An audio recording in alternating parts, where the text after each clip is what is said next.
welcome back to another epic tale filled with action and adventure. As we begin, we see countless different types of monsters ravaging the earth.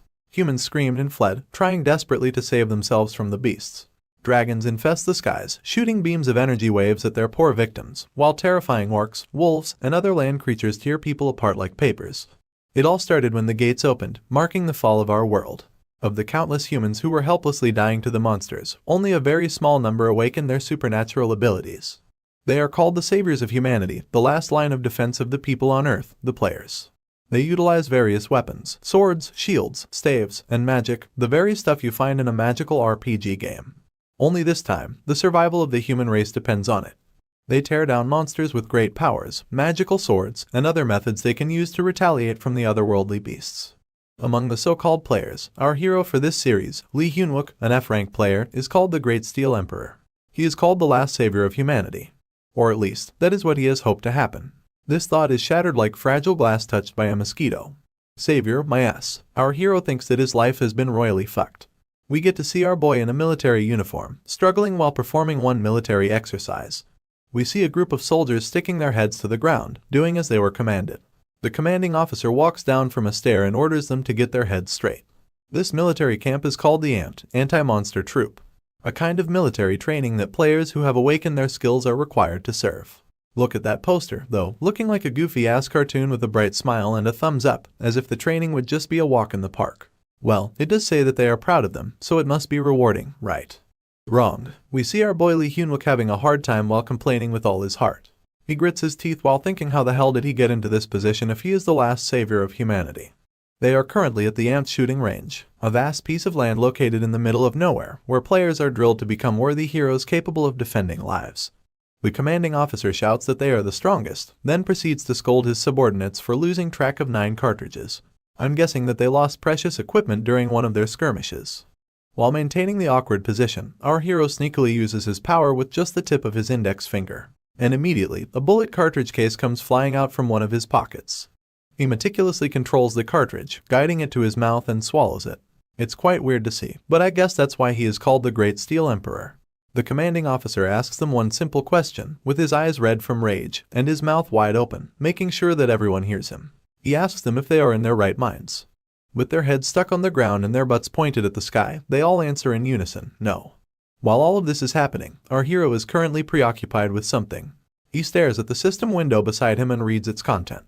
It says that the weight of metal currently available for manipulation is 300 grams. It would seem that his power allows him to manipulate metal in the surroundings proportionate to the weight of metal he ingests. He chews the bullet cartridge case like some kind of bubble gum with a serious expression on his face. How would he be in his right mind when this is his second time in the army? We go back to the early scenario where monsters are rampaging uncontrollably in the city. We see our hero spit blood as he takes massive damage from an enemy. This will all happen in the near future. While our hero is lying helpless on the ground, a mysterious man cloaked in a white robe and wearing a doctor's plague mask approaches Lee Hyunwook. In the background, countless human corpses piled up, indicating that the players have lost the battle. Buildings were destroyed, and the landscape of what was a beautiful city is now in complete destruction. An explosion occurs in the distance. The light coming from it highlights the lifeless bodies of the citizens. There were no exceptions. Men, women, elderly, and children were all killed indiscriminately, yet no monster is in sight. While holding back his tears, our hero scoffs and says that in the end, it wasn't the monsters that killed humanity. Rather, the human race was devoured by their own, the players. The man in the white robe knows our hero. He addresses him as humanity's last hero, the Great Steel Emperor, as he removes his mask. He then retracts his statement and calls our hero by his name, the F-rank Lee Hyunwook. Though the man in the white robe is clearly a human player, his eyes are red, and his pupils are those of a reptile, indicating that he has surrendered his humanity. He calls themselves divine creatures. They claim that they have not betrayed humanity. Rather, as divine creatures, it was their duty to judge humanity, and so they did. Hearing this self-righteous nonsense, our boy grits his teeth to suppress his anger and tells them that they are nothing but fucking villains. If only he had known how to grow stronger in a year, no, even just a day earlier, he would have easily killed those sons of bitches. In this series, humans who sold their souls to the devil and began massacring humankind are deemed as villains. The man mockingly smiles at our enraged hero, asking him if he is frustrated. One muscular dude with a weird-ass giant hammer approaches them while the man continues to taunt our hero. At this point, helplessness and despair have enveloped our strong-willed boy, and he is no longer able to hold back his tears from rolling down. The blonde villain says that someone as useless as him, an F rank, would have died right away even if he had known everything earlier. The buff dude starts to raise his weird ass hammer, intending to squash our boy with it, while the blonde fucker states that this kind of death is the most fitting for F ranks like Lee Hyun-wook. In his final moments, our hero shouts the name of the blonde dude, Gordon Tracy, as the hammer squashes the life out of him. Just like that, Lee Hyun-wook, humanity's last hero, has died. But to his surprise, he goes back in time. He has never expected this kind of development. Regression is something that only happens in web novels, and it is exactly what happened to our boy. A notification window pops up congratulating him for realizing how to grow stronger, along with a prompt stating that he has 10 minutes remaining until metal absorption. Back to their imposing officer.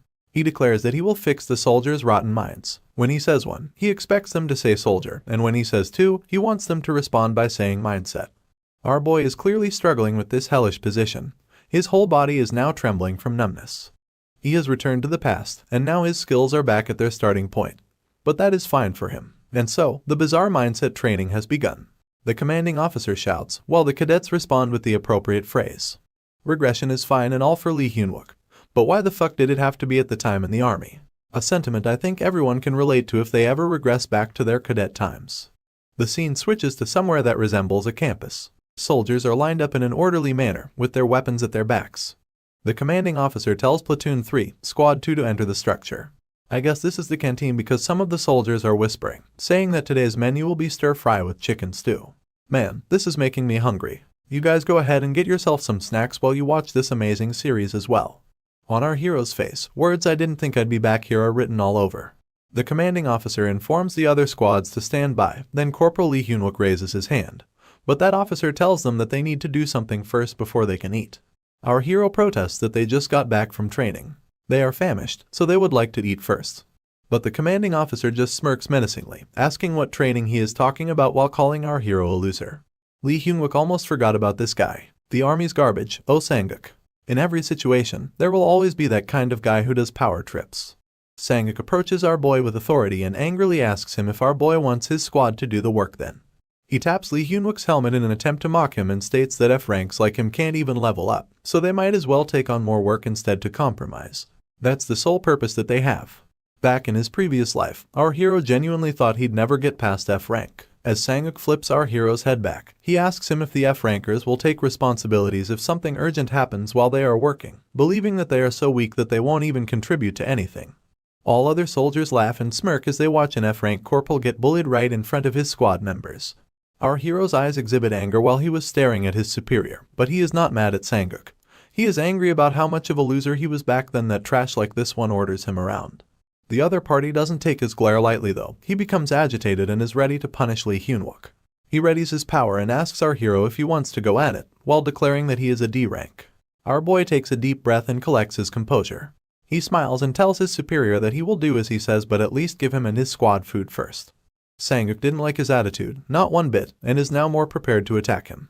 But our hero immediately informs him that other people are observing the current commotion. If this continues, people will think that he is being abusive. He adds that he is worried that his superior might get wrapped up in weird rumors, when he is supposed to be a great person in society in the future. This isn't how it was supposed to go, thinks Sang-uk. He takes Lee Hyun-wook's words to heart and becomes calm. And with an obedient tone, our boy says that since it was his orders, they will eat real fast and then get the work done quickly as well.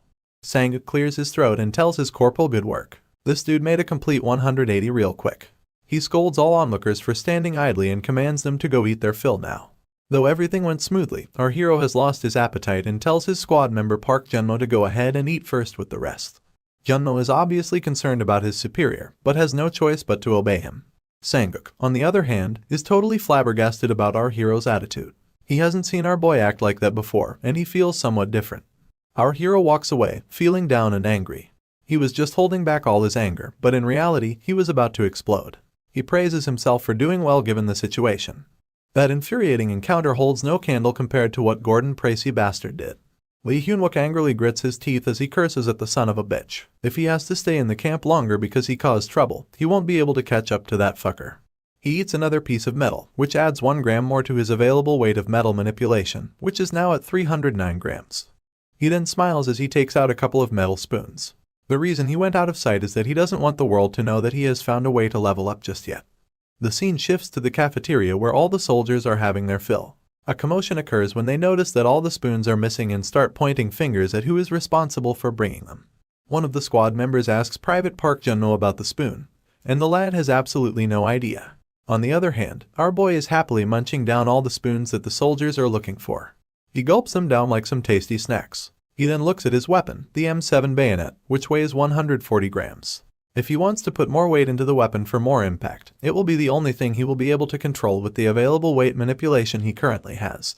He is facing quite a predicament right now. Cartridges are just 1 gram, and spoons are only 1.25 grams. It will take him too much time to level up significantly. He thinks to himself if what he has in mind is the only option he has. He has 3 days to prepare himself.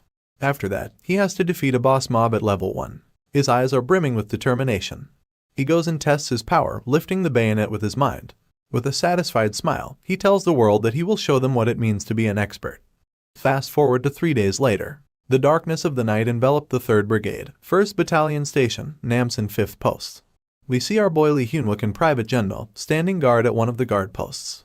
The private can't help but stare at his corporal. He tells him that he seems to have changed recently.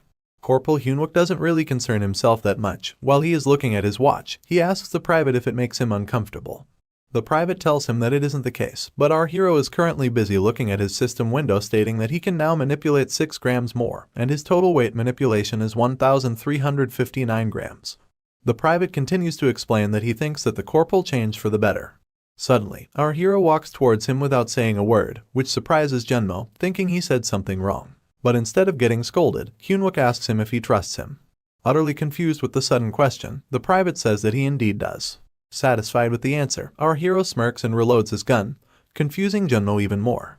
In the shade of the night, a gate suddenly opened out of nowhere, spawning ugly-looking goblins near the camp.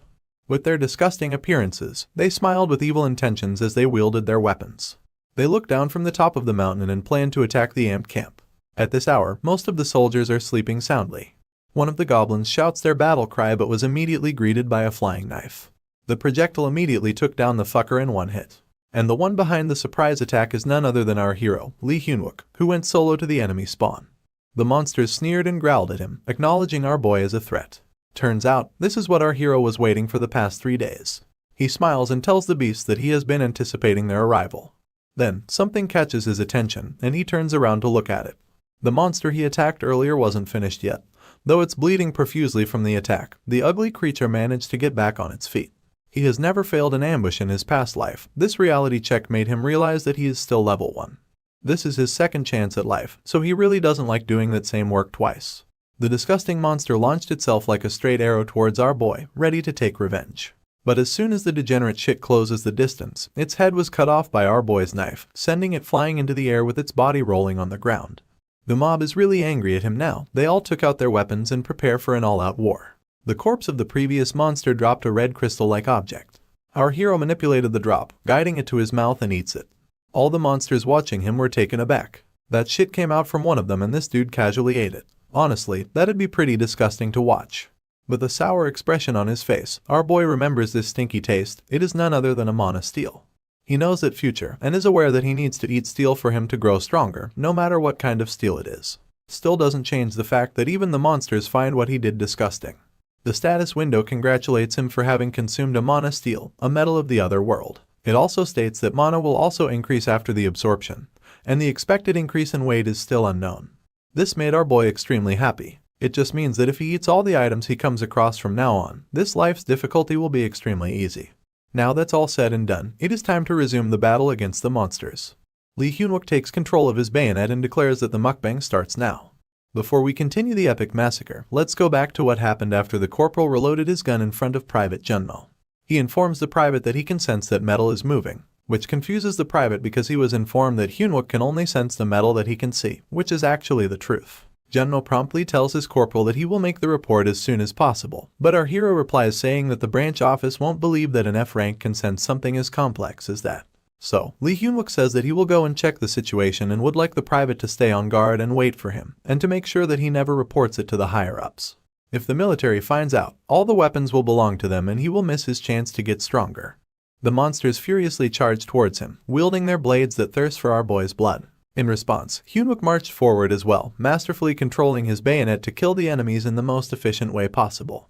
He does a barrel roll to avoid the attacks of the vanguards, allowing him to pass through the first line of defense. And with their backs wide open, our hero sends the spinning bayonet flying towards them.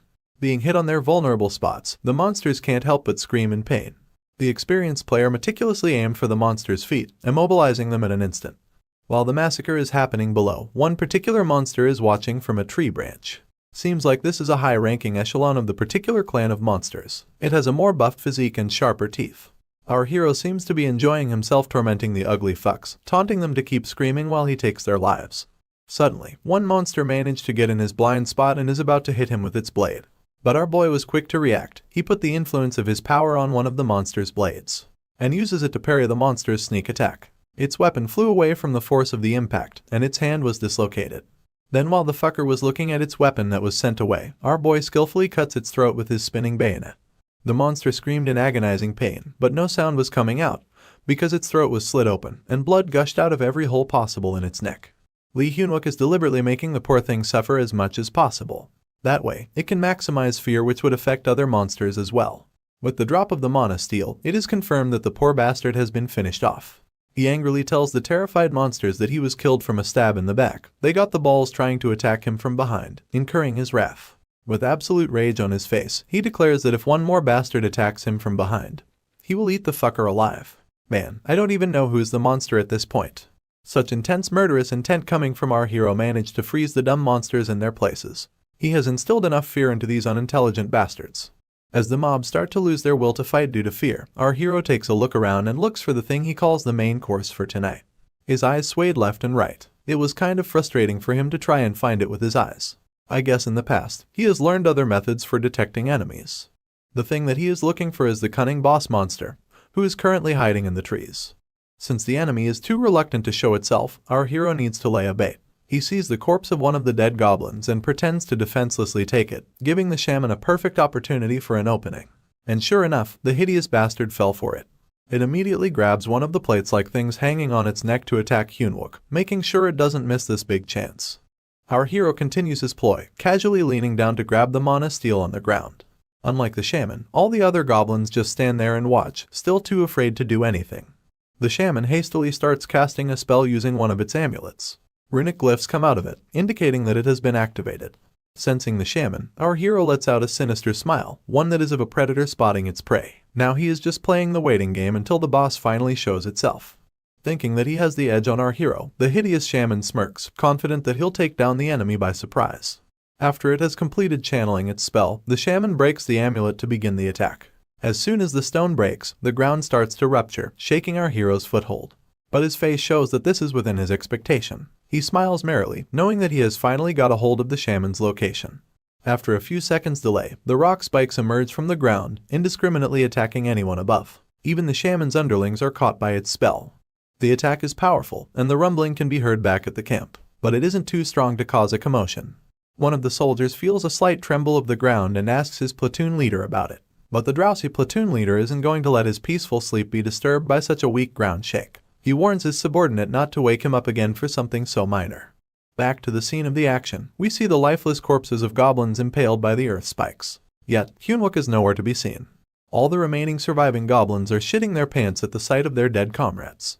I guess even though they lack intelligence, they still care about their own kind, except for the shaman who was the cause of all unnecessary deaths. The shaman stares at the aftermath of its spell. A huge cluster of spikes covered with smoke and dust is seen from afar. The dumb shit is satisfied with his work. He inhales fresh air, standing proud of what he has done. He was extremely happy until he hears a voice saying, "I found you," which immediately sends chills through his bones. Our hero's spinning blade attack clears the smoke in the surroundings, sending the sword flying fast straight in the shaman's direction. As it was about to hit the shaman, he deflects it, showing why he is the boss of the goblins.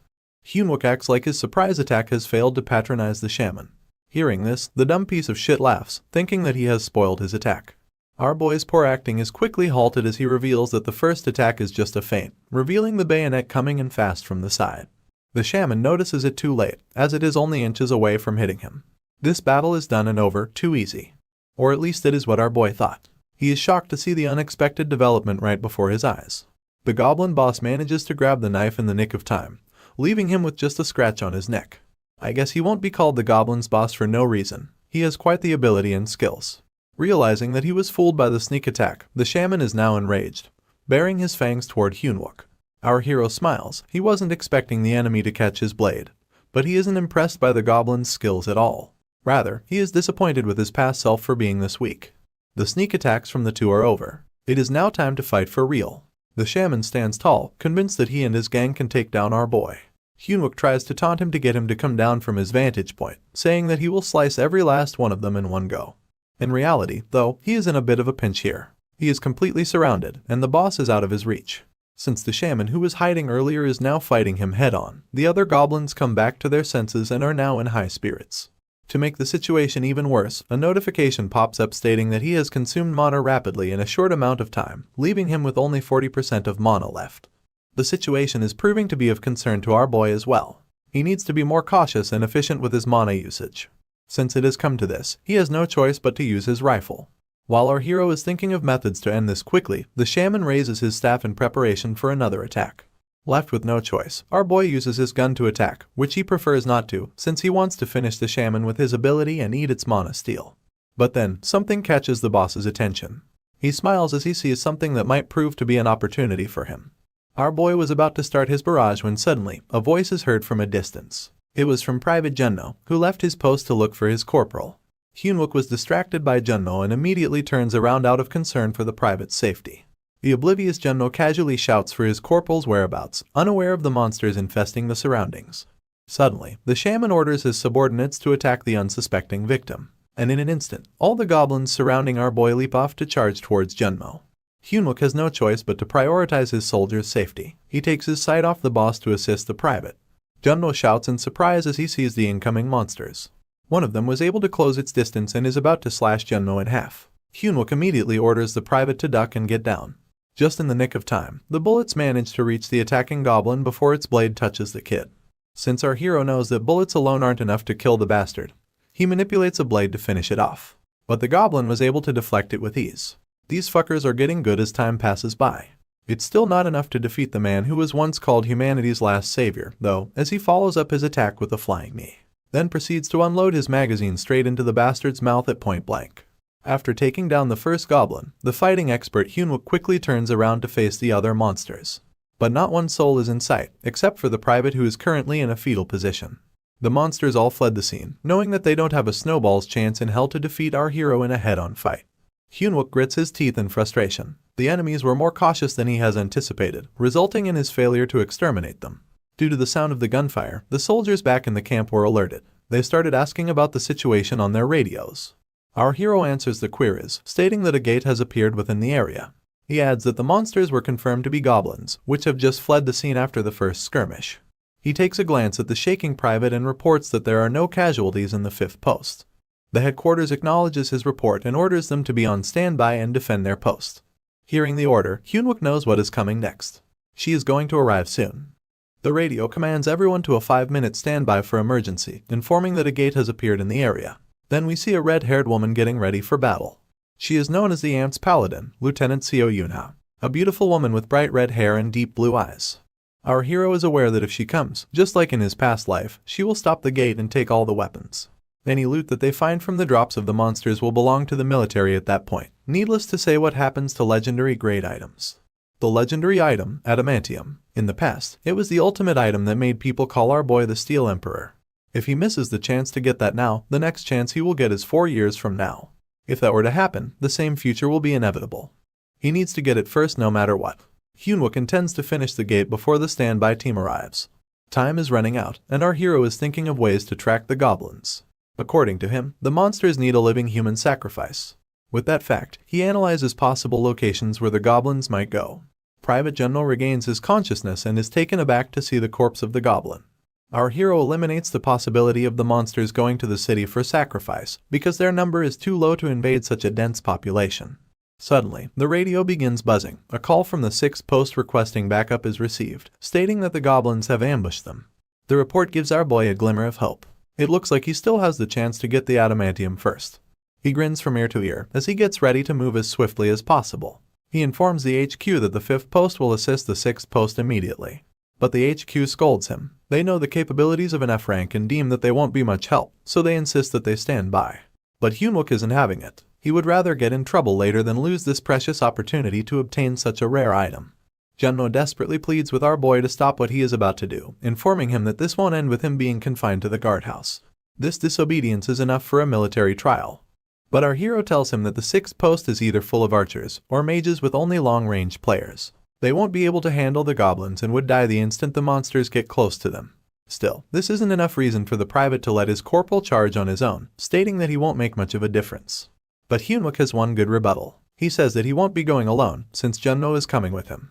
The boy's complexion turns pale as he hears his corporal's words. I guess he didn't see that coming. The 6th post is starting to panic. They urgently need backup, and to top the predicament that they're in, their corporal Kim Jeong-ok is down. The goblins are wreaking havoc at their posts, and the only thing that the HQ can tell them is to guard their posts with their lives. At this rate, the 6th post will be completely annihilated. The soldiers barricaded themselves inside the guardhouse while the monsters are giving their all in an attempt to tear it down. Corporal Kim is badly injured. Despite that, he still uses his ability to enhance the post's durability with his skills, while his second-in-command is worried sick about his corporal's condition. Kim has lost too much blood, evident on his pale face. He tells his subordinate that he can't hold on much longer and the barrier will collapse anytime soon. So, the second-in-command repeatedly spams the radio, asking for immediate assistance. Suddenly, eerie silence enveloped the atmosphere. All the banging and crashing that the monsters were dishing out, for some reason, stopped. Turns out, it was only the calm before the storm, as we see rocks and stones float in the air. It was the doing of the goblin shaman, casting an attack spell of telekinesis. And after the brief peace and quiet, a hail of rock storm flew towards the guard post. Stones of different sizes came crashing in, badly damaging the structure. The soldiers inside can't do anything but brace themselves. It is apparent that the structure won't hold on much longer. The corporal knew at this point that the boss monster has appeared to join the fray. He has foreseen the upcoming scenario. After the guardhouse is destroyed, the goblins will capture them, and then they'll raise them to the altar, then take out their hearts while they are still alive. Knowing their inevitable fate, the corporal decided to take up his arms and end his life by his own hands. That way, it would be less painful. The second-in-command can't do anything to stop the corporal. He also knows that their situation is hopeless. He can no longer hold his tears back. Another round of rubble is being prepared by the shaman once again. With a sinister grin on its face, the boss monster is aware that this would be his final attack before destroying the annoying structure completely. On the other hand, the soldiers' requests were answered.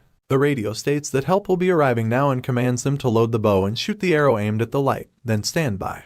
The speaker adds that they use the fire skill when they use the bow and to just aim at the light. Even though there's a hint of doubt at the back of the private's mind, he still does what he was ordered to. It was their only hope of survival. While he is peeking at the window, he sees all the boulders getting ready to be launched at them once again. He states that he can't even see anything properly since the rocks are blocking the way, hence he can't spot any light that the radio was talking about. Then in a quick instance, a light shimmered from a distance, and the private instantly knows that it is that light he was ordered to aim at. Turns out, the one speaking on the other end of the radio is none other than our boy, Lee Hyunwook. He tells Private Park to aim for the light and adds that he will be the one to control the trigger after that. With a flick of his finger, the trigger of the crossbow moved, shocking the soldier. The arrow launches straight to the light, passing through the floating rocks. The goblin that our hero was riding on was struck by the speeding projectile right in its midsection. Then after a short delay, the arrow exploded, effectively killing the bastard. That whole maneuver only took 1% of mana from our hero. It was our hero's plan all along. He acknowledges the destructive power of the archer, and with just a bit of his mana added, he can efficiently kill the monsters. But of course, the other monsters notice what has just happened, along with the down corporal and his private. The one who is most bothered by the sudden development is the goblin shaman. He realizes that the pesky enemy from before is back on his trail. He shifts the direction of the rubble towards our hero in an attempt to finish the enemy swiftly. The barrage of boulders came flying fast, but the only thing it has managed to hit was the poor goblin who is currently burning from the fire arrow. Hyunwook was able to dodge in time. The archer was astonished to see all the rocks aimed at them disappeared. Then he was instructed to reload his bow quickly. He swiftly obeys the radio and reloads his bow. He was given the same instruction, to aim for the light. The goblin shaman came to verify if he hit the enemy. It is noticeable that the amulets he is wearing are now down to only 2, indicating that he only has 2 spells left. All he was able to find is his beaten subordinate, about to explode from all the damages it received. The shaman seethes in rage as he failed to dispose of the annoying enemy once again. Meanwhile, inside the bushes, we see Private Junmo sneaking his way. He was commanded by our hero to locate the whereabouts of the boss monster. He is debating with himself how he will signal his corporal once he finds the shaman without dying first. Then, he gets to see the aftermath of Hyunwook's havoc. Multiple goblins are running around directionless, trying to put out the fire that has engulfed their bodies. The private is amazed beyond admiration. The corporal only told him that he will distract the monsters, but this is more like him finishing the whole gate on his own. As he was lost in thoughts, he became careless and wasn't able to notice that one of the goblins is near him. He gets spotted immediately as a result. The hideous fucker screams as it raises its blade to kill the spooked private. Jumno's jaw drops as he realizes that he made such a terrible blunder. But as soon as the blade was about to reach him, our hero's flying bayonet arrives just in time, saving the young private. Hyunwook turns on his light, signaling the archer to aim. Then he manipulates the arrow once again, striking the goblin right on the spot. Before leaving the private alone, the corporal signals him to ready his weapon, which Jumno hastily obeys. The lad can't help but wonder if Lee Hyunwook is really the same corporal that he once knew. The goblins fell one by one, leaving the shaman in great disbelief, but still, he ain't revealing his location just yet. Our hero is wondering why the bastard is still not showing itself when its whole army is getting picked on one by one. He then realizes the true plan of the shaman. The cunning bastard is waiting for our hero's mana to deplete, which seems to be the case, since Hyunwook's mana is left with only 12%. While he was running around, desperately searching for the boss's location, he hears his private once again, asking for his help. When he turns around, he sees the goblin shaman holding Jumno by the head, using him as a hostage. Our hero tries to use his flying bayonet to attack, but the cunning shaman slowly digs his pointy staff towards the private's neck, stating that he will kill his subordinate if Lee Hyunwook tries anything funny. Our hero grits his teeth. With his subordinate taken hostage, his hands are tied now. The corporal raises his hands, giving the goblins the idea that he surrenders. Seeing this, the bottom fodders immediately surround him and try to attack. But as the goblins were approaching him fast, he thanks his private for delivering the checkmate in this dragged-on fight. With the flick of his finger, the trigger on Jumno's gun activated.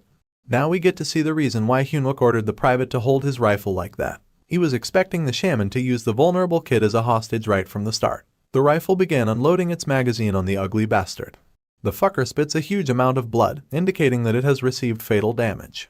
Corporal Hyunwook instantly dashes towards the private out of concern for his safety, dodging the sneak attack that the other goblins launched in the process. The boss monster kneels down from the pain and lets go of his grasp on the private.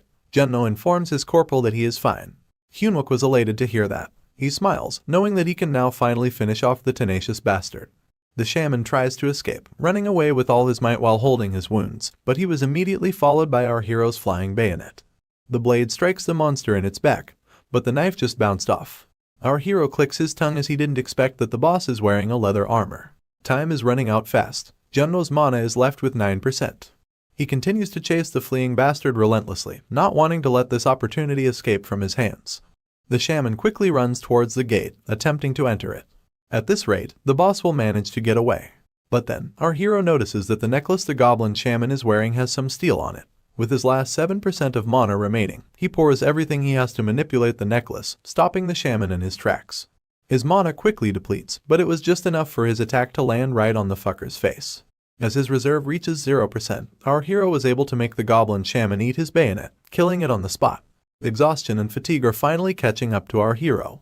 He is aware that his ability still needs work, but his past body must be shaped to fitness as he gets tired too quickly. As he was catching his breath, a bright firework sets off from a distance. It is the signal of the holy light. That means that the main army has arrived, along with the ant's strongest player, Seo Yunha. Time is running out, and he needs to find the adamantium steel before the army confiscates every single loot. After ravaging the corpse of the shaman, he was finally able to obtain it. But as soon as he was able to get his hand on it, the soldiers arrived and ordered the corporal to raise his hands. Albeit the crystal still has goblin blood on it, our hero stuck it in his mouth and gobbled it with one gulp. The soldiers asked him to identify himself and tell them his rank and name. Our boy slowly turns around and did as he was asked. Thankfully, he was able to eat the whole mana. His face is covered with disgusting green liquid though. The soldier recognizes our boy and immediately went to his aid. The men inform the others to take caution since the gate is still open, indicating that the enemies must still be around. Yuna, on the other hand, notices something strange at the scene. She wonders how could 4 regular soldiers take down a boss monster. Then she notices that the wounds on each goblin's bodies have similarities, coming to the conclusion that this is the work of just one man. I guess she's not the ant's paladin for no reason. Her deductive skill is top-notch. Our hero's system window informs him of the successful ingestion of the adamantium, which would take a whopping 10 hours to be absorbed. Nonetheless, our boy is satisfied, and he smiles as they carry him via a stretcher. This nuance won't escape the keen eyes of the paladin though. She wonders why our hero is laughing in this kind of situation. hinting to her that something is suspicious about Hyunwook. Our hero doesn't care though. The only thing that is running in his mind is that he has finally got the adamantium back, which would help him grow exponentially. Yuna wasn't able to dwell on her thoughts much longer, as other soldiers inform her that some goblins are spotted running away close to the 6th post. Meanwhile, our resting hero is now able to feel the difference in his power. Though it would take some time to fully absorb the steel, he can now sense the resonance of metals around him. Today is the day that the Great Steel Emperor makes his comeback. Fast forward a few days after the Barracks Gate incident. Rumors are circling around about a certain F rank related to the monster's mysterious annihilation. They whisper about how the 6th post soldiers were basically waiting for their death when suddenly, an F-ranked corporal appeared and with a huge sword, sliced up the goblins. While other soldiers are talking non-stop about our hero's achievement, one particular officer is vomiting from all the rumors spreading around. It is none other than our favorite sergeant, Oh Sang-guk, wizard magician of the Specialty Communications 2nd Squad commander. He refuses to accept that something like the rumor would actually happen. But one of his subordinates firmly stood and confirms its validity. Then one bulky officer commands the soldier to lower his voice.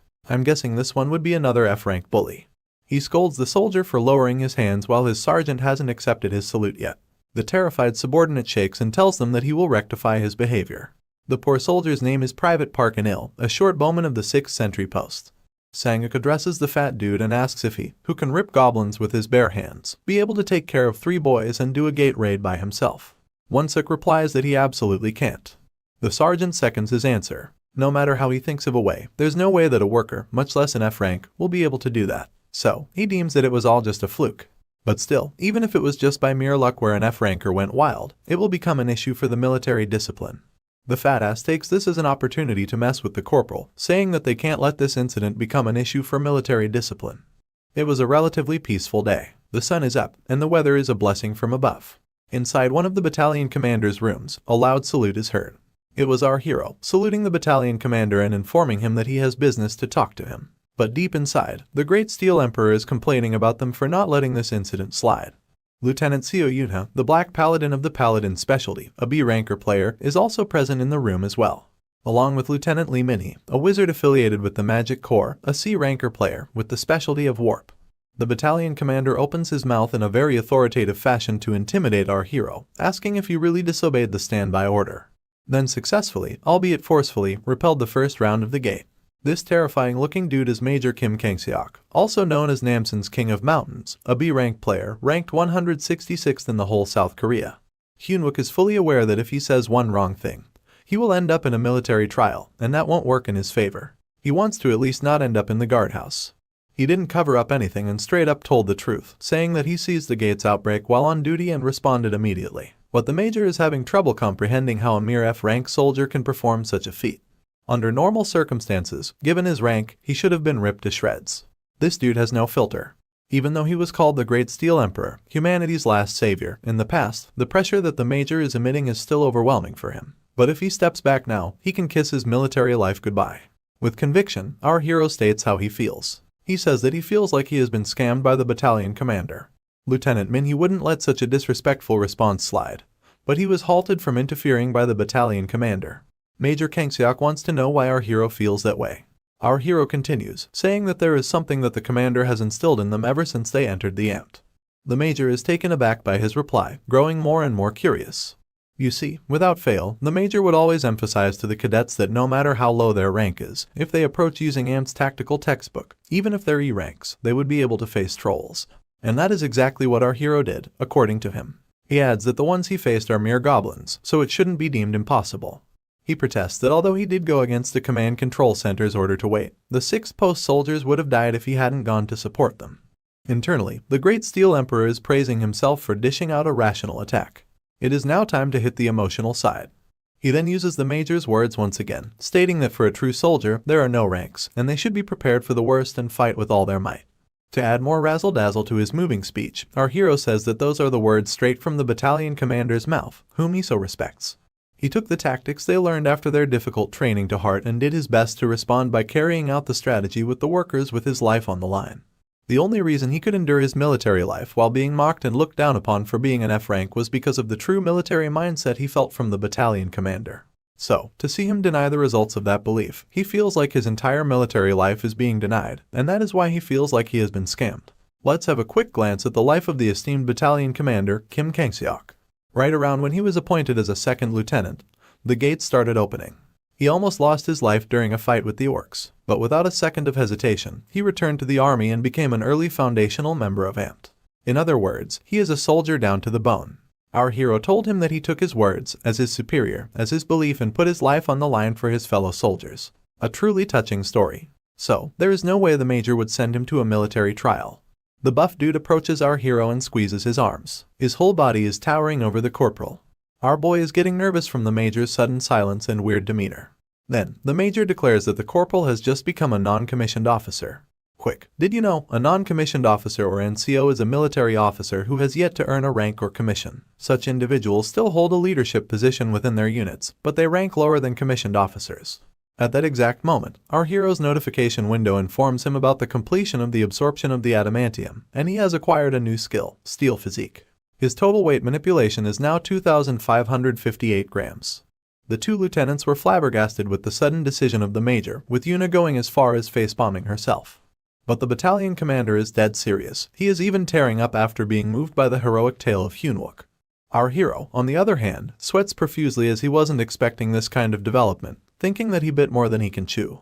The scene switches to the 3rd Brigade, 1st Battalion Station, training room, where the soldiers are preoccupied doing exercises. One of them is our hero, doing some bench presses while cursing his luck. He is thinking that he stepped into a shitty situation while trying to avoid the guardhouse. From a distance, Private Wonsuk and Sergeant Sanguk are looking at our hero. They look at each other and immediately come to an agreement to mess with the non-commissioned officer. While wiping off his sweat, he recalls what had just happened. Thanks to platoon leader Lee Min-hee's dissuasion, our hero gained some time to think about the promotion, since there has never been an F-rank player who became an NCO before. But he would prefer to live like a mouse for a while and not attract attention. A little bit too late though. Private Wonsuk approaches him and asks if he is done using the bench, which he clearly isn't. The two stared at each other awkwardly. Then Hyunwook breaks silence, asking Wonsuk what he actually wants with him. The fat ass says that he thinks that if the hot famous person these days only used this much weight, it would be an embarrassment to their unit. Then he proceeds to curl the barbell. The interaction between the two is starting to gain attention with other officers, and our hero immediately knows that this was all set up by Sergeant Sanguk. Our hero is aware that if he avoids him right now, he will openly start to bully him like in his past life. So, even though he has decided to lie low for now, he has no choice. He tells Wonsuk that his arrival is in perfect timing since he's feeling annoyed right now. Then, with an irritated expression, he invites the fat ass to do some sparring. Everyone in the gym was shocked, especially the two bullies, but this is the best outcome they could hope for to embarrass the NCO. News spread fast like wildfire. All the witnesses inform the other soldiers that Wonsuk and Hyunwook are about to fight. So, the soldiers gathered in the octagon, with the two all dressed up for the fight. Lee Wonsuk can't hold back his excitement about the match. He declares that it is time for the amazing Private Lee Hyunwook to learn some lessons.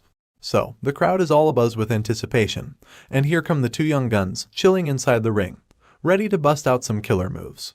Now, Mr. Cocky Grin decides to take the liberty to throw the first punch, but my dude is not holding back either. He is standing there like a boss, fully geared up to dish out some serious punches. The hefty fella swings his fist, aiming to hit the blue head with all his might, and man, that punch even left a trail of pressure. Now, we find ourselves outside, soaking in the beauty of this shimmering starry night. Two dudes are casually hanging under the streetlight, and out of the blue, one of them blurts out in shock about Choi Yeonjun taking a vacation. The dude with the green cap spills the beans, confessing he wanted to witness it firsthand because rumor has it, Choi's got the skills to be a legit sword saint. Then, the lady standing nearby jumps in to save Officer Chin's disappointed face, assuring him that even though Sergeant Kai Myung-ho is currently the ace, there is another dude in the mix, the future ace. And get this, he's got the barbarian trait. So, we have got Officer Chin Myung-ho, the tactical wizard of the Black Tiger unit, the most elite special forces unit in town, and yeah, good luck finding out more about them because their name is top secret classified info. This guy is disappointed but still holding it together with his warrant officer title. With a reassuring grin, the lady suggests to Warrant Officer Chin that he might as well check it out for himself since he has made the trek all the way here, and going back empty-handed would be a tad awkward. Now, we are back in the arena, and it looks like our boy is facing some serious struggle against these incoming fists that practically look bigger than him. But hey, the dude's got some solid footing and is holding his ground like a champ. Here comes another giant punch, but our guy's reflex game is on point, dodging it like he is dancing with fate. So Mr. Fatass decides one punch at a time is not cutting it, and he unleashes a full-on barrage of punches. But fear not, my man's got it all figured out, dodging those punches like he is in a championship dodgeball game. Just when things get chaotic, our dude startles, takes 2 steps back, and crashes into the arena's boundary net. The crowd holds its breath, but no worries, he is still standing strong, quick to regain his composure. But wait, before he could make his move, the fat fuck is already gearing up for another punch. And judging by our boy's face, it is like the universe decided he is about to get a serious reality check.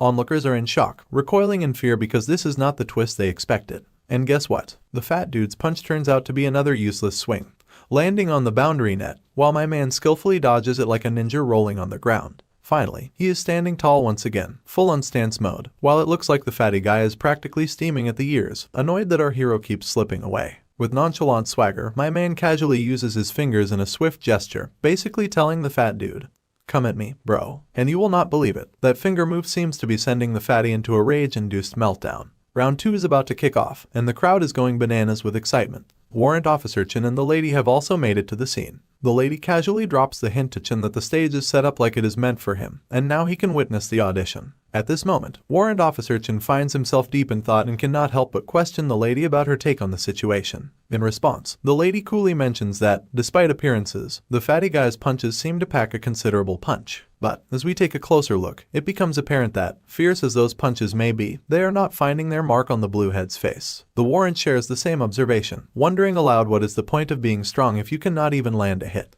Attempting to reassure the warrant, the lady suggests that maybe the fatty guy is just inexperienced. She adds that if he manages to land a proper punch, the dude standing in front of him is as good as dead. Now, let us shift our focus to Sergeant Sanguk, who is practically shrieking at the top of his lungs. He's pointing fingers and throwing some serious shade at the fatty guy, accusing him of going easy on the blue head. With a stern tone, he commands the fatty to get his act together. The rest of the crowd is not holding back either. They join in on the screeching, emphasizing that this sparring session is no joke. They're urging the fatty to pull himself together, especially since some serious bets have been placed on him. However, if we peek into the arena, the fatty's perspective tells a whole different story. From his end, he is giving it his all, and at this point, he is practically losing his cool. Under the relentless pressure from the audience, the fatty guy starts feeling the strain on his body. It's like a sudden heaviness has descended upon him, making every move an uphill battle. Despite this, he decides to lunge at our dude once again, determined to make a comeback. Now, here's where it gets interesting. All the metallic elements on the fatty guy, from zippers to lace holes, start shimmering with a mysterious blue energy. Meanwhile, our man is seemingly manipulating this energy with his fingers, revealing a hidden power, metal control. Using his newfound ability, our hero makes every step for the fatty guy as heavy as it gets, turning the sparring ground into a metallic battlefield.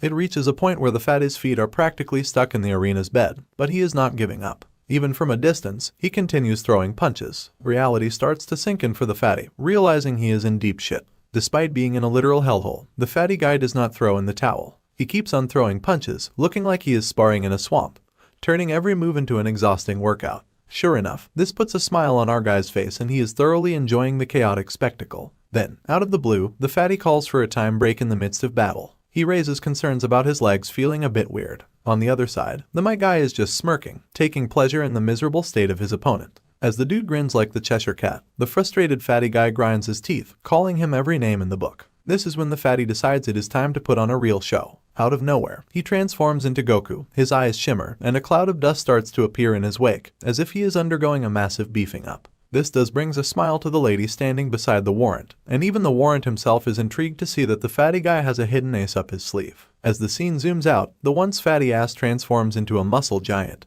proudly declaring it as his berserker mode. Vines pop out all over his forehead, creating an ominous aura as he prepares to take down the annoying mosquito that has been buzzing around him. Seeing the situation escalate, the steel guy decides it is time to get serious and takes a formidable stance. Now, the sergeant is not just freaked out, he is downright alarmed. The sparring match has evolved into something beyond their usual domain, and what intrigues him even more is that the opponent before them does not even flinch or shake. From the warrant's perspective, this battle has transformed into a life and death match between two ferocious animals, an enraged buffalo and a leopard with hidden fangs. He's all in for it, finding the spectacle thrilling enough to continue watching. The lady is equally excited, noticing that the warrant is considering the fatty guy as a worthy opponent. She expresses that witnessing a berserker who can use body strengthening is a first in her life. Now, the giant fella stands proudly before the steel guy, tossing out threats that his opponent is as good as under 6 feet in the ground. In the blink of an eye, the giant monster disappears from his place and lands a direct hit on the steel guy's belly with such intensity that the blue guy decides it is time to crash into the nearby boundary net wall. In the crowd, Sergeant Sanguk is going absolutely bonkers, ecstatic to see our boy finally biting the dust. He cheers wholeheartedly for the fatty guy, adding a wild energy to the already charged atmosphere. Meanwhile, back in the arena, after landing a solid hit on our dude's belly, the giant's hand starts to tremble inexplicably, and steam begins to rise. The dude recoils in fear, wondering what kind of trickery is at play. When he landed that hit, it felt like he just punched steel bare-fisted. The one who took the hit stands tall on his 2 feet, adopting a defensive stance that suggests he is more than ready for whatever comes next.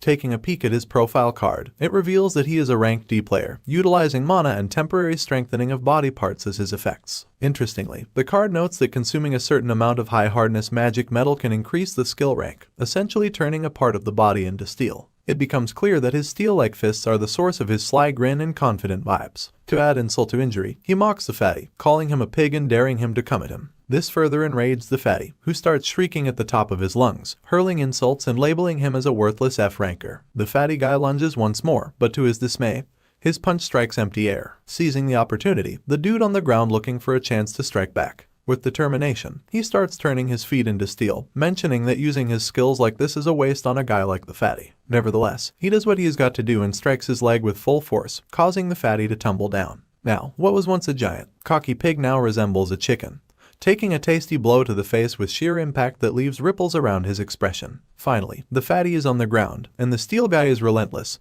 throwing punches like there is no tomorrow. As the fatty guy takes blow after blow, the crowd's jaws drop faster than Sanguk's misplaced confidence. Warrant Officer-chan, grinning like a lizard who just found a cozy sunspot, probably never imagined that his neighborhood had a hidden beast, let alone a steel-fisted one. Meanwhile, our steel guy is punching the fatty as if he is trying to set a world record for the longest combo. In the warrant's mind, it is nature's way, a cheetah finally catching its buffalo. But let us hope the buffalo learns to breathe again soon, or we might witness a neighborhood wildlife documentary right here. Out of the blue, the pig decides it is time to strike back. With surprising agility, he grabs our dude by the collar, hoisting him into the air with his abnormally huge hands. A closer look at the fatty's face reveals a bruised spectacle, with one eye doing the limbo out of its socket, showcasing a lovely shade of purple. Grinding his teeth, the fatty hurls insults, claiming he has no clue what tricks this bastard is playing. As the scene transitions, we finally get the full picture of just how big this motherfucker's hands are compared to our poor dude. It's like watching a kitten being manhandled by an overenthusiastic toddler. At this point, the buffalo swings the dude into the air, preparing for a spectacular crash landing. On the other hand, the dude is now rethinking his life choices, realizes he is royally fucked. But our blue-headed hero is not ready to throw in the towel just yet. He clenches onto the giant motherfucker's fist like his life depends on it. Using his electrifying legs, he starts grabbing the giant entirely, catching the dude off guard. They're now only inches away from hitting the ground, and it looks like the giant one got zapped out of his mind, stuck in a deadlock and losing his proverbial gorilla shit. Meanwhile, Warrant Officer-chan is in full-on thinking mode. He's impressed that the buffalo guy, despite being a bit of a brute, has some impressive instincts, avoiding a move that could have broken his own arm. However, as he glances at our dude, he is starting to think that maybe he overestimated the steel fella. It turns out, going toe-to-toe with a barbarian using body strengthening is no easy feat. In this deadlock, where both are unable to move, the giant guy mocks, asking if our dude is really struggling that much for his life. So while he is getting all cocky, he then starts twisting the dude's body while taunting him about the uselessness of crashing his arm. Amidst the chaos, the poor boy is screaming at the top of his lungs. Yet, he refuses to go down without a fight and begins bending the gorilla's giant finger. The gorilla, now even more pissed off, is baffled by this relentless persistence. But, eventually, he decides it is time to release the dude from his grasp. Seizing the opportunity, our man, in a move worthy of a seasoned gymnast, grabs the gorilla's face with his legs and leaps over him. Swiftly, he places his hands around the buffalo's neck. Now, this giant motherfucker's neck is in the dude's hands, ready to be twisted to bring this chaotic neighborhood showdown to a potentially deadly end. Warrant Officer-chan, grinning like a lizard on a sunny rock, revels in the sight of the dude pulling off a rear naked choke. He's all pumped up, realizing that the beefed-up gorilla is now nothing more than a chicken. After all, body strengthening might pump those muscles, but it cannot protect against a compressed carotid artery. Despite the struggle, the stubborn bastard does not let go of his cocky tone. He taunts the dude, claiming all he needs to do is use his strength to break free. Little does he know, our man has already figured it out, his sly grin giving a hint of the impending lesson. Now, we are taking another look at the profile card. It is a reminder that the dude has the ability to temporarily strengthen a part of his body. Now, the giant motherfucker is stuck in the hands of steel, unwilling to let this lesson go untaught. As the system warning pops up, it warns him that he is pushing the limits of the strength and body transformation, using it in a wider range than his current threshold. Now, our dude is shimmering with blue lightning, a clear indication that he is giving it his all to take down this behemoth. However, the challenge proves to be more formidable than expected. Meanwhile, one of Sanguk's lackeys, in a fit of dry humor, turns to the master and suggests, knowing this fatty's stubbornness, he might as well sign up for a lifetime subscription to the afterlife. Our steel fella, in the midst of this intense struggle, shares the same sentiment, wondering why this gorilla is so darn stubborn. With a determined gaze, he locks eyes with Sanguk, sending a silent message that this is a final warning. Sanguk, looking like he just stumbled upon a ghost, is sweating bullets, realizing he might have bitten off more than he can chew. Now, our struggling giant fella is sinking into despair, contemplating the unthinkable, losing to a supposed loser like our dude. His half-closed eyes scan the crowd, worried about the impending humiliation. After all, he is the future ace, and he is not about to let his reputation crumble. The steam starts pouring out of this muscular fella again, probably fueled by a mix of desperation and an overdramatic sense of pride. In the midst of the chaos, our man's eyes catch something extraordinary. The struggling giant's muscles decide to go for a growth spurt, tearing through the shirt like it is auditioning for a Hulk remake. It's like the guy activated another buff, reaching what seems to be his full and final form. However, the irony is that, despite these newfound supersized muscles, they seem utterly useless when it comes to matters of escaping a chokehold. His neck is still firmly tangled in our dude's hands. The lizard-like warrant officer Chin, now even more stoked, witnesses this unexpected development. Seeing someone in the D rank using body strengthening twice as unheard of in his neighborhood career, he reckons that if the dude fails to get out of this chokehold, then it is still game over. Those muscles, apparently, are as effective as a flashlight in the sun. The final question hangs in the air like a riddle. Who is the predator and who is the prey? With the scene intensifying, the blue-headed dude presses the chokehold even harder, determined to settle the score. The gorilla is now losing his composure and is left utterly in pain, screaming like a banshee who just lost its favorite toy. In a dramatic climax, he collapses to the ground, taking our dude down with him. The showdown reaches its peak, leaving the crowd in suspense. As the dust settles, the crowd is left in a state of terror after witnessing this spectacle. Meanwhile, Warrant Officer Chin is grinning like he just won the lottery, reveling in the unexpected outcome. As it turns out, my man emerges victorious, standing there like nothing short of a beast, the undisputed champion of this quirky showdown. It's the middle of the night, and we shift our gaze to the training building. Inside, a bunch of guys nervously huddle around the buffed-up gorilla, checking if he is alive. Thankfully, he has just fainted, avoiding a knockout blow in real life. Now we see a curly-haired guy, towel in hand, sprinting towards our dude to give him the hug of victory. However, the nonchalant champion stops his advances with a bare hand, all while his gaze locked somewhere else. And there is Sanguk, trying to hide his sorry face, probably turning back to shield himself from the shame of the loss. While our victorious man is attempting to dig into the lost face of Sanguk, suddenly the warrant makes a grand entrance into the scene. He inquires about the name of our dude, and without hesitation, the champion salutes to his superior and introduces himself as Hyunwook of the First Company. However, he cannot shake off the question of why this man is here all of a sudden. The warrant reciprocates with the same salute gesture, introducing himself as Lieutenant Ching Myung-ho, the raid tactics instructor of the Black Tiger unit. He compliments our dude for the impressive display of skill and might in the showdown. Without beating around the bushes, the warrant extends his hand and invites our hero to join the special warfare raid. At this point, onlookers in the background start losing their minds as they witness the guy receiving an invitation from the prestigious Black Tiger unit. A wise white head among the spectators remarks, "Did the scout just offer him a position in the Black Tiger unit? They're the best troops in the entire AMT." And the other one finds it ridiculous. Our humble hero, feeling the need to clear things up, reveals to the warrant that he is just a lowly F-rank player. In response, the warrant, brimming with enthusiasm, makes it abundantly clear that ranks are just standards set by normal people, and they need warriors like our dude. At this point, his inner badass is doing somersaults at the prospect of joining such an elite unit, but on the outside, he remains silent and conservative. He stares blankly at the invitation card, his mind caught in the whirlwind of thoughts as everyone around him seems to be claiming a stake in his sudden military fame. However, his contemplation is cut short when the warrant, perhaps sensing his inner turmoil, asks if he plans to keep him holding the card forever. In the end, he grabs the card, his thoughts swirling with the realization that he might get caught up in confrontations with villain groups later. As he salutes the warrant and assures him that he will look into it, it becomes evident that someone is already watching him. And this guy Sanguk seems pretty pissed off, confirming the fears our hero had about potential conflicts arising from his newfound military connection. In the tranquility that seems to have settled outside, our attention shifts to the battalion commander's office. Inside, two senior figures are sipping tea, engaging in a casual conversation. One of them, seemingly curious, asks the warrant about the current whereabouts of the Black Tiger unit. The warrant responds with a matter-of-fact tone, stating that they have been short-staffed lately. The other, a slightly anxious gorilla with a forced pleasant smile, reveals that these days guilds even try to recruit talent at the C rank level. He acknowledges the struggles they face, emphasizing that after investing time and effort into training their talents, they often get taken away in the name of external appointments or other opportunities. A serious exchange of glances passes between the two seniors, as if they are rivals sharing the same mindset.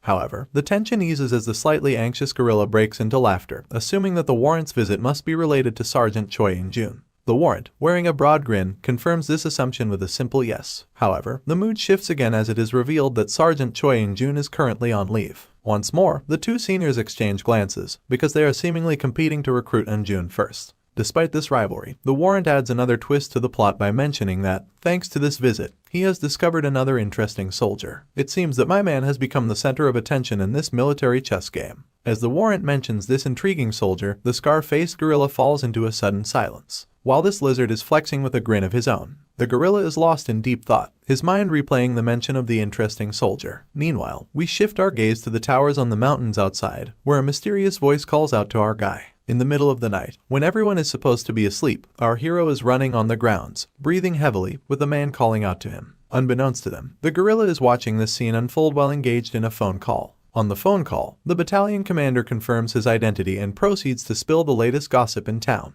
With an air of confidence, he reveals that he has uncovered the mystery of what Corporal Lee Hyunwook used to do before joining the army. Back outside, the curly-haired dude is enthusiastically attempting to grab our blue head, who is feeling quite creeped out, and sternly tells him to stop clinging because this show does not revolve around gay drama. However, he's like a persistent puppy expressing his undying admiration, wanting to be his sidekick. So, here's Mr. Gorilla, multitasking like a champ. He's chatting away on the phone, casually giving the go-ahead to handle Corporal Lee in some mysterious way. Talk about a casual chat with a side of covert operations. Now, over to our man, who's literally in the trenches, despite buckets of sweat and probably a strong desire for a nap. He is powering through that run like it is the only thing standing between him and a lifetime supply of pizza. The struggle is real, but he is not letting that treadmill win. And here we have Gorilla again, making this whole situation weirder. It seems like he's got a major crush on our dude, giving him the eyes like he is the last piece of pizza at a party. As the camera zooms in, we catch that creepy, overly enthusiastic grin plastered on his face. He's thinking, it is not his charming personality, it is just that our dude is the hottest thing in this town. In the bustling streets of the country, people are going about their regular lives. Amidst the crowd, a little boy senses something strange. Intrigued, he starts running towards what he believes to be a monkey. As the boy stands before a dark alley, calling out to what he thinks is a monkey, it becomes clear that this creature is far from an ordinary primate. The boy realizes this as well, and fear sets in, causing him to tremble in his shoes. A closer look reveals that the beast has an enchantment circle on its forehead, hinting at some mystical qualities. It turns out this so-called monkey is not flying solo. He has got a whole squad of these enchanted creatures emerging from what looks like a portal gate. Back at the military base, our curious kid is up to something interesting. Picture this, he sneaks into the battalion armory, a place where every weapon from swords to slingshots seems to find its home. And hey, he is not alone in this arsenal wonderland. And there is also a scene stealer, a fiery red-headed lady. She spills the beans that the big shot, the battalion commander, is virtually giving our guy a high five for his accomplishments. Now he is also getting days off and a weapon in the house. But, and there is always a but, the platoon leader is not exactly throwing a confetti party for our hero. Now, the image of the other eye-patched individual once again appears in his mind. Reflecting on the past, he realizes that he was too fixated on his previous life, and perhaps he has not changed as much as he thought. Acknowledging this, he remarks that whether the platoon leader believes in him or not is now a matter of the past. Turning to the red-headed lady, he asks if she agrees, but the lady gives him a silent treatment. And then, with a heavy dose of seriousness, she hits him with the big question, are you really a smug one? So, she goes on this epic tale about the sword marks on those goblin outfits by the gate. Apparently, they all look the same, signaling that our dude single-handedly faced the first goblin wave. She is like, does that even make sense to you? And raises an eyebrow. Finally, the dude grabs a sword that could pass for a piece of firewood. He starts strutting around, showing off like he is the hero of the day, and the lady's just standing there, totally dumbfounded. She throws a friendly caution his way, saying, hey, do not just grab any random weapon. I am backing you into a corner here. But he is all stubborn, insisting he is vibing with this one. The system window reveals that the wooden sword he chose is called the Cloud Blade. It has the ability to absorb water and release a wet fog. He acknowledges that it might seem like a useless and trashy item right now. However, he claims that in the future, Sergeant Choi In-jun becomes known as a sword saint with this very sword. The true name of the item is revealed to be the Dark Hand of the Cloud Master. In the Dangan mythology, there were three weather gods, the Wind Lord, Rain Master, and the Cloud Master. The Cloud Master's pitch-black hand was called the Hand of Darkness, interpreted as blades hidden amidst the clouds. These blades, hidden amidst the clouds, were none other than the Thunder God. Upon unleashing its full power, the Cloud Master's hand becomes capable of using lightning mighty enough to raid a mid-sized monster dungeon all alone. And the boy believes that with the combination of steel and lightning, nothing can beat him, and this time he is determined to wield this powerful weapon. But the lady, completely oblivious to the epic lore drop, asks if he does not think the Cloud Blade is a bit scrappy for someone with his accomplishments. But our dude's like, "No, I am good with this one. Time's ticking, and I cannot be picky." Just as they are chatting, the sirens go absolutely bonkers, grabbing the lady's attention too. The whole military base turns into an echo chamber of emergency sirens, and the rumor mill spreads like wildfire. Emergency. Iduan Gate breakouts. Soldiers start sprinting, yanking on their uniforms like it is a fire drill. Our dude, who was all chill a minute ago, is suddenly Mr. Serious. He stands there silently, looking like he is ready to drop some hero moves. Now, the red-headed lady's giving him the side eye, suspecting something fishy. Why is he not surprised? And seriously, why is he so calm? It's like he already knew about this emergency. Now, we are in the city, where the soldiers are on guard, making sure nothing funky happens. Enter a seriously stern-looking night lady, marching with her posse like she owns the place. Two regular soldiers, just chilling on guard duty, are totally gobsmacked. One states that, "This is my first time witnessing the Blue Flower Guild in action." The other drops the knowledge bomb that the Blue Flower sent reinforcements for this gate backup mission. They start dissecting the scene, chatting about those flashy armors and designer-level weapons. It's like the Blue Flower Guild raided a high-end fantasy fashion show. One soldier goes all in, revealing that if you could sell what you see, you would be able to buy a building in Gangnam. That's when the blonde dude spills the beans about his master plan. "I am transferring to the Blue Flower after my service. Gonna spend my whole life flexing." Now, we see our dudes running his own little platoon, looking all commander-like. He reminds the soldiers that the vice president spilled the beans. It is Cobbled Gate this time. But hold on, these little buggers may be small, but they play dirty. Because they use poison needles and gas that hits you harder than fighting giant orcs. And casualties can stack up like a bad game of Jenga. Then, he singles out a soldier for a fashion faux pas, telling him no rolling up sleeves in the middle of duty. We're not at a beach party. But, of course, there is always that one soldier questioning the seriousness of it all, wondering if the kobolds will even bother coming this far. Our guy shuts him down real quick, making it crystal clear this is not a drill. He even throws in a vivid image of kobolds gouging eyes out, just to drive the point home. The terrified soldier states no sir. And just when you think it is over, our man drops the mask bomb, and tells them to inspect those masks, because they are talking about poison gas protection in case things go south. Safety takes first priority, even in the midst of monster madness. Now, Blondie enters the scene, tossing shade like confetti. He shouts over to our dude, asking if his so-called trash unit is also having a strategy meeting. Then, he goes full-on mockery mode, saying they might be mistaken for the support squad in a raid or something. The poor squad members, taking hits like champs, stay silent. You see, the support squad is like the benchwarmers of the game, composed of low-ranked players who could not climb the ladder. But our blue-headed hero gives Blondie the ultimate side-eye of scorn. You can practically feel the "how dare you" vibes. Without missing a beat, he claps back, schooling Blondie that many kobolds sneak away during the raid. He instructs him not to be all carefree just because they are at the back. And so, masks at the ready folks. By the way, the red ground is that evacuation zone when the gate opens. Safety first, trash unit or not. But the Blondie is not having sass. He snaps back, making it clear that he can handle himself just fine. Thank you very much. No need for advice from a sidekick. Blondie throws shade, acting like he is some high and mighty hero, not the lowly sidekick type. Our man shoots him another epic side eye because, seriously, who does this guy think he is? As Blondie struts away, our dude cannot let it slide. He throws one last reminder about the danger lurking.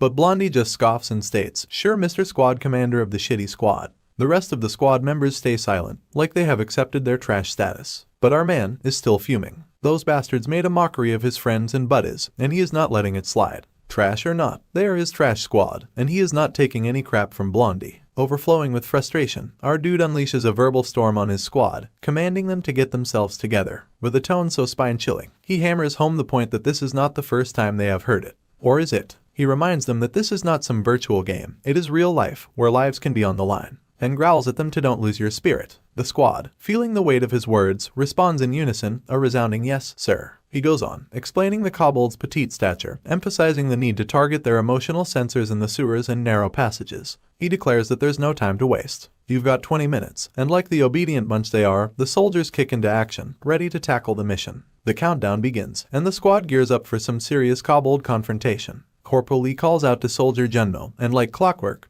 he responds with a hearty "yes, sir." Private Park Junmo reporting for duty. While the soldiers are busy with their tasks, they take a moment to gossip. One of them points out his fella if he has noticed Corporal Lee Hyunwook. He seems unusually anxious today. The other agrees, noting that he is exceptionally serious. With all the routes closed and the soldiers prepared, Corporal Lee Hyunwook is on edge. He's staring at one soldier with a blank expression, giving the poor guy the creeps. It's like his gaze is trying to penetrate the soldier's soul. Feeling the awkward tension, the soldier musters an uncomfortable smile, asking, "What is going on?" It's like a scene from a psychological thriller and everyone's on edge. Out of nowhere, a needle shoots straight into Corporal Lee's neck, leaving him no chance to retaliate. Glancing at the needle, it is clear it is the poison work of those sneaky kobolds. The dude starts to crumble to the ground. Then, a poisonous gas bomb explodes, hitting the soldiers like a nasty surprise. They drop like dominoes, succumbing to the unexpected attack. But it is not just one bomb, there is a series of poisonous gas blasts in the vicinity. Most soldiers have now kissed the dust, while some desperately try not to inhale the toxic green cloud.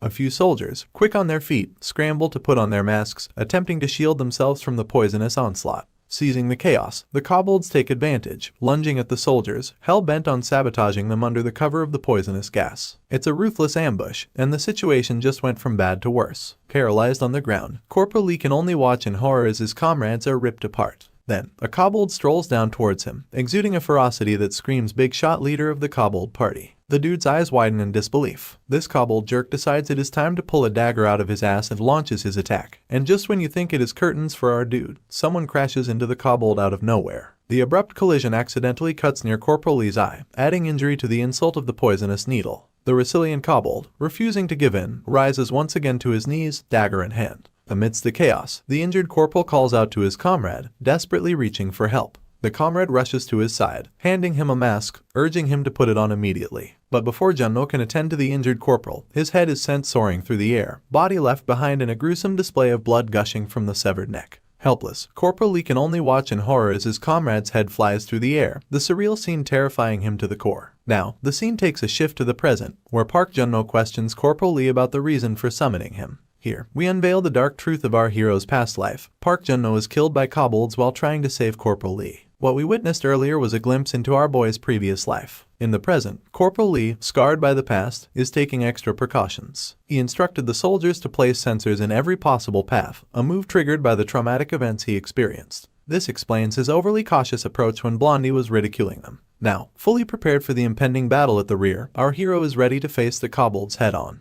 We return to the moment where Corporal Lee was calling out to Genmo. In response, the soldier assures his corporal that he will follow any order Lee has to give. Corporal Lee informs the soldier that he will send a signal later, and when he does, the soldier is to take the squad members and leave the operation zone. The soldier, taken aback by this unexpected request, startles at the suddenness of the plan. Just then, a six-wheeler military truck speeds towards them, leaving the soldier shocked to his core. He mumbles, "Armed desertion." Corporal Lee corrects him, stating that it is not desertion, it is a war tactic. In the following scene, transmissions come in about kobold annihilation from various squads. Beta Squad reports that Zone 2, B9 kobold nest, is discovered. Outside a building, we see soldiers are fully prepared to infiltrate the nest, with over 200 kobolds spotted inside. The platoon commander starts giving a series of hand signals, a secret military language that goes over the head of anyone not versed in military nerdery. With that, they prepare to enter in a wide-range magicka formation, gearing up for the intense mission ahead. With a swift hand gesture, the squad marches through the closed door, completing their infiltration. Inside, they seamlessly transition into a formation, ready for whatever lies ahead. A command rings out to unleash the magic circle and stand by. Following orders, the soldiers activate their enchantments, fully prepared for the impending battle. Kobolds start to emerge from the shadows. In the blink of an eye, the entire place is now crawling with kobolds, swarming like cockroaches in the gutters. These furious beasts are not exactly thrilled to have uninvited guests crashing into their home without so much as a knock on the door. With a wild surge, the kobolds launch at the squad, their sheer numbers overwhelming to say the least. Yet, despite the impending onslaught, the squad receives the order to stand by. Following instructions, they hold their ground, allowing the giant cat-like creatures to make the first move. As soon as one bold kobold attempts to touch the soldiers, the squad finally gets the green light to fire back. Instantly, they unleash their fiery might, guns blazing, turning those kobolds into crispy critters. The fire rages in every direction, burning any kobold daring enough to step into its fiery dance. The battleground becomes a chaotic symphony of destruction, with the soldiers wielding their might against the kobold invaders. Outside, soldiers led by Corporal Lee are in action, strategically placing sensors in every nook and cranny of the streets. Zone 2 signals the completion of their attack, confirming that all sensors are successfully attached. Zone 5 also reports their success in the sensor attaching business. Meanwhile, Corporal Lee is using duct tape to affix something to the floor. He's focused on his task when someone calls out to him from behind.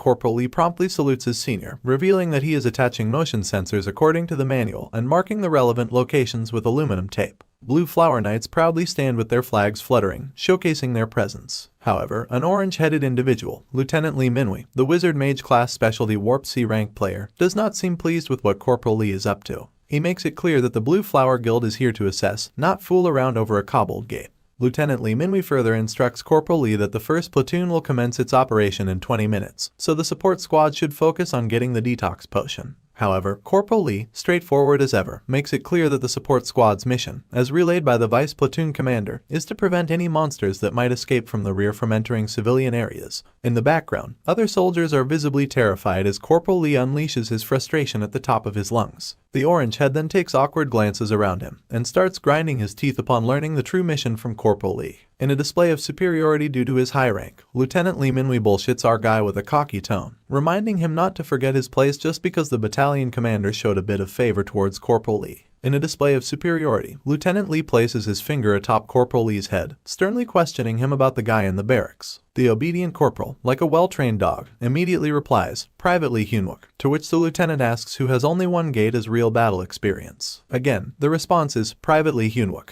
The lieutenant snaps at the boy, questioning the audacity to teach him and demanding that he wipe that look off his face. However, the boy responds with a polite "No, sir." As the confrontation seems on the brink of escalation, a pink-haired lady soldier comes running, huffing and asking the second platoon leader if there is anything wrong. This lady is Sergeant Choi Seon-nam, a caster mage class specialist and a Heal C rank player. At this point, the orange-headed Lieutenant Lee Minwi is visibly losing his composure upon seeing the vice platoon leader. Words seem to escape him, and he is left speechless. This, however, is all part of our dude's grand plan. He provoked her into coming here because she is Lieutenant Lee Minwi's weakness. Seeing the vice platoon leader, the orange-headed lieutenant suddenly becomes all cozy and friendly towards Corporal Lee, as if they were buddies by birth. He reassures the pink-haired sergeant that the support squad seemed to be having a hard time assessing the site, and he was just reminding Corporal Lee of what a real battle is like. With a blush on his face, Lieutenant Lee asks why she is here. The clumsy lady immediately remembers and reveals that the battalion commander called for Private Lee Hyunwook. Now, our dude is left confused, wondering why he, of all people, is suddenly being called into action.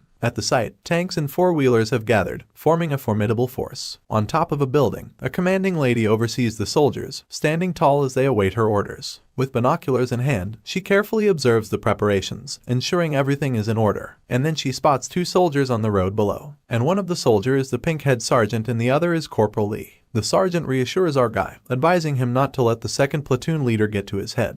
With a nod, he decides to leave the scene, as there is much more to be done. However, the lady gives him a playful twinkle in her eye and a sweet smile, suggesting that others will finish setting up the sensors. She invites him to join her, and though he feels a bit reluctant, he has no choice but to comply with her wishes. Our dude is left terrified, with a looming threat and not much time remaining. He wonders why the battalion commander is trying to summon him and what she might want from him. Back at the scene, the red-haired lady stands tall, still peering through her binoculars. A soldier beside her questions if it is okay for their attack squad to be present in a cobbled raid, especially when they are under the battalion commander's direct command. The lady reveals that it is indeed the battalion commander's orders and makes it clear that soldiers are meant to follow the orders given to them. Finally, Corporal Lee arrives at the temporary command post, the battalion commander's spot, asking if he heard correctly that he was summoned. At this moment, the scar-faced gorilla and the lizard-like warrant are present. Corporal Lee is quite confused to see the lizard-faced lieutenant, though he senses a serious tone in the gorilla's presence. He cannot shake off the feeling of uncertainty regarding why the Lieutenant Chun Myung-ho is here with the battalion commander. The battalion commander finally speaks up, revealing that he wants to put our dude to the test. He proposes that Corporal Lee take the place of Choi In-jun, who is currently on leave, and serve as the temporary squad leader of the 1st platoon for the 2nd strike mission on the gate.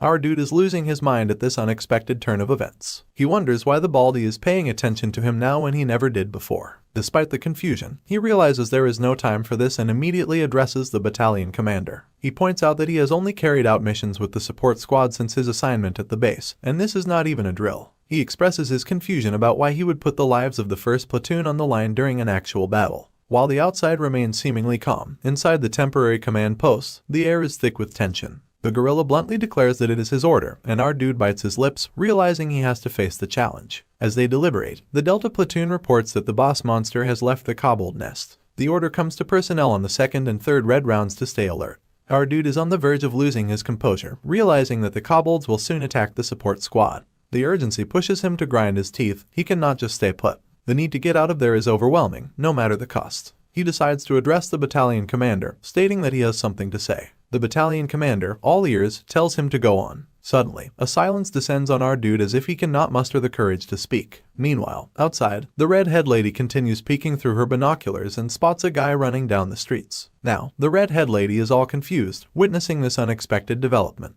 The guy running down the streets is none other than our hero, Corporal Lee, racing as if there is no tomorrow. Suddenly, he screams at the top of his lungs toward his support squad, continuously running and shouting something about the gas. Right at that moment, the sirens start to buzz, and the entire place descends into chaos. Just like in Corporal Lee's memories, the gases start to appear out of the gutters. And, in the blink of an eye, the entire area is covered in this ominous green gas. Amidst this chaos, we find him all terrified, witnessing the event unfolding much quicker than he remembers. So, we are back at the battalion commander's temporary command post, and Corporal Lee is about to dish out some juicy details to his superiors. The gorilla gives him the nod to go ahead, and he starts off by saying he heard through the grapevine that this very gorilla lost his entire platoon. The battalion commander and that sneaky lizard guy lurking in the background are both pretty shocked to hear this. Corporal Lee goes on to explain that this is precisely why he finds it hard to believe that Battalion Command is now suddenly asking him to join a combat squad, just for a test, despite him being a lowly corporal in the so-called crappy support squad. He then turns to the battalion commander, his voice tinged with a mix of disbelief and frustration, and asks if they have started to look down on an ordinary soldier like him so much that they now consider our boy just another expendable regular soldier. But the commander immediately denies it, saying it is all just a big misunderstanding. That is when our man, with a straight face and an undeniably gutsy attitude, says that if it really comes down to following the commander's orders, then he would gladly give his life. Deep inside, he is getting frustrated, wrestling with the fact that he cannot just come out and tell the commander about the truth, that he knows the future. This secrecy is driving him up the wall because, truth be told, he has zero interest in leading the combat squad. In an effort to stir the pot, he decides to lay it out for the commander. If his lack of battlefield experience means commanding someone else's squad, then they are staring down the barrel of a very real possibility of high casualties. He does not stop there, though. He makes it crystal clear that while he is genuinely grateful for the battalion commander's high expectations of him, if the cost of validation is too steep, he is prepared to disobey the orders. The battalion commander is momentarily lost for words, unsure of how to respond to such a direct challenge. It is at this point that the warrant officer steps in, reminding our guy, Corporal Lee, that defiance during wartime is a capital offense, and he will have to face the consequences. The boy remains silent because he is well aware of the rules and regulations. However, his silence is not out of fear. He is more concerned about the fact that if he does not act, everyone in the real guard will die. Outside, everything seems calm for a moment, but inside, the tension is palpable. Finally, the commander speaks up and, surprisingly, gives in to the boy's wishes, saying that since he insists on proceeding with the original support mission today, he has the green light to go. Now, our guy is quite surprised to hear this, especially coming from this stubborn gorilla of a commander. But then, the commander adds a but to this agreement. With a stern tone and a somewhat cocky face, he makes it clear that, like a true soldier, our man has to deal with the consequences of disobeying orders later. Now we are finally back outside, where the entire area has already fallen victim to this green gas, and the sirens are going absolutely bonkers. There is our guy, doing his best not to inhale the poisonous gas, all while scanning the area with his eyes for his fellow soldiers. He immediately puts on his gas mask, and while he is at it, he is cursing those damn kobolds under his breath. Without missing a beat, he starts to pull out a sword from the enchanted inventory box. Now, this box is no ordinary bag. In it, you can load items from military supplies, and the number of items stored may vary for higher-ups and soldiers. He then pulls out a water bottle and starts to pour the water onto the sword. As he does, a system window pops up, giving all the deets about this sword. Its name is Cloudblade, and its effect is pretty cool. The sword absorbs water and releases a wet fog. And just like that, the sword has started to absorb water, with the absorption rate hitting 25%. Now he is geared up, sword in hand and mask on his face, but he cannot see clearly because of the toxic gas enveloping everything. He wonders if he is too late, silently hoping everyone managed to run to safety. But it seems the kobold creatures have already arrived on the scene, starting to slash at the poor soldiers caught in their path. And right in front of us, this soldier is just getting brutally butchered. As the scene zooms out, we see it is not just one, kobolds are everywhere, and the soldiers are putting up their best fight to beat these beasts back. Then, amidst the chaos, one soldier getting the beating of his life starts to shout for help, calling out to Private Park Junmo. Hearing the pleas for help, one Solider immediately turns around, his resolve hardening. He swings around with his gun ready to take down these kobolds, determined to save his fellow soldiers from this nightmarish assault. With blazing determination, he pulls the trigger, ready to take these kobolds down. But it turns out these creatures are not just mindless beasts, they immediately react to the commotion. and before the bullets can even reach them, they start to scatter from the scene, leaving the injured soldier on the ground. It looks like the soldier is alive, but he is far too injured for comfort. Amidst the smoke and chaos that is engulfing everything, the soldiers are doing their best to hold their ground. In a moment of quick thinking, one of the soldiers instructs the injured man to get inside the box and take an MRE with him. Just a side note, the military box is not just any box, it has basic barrier spells around it for transporting supplies and setting up camp in case of an emergency. Taking the opportunity, one soldier tries to drag the injured soldier out of this harrowing place. As he does, a gruesome trail of blood marks their path, a stark and horrifying reminder of the violence they have just faced. The vice president, witnessing this scene, is terrified out of her mind at the sight of this bloodbath. One of the privates tries to snap her back to reality, but the scene before her is just too gruesome for her to quickly recover from. It is then remembered that she is barely 20 years old, making her reaction all the more understandable. Not to mention this is her first real mission after her appointment, which speaks volume. Private Park finds himself in a bit of a pickle too. He is not in a position to back up the support squad soldiers in this situation, adding another layer of complexity to the already chaotic scenario.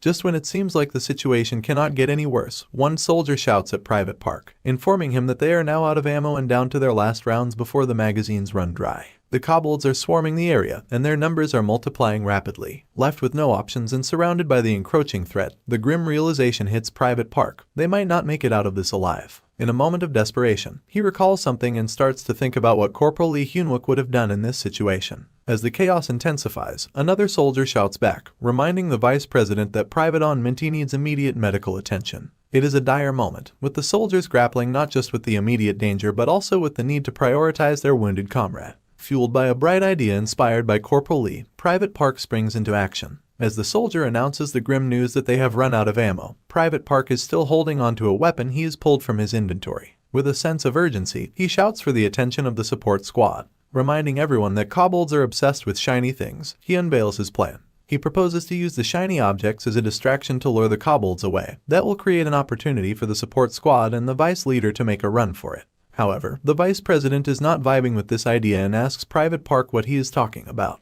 Undeterred, Park makes it clear that this is his order as the vice platoon leader. He invokes Corporal Lee Hyunwook's words, mentioning that the Blue Flower Guild is just outside the red zone, ready to unleash hell on these kobold motherfuckers. With determination in his eyes, Park orders everyone to grit their teeth and run for their lives. As we glance at the monstrous creatures, it is evident the kobolds have no clue what's about to go down. Private Park raises his hand, acknowledging that his pathetic electric powers cannot take down a single monster. Yet, in the end, the fact that he will use them to save people brings a genuine smile to his face. With absolute resolve and no fear of death, Private Park charges into the opposite direction, holding his shimmering weapon in hand. Every kobold in the vicinity turns their attention to him, chasing him relentlessly. He becomes the star of this deadly show, drawing all the kobolds away from the platoon. Once he reaches a safe distance, he signals everyone that now is their chance to run. However, the soldiers are struggling to gather the courage to flee. It is a heartbreaking moment as they realize Private Park has willingly put himself in the line of fire to save their lives. At this point, it seems inevitable that Private Park is about to meet his demise. The kobolds are mere inches away, reaching out to grab his limbs. Yet, Private Park is not backing down. He is running full throttle, reminding himself that if Corporal Lee were in his shoes, he would use his so-called pathetic power just like this. He then imagines that if Corporal Lee were present, he might have used him as bait too. Just when it appears that Private Park is done for, a shimmering steel blade suddenly comes hurtling down through the air like a laser and starts cutting down the kobolds like cucumbers, turning the tide of the deadly pursuit.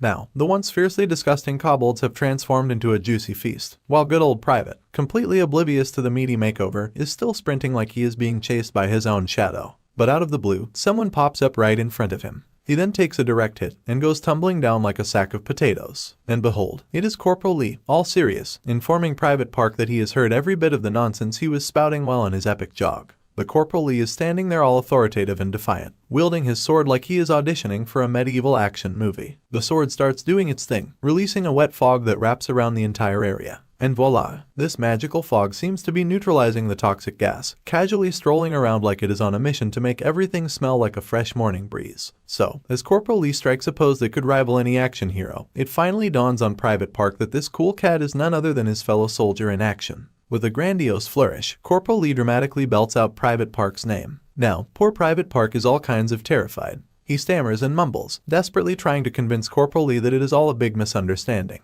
He was just doing a spot-on impression of the corporal and things got a tad out of control. But instead of scolding Private Park, Corporal Lee surprisingly praises him. You heard it right. He throws a hearty thanks at him for being alive, all with a grin as wide as the Grand Canyon. Now, tears well up in Private Park's eyes, moved by this unexpected moment of appreciation. Meanwhile, these kobolds clearly did not get the memo about sentimental reunions. They are still marching towards our dynamic duo, fueled by the same energy as if they are on a mission to crash the emotional party. Once again, wearing a grin that could light up the darkest dungeon, Corporal Lee declares his genuine pride in Private Park. He goes on a gratitude spree, commending the guy for his noble courage. Then, with an eager glint in his eyes, Corporal Lee turns his attention to the approaching horde of kobolds. He is practically rubbing his hands together with excitement, ready to unleash a symphony of sword slashes on those little troublemakers. With that same broad grin, he announces that this is exactly the kind of party he was hoping for, a grand buffet of hack and slash. He is all in, ready to devour every last one of those kobolds with everything he has got. And so, the slashing spectacle kicks off. Corporal Lee is dicing and slicing those kobolds left and right, as if he has found the ultimate stress relief therapy. He is just chilling in one spot, twirling his sharp blade like it is a ninja's whip, turning approaching kobolds into a smoothie. It is like they wandered into a blender and did not read the warning label. Now, as we glance at the ground, the fallen kobolds have left behind some shiny stones they were holding onto. My man's eyes light up with excitement, ready to savor the flavor of every single one. Meanwhile, Private Park is standing there, utterly confused, wondering what in the world is delicious about these monster pebbles. He throws a frustrated side-eye towards Private Park because, let us face it, munching on essence stones in the presence of Private Park is a strict no-go. It seems the kobolds have finally hit the brakes, maybe realizing they are on a one-way ticket to Kobold Valhalla. My man shoots them a curious glance, wondering aloud where their big boss is hiding. Suddenly, the enchantment emblem on the kobold's head starts to shimmer as if they are being summoned. The realization finally dawns on Corporal Lee, and now he is in disbelief. The kobolds, as if on cue, start turning around. Corporal Lee is standing there in disbelief, while Private Park is still clueless about what the heck is going on. Then, like they have just remembered they left the oven on, the kobolds start heading back in the opposite direction. Now, Corporal Lee kicks into high gear, sprinting after the retreating kobolds like his life depends on it. He immediately yells at Private Lee to hustle before these little buggers put the entire squad in jeopardy. Meanwhile, back on the rooftop, the lady in charge orders the attack squad to hold their ground and shoot down any kobolds escaping the gas zone, coordinating with the Blue Flower Guild to make their way to Cavilion. A nearby soldier nods in understanding. However, he throws a curveball, asking the lady if she is planning to head somewhere herself. Now, the lady is really suspicious of Corporal Lee's peculiar behavior, because he was giving off vibes as he knew already that this is going to happen. So she casually responds that she has something she needs to confirm. And just like that, she nonchalantly leaps off the 5th floor building, descending with the grace of a cat dropping from a pot, landing amidst a swirl of green smoke. Now, we are back in the chaotic battlefield where the Vice President is losing her cool, and Private Minty is on the brink of joining the unconscious squad if he does not get healed pronto. While other soldiers are busy patching up their injured comrades, suddenly their box formation is getting shredded. The boss monster enters the scene, tearing apart their carefully crafted formation. The ordinary soldiers are putting up a valiant fight to maintain their grip on the formation. But lo and behold, there is this one kobold who is busting out some magical moves, giving the soldiers a run for their money. He seems to be the ferocious type, so no rocket science needed to figure out he is the kobold boss. But seriously, I was picturing their boss to be a hulking giant rat, not some magical wizard pulling tricks out of his non-existent sleeves. Finally, he succeeds in tearing down their box barrier, and like a swarm of cockroaches crashing a party, the other lucky kobolds join the scene. Judging by the hunger in their faces, it is crystal clear these guys are in the mood for some fresh human meat. The soldiers, now partially in panic mode because they are fresh out of ammo and surrounded by these hungry monsters, are practically on the verge of turning their pants into a tactical retreat. Suddenly, the boss monster perks up, noticing something unusual. The scene zooms out, revealing silhouettes emerging from the wet fog my man is producing with his sword, and the other is Private Park, both running side by side. The boss monster's alarm bells start ringing, realizing this is not going to be a walk in the park. Seizing the opportunity, my man hurls down his blade with all the force in his arsenal. The sword hurtles directly toward the boss, but with the reflexes of a caffeinated cat, the boss takes a step back, narrowly avoiding a direct hit. Much to the monster boss's surprise, the blade pulls a magical stunt, changing its trajectory like it is auditioning for a wizardry show, chasing its target like an automated missile. However, just before it can land a hit, the nimble kobold takes a swift step down, avoiding the direct impact once again. While evading, it takes a tumble but effortlessly regains its footing as if it is a walk in the park. A little victory dance turns into a frown when the kobold realizes the jar it was holding has been pierced by the blade and is now leaking out. Pissed off to the core, he telepathically commands his lackeys to attack our dynamic duo. And so, they launch themselves toward Corporal Lee in Private Park. Now, Corporal Lee's alarm bells are ringing loudly as he finally grasps the gravity of the situation. The kobolds, plotting a sneaky attack, take a step back and find their footing. Keeping a safe distance, they start blowing poisonous darts like it is a twisted party trick. In the blink of an eye, hundreds of those tiny needles are zooming toward Corporal Lee and Private Park. But fear not, my man takes a superhero stance, hurls down his sword, and not a single needle makes its way to our dynamic duo. But hold your applause because here comes round 2, another batch of the same poison needles heading their way. This time, Private Park is right in the line of fire, ready to take the hits. But Corporal Lee immediately screams at the top of his lungs, telling the guy to get down. Sure enough, Private Park immediately leans downward, narrowly avoiding the incoming needles. Now, the window system pops up, reminding us that Corporal Lee boasts a metal control ability, and the current controllable metal weight is a hefty 2959 grams. However, there is a warning flashing. The metal control transition speed is a tad too fast for our guy's current ability. Anyway, priorities first. Corporal Lee ensures that no needle touches his friend or himself. With a swift motion, he deflects all the needles that came their way, sending them off in different directions. Talk about turning poison darts into a deadly game of dodgeball. But here comes another curveball. A warning blinks, indicating my man has lost control of the M7 greatsword, and now the blade is doing its own whimsical dance in the air. Now suddenly the kobold eyes lands on something unexpected. Here we witness Corporal Lee, now with a gun in hand, unleashing a barrage of bullets towards the kobolds. It dawns on him, this particular kobold is not just any ordinary commander, he is literally the puppet master controlling the whole kobold squad. The realization hits hard, scaring them off will not buy any time, and engaging in a full-blown battle with these little troublemakers is way too perilous, especially with Private Park as his sidekick. It is time for some strategic thinking and maybe a tactical retreat. So, with a quick decision to retreat, Corporal Lee leads the way into the safety of the box formation. Private Park, looking a bit clumsy but determined, and Corporal Lee are doing their best to reach the box in record time. However, those pesky kobolds are relentless,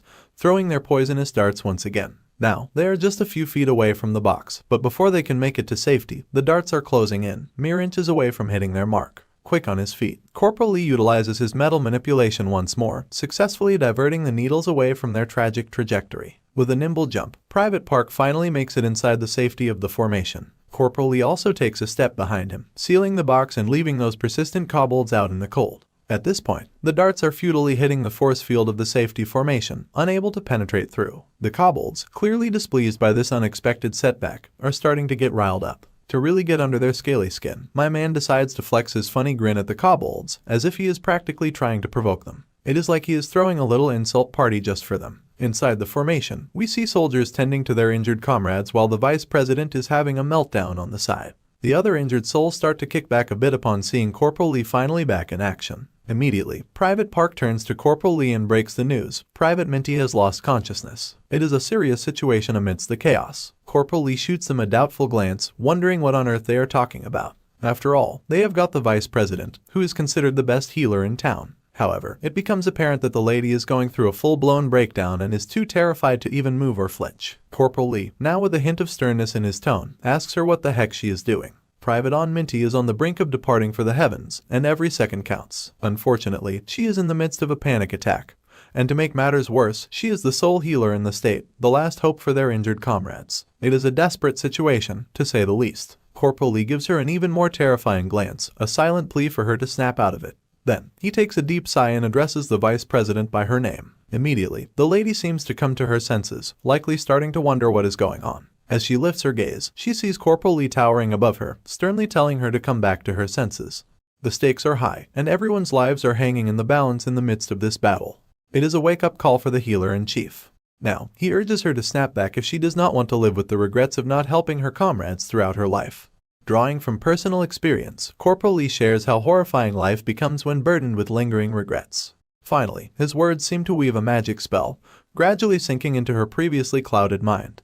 As the magical enchantment unfolds, the kobolds in the distance observe the spectacle with keen eyes.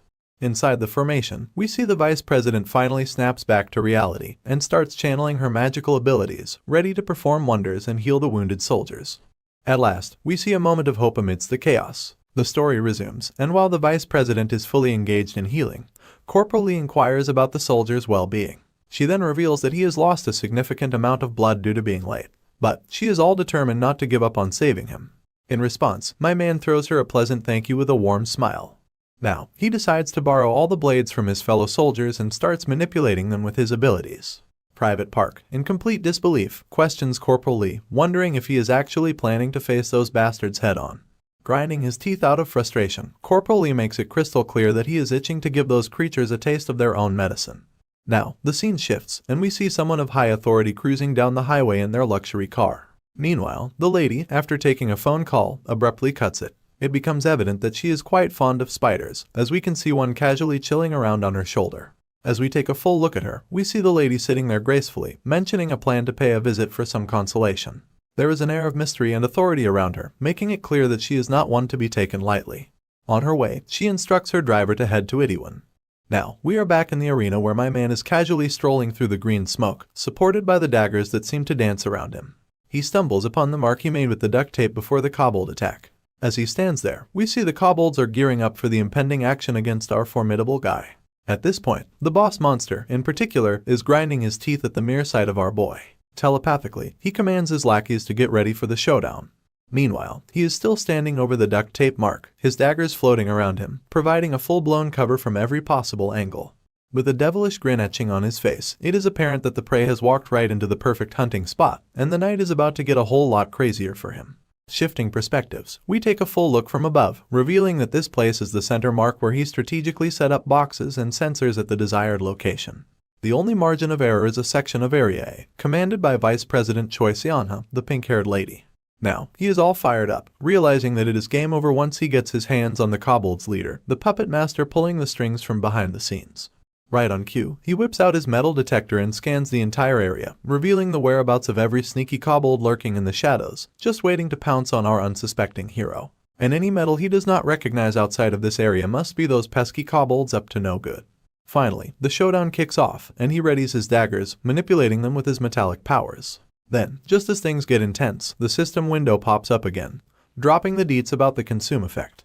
Apparently, munching on metal and absorbing it increases the weight he can control. And currently, he is in command of a whopping 2,959 grams of metal mayhem. Finally, he hurls his blades in every direction, aiming at the anticipated lurking kobolds like he is auditioning for a knife-throwing circus act. Meanwhile, the kobold leader has starting to catch wind of our guy's master plan. The blades swing into action, piercing through those kobolds one by one, like they are cutting through a cake at a birthday party. Now, these creatures are groaning in pain, and their green blood, which is surprisingly stylish color for blood, is gushing out with every blade hit. Suddenly, one blade gets a personal vendetta against the kobold leader and turns toward him. It is like the blade has a score to settle, and it is not taking no for an answer. But hold on, the kobold leader is not about to kick back and watch his comrades getting chopped down like vegetables. He kicks into full wizard mode, unleashing his magical prowess. He then tries to snatch the floating sword with his magical energy, and would not you know it, he successfully grabs the blade like it is a mid-air game of catch, magical style. But wait, Corporal Lee was way ahead of the game. It is like he had a crystal ball for situations like these, predicting it with the precision of a ninja fortune teller. Without missing a beat, he hurls a batch of blades towards the poor kobold, who is already tangled up with one blade like a badly wrapped present.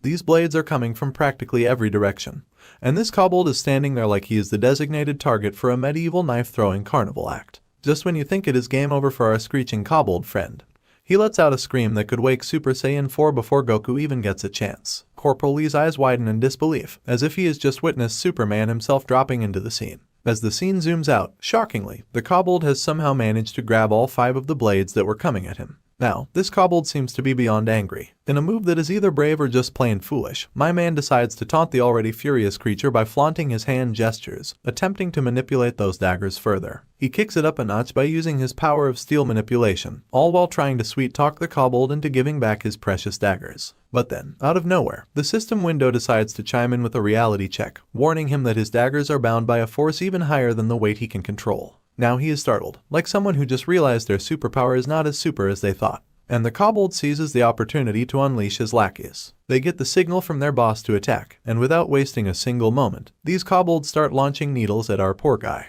Before he can even process what is happening, a needle arrives from behind, ready to plant a not-so-friendly kiss on his back. He finally turns around, only to realize that he is in a tight spot. Let us just say things are looking a bit dicey for our hero. Now, he bravely stands there, taking the barrage of needles directly on his body like it is some weird initiation ceremony for the Needle Lovers Club. The air is so thick with tension you could cut it with one of those fallen daggers, and the kobolds are watching with bated breath, wondering if our guy is now officially a human pincushion. As if on cue, the daggers decide to retire early, falling lifelessly to the ground as if our guy suddenly lost control over them. The kobold boss, looking as confused as a cat watching a magic trick, takes a moment to process what just happened. Suddenly, he snaps out of his confusion and immediately directs his lackeys to lunge at our guy. Without missing a beat, all the kobolds start charging toward the dude who just took a rain of poisonous needles like he is the lead in some bizarre, deadly parade. It is safe to say things are about to get wild, and our hero might need more than just luck to get out of this one. As we zoom in, it turns out the needles landed on his hands, but quick thinking saved the day. He transformed his hands into steel right before they could turn him into a human pincushion. Now, he is grinding his teeth, fuming, more determined than ever not to let this life end like his previous one. Standing up, he casually shrugs off all the needles pinned on him like it is just a pesky mosquito bite.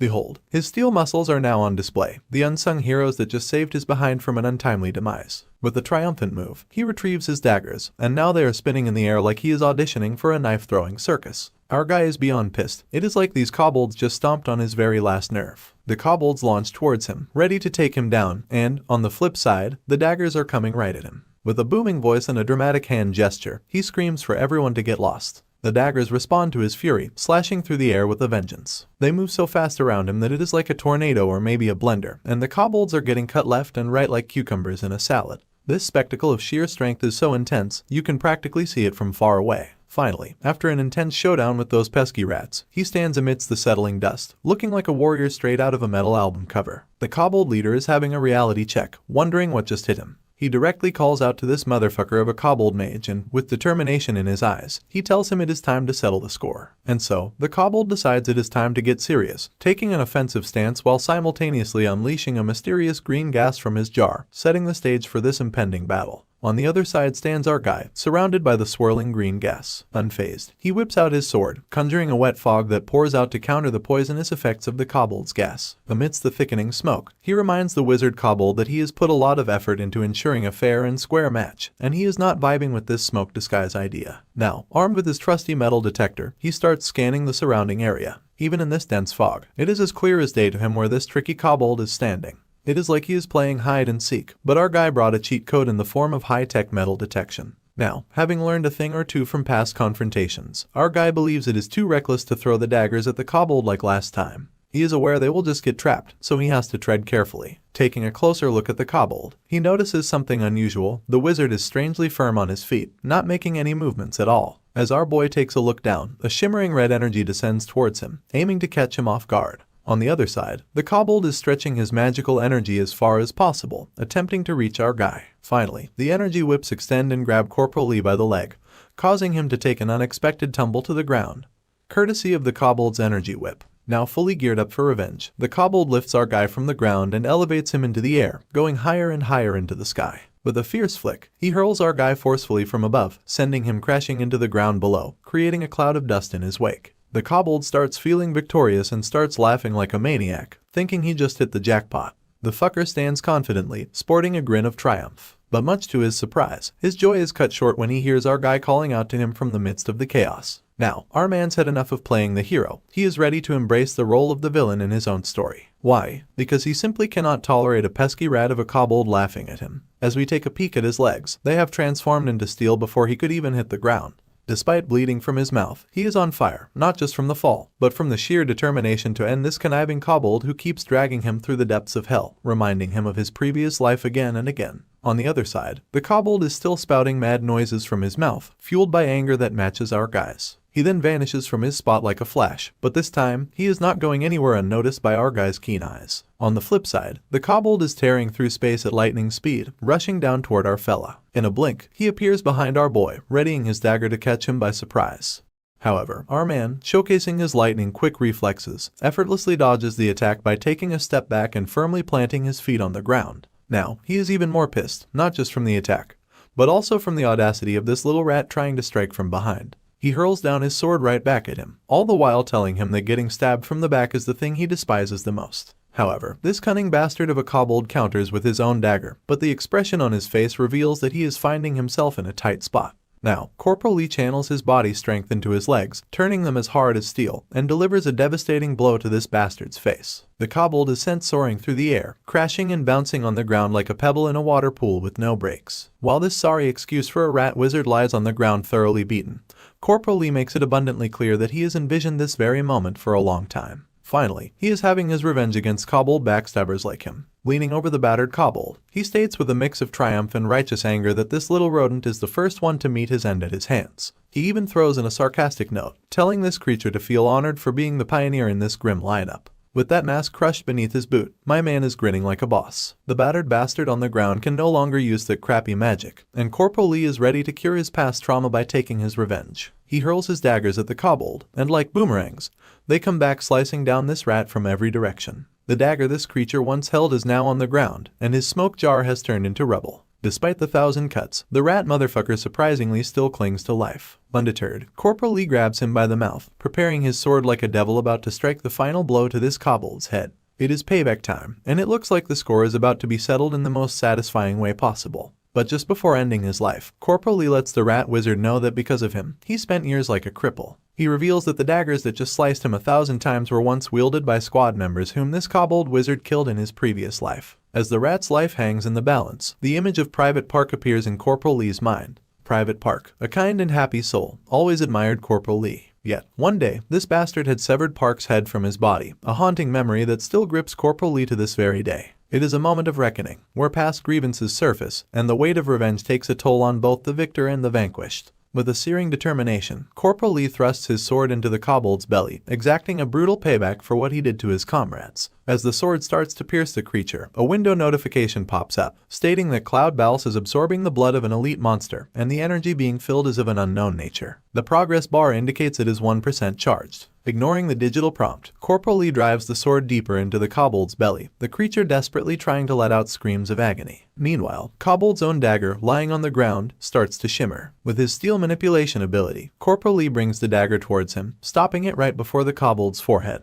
Driven by the desire for payback for the scar this kobold left on his face in his previous life, Kobolod's own blade starts to thrust into his own head, slicing the rat wizard's face in half. With this final, vindictive strike, the bastard finally meets his well-deserved demise. The system notification pops up again, declaring that Cloud Blade is being filled with an unknown energy, and 11% has been achieved. The notification further states that the latent powers of Cloud Blade will be unlocked when it is completely filled with this unknown energy. But who cares about what this system window is saying? Corporal Lee is feeling satisfied. Finally, he has reversed the first event of his past that had been haunting him, and the weight of revenge has been lifted, even if it's only a little. Now, back on the streets, the smoke has started to dissipate. Suddenly, the medallion of the kobold pops out of his lifeless body. Corporal Lee is struck with a mixture of amazement and surprise at this unexpected turn of events. Another notification pops up, revealing that it is the Devil Medallion, and he has acquired Inferno. This Hellfire Medallion contains the power of devilish race demons and is the highest ranked item in the medallion series. However, Corporal Lee gives the medallion a doubtful glance, wondering why it is appearing there all of a sudden.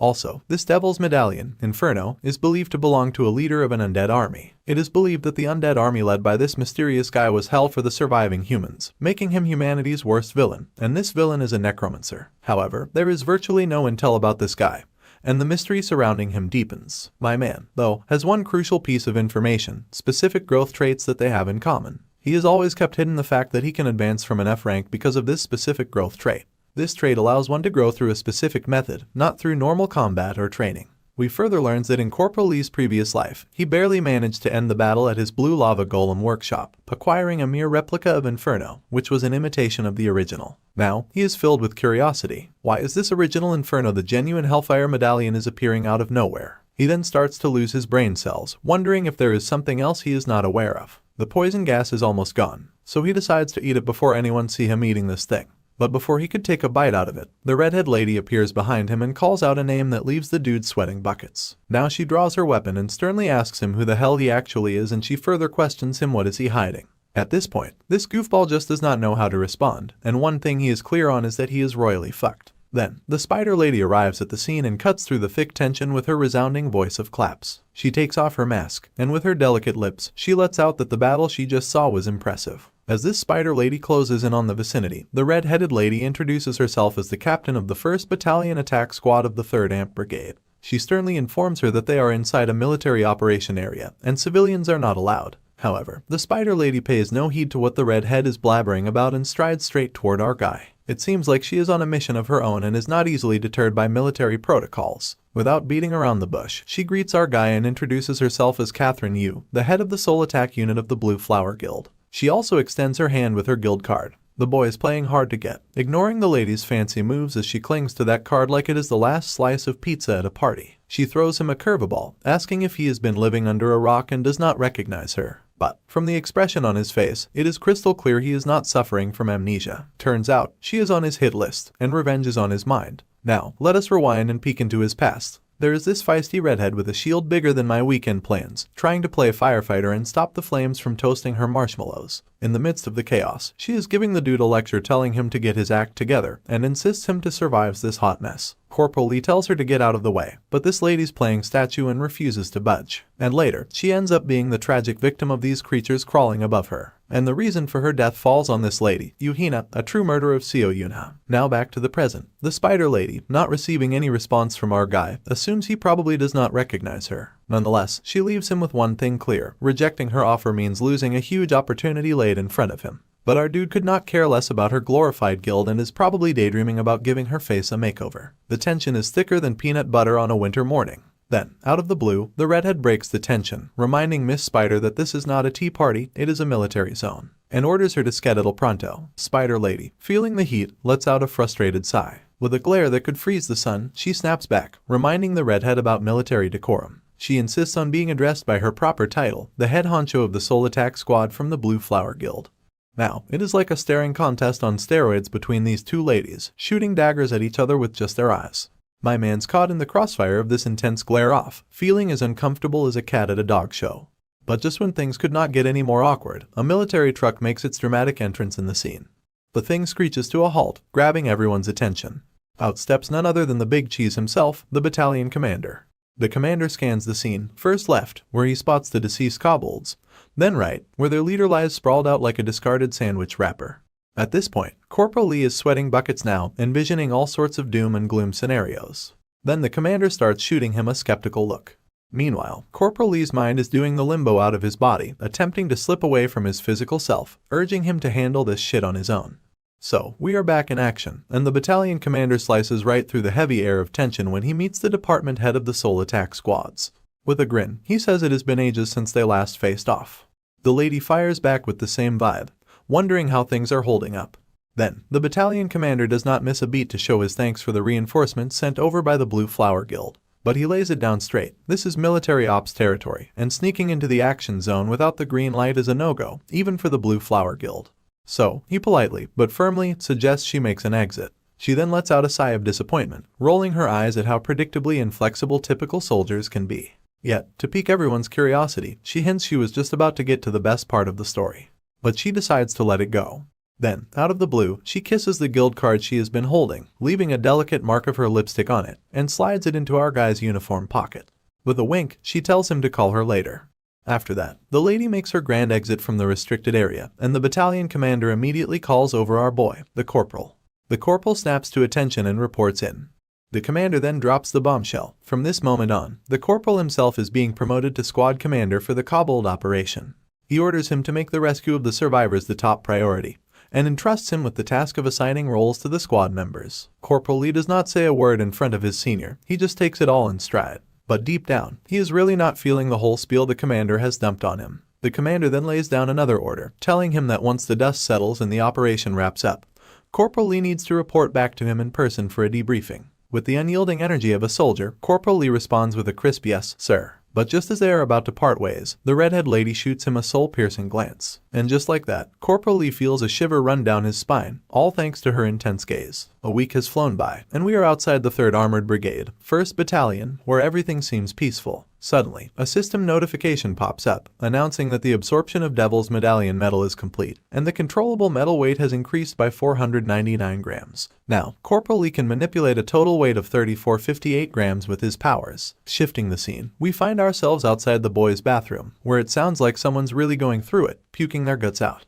Then, another notification pops up, warning that a breath room is forming in our guy's stomach, currently at 1%. This could lead to excruciating pain for the time being. When we finally see Corporal Lee, it is clear the Devil's Medallion he devoured is wreaking havoc on him. Flames seem to be escaping his mouth, and because his body is weak, the toll it is taking on him is much more painful than it should be. Private Park makes his entrance into the toilet, his playful nature on full display. Leaning towards the door of the cubicle Corporal Lee is in, he flashes a mischievous grin and teasingly asks if the corporal is enjoying some nice alone time. But inside that toilet room, it is clear that what is happening is far from what Private Park imagines. It is not a pleasant experience by any means. Corporal Lee's entire body is steaming, with light trying to burst from the corners of his eyes and mouth, as if a heater has been cranked up inside him. The reaction intensifies, heating up the entire toilet room, and now Private Park is the one feeling chills running down his spine, wondering what in the hell this guy is up to. Rewinding the clock to when the whole cobbled gate scenario unfolded, everyone had underestimated the creature's infiltration, leading to a high number of casualties among the soldiers. But, fortunately, the vice president, with her healing powers, managed to pull Private Mantique back from the brink of death. He was then safely transported to the military hospital. After that nightmarish day, Corporal Lee had a change of heart. He realized he could not shoulder the burden of protection all by himself. So, he began training the support squad members, aiming for them to at least be able to defend themselves. This shift in strategy was not just a learning curve, it also brought its own set of challenges. However, this change sparked an unexpected development. The vice president started paying more attention to Corporal Lee, something he found more than a little unsettling. It was not just the occasional glance or casual check-in, it felt like he was under a microscope, and frankly, he was not here for it. Now, we catch a glimpse of the vice platoon president nagging Corporal Lee yet again. Our guy, clearly not on the same wavelength, asks in a dejected tone, "What do you want now?" It is like he is running out of patience for these encounters. On the flip side, we have got this orange-headed motherfucker steaming with anger. He is a second problem Corporal Lee finds himself dealing with. Ever since the battalion commander started showing our boy some extra attention, suggesting he quit his current role to become a non-commissioned officer, this orange-haired individual has been on edge. But honestly, Corporal Lee is not feeling all this spotlight. It is not his scene. Yet, he is not the type to outright defy orders or suggestions from his seniors. The commander harbors a firm belief in shaping an ideal military culture, one where ranks do not dictate every interaction, aiming for a more unified, team-oriented approach. He sees Corporal Lee as a crucial piece of this puzzle, someone who could help realize this vision. And there is Corporal Lee, scratching his head, wondering why on earth he has been chosen to help this guerrilla achieve his ambitious dreams. Despite his reservations and not being fully on board with this whole setup, he ends up telling the commander he will think it over during his vacation. And just like that, 3 weeks whisked away, bringing us to the much-awaited vacation day. Day 1 kicks in, and we find ourselves outside Seoul Station, where we see someone is holding down the fort outside the toilet room. Meanwhile, our corporal is dealing with the same stomach issues that have become a regular feature lately. But wait, a system window pops up out of the blue, congratulating our guy for meeting some special conditions. As a reward, he has been granted a shiny new skill, introducing the latest addition to Corporal Lee's repertoire, Breath Room Fire. It is a grade D skill, boasting the power to turbocharge his metal absorption by 50 to 250%. But there is a downside of it. The more efficient the furnace, the higher the inflicted pain. Now, here comes the second act of this skill named Fire Breath. Corporal Lee can store some of his metal in a breath chamber and unleash it as, you guessed it, fiery breath. The weight limit is a cool 3 kilograms per breath, and interestingly, fulfilling some hidden conditions can actually level up this skill. Corporal Lee emerges from the bathroom, looking like he just wrestled a dragon and won. Finally over with his stomach issues, there will not be any rumors circulating about him engaging in bizarre bathroom antics. As he stands before the dressing mirror, he cannot help but reflect on the harsh reality.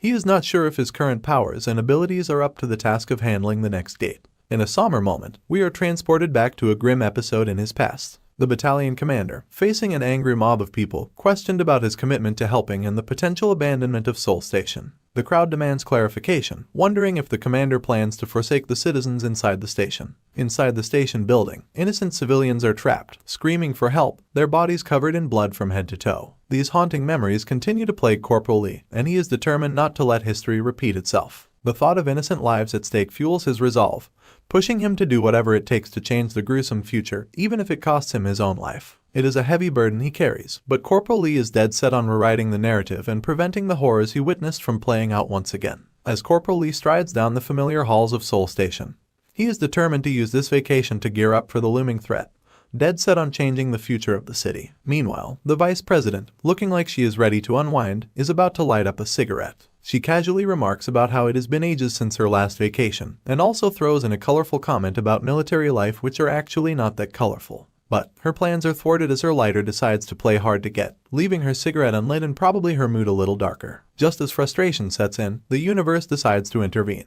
Their paths cross, and, in a serendipitous moment, Corporal Lee and the Vice President lock eyes. She, in her slightly vexed state, asks him the burning question, "Do you have a lighter?" An awkward tension starts to descend between them, mainly because the Vice President has never revealed her casual and real personality to anyone before. The sun, meanwhile, is cranking up the heat. and beneath the blazing sun, we see a train barrels along its tracks. Inside, the Vice President and Corporal Lee find themselves sharing a seat, plunging into an uncomfortable silence that hangs heavy in the air. Breaking the awkward tension, she finally looks towards him and decides to initiate a casual conversation. She asks if this is his first vacation in a while, assuming his parents must be thrilled to see him. But with an unfazed expression, he calmly reveals that neither of his parents is alive. They passed away when he was young. The unexpected response sends a chill down the Vice President's spine, and she is left pouting, realizing she might have inadvertently made things even more awkward than before. Noticing the Vice President sulking, Corporal Lee decides to take the initiative. Flashing a pleasant smile, he reassures her that it is all good. While his younger years were tough and lonely after losing his parents, he found a second family among people he met as an adult. The Vice President, intrigued, is keen to learn more about who he considers as family. Corporal Lee starts recalling memories where people close to him stand, calling out his name.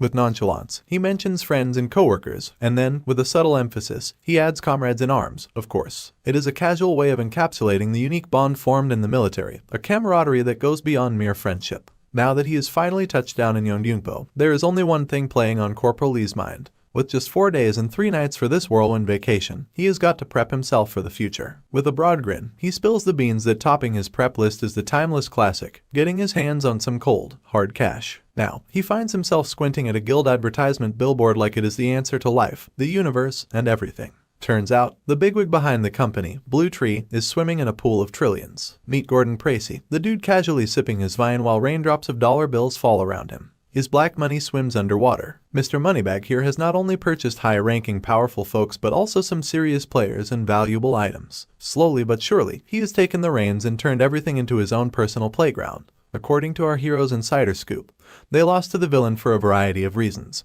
But at the heart of it all was the green stuff. Yes, you heard it right, it's all money. So, our hero spills the beans that reaching Gordon Tracy's level of wealth is like trying to catch a unicorn and it's impossible. But he is not aiming for unicorn status, just enough cash to sidestep troubles and avoid getting caught up in Gordon's web. Lucky for my man, being a time-traveling wizard means he has got the lowdown on all the future money-making events and exactly where and when the cash will pile up. In a nutshell, he has figured out that if he throws some coins into the investment fountain before everyone else, even pocket change can turn into a money avalanche. But, and there is always a but, he needs a partner in crime who will not bail on him during the investment roller coaster, no matter what. So, our hero sets out on a quest to find someone faithful and loyal, a sidekick who'd keep their promise even if it is written in invisible ink. As he ascends the stairs, he catches wind of a commotion. Someone's dishing out the dumbass label like it is going out of style. The situation's heating up, and it looks like whoever's quarreling is ready to throw down. Now, we see a silver-haired dude gripping a boy, clearly on a mission. This silver fox is practically demanding the poor kid to hook him up with a job. But the boy is just laying it out straight. Not many clients around these parts lately. Silverhead is not having it and insists the lad grab whatever job comes his way. In the midst of this workplace drama, cue our hero making a grand entrance, better late than never. Now, the silver-haired screamer does a 180, locks eyes with our guy, and there is a collective gasp.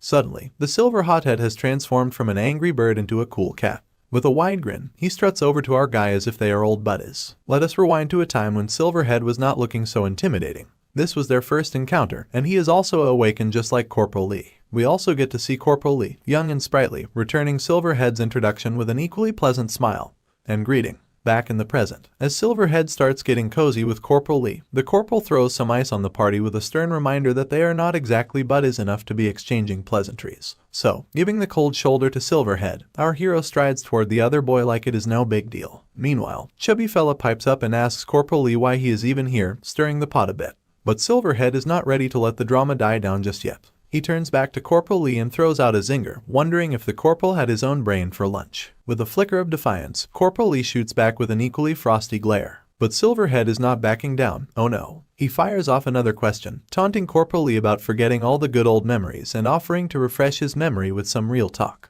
Now we take a flashback into the past once again where we see the Corporal Lee, the budding superhero, is levitating objects with his superpowers, putting on a show for a crowd of students. But instead of applause, they are throwing shade, questioning if that is the best he has got and mocking him for not living up to the Awakened One hype. Amidst the doubters, Silverhead, ever the voice of brutal honesty, lets loose with some colorful language, straight up calling Corporal Lee a loser and a dipshit. The objects Corporal Lee was levitating hit the ground unceremoniously, their once majestic dance cut short. Silverhead's patience evaporates, and he delivers a resounding slap to Corporal Lee's mouth. It is so fierce that it triggers a blood fountain. My guy sprawls on the ground, and Silverhead stands there triumphantly, raging because he is not about the whole Corporal Lee, the awakened vibe. He goes off, dissing Corporal Lee's powers as dumb and flat out calling him a dumbass. The threat is crystal clear, one more boast about being awakened, and Corporal Lee might as well start finding a perfect spot for his grave. Now, back in the present, Silverhead is serving the same cocky tone and energy to our guy. F and ally, we get to know that this guy is Lee Wunchul, a C-rank player with the fighter trait, proudly repping the Hope Guild. Silverhead takes it up a notch, threatening to throw it back to the good old school days and beat our guy to a pulp, making him beg for mercy just like in the good old times.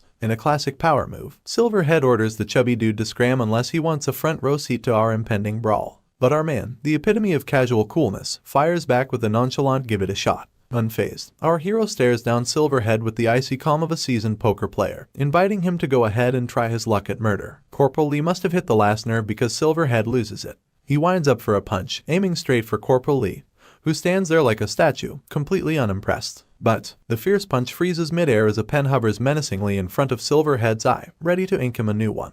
Blades appear at his feet, forming a deadly dance floor of impending doom. The scene zooms out, revealing Silverhead surrounded by a battalion of blades, each one poised to strike with just a flick of Corporal Lee's wrist. Corporal Lee throws down some heavyweight words, admitting he cannot guarantee victory over Silverhead, but he can darn well make sure Silverhead ends up looking like he got bulldozed by a whole army unit. Translation: our man here can turn him into a half-dead, regret-filled shadow of his former self, especially in close-range combat. The realization hits Silverhead like a ton of bricks. He is outclassed by our guy. But hold the drama, another character bursts into the room, announcing it is time to skedaddle if they want to make it to the event on time. However, the newcomer is left wide-eyed and probably wondering if he walked into the Twilight Zone after seeing the chaos unfolding before him. Abruptly, Corporal Lee pulls a 180, playing the victim card and issuing apologies left and right to Silverhead. Out of nowhere, he wraps Silverhead in an embrace, leaving Silverhead utterly bewildered. Now, here comes the masterstroke of mind games. Corporal Lee starts spewing some great bull, claiming he heard rumors that Silverhead got the boot from the White Tiger Guild for, wait for it, peeing his pants and bolting during his first raid. Cue a vivid mental image of Silverhead sprinting for dear life, courtesy of some unexpected bodily functions. Silverhead, visibly tensed, demands to know how Corporal Lee got wind of this embarrassing tidbit. Our man leans in, whispering a reminder that he has got a big mouth and advises Silverhead to shape up if he wants to avoid a public shaming by an F-rank player. Corporal Lee, not one to mince words, gives Silverhead the final boot, emphasizing the urgency to leave before things escalate any further. Outside the Hope Guild, everything appears calm and collected, blissfully unaware of the internal drama. Back inside, our man lays out the 3 guild cards he received from various seniors, spilling all the details about what is about to go down in these companies. The boy, still in disbelief, asks once more if it is legit. Are these stocks really about to shoot through the roof by those mind-boggling numbers? A simple nod from our man is the only reply needed. The boy's jaw practically hits the floor as the realization sinks in. If this intel is legit, we are talking about a life-changing turn of events. Outside the Blue Tree headquarters, a squadron of black-clad guards stands on guard duty, questioning how long they will be stuck on duty. One of them suggests spicing things up with a good old gate raid. But among these order-barking guards, Silverhead grinds his teeth, displaying an unusual level of agitation. His friend, clearly picking up on the vibes, asks about the sudden change in behavior. Just in the nick of time, their manager arrives on the scene, shooting daggers at the guards and labeling them as fucking servants, questioning why they are causing a ruckus in this supposedly reserved place. The spotlight shifts to a bulky dude, who turns to Silverhead with a stern expression, questioning if he is the leader of this rowdy guard gang. The dude, clearly unimpressed with Silverhead, casually places a hand on his shoulder, reminding him that it is Zone C. And in case he forgot, he throws some serious shade, questioning if Silverhead even knows the damn alphabet, specifically Zone C. The humiliation train is rolling full steam. It seems like Silverhead has had enough of this verbal assault.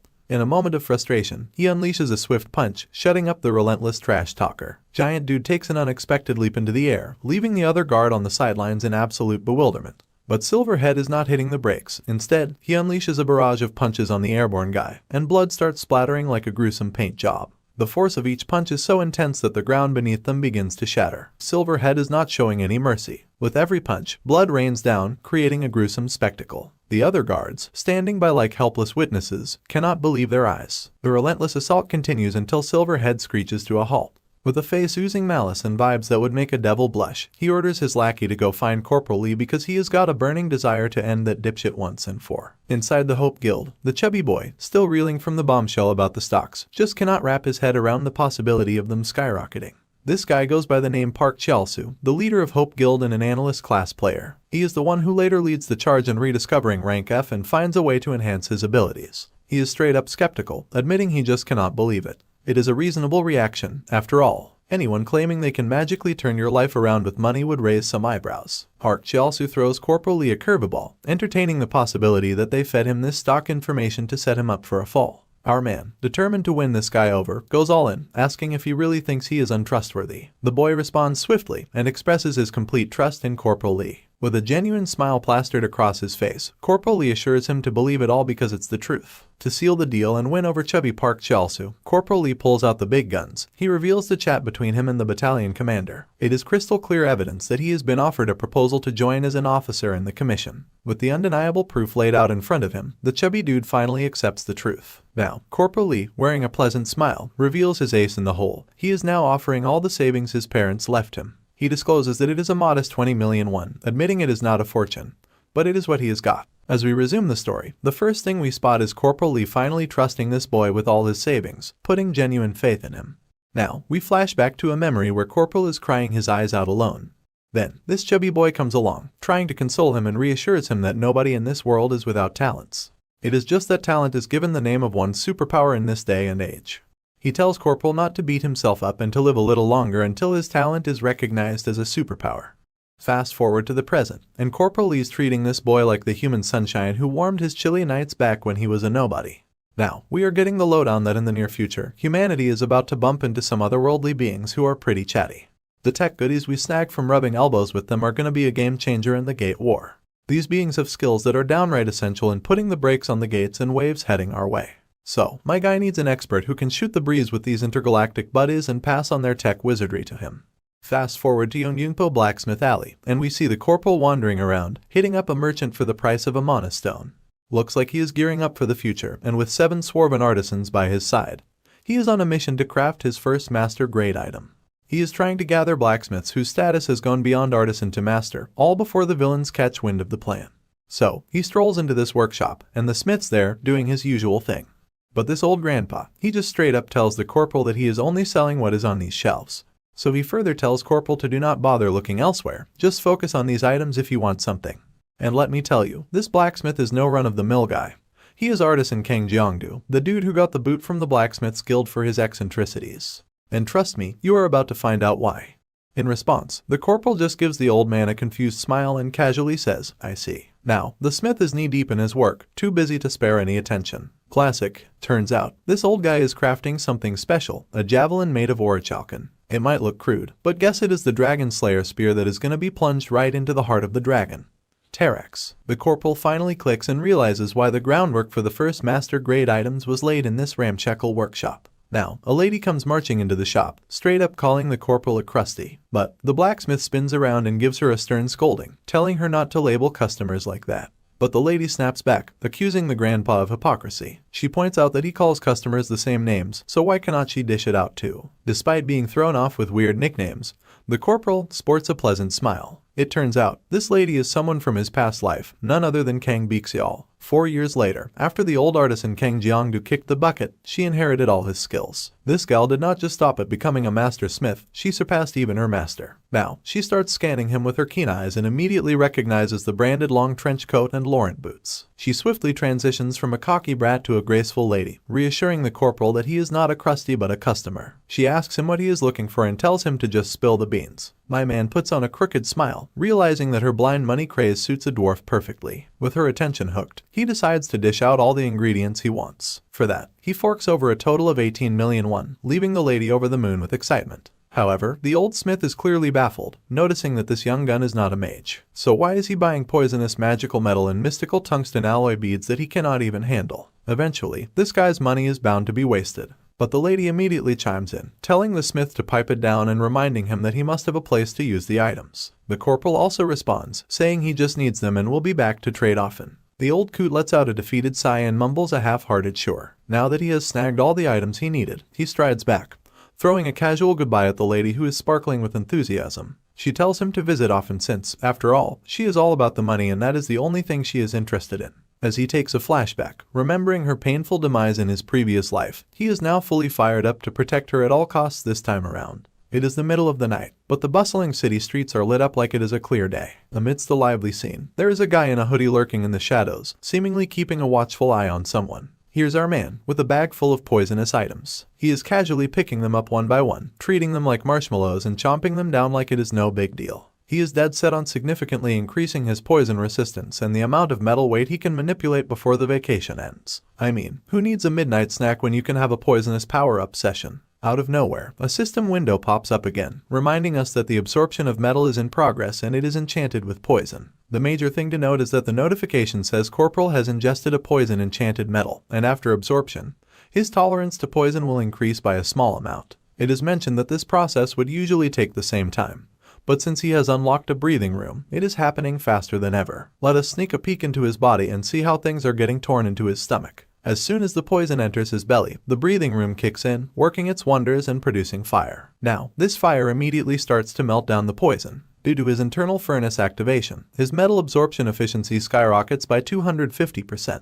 However, nothing comes without a cost, and this furnace activation inflicts severe pain on him. Consequently, his face starts to pale due to the intense pain inflicted. The system goes bonkers, bombarding him with relentless notifications about upcoming severe pain. Despite the intense pain he is enduring, he is dead set on chowing down on that poison. Time's ticking, and the Soul Station Gate incident is not waiting around. 2 days pass, and a lackey draped in a hoodie finally spills the beans to his boss about Corporal Lee's mysterious whereabouts. The lackey confesses he has no clue what Corporal Lee is up to, but he has been locked in for 2 days and shows no sign of coming out. The moonglow is sneaking into the room through the window, and the entire stash of poison items lies empty. Finally, the window notification pops up again, revealing that Corporal has unlocked Tier 2 resistance to poison at a whopping 81%.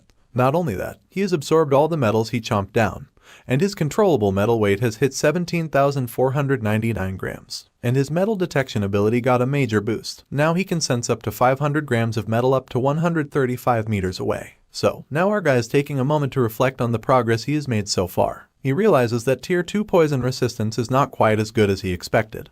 But he is relieved that at least he has enough controllable weight to carry about 60 daggers. And then, the window notification chimes in again, congratulating the dude for successfully passing the first latent breakthrough, and he has gained a new skill trait. The skill is called Metal Smash. It is a rank D, and its effect involves consuming mana to crush a certain amount of metal. The amount of mana consumed varies depending on the metal's quantity, making it a powerful skill that destroys metal. A wide grin stretches across his face because with this skill, he can disarm almost any piece of equipment in one fell swoop. The fact that he acquired this skill is good enough for the amount of skill grinding he did. He suddenly senses something fishy and starts scanning the area with his magical metal detector. Suddenly, an unexpected party crasher makes a grand entrance, and as it turns out it's Silverhead again. But my dude isn't too surprised to see him. In response, he casually reminds him that he's a soldier now, with all these rules and regulations governing his moves. So, he politely suggests that it's best for him to head back. However, a sly grin creeps onto Silverhead's face, making it clear he's not here for a friendly chat. Without wasting a moment, he lunges at our guy with lightning speed, fists ready to unleash a beating. Corporal Lee stands his ground, cool as a cucumber, and casually blocks the incoming attack with his silver hand, leaving Silverhead scratching his head in bewilderment. Silverhead isn't backing down, but Corporal Lee suggests taking the fight outside before the civilians get caught up in the chaos. But Silverhead is adamant and itching to teach our guy a lesson. With determination, he throws his feet into the air, preparing for another kick. Yet, our man effortlessly leans down, gracefully dodging the attack. He retaliates by preparing his own steel fist, delivering a devastating blow to Silverhead's belly. The dude groans in pain, collapsing to the ground. Despite the brutal hit, Silverhead refuses to drop his cocky tough guy act. Gathering himself, he then whips out his enchantment, unleashing a beefed-up leg hit on our guy. Corporal Lee goes flying through the air, breaking through walls like he is auditioning for a superhero role, and eventually takes a nosedive out of the building, leaving a giant hole in its wake. The silver-headed troublemaker is not ready to call it a day.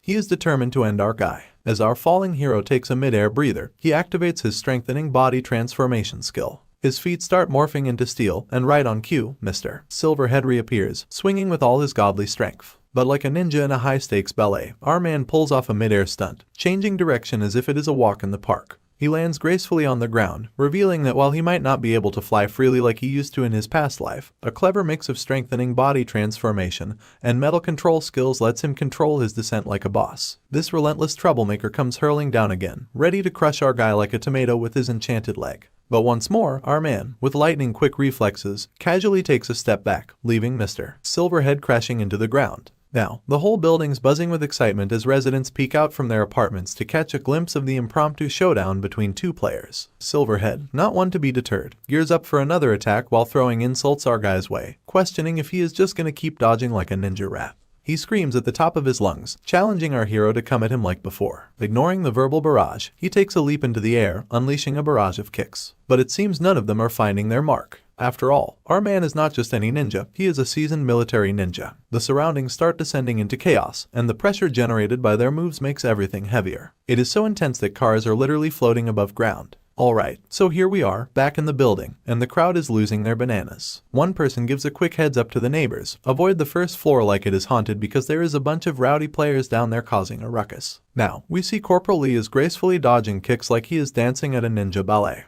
But here's the catch, he is in a bit of a pickle. There is a gallery of civilians watching, and being the military officer he is, he cannot unleash his inner warrior too aggressively, afraid that if he does, it will mess up his grand plans for the Soul Station Gate. After a dazzling display of 100 kicks in the air, our silver-headed hero finally plants his feet on solid ground. He then takes a peek at the peanut gallery staring down from the windows, some even recording this epic showdown. It is like they stumbled upon the weirdest street performance ever. To avoid landing on the wanted list, Silverhead decides to end this spectacle before it turns into the hottest viral video on the internet. Now, brace yourselves, because his legs start shimmering even more ferociously, like he is pushing the limits of some cosmic leg day workout. Corporal Lee, however, stands there, staring at this guy like he is asking if he is planning to turn the whole building into a pile of rubble. He reminds Mr. Shiny Hair that there are freaking civilians in the mix. With some serious authority, he yells at the dude, explaining that these innocent folks have zero business being dragged into their brawl. But Silverhead over here is on a whole new level of ticked off, claiming the public is just a bunch of trash bags sticking their noses where they should not.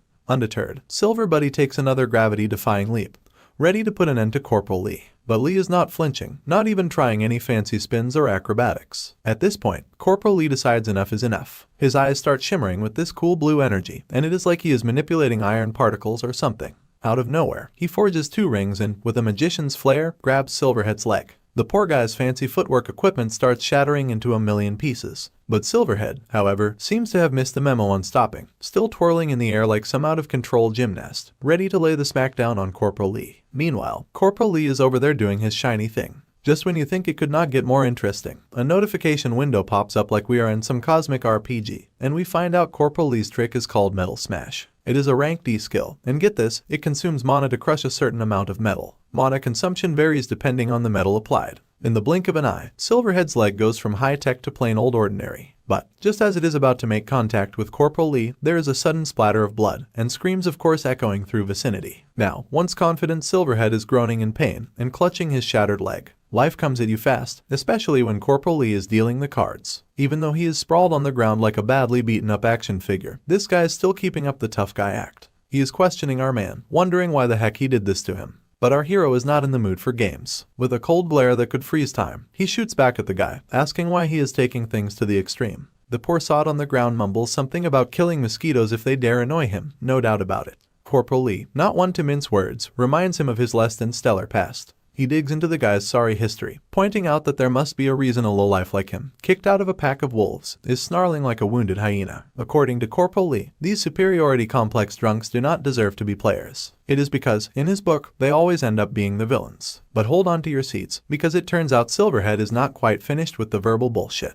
He starts laying it on thick again, testing Corporal Lee's patience. Our man, having zero interest in playing games, casually makes a finger gesture, and a sharp metal object appears right behind Silverhead's throat. With all the authority of a drill sergeant and a voice that could give you chills, Corporal Lee warns him never to show his face in front of him again. And just to drive the point home, he throws in a chilling promise that if Silverhead did, it would not just be a leg missing next time. Finally, Silverhead seems to have reached his breaking point. Meanwhile, Corporal Lee is still fuming, grinding his teeth, all while reminding Silverhead to thank his lucky stars that he is a military officer. If not, this silver dude would be in a world of hurt right about now. Finally, the cavalry in blue arrives at the scene. We find ourselves now outside the Awakened Task Force headquarters. Inside, Corporal Lee finds himself in the hot seat, facing interrogation. The officer in charge remarks that witness statements are aligning, painting Silverhead as a problematic and vicious character. Now, if we zoom in on this officer, it is his first rodeo dealing with someone like Corporal Lee, a low-rank player walking away from a fight without so much as a scratch. Corporal Lee, master of spin, casually attributes his survival to the greave, a shin and calf armor. With the green signal to go, Corporal Lee starts strolling out of the office, contemplating how he spent his whole life despising the F-rank player label. Little did he know, it would come in handy, helping him avoid suspicions and walk away from a brawl looking as fresh as a daisy. After Corporal Lee's departure, a newcomer rushes toward the officer with an urgent file in hand. Panicking, the newcomer insists the officer take a look at the profile. According to the report, the Silverhead got a serious beatdown from Corporal Lee. The officer, mouth hanging wide open, finds the idea of an F-rank player crushing a C-rank player's armor and taking him down without a scratch utterly unbelievable. Meanwhile, outside the headquarters, Corporal Lee is picking up momentum. In the blink of an eye, he dashes out like it is no big deal. Even the civilians in the vicinity cannot see what is coming. They just feel a breeze as something zips by them. As he runs, the only thing swirling in his mind is the Seoul Station incident. In his past life, he recalls the death toll starting at the gates of Seoul Station around 1524 today. So far, 745 confirmed casualties, and aside from the first, second, and third waves, this is shaping up to be a monster disaster unlike anything humanity has ever seen before. As Corporal Lee continues his journey, he takes a moment to glance at the news. The reports are pouring in about the Seoul Station tragedy, sparking criticism from player experts and civil society organizations. Questions are being raised about the fundamental limitations and problems with the current gate response system. In the present, while soaring into the air, there is a lingering tension that grips his mind. He reflects on his experiences with the first two gates, but this upcoming one is an unknown. So with limited information, he realizes he might need to adjust his plans. He is determined to prevent this disaster, especially considering this one is worst among all of the Seoul City incidents, and he is ready to take any action. The clock is ticking, time slipping away. The only thought echoing in his head, will he be able to handle it with his current progress? Inside the station, Corporal Lee is surrounded by ordinary citizens. A part of him urges him to go on a rampage, evacuate the general population. But he knows better. Somewhere among these ordinary folks, a villain might be lurking in the shadows. If he goes into hiding during chaos, he will miss the turning point that could change the future. So, he stands in the crowd, searching for any anomaly. The clock is ticking, and there are only 2 minutes left. Suddenly, a voice catches him off guard.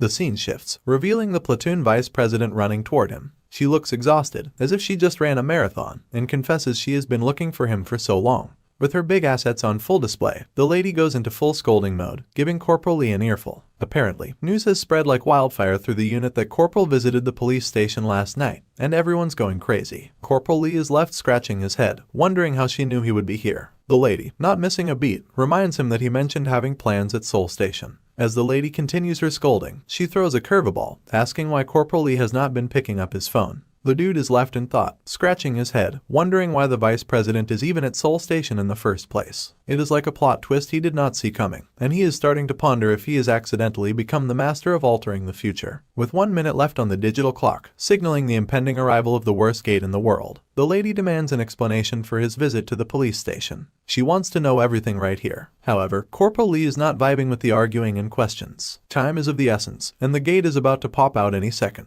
There is no room for dilly-dallying. He has got a plan to stick to. As the crucial moment arrives, Corporal Lee wastes no time and casually tosses some marble-like objects onto the ground, leaving the lady bewildered, wondering what the heck he is up to. The crowd also loses its collective mind, throwing shade at him for this unexpected toss of balls. They are not exactly convinced he should be playing marbles in the middle of station. Meanwhile, the vice president is on the same wavelength, shouting at him and demanding answers. She is all about the why are not you answering me drama, completely missing the fact that Corporal Lee is not in the mood for pleasantries. Our man in charge is not here for chit-chat. He instructs the vice president that when he gives the signal, she better run to where the gas masks are. Once again, the lady is left bewildered because this is definitely not what she was expecting to hear from Corporal Lee. Meanwhile, a mysterious smoke begins to envelop the surroundings, and the pressure intensifies as a thick purple aura starts to surround the area. Suddenly, a rift appears out of nowhere, and a purple portal materializes in the middle of the station. All eyes are drawn upward to the portal, leaving the lady scratching her head, wondering what in the hell is going on. And out of the portal, a giant monster starts to emerge, and Corporal Lee immediately turns around urgently. He shouts and signals for everyone to run towards where the gas masks are. Now, this spider-like beast finally decides to grace the ground, kicking off the chaos and doom party. It then passionately lunges towards the poor civilians who are attempting a marathon to outrun this monstrous sprinter. We spot Corporal Hero lending a hand to the evacuating civilians. He then orders the platoon leader to hit the safety zone pronto and, of course, snag a stylish gas mask from the passenger aid station. Finally, it seems the platoon leader is not exactly vibing with this brilliant plan. She snaps back, reminding him that she is not planning on being a solo survivor. After all, she is a soldier, not combat personnel. and her mission is evacuating the civilians and playing nurse to the wounded. She drops the bomb that she is not entirely sure what on earth he is up to, but she is putting her faith in him. As the platoon leader, she throws down the command for him to stay alive at all costs. Our man is feeling this energy, vibing on the same frequency, and with equal gusto, he reciprocates, "Yes, madam." Now, the scene shifts, and we catch the battalion commander facing off with his senior, who seems less thrilled about the idea of promoting Corporal Lee, given his humble F-rank status. However, the battalion commander drops a truth bomb, claiming that assessing someone's potential as an outstanding officer goes beyond the mere mechanical grading of ranks. At this point, the senior starts to feel a bit challenged, and lets out a frustrated wet escape from his lips. This is where the battalion commander spills the tea, revealing that the whole rank system is not just about checking boxes on a player's profile. It is not like picking your character level in a game. These ranks are handed out at the player training center based on expected outcomes of traits and aptitude in raid fights. It is all about real-life battle effectiveness. And as the players level up, the department is tweaking the ranks to keep it real. He further mentions that undervalued skills are getting squashed on the field. By the way, the player training center is the boot camp of South Korea. Everyone who is anyone gets admitted, gets schooled for about 2 months, and then gets their initial rank after a basic test. Now we are back in the thick of it, where the battalion commander is laying it all out, trying to get his boss to see the light about Corporal Lee's much-deserved promotion. But then, his senior is not having any of it, almost like he is asking if the battalion commander is trying to school him on military affairs. And let us not forget, this is not just any senior officer. We are talking about the one and only Brigadier General Choi Yun-cheol of the 3rd Ant Brigade, ranked 32nd in South Korea. A rank player whose magic spells are so epic, they could give any tactical weapon a run for its money. But the battalion commander, bless his heart, quickly backpedals with a "No, sir," not wanting to ruffle any feathers. General Choi is not letting it slide, though. He hits back, pondering why any self-respecting veteran would ditch their cushy civil guild gigs to join the AMT if they start handing out officer titles to, as he sees it, a lowly F-ranker like Corporal Lee. Then, with a tone as sharp as a freshly honed blade, he digs in, challenging the battalion commander on what exactly he finds so flawed with the military system as it stands. It is all a bit of a mess, but you have got to admit, military politics never sounded so entertaining. He makes his stance crystal clear, suggesting the battalion commander might see Corporal Lee as the next big thing. But to the general, Lee's about as intimidating as a bug. Just as the tension could be cut with a knife, the telephone rings, slicing through the standoff. The general picks up, and on the other end, the news drops like a bomb. A gate has popped up within the 1st Battalion's turf, smack dab in the middle of Seoul Station. And just to spice things up, it is not your garden variety gate, it is an unlucky event one. Both the battalion commander and General Choi are floored by the news. These unlucky events are like the universe's own brand of natural disasters, hitting specific areas with debuffs that could hobble a player or pile on extra rules that make missions a headache and a half. Now, back at Seoul Station, we are smack in the middle of this giant anomaly. There is a cloud-like barrier has swallowed the whole place up. Inside, players are doing their darndest to torch these spider-like monsters to a crisp. But here's the kicker, the fire is almost like a gentle breeze to these critters. Amidst the chaos, one soldier, probably with his adrenaline through the roof, yells out to his team leader, asking what in the world this spider monster is. It is not like anything they have seen in their field guide before. And just as he is pondering this new existential threat, one of the monster's legs, sharp as a spear, darts towards him. It is inches away from turning his head into a shish kebab. But there is a twist. Another soldier dashes in, moving with the kind of speed that would make a cheetah jealous, and he saves his comrade in the nick of time, leaving the spider's sharp leg to only meet the ground, which it punctures, sending debris and rubble flying. Meanwhile, another soldier is laying on the heat, trying to distract the spider with flames, while the other 2 soldiers are still catching their breath after that narrow escape from becoming spider kebabs. The hero who made the save is not just any player, he is Jeon Amnu, a Class C veteran player with the Gladiator trait, rocking it in Seoul Station's Guard Team 2. Jeon, with lungs of steel, yells to his crew to switch to a frost rune and tie down this beast's legs. His team does not miss a beat, quickly shifting gears to the frost rune, as the monster bellows like it is the end of the world.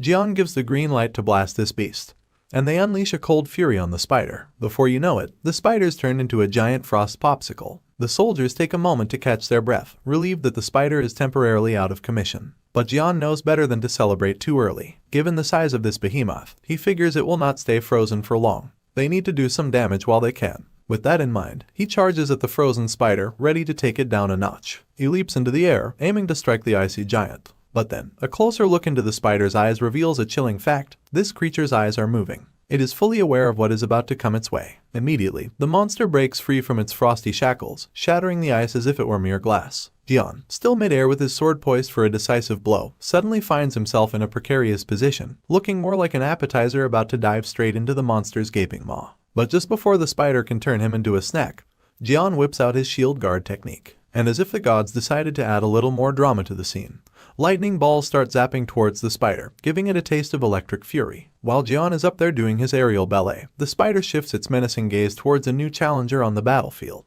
Now Corporal Lee enters into the scene. With all the authority of a seasoned hero, Lee strides towards the spider, exuding the kind of confidence that would make Superman tip his cape in respect. Corporal Lee does not waste a moment on small talk and dives straight into action with his metal manipulation powers. With a flourish of his hands, he conjures metal chains, snaring the spider in a metallic grip that tightens by the second. The process intensifies, and the spider writhes in agony as the chains constrict. Lee is employing a technique known as Metal Smash, a rank D skill that crushes metal using mana. The more metal he manipulates, the more mana it consumes. As he is ramping up the pressure, the system sends him a warning that his mana is rapidly depleting, now at 84%. But Lee is on a mission. He is not here to play around. Ignoring the warnings, he intensifies the process further, and another alert pops up. His mana has now dropped to 76%.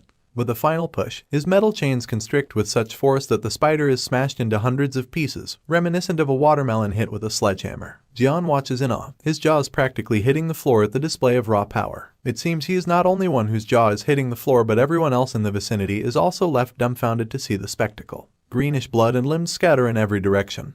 But amidst the chaos, Corporal Lee stands defiantly, basking in the success of his powers. With a newfound confidence surging through him, he is convinced he can take down this gate, and whatever else comes his way. A wider grin spreads across Corporal Lee's face, not just because he is about to save the civilians by stopping this monster, but also because he is eyeing the reward, all of it, for himself. As the beast struggles to regain its footing and emits a terrifying scream that echoes throughout the area, Corporal Lee stands before it, utterly unfazed. At this moment, he feels invincible, a maniac reveling in his power against the colossal behemoth. He begins to manipulate the metal balls scattered around, launching a barrage at the creature to squash it completely, intending to drain every last bit of temper from the monster. The balls aim straight for the spider's vulnerable spots, attempting to penetrate its thick skin. However, the monster's hide proves too resilient, refusing to let the balls through. But Corporal Lee, ever resourceful, is not deterred. He makes the balls spin, adding a devastating twist to his attack. Realizing its predicament, the monster seems to understand he is fucked. Meanwhile, the fucker is laughing like a maniac, taunts the creature, asking how it feels to be churned up inside like ingredients in a blender. But the monster is too overwhelmed by pain to respond, can do nothing but groan. Finally, it collapses to the ground, lifeless, as blood gushes out, marking the end of the beast and the triumph of Corporal Lee,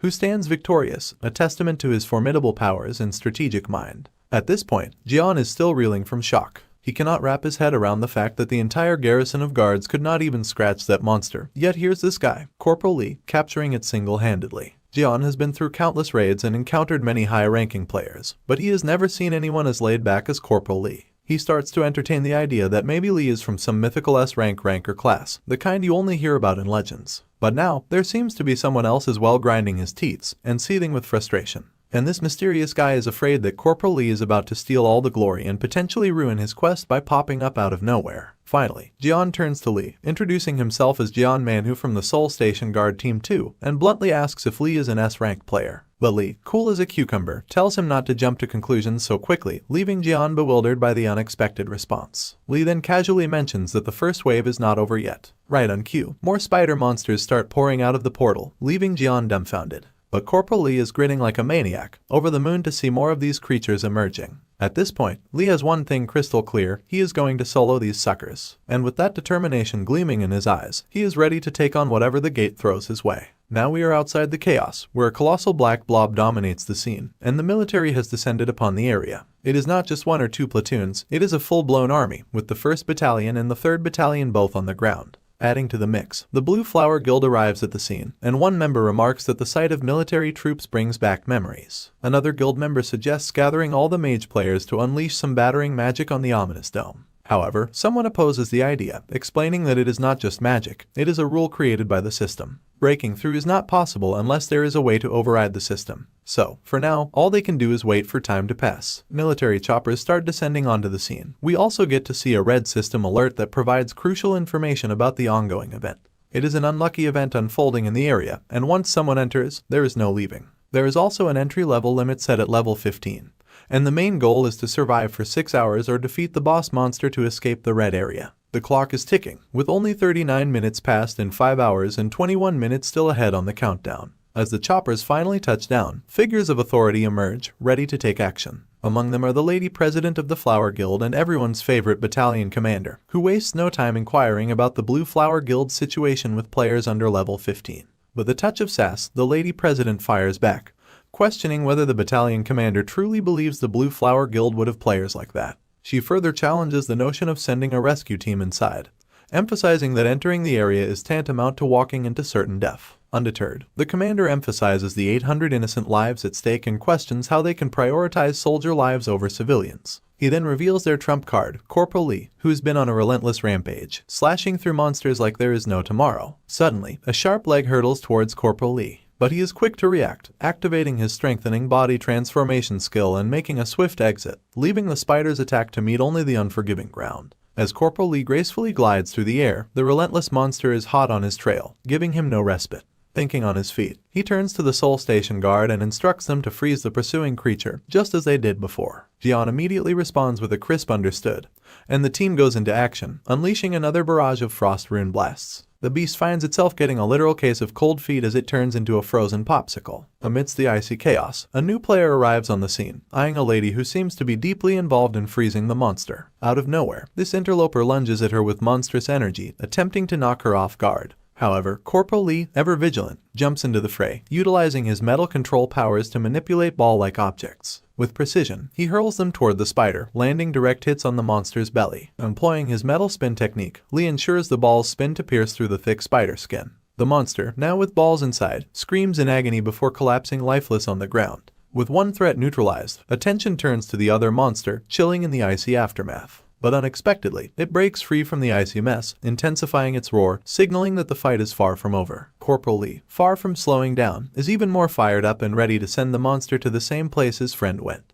However, a warning pops up, cautioning him about his rapidly depleting mana. Nevertheless, he continues his relentless assault on the monster, delivering a beating of a lifetime. Undeterred, Corporal Lee once again unleashes his Metal Smash ability, squashing the monster like a watermelon. Yet, this victory comes at a cost, as his mana now stands at a meager 39%. Exhaustion begins to set in, and Lee starts to feel the toll of his intense efforts. On the sidelines, this mysterious guy observes Corporal Lee, utterly baffled. He is convinced that a player of Lee's caliber would not bother with subways or trains, and he cannot comprehend why someone like him is hanging around Soul Station. Fuming, he realizes that Corporal Lee has thrown a wrench into the plan, and he never anticipated failing his first mission like this. A notification window pops up, revealing that the guy has failed to achieve the following goals for his quest: to bide his time until the venomous ironclad spider at Gate 1 nests inside Soul Station. As for the reward, he stands at the villain candidate rank, and completing the quest is crucial to increase his ranks. The window warns that if he does not complete the quest properly after accepting it, it will be game over with death. Devastated, this dude is determined to wipe Corporal Lee out of the equation. Meanwhile, we see civilians gathered in certain parts of Soul Station, while other areas are eerily deserted.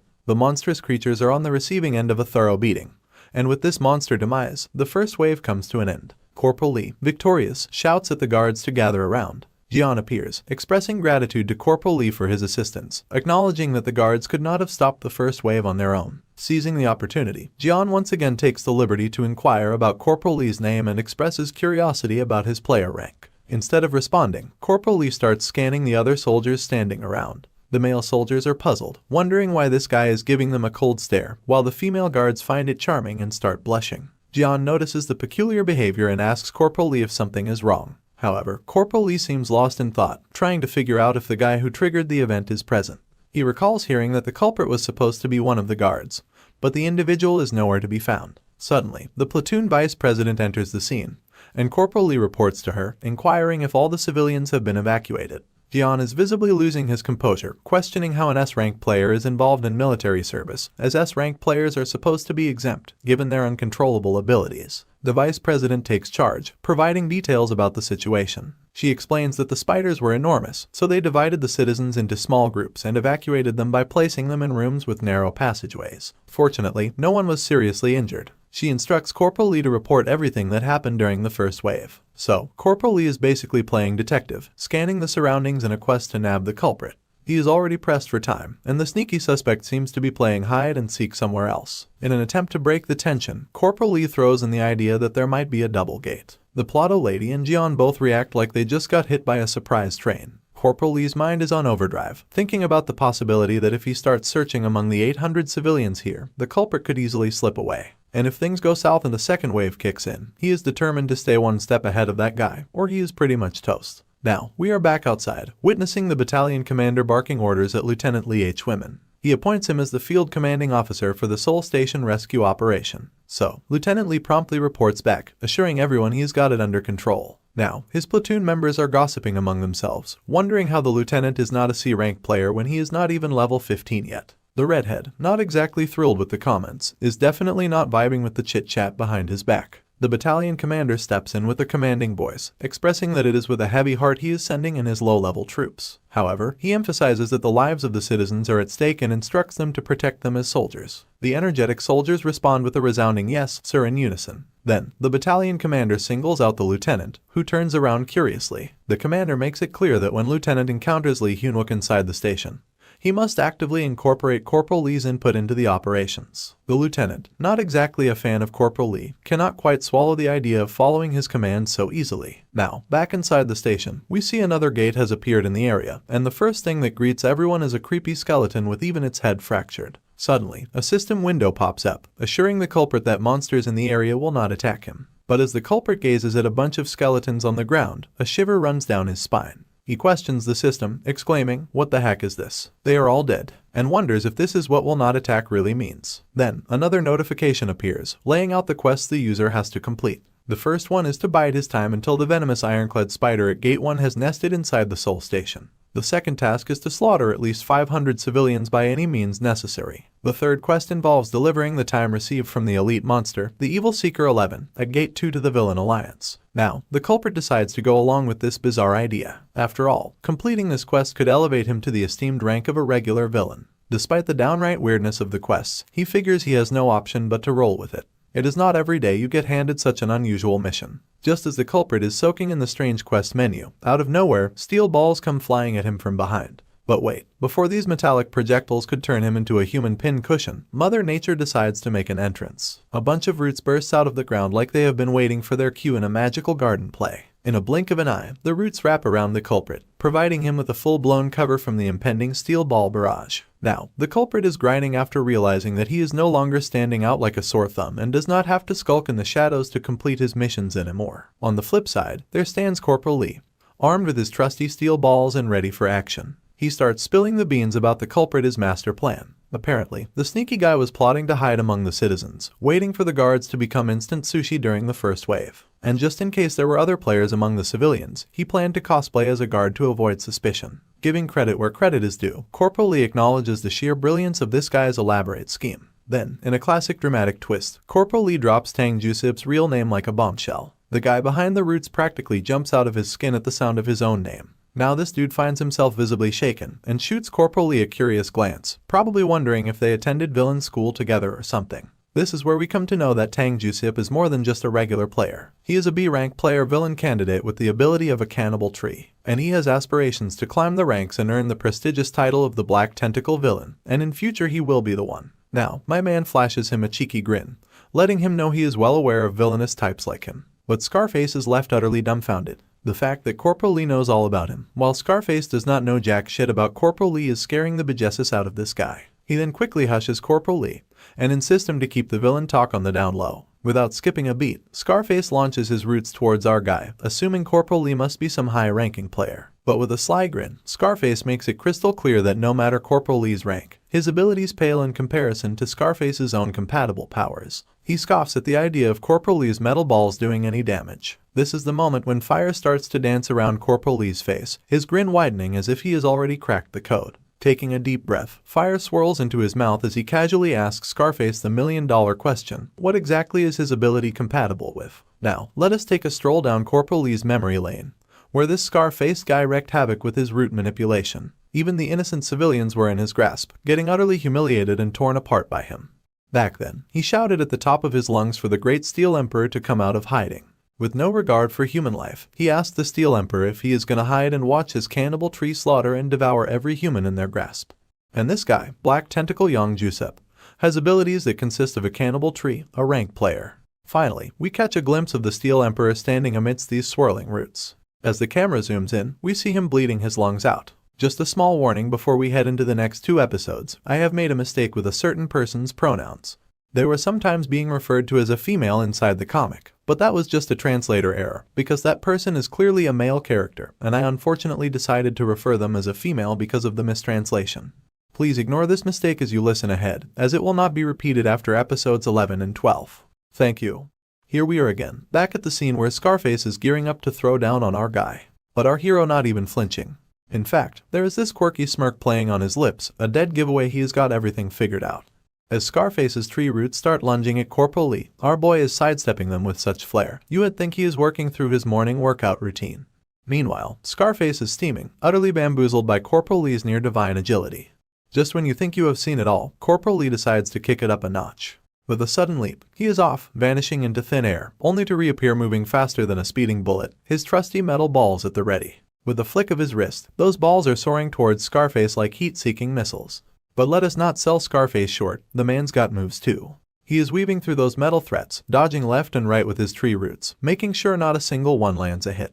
Once more, Scarface flings his roots towards our guy, aiming to trap him in a corner. But Corporal Lee is not the type to be easily subdued. With a swift leap, he takes to the air, leaving Scarface's attempts grounded. The frustration on Scarface's face is palpable, each second adding to his disbelief. He cannot fathom that Corporal Lee's simple tactics are outmaneuvering him, and the sight of Lee advancing fearlessly is what unnerves him the most. Mid-leap, Lee employs his signature finger gesture again, sending metal balls raining down towards Scarface. Yet, Scarface, ever the quick thinker, shields himself with his roots, creating a makeshift fortress. Encased within his rooty bastion, he shouts down to Corporal Lee, calling him a moron. He taunts Lee, proclaiming he can launch all the attacks he wants, but it is all in vain. None will breach his vegetative defense. At this point, Corporal Lee lands deftly atop the root shield that Scarface has conjured, a wide grin spreading across his face. He states that looks like I have found enough firewood for the day, a comment that flies right over Scarface's head. Unperturbed, Scarface retorts, insisting that despite Lee's proximity, he is powerless against him, mocking Lee's ignorance of his true capabilities. In a bold move, Scarface reaches out to grab Corporal Lee's hand, intending to fully deploy his cannibal tree powers by attempting to consume Lee's arm.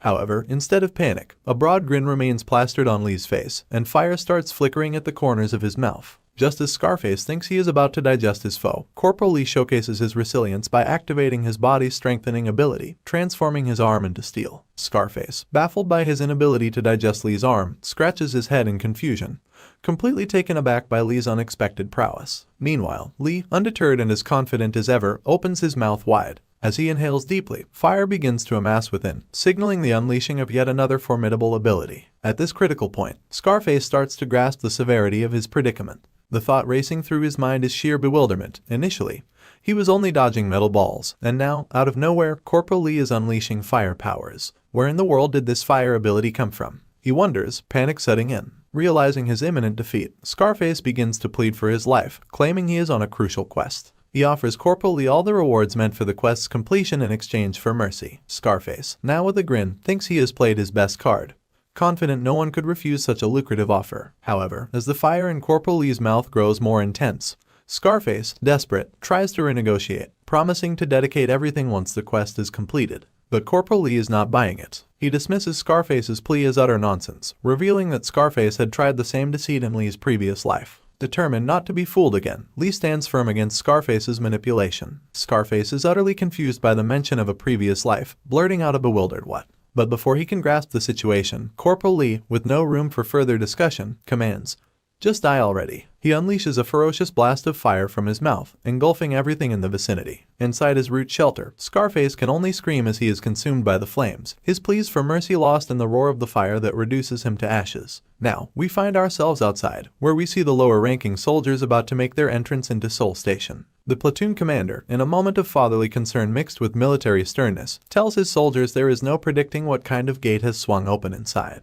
So, he urges everyone to pull themselves together in the most polite way possible, of course. As we zoom in on the soldiers in line, it is clear they are psyching themselves up, trying to mentally prepare before they dive into this proverbial hellhole. Just as they inch closer to the danger zone, a system alert pops up like an unwanted ad, blaring that this is a dangerous area. But our soldiers are not the type to click the back button. With courage cranked up to the max, they are determined to step inside. However, the system, in a voice that probably reminds them of every doomsayer they have ever ignored, announces that once they are in this nightmare, there is no stepping outside unless they tick off some pretty specific conditions. But these soldiers are on a mission all their own. As soon as they cross into the station, they spring into action, each taking on their role with a mix of dread and determination. Suddenly, Private Park lets out a yell that could wake the dead, absolutely petrified. Because right in front of him lies a gigantic spider, sprawled out on the ground, lifeless. The platoon leader, without missing a beat, whispers to Private Park with the urgency of a parent in a library, telling him to dude shut the fuck up. As they proceed with all the caution they can muster, someone calls out, "Who goes there?" The platoon leader quickly pipes up, "We are the amped rescue team, at your service." On the other end of the call-out stands Jian,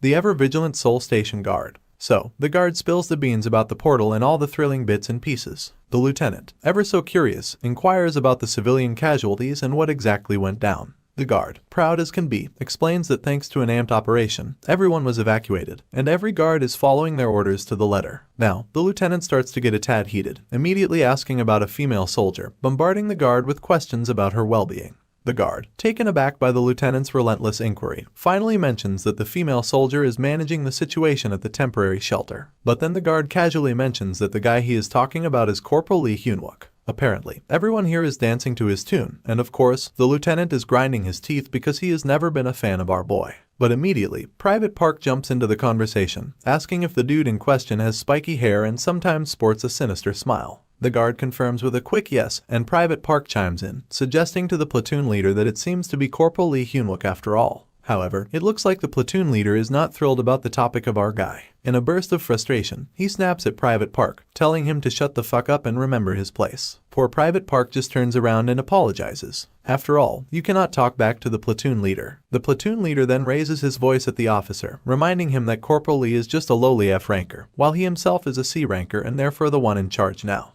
But then, the officer throws a curveball, questioning platoon leader on how he managed to enter the place. He points out that there is a restriction at level 15 that bars anyone above level 15 from entering the station and emphasizes the question of how the platoon leader got in if he is such a high ranker. Now, the platoon leader is at a loss for words, just staring blankly at the officer, unsure of what to say. With a weighty tone, the officer makes it clear that he is aware of Corporal Lee's rank because he has heard it earlier. But he lays it out plainly that he is following Lee's orders because he believes Corporal Lee is fit for command. Besides, the officer reveals that he is a C ranker too, so there is no obligation for him to follow the orders of a mere platoon leader. He continues to throw truth bombs at the platoon leader, humiliating him by stating that although he calls himself the rescue squad, all he is doing is flaunting his arrogance. He challenges the platoon leader, questioning what his plan is to rescue the trapped civilians and whether he even has a plan or a way out amidst this unfortunate event. Caught off guard, the platoon leader starts to panic, suggesting that for now, their best bet is to build a barricade at the entrance with a narrow passageway and bide their time. But then, the vice president arrives, announcing they are in big trouble. The platoon leader rushes towards her, concerned about her well-being and asking if she is hurt. Instead of exchanging pleasantries or high fives, she questions why he came here. He reveals his intention to rescue her. She cuts him off, telling him to drop the act because there is a double gate spotted, and civilians has found it. Now we see the civilians going absolutely bonkers, demanding to speak to whoever's in charge. The crowd is furious, itching to know why they kept it a secret that there was a double gate. Then, one of the guards tries to calm the civilians, saying they wanted to avoid causing chaos. But there is this one guy in the crowd, really making a scene, questioning how they can trust the guards. He goes on to challenge their duty, asking if they even understand what it means to be a guard. He throws out a zinger, suggesting they are just using civilians as human shields to buy time. Then, the lady who was totally called out retorts, asking where in the world he heard such nonsense. But then, someone from the crowd pipes up, saying it was the guard with the scar on his nose who spilled the beans. Back in the fray, and surprisingly, Scarface is still kicking despite being half charred. His cockiness has not taken a hit, though. He claims he was fully prepared for this moment, the opportunity too good to miss, and he cannot believe he is about to lose everything. But my guy, cool as a cucumber, armed with his metal spheres, tells this charred dude to quit his moaning and just die already because he has got a schedule to keep. With a flick of his wrist, the steel balls whiz towards him, and just like that, Scarface meets his demise. My guy stands there, wondering why all these villains seem to have the same old spiel, and honestly, he is sick to death of it. Then, out of nowhere, a light begins to shimmer before him, forcing him to shield his eyes with his hand. A pathway appears out of thin air, and in the blink of an eye, there is a massive gateway before us, with two birds gliding towards it. As these creatures draw nearer, it becomes clear they are not just birds but girls with wings, dressed in white, like angels descending from the heavens. Right on cue, a system notification pops up, revealing that Mana is recovering at a rapid pace. We then see these two angels hovering around our guy like bees around a flower, and in the blink of an eye, his health has also recovered. These ladies keep hovering around him, carefree as can be, while my guy stands there, unfazed, because he is a Sigma male, after all. Another system notification arrives, announcing that a new quest has been initiated. A devilish grin starts to etch across his face as the system window pops up, spilling all the juicy details about this quest. It is called Lightbearer, Become the Dawn of the World. The quest narrative reveals that Corporal Lee had stopped the conspiracy of the betrayer of mankind, the villain, and now he has the chance to become the protector of humanity, the Guardian. While these two ladies are still hovering around him, the system reveals that this quest will guide him to become the light of the world and asks if he is willing to accept the quest. With unfazed confidence, my man responds, absolutely not.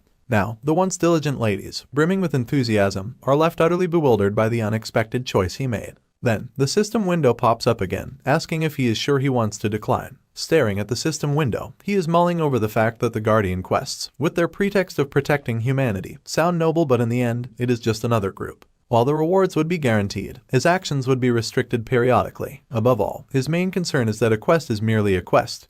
But humans are not so simple. He reflects on the possibility that if this quest is misused, a Guardian could turn into a villain at any time. It could be the same as humanity's worst betrayal by Gordon Precy, who, after all, was a Guardian as well. So, seething in frustration, he straightforwardly states decline once again. But now, when he takes a casual glance to his right, it is clear that the blonde angel is not exactly on board with his life choices. And when he looks to his left, the situation is similar with the redhead angel, who appears even more visibly upset, bordering on angry. After rejecting the quest, the portal that had once opened now begins to close. In a blink, it vanishes, leaving him just standing there. Then, with swift gestures of his hands, he extends his arm and conjures a key from a pile of skeletons. The system window pops up again, announcing that he has won the first reward of the lucky event, Akashic Armory Key number 2. Apparently, this is the item that the scar-faced, root-manipulating villain was searching for, and he was dead set on acquiring it, even if it meant slaughtering innocent citizens. If it is the main quest reward, then there is no doubt it is an object the villains need.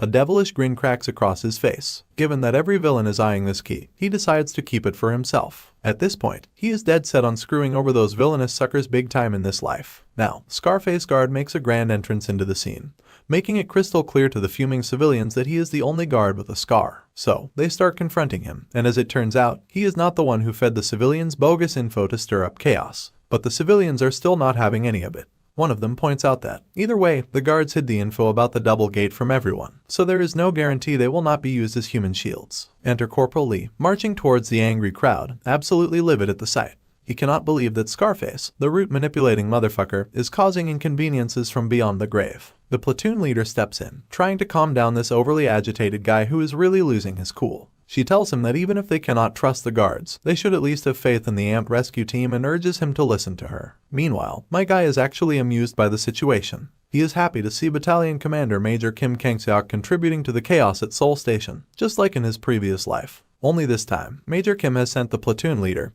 who arrived just when she was needed most, back to the riled up crowd, where the skeptical guy is throwing doubts at the platoon leader, questioning why they should trust her. He mocks the idea of a rescue team of just 6 people, calling it the joke of the year, and questions their rescue plan. But before things can escalate further, Corporal Lee storms into the scene, radiating authority. He yells at the top of his lungs, with all the energy of a soldier, reminding them that if the second wave hits, they are all going to be in serious trouble. But it appears that these two particular individuals in the crowd are still not satisfied and raise their voices, stating they just cannot trust any of them and blaming them for the current predicament of the civilians. Corporal Lee counters this with a glare so intense it could pierce through souls, challenging the guy by asking, since they do not trust the military, what alternative they propose. This leaves everyone momentarily stunned, and a heavy silence descends as they all confront the harsh reality of their situation. Even the platoon commander is left agape. Then, Corporal Lee begins to speak, revealing that the rail guards fought with their lives on the line. He questions if their sacrifice is not enough to earn the civilians' trust. He then asks if there is anyone among them who would be willing to put their lives on the line for others. Now, those two loudmouths who were the most vocal are left utterly speechless, confronted with the reality of the sacrifices made on their behalf. In a bid to win over the crowd's sympathy, the platoon commander takes a moment to criticize Corporal Lee for his intimidating approach towards the civilians and questions his audacity for giving them cold glares and treating them poorly. She demands to know where he has been hiding all this time, questioning why he is only showing up now. Corporal Lee then reveals that he has just secured the double gate. At this moment, Private Park is filled with joy to see his friend accomplishing such a feat, while the vice president standing beside him is left in amazement. Meanwhile, the railguard acknowledges that such a feat is expected of an S-ranker. However, as usual, the platoon leader tries to downplay his efforts, accusing him of lying. She claims there is no way he could have secured the double gate all by himself and accuses him of blatantly lying to everyone's face. But our guy does not care about her accusations. He remains focused on the bigger picture, reminding everyone that the second wave is imminent. He urges all the civilians to find the best possible hiding spots, emphasizing the urgency of the situation and the need for immediate action. The scar-faced officer immediately springs into action, responding to the command by leading all the civilians to barricade the entrance with chairs and desks, urging them to hide as best as they can. Observing this, the platoon commander is left with what can only be described as a lost puppy face. Seething with frustration, she is utterly baffled by the commanding authority Corporal Lee is radiating, which leaves her no room to interject or get a word in edgewise. This leads her to question herself, wondering if this man is really the Lee Hyun-wook she thought she knew. Back where the portal popped up, and we are ticking down to the second wave like it is the premiere of the worst movie sequel ever. In this crucial moment, Private Park steps forward, handing Corporal Lee his precious blade and the vice president her book, items he thought they might need. They are both quick to thank him, appreciating the gesture. Now, Corporal Lee, chilling on the ground like he is about to start a campfire story, signals everyone to huddle up because he has got some tea to spill. He reveals that the spider monsters from the first wave were not mentioned in the monster manual. However, thanks to his own metal manipulation abilities and the efforts of the guard force, they managed to stop them. However, he cannot shake off the feeling that for a surprise monster attack, it was a bit on the light side. The scar-faced officer agrees, acknowledging that while the spider monsters were certainly formidable, there was something off about them, making their threat seem less than expected. Corporal Lee then drops his theory. Maybe the reason these creepy crawlies did not live up to the nightmare hype is that they were just the opening act. It is the first wave, after all, hinting that the real show is yet to start. So, Corporal Lee, getting a bit more casual, throws out a thought that, since an unlucky event is still an event, it probably has its own stages. He is betting that during the second wave, we might see monsters that use some kind of spider characteristic venom. He suggests, with a nod to everyone, that it might be smart to don gas masks beforehand, just in case. Meanwhile, we catch a glimpse of the platoon leader in the background, and she is practically fuming. Steam could be coming out of her ears at the sight of not just the vice president, but even the guards hanging on to every word our guy says. It is clear she is not thrilled about the attention he is commanding, and it is driving her up the wall to see everyone so intently listening to him. Corporal Lee further explains that, given the vastness of Seoul Station, if poison gas starts spreading, the civilians could be at risk. So, they must lure the monsters to the outside platform at all costs. He then decides to lay out the details of this operation for everyone. He says that when the second wave starts, they must draw the monsters' attention and lure them outside. Lee volunteers for the luring task, while the rescue team and guards will wait outside in units, ready to attack the monsters from covered positions, much like they did during the first wave. The key is to hold their ground and bide their time. He stresses to everyone the importance of keeping their distance from the monsters at all costs. As predicted, the second wave of monsters begins to emerge from the portal, and the first thing they do is spray deadly poison across the area. Following the plan, Lee lures the monsters behind him, drawing them into the open. Following this, the soldiers and guards spring into action, unleashing a barrage of bullets on the creatures. They then start freezing them to ensure they cannot get any closer, executing the plan with precision and teamwork. And then, the boss of the monsters makes its grand entrance, changing the game entirely. Corporal Lee starts to lose his cool because this is not how things were supposed to go down. As the camera zooms out, we see the monster in all its terrifying glory, making the 6 feet tall Corporal Lee look like an ant by comparison. Now, Corporal Lee is terrified out of his wits and yells at the top of his lungs for everyone to run. Meanwhile, the platoon leader is completely baffled, wondering what on earth is going on. But then, in a moment of clarity amidst the chaos, he yells to everyone below, telling them to stay put and hold their positions. He insists that there is no change to their raid plan. They must lure the behemoth away from the civilians. The behemoth of a monster starts to survey its surroundings, noticing its fallen comrades sprawled on the ground like yesterday's trash, which makes it groan in frustration at the sight of its comrades' blood spilled everywhere. Then, it lets out a massive roar, with our guy standing defiantly in front of it, still trying to wrap his head around the situation. In his previous life, he remembers that the boss monster was supposed to appear after the second wave, not during it. So, he is left pondering how the future could have changed so drastically. Now we are at the scene where the soldiers and officers are on standby, waiting for orders. Even they can hear the monstrous roars echoing through the air, so loud and piercing it is like needles drilling into their eardrums. There stands Corporal Lee, defiantly facing the monstrous behemoth. In a fit of rage, the monster decides to throw a temper tantrum and attempts to strike down Corporal Lee. But with quick reflexes, Lee takes 2 steps back, dodging the blow. The giant's hand crashes into the ground with such force that it shatters the concrete like it is nothing. At this moment, one thing becomes crystal clear to the utterly terrified Corporal Lee. If he does not get his act together and stop this monster, it will mean annihilation for everyone present.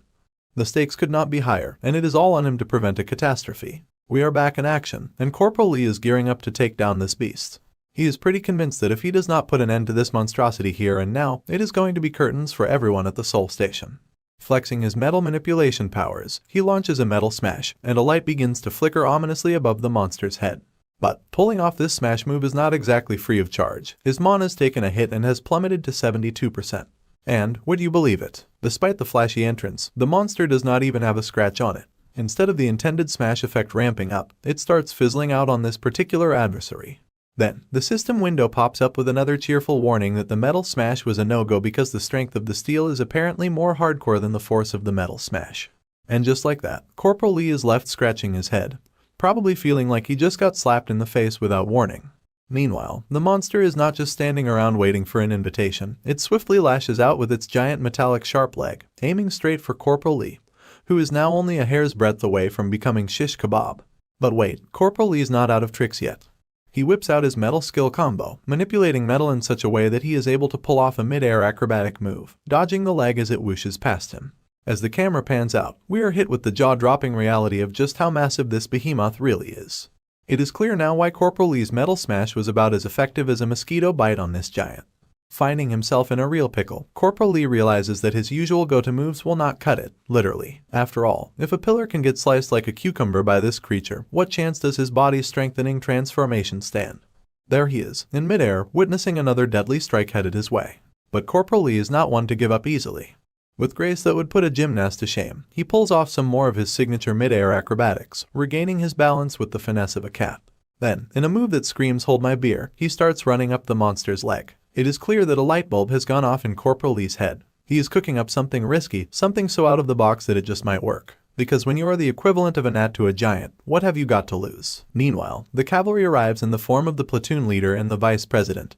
But they are not exactly the cheerleading squad Corporal Lee might have hoped for. Without missing a beat, the platoon leader starts laying into Corporal Lee for not sticking to the original plan of luring the monster outside to take it down. Taking a trip down memory lane, we find ourselves with Corporal Lee reflecting on his interactions with platoon leader Lee Min-hee. In these recollections, we see a younger Corporal Lee addressing her with her full rank, Tactical Action Officer Lee Min-hee. However, Lee Min-hee, ever the tomboy, does not seem too pleased with the formality. She challenges him, half-jokingly asking if he is trying to butter her up or make excuses by being so formal. As Corporal Lee steps out from the shadows, he acknowledges how he made it out alive this time, attributing his survival to Lieutenant Lee. But the lieutenant, ever humble, tries to brush off the praise, insisting that doing her job is nothing extraordinary. Corporal Lee, however, goes further, expressing his gratitude for having her as his partner. He recalls a time when she claimed to have memorized all the tactical manuals required for an officer, questioning if she was serious about her claim. But she retorts, challenging the notion that battle tactics can be reduced to mere memorization. She clarifies that while she does absorb the information, it is more about letting the knowledge mature in her mind. This, she explains, is crucial for overcoming the limitations of her warp abilities, which require a deep tactical understanding to utilize effectively and at the right moments. Lee Min-hee proudly asserts that every tactic she employs is a testament to her relentless struggle for survival. It is not just about memorizing manuals, it is about applying that knowledge practically and creatively on the battlefield, something she has mastered over the years. Back in the present, the scene is intense. Lieutenant Lee Min-hee is practically screaming her lungs out at Corporal Lee, who is engaging the behemoth single-handedly in a daring display of bravery, or recklessness, depending on how one sees it. But Corporal Lee is far too entangled in his dance of survival against the monster to heed the vice president or the platoon leader's concerns. With every acrobatic maneuver and twist in the air, powered by his metal manipulation abilities, Corporal Lee's mana is plummeting at an alarming rate. From a concerning 45%, it rapidly depletes further down to just 32%. Despite the dire situation, he is fully committed to executing his unconventional plan, believing in Lieutenant Lee Min-hee's tactical acumen to decipher his strategy. As another of the monster's legs comes hurtling towards him, he dodges it with the same mid-air finesse. The collateral damage is becoming increasingly apparent, with pillars tumbling down amidst the chaos. It is then that a realization dawns on platoon leader Lee Min-hee. Corporal Lee is not just evading the monster's attacks, he is intentionally directing them towards the pillars. This revelation brings a new layer of concern to platoon leader Lee Min-hee. Even if Corporal Lee's strategy leads to the monster taking down all the pillars, she is acutely aware that the collapsing roof poses a significant risk. There is a high chance that their plan could backfire, potentially bringing both the monster and Corporal Lee down under the rubble. In a critical moment, platoon leader Lee Min-hee turns to the vice president, urgently requesting her to channel all the mana she can spare. The vice president, puzzled by this sudden demand, questions the rationale behind it. Without hesitation, Lee Min-hee reveals her intention to create the largest warp zone possible right at that crucial juncture. Meanwhile, with only one pillar left standing, Corporal Lee is pushing his limits. He is sprinting towards the final pillar, desperately coaxing his body to endure just a minute or two longer. His mana is depleting rapidly, now dangerously low at 27%. But as if mocking his efforts, the monster raises its hands skyward, then slams them down with such ferocity that the ground beneath them erupts into debris and rubble. It seems as though Corporal Lee has hit his breaking point. Yet, he has not thrown in the towel. Clinging to the last pillar, another monstrous strike descends upon him. In a bid for a few more seconds of resilience, he activates his body-strengthening transformation, turning his body to steel to withstand the impending hit. A system notification flashes a dire warning. Using the body-strengthening transformation beyond its threshold could wreak havoc on the caster's body. To make matters worse, his mana has now plummeted to a mere 3%. The monster's blow connects with the pillar, sending Corporal Lee hurtling backward. Miraculously, he manages to make the monster demolish the last pillar in the process. However, the cost is clear from Corporal Lee's expression. He is in no shape to continue the fight. He crashes into a wall with such force that it shatters upon impact, a testament to the brutal confrontation. As the building starts shaking like it is part of a mega-physicola candy experiment, cracks begin to spider web across its structure. It is a sight more nerve-wracking than watching your phone fall face down on concrete. Back to Corporal Lee, who is still partially embedded in the wall from his recent high-velocity encounter. It is clear to him that the building's seconds from pulling a dramatic exit, and he is hell-bent on not letting the monster waltz out of this catastrophe. So, with a determination that is half admirable and half what is this shit, he starts to peel himself off the wall, dagger in hand, ready for one last stand. But before Corporal Lee can dive headfirst into another possibly regrettable decision, Platoon Leader Lee Min-hee, armed with her enchantment and the volume of someone trying to talk over a metal concert, yells for the daredevil to hustle his way out of danger. Despite Lee Min-hee's vocal fireworks begging Corporal Lee to escape the collapsing nightmare, he stands his ground. Face bloodied and battered, he argues that activating the warp right now is their only shot at survival, even if it risks turning him into a permanent fixture of the rubble. Caught in a dilemma that is eating away at her, Platoon Leader Lee Min-hee is torn between the mission and her partner's safety. But in a moment of do or die, she triggers the warp beneath the monster, sending it tumbling down a level just as the building decides it is time to renovate, starting with the floor. The monster, looking as baffled as a cat in a bathtub, has barely a moment to register what just happened before the ceiling decides to introduce itself personally. Through the chaos, Corporal Lee, despite looking like he has been through a blender set on high, wears a grin of victory, thrilled to be in the thick of it with his old partner once more. As the building embraces its dramatic finale, collapsing around them, the vice president and platoon leader are left in the aftermath, the former's voice a mix of terror and awe at Corporal Lee's audacity. Now, let us take a peek back once again, where the Steel Emperor stands above the body of a dead monster, telling his partner that they have lost way too many comrades in arms in this operation. It is making him doubt whether he actually deserves to be the leader. But the red-headed lady stays silent. She then turns to him and utters his name, sternly scolding him, calling him a pathetic brat. She asks if he is going to keep up with this weak talk. Then she questions him, who decides who deserves what, and asks if he still does not trust himself. But the Steel Emperor stays silent, probably reflecting on her words. Now, back to the chaos that is unfolding in the Soul Station. We see Corporal Lee in his battered state, trying to walk out. But his mana level is at 3%, and he is beyond exhausted. He is apologizing to everyone and then starts falling down with the crumbling building. Then he flashes back to the past, where we see the lady holding onto his coat. A pleasant smile is etched on her face as she tells him not to bear it alone. If he gets uneasy, she tells him to look into the eyes of the people around him who trust him and follow him. Now, in the present moment, we catch a glimpse of the vice president and the platoon leader, both fully prepped and ready to catch Corporal Lee before he hits the ground. With his battered face, he manages to open one eye, just in time to see his friends and comrades standing by, ready to catch him. And there he goes, into the safe arms of the vice president, who snags him midair as he pops out of the warp. Meanwhile, the platoon leader is pushing her limits to keep the warp gate open, sweating bullets. But then, Corporal Lee lands safely on the ground, and just like that, the warp gate snaps shut. The entire station collapses, with debris and rubble flying in every direction. It is like a blockbuster movie scene,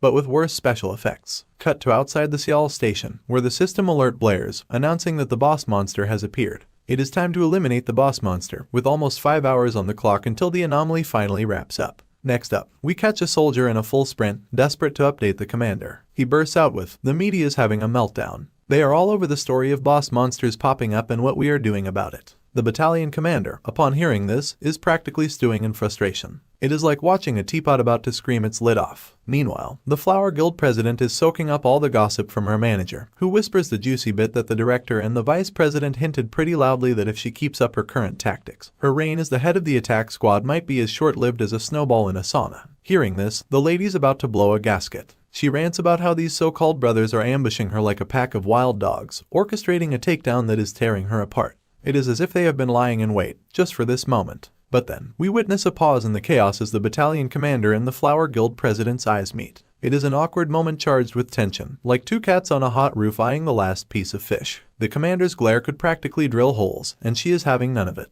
She snaps out and tells Commander to cut the creepy stare off, deciding it is high time to break the ice. All she has to do is make that call. Seems easy enough. She nervously pulls out her phone, nibbling on her nails with tension thick in the air. She mutters under her breath, "Why him of all people?" But, trapped in the web of circumstances, she goes ahead and dials his number. And in a twist that could make anyone chuckle, she has got him saved as Crazy Dog in her contacts. Now, we are back inside the ominous black blob. The Soul Station is now nothing but dust and debris. Miraculously, Corporal Lee has survived. Alongside him, safe and sound, are his companions, with the vice president busily tending to Lee's injuries with her magic. As she works her healing spells, she confesses she was almost certain Lee was a goner. Now, we zoom in on Corporal Lee, whose eyes are a mirror of despair. The future has shifted beneath his feet, leaving him doubting the value of the knowledge from his previous life. He starts to wonder if is it all worthless now. He is now teetering on the brink of frustration, trying to piece together everything.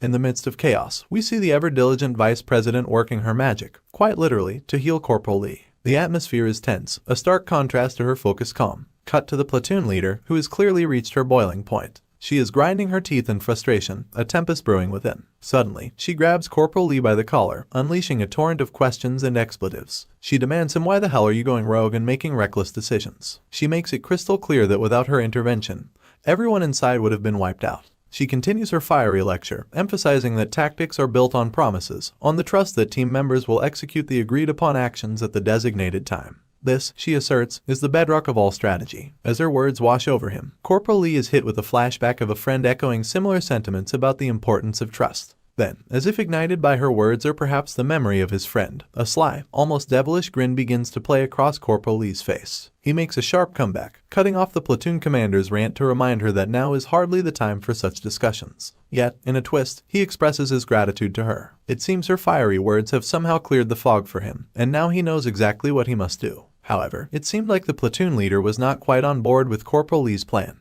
She suspected him of trying to go solo yet again, pointing out that not everyone is blessed with a hide as tough as nails. They needed a game plan that did not rely on superhero skin. The platoon commander was just as shocked as anyone when he saw Corporal Lee springing back to his feet like a cat with 9 lives. He spilled the beans that the boss monster was about to make a dramatic entrance from the rubble, and he had a trick up his sleeve to welcome it. But Corporal Lee, with a grin that could sell ice to penguins, assured everyone that they were going to bring the thunder, literally. He rallied the troops, saying it was time to band together and shock the monster into submission. With the enthusiasm of a cheerleader on game day, he declared that the linchpin of their monster-mashing strategy would be none other than Private Park Junmo. Poor Park was left scratching his head, wondering why he was always the chosen one. And now, we are back outside where an angry crowd has gathered around, grilling the battalion commander with questions. It seems word has gotten out that a monster has shown up at Soul Station, and everyone is shouting the same question.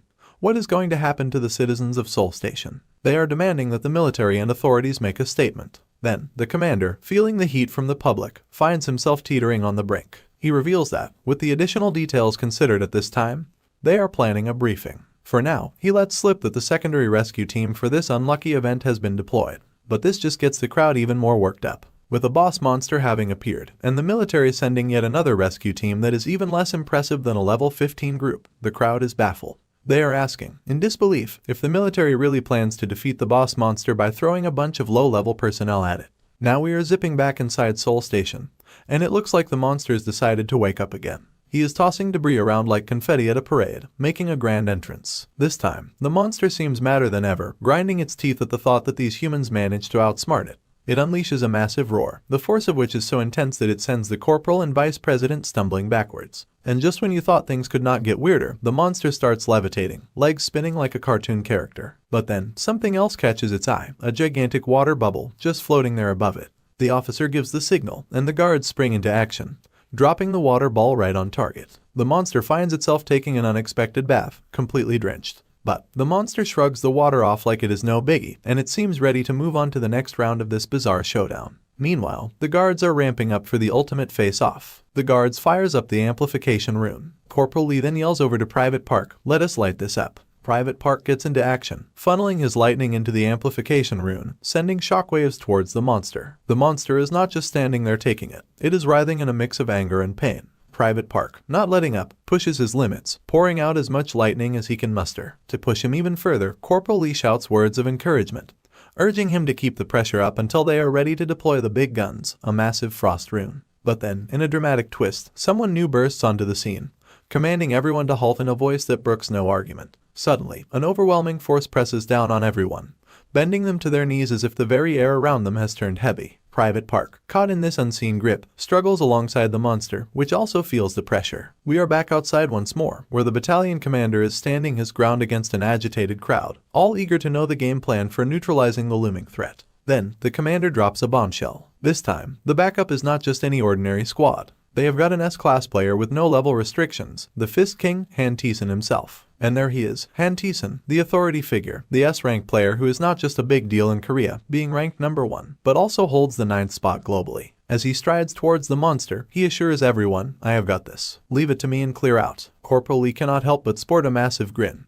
witnessing firsthand the kind of presence an S-ranker brings to the table. Han Tieson, matching Lee's grin with his own, gears up, his fists engulfed in flames, ready to show this beast why he is the top dog. Now, Corporal Lee finds himself in a whirlwind of confusion. The future he thought he had figured out is shifting before his eyes, leaving him unsure about the information he once trusted. Initially, his plan was to sacrifice the reward and just hang tight for 5 hours, hoping the monster would vanish on its own. The arrival of Han Tieson, however, was a twist he had not anticipated. He reflects on his past life, where, as an S-ranked player with no level restrictions, S-rankers were capable of soloing dungeons. The sudden appearance of Han Tieson at the station, clinching the clearing reward for this unlucky event, had previously cemented his reputation as the undefeatable fighter. In that past life, Han Tieson had managed to obtain the secret item, Manon and Maklar's secret armor, a feat that significantly contributed to his legend. This time around, Corporal Lee is feeling a mixture of vindication and anticipation. With a broad smirk spreading across his face, he is quietly thankful for Han Tieson's timely appearance. It is not just about avoiding the loss of the reward anymore. Lee is eyeing the chance to claim it all for himself. The monster, not one to sit idly by, launches an attack at the Fist King. But Han Tieson, with a mere flick of his palm, halts the beast's formidable assault as if swatting away a fly. Standing there defiantly, it is clear he is in a league of his own. With a sly smirk, Han Tieson readies himself for his counterattack. The armor on his hand begins to glow brilliantly, signaling the unleashing of a devastating blow. The monster is sent flying, crashing into the ground with such force that the onlookers are practically eating dust, witnessing the raw power of the Fist King firsthand. However, the dust settles to reveal an unexpected turn. The monster, this giant beast, does not have a single scratch on it. Han Tieson quickly realizes this opponent might be tougher than he initially thought. Yet, undeterred and with a determination that speaks volumes of his confidence, the Fist King does not see this as a setback. With lightning speed, Han Tieson launches into the air, leaving a trail of fire in his wake. He zips past the monster, breaks mid-air to change his trajectory, and then comes hurling down, targeting the monster's face with a thunderous punch. As he lands the blow, Han Tieson remains suspended in the air, his fist still shimmering with power, while the monster is forced back onto its feet, reeling from the impact. As the monstrous beast takes a devastating punch from the First King, it goes down like a sack of potatoes, sending shockwaves that scatter nearby soldiers like bowling pins. Amidst the settling dust, there stands Corporal Lee, clutching the Vice President, making sure she does not go flying off into the stratosphere from the pressure. Taking a closer look, we see the Vice President informing Corporal Lee that she has blessed him with mana, but she cannot afford to expend more since she believes the other teammates are more crucial. Corporal Lee, with a pleasant smile, reassures her that he will be fine and tells her not to worry about him since he is not planning to use his body anyway. But then, he abruptly snaps his hand out of her grasp and leaps down to the ground, heading towards the monster. Meanwhile, the platoon leader, as always, is throwing shade at him, asking what the heck he is trying to pull off this time. Now, here comes the Fist King again, grinning like a maniac with that gaping mouth of his, clearly having the time of his life. He starts throwing punches at the monster like it is a punching bag at the gym.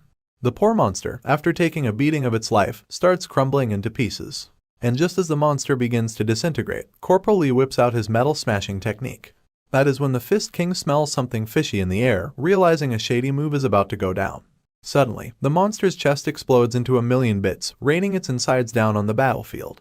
The Fist King lands swiftly on the ground, bewildered by the unexpected turn of events. It is like someone snatched his kill right from under his nose before he could claim it. Then, a notification window pops up, spilling all the juicy details about the metal smashing ability.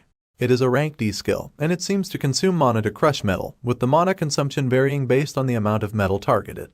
Right now, Corporal Lee's mana is sitting at a measly 13%.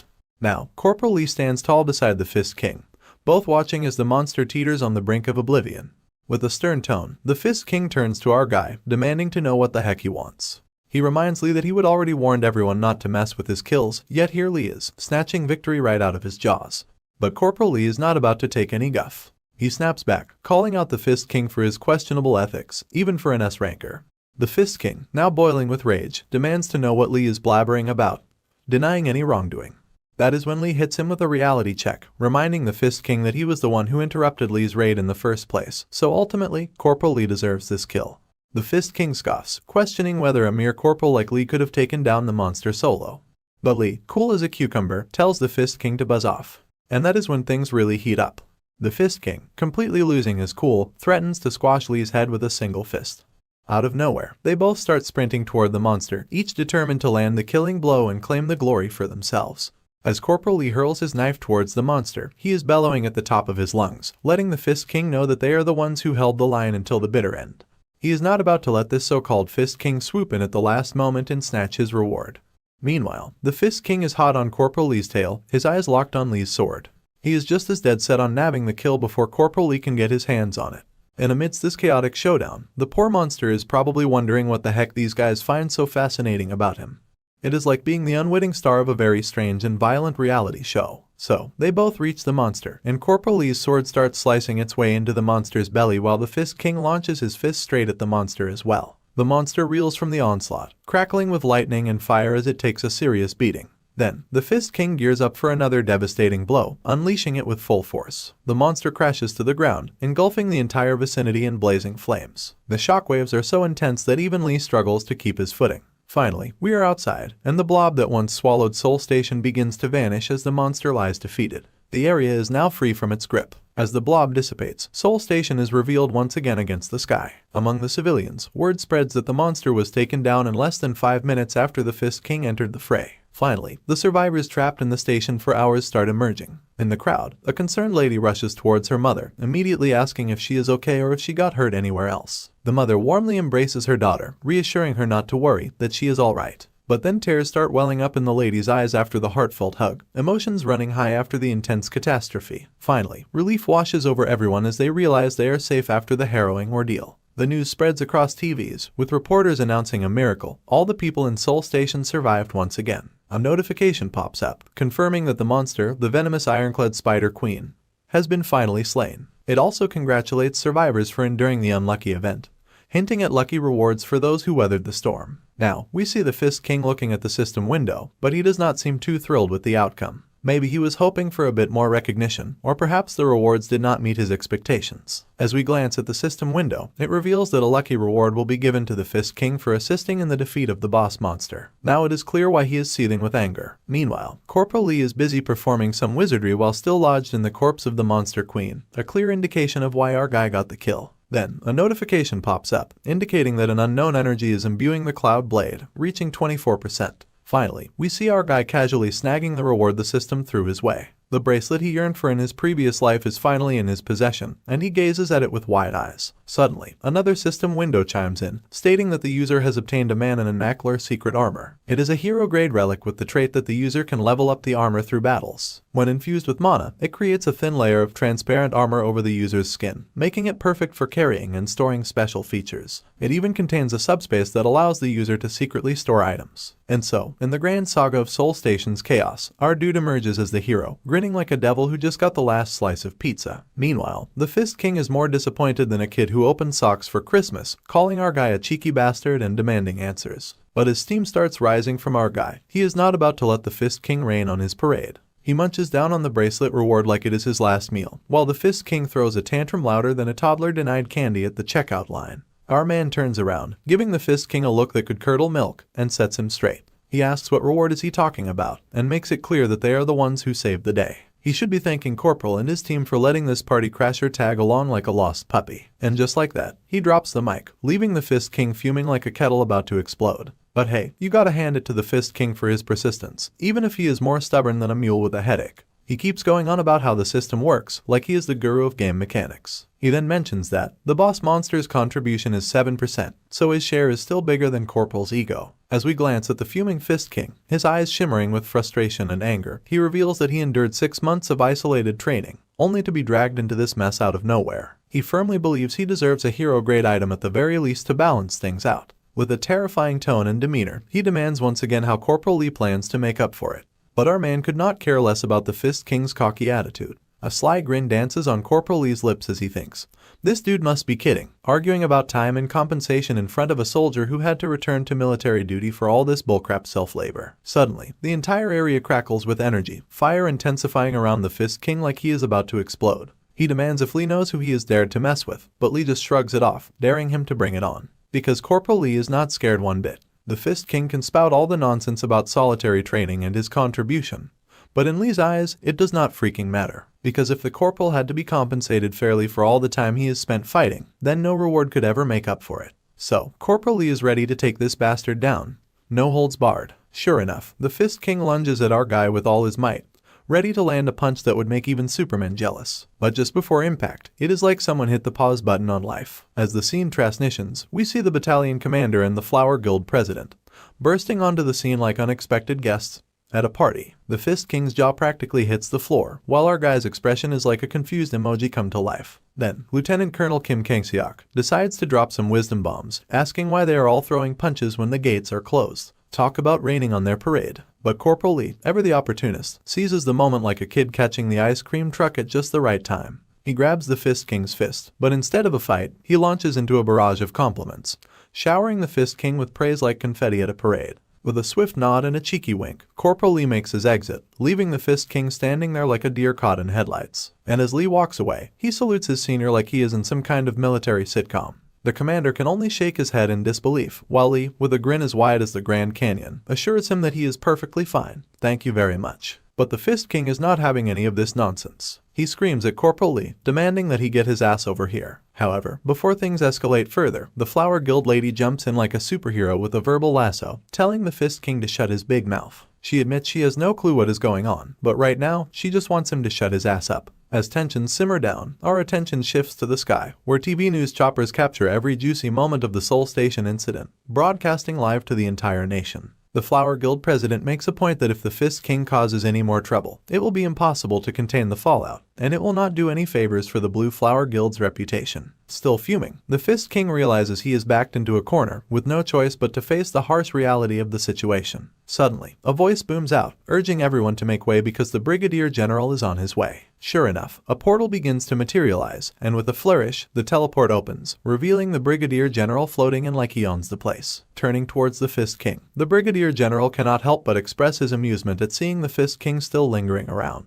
But the Fist King is still sulking, not exactly thrilled with the idea of heading home empty-handed, without any shiny medals or rewards. The general also notices the awkward tension radiating from the Fist King, not to mention the Flower Guild president is also standing there like a lost puppy. Taking a moment, the Brigadier expresses his intrigue once again, noting the presence of even the Blue Flower Guild master's daughter. He then asks if there is any problem here, but the Flower Guild lady tries to play it cool, warmly welcoming the general and brushing off any notion of trouble, stating that the gate is already closed now. The general gives a knowing twinkle in his eye, acknowledging that if they are talking about the Blue Flower Guild, there must be no problems there. The Flower Guild lady catches on to his wavelength, understanding exactly what the old coot is getting at. Meanwhile, the general turns to the lieutenant, who promptly salutes his senior. Back to the Flower Guild lady. She is grilling the Fist King like a master chef, wondering why Seoul Station looks like it got hit by a tornado when the Fist King was supposed to handle it without breaking a sweat. But the Fist King is still stuck on the fact that someone stole his thunder. Then, he drops the bombshell that he did not actually wreck Seoul Station or clinch the top spot in the raid. The president's jaw hits the floor faster than a cartoon character realizing they have run off a cliff, demanding to know what the heck he means he is not the first. But the Fist King is in no mood for further discussion. He reminds the Flower Guild lady that he has fulfilled all his responsibilities and insists that it is time for her to keep her promises as well. With that, he takes flight into the sky, leaving the lady reeling in the shockwave of his departure. She is left baffled by the revelation that the S-ranker who is known as the Fist King did not rank first in a mere level 15 unlucky event. She wonders who the hell could have ranked first then. Meanwhile, back with our guy, he is getting an earful from the general, who is finding it absurd that his military records specify Corporal Lee can only control up to 300 grams of metal, yet his reports now suggest he can control way more than that. Finally realizing that it must be the corporal who snagged the first spot, the general continues his tirade, suggesting that either the records are wrong or there is the possibility that Lee is not truly an F-ranker. The Flower Guild lady, overhearing everything, starts to sweat beads at the realization that this dude might just be a freaking F-ranker. The old coot, with a pleasant smile, finds the whole fiasco quite fascinating and demands a detailed debriefing while they take a walk. Because apparently, even in the midst of chaos, there is always time for a stroll. As the reality sinks in, the Flower Guild lady feels like her head is about to explode as she wonders what is going on. Meanwhile, our guy takes a leisurely stroll with the budget-friendly mob psycho. But at this point, Corporal Lee shoots him a doubtful glance. He is on high alert because he knows that Brigadier General Choi Yun-cheol is not a man to be trifled with. Choi's powers have earned him the reputation of a tactical nuclear weapon, and to top it off, he is remarkably clever. He is the one even the Necromancer was most wary of, having attempted several assassination attempts against him. Finally, the general breaks the silence, demanding a report of what happened earlier. Corporal Lee snaps into action with a soldier's energy, but he cannot shake the feeling that the general suspects him of some unusual activity compared to his recorded abilities. He halts his steps and brings them closer together, adopting the stance of a disciplined soldier. It is time to stay sharp, because when the Brigadier General starts asking questions, you better have your answers ready. And so the corporal starts spitting out that not long ago, when he caught his second elite monster, his abilities instantly improved with an achievement message saying Dunce Rebellion.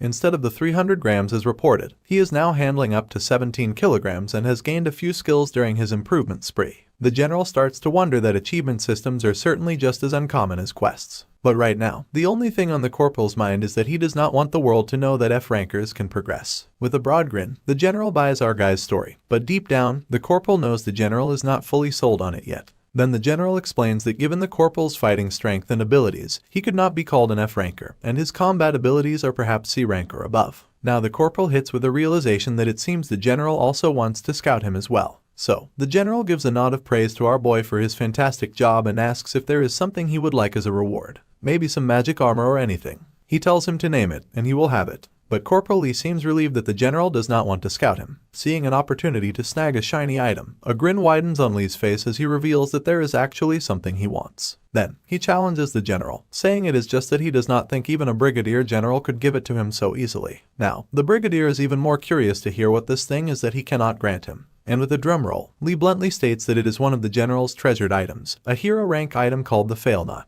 Suddenly, a sparkling realization hits the general as if Corporal Lee just found out about the stash of dirty magazines the general was hiding from his wife. It is a moment of pure comedic gold, where the general's poker face crumbles faster than a house of cards in a windstorm. Back at the broken-down Soul Station, the general is laughing so hard he is practically holding onto his belly like he just heard the joke of the year. With a playful twinkle in his eye, the general tells Corporal Lee, "Let us have a chat when you get another badge right on your chest." Corporal Lee, with all the soldierly energy he can muster, replies with a crisp, "Thank you, sir." As the general starts to stride away, still chuckling to himself, Lee cannot help but sulk a little. He saw this coming from a mile away. He knew that old man was going to change the subject faster than a politician dodges a tough question. But despite the disappointment of not getting his hands on the Fail Knot, Lee is still relieved. After all, a special promotion means he will be able to stay hidden for a while longer. And for now, that is victory enough for him. So a few days pass by, and we find ourselves at the 3rd Armored Brigade, 1st Battalion. A notification window pops up, stating that Manon and McClure's secret armor is being digested, and in Vivo Furin efficiency is at 150%, with about 6 minutes left until metal absorption is complete. As he sits on his bed, our guy is just pissed off at how long this is taking.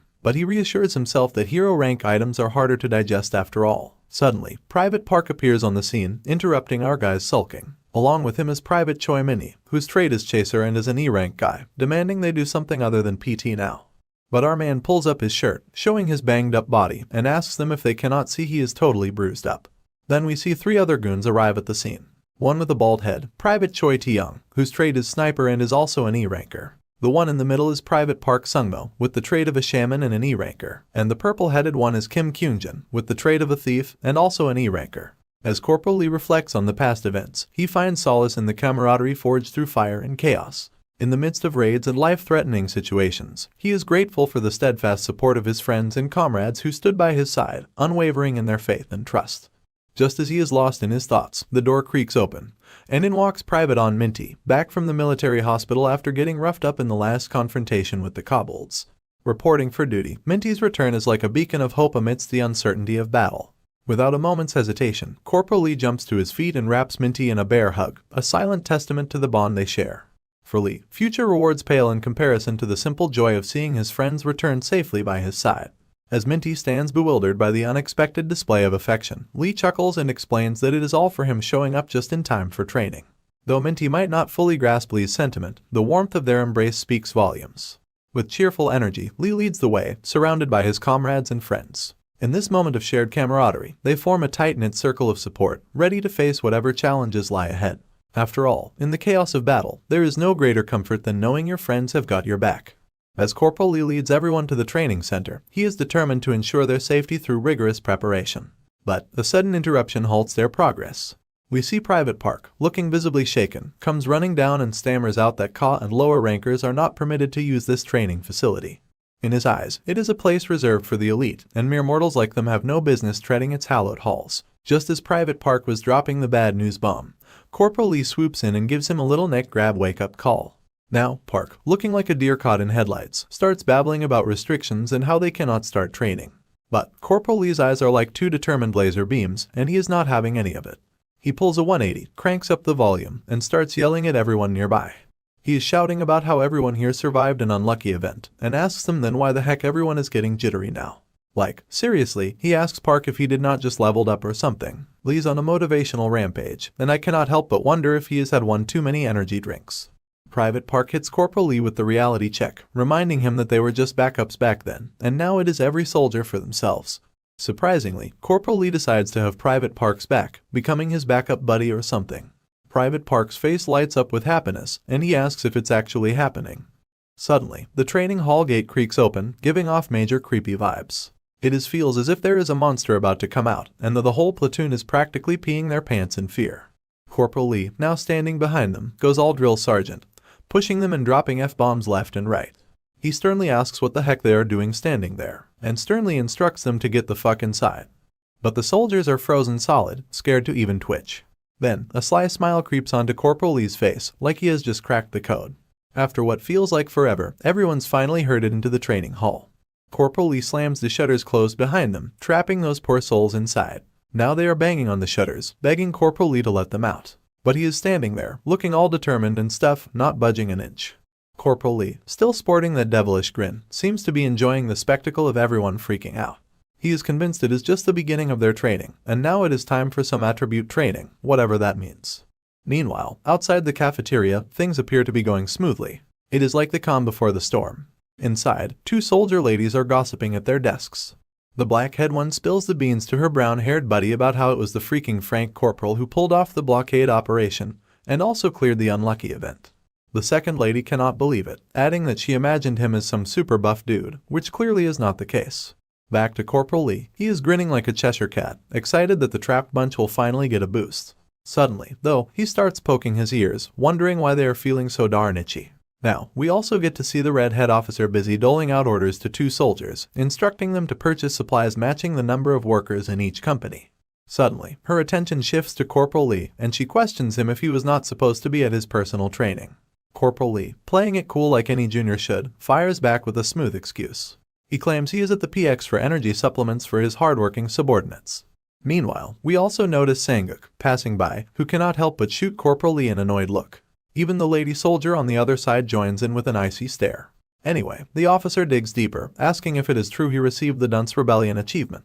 Corporal Lee owns up to it with a crisp yes. But she is not buying it just yet, and bluntly states that his report about his extraordinary feat seems fishy.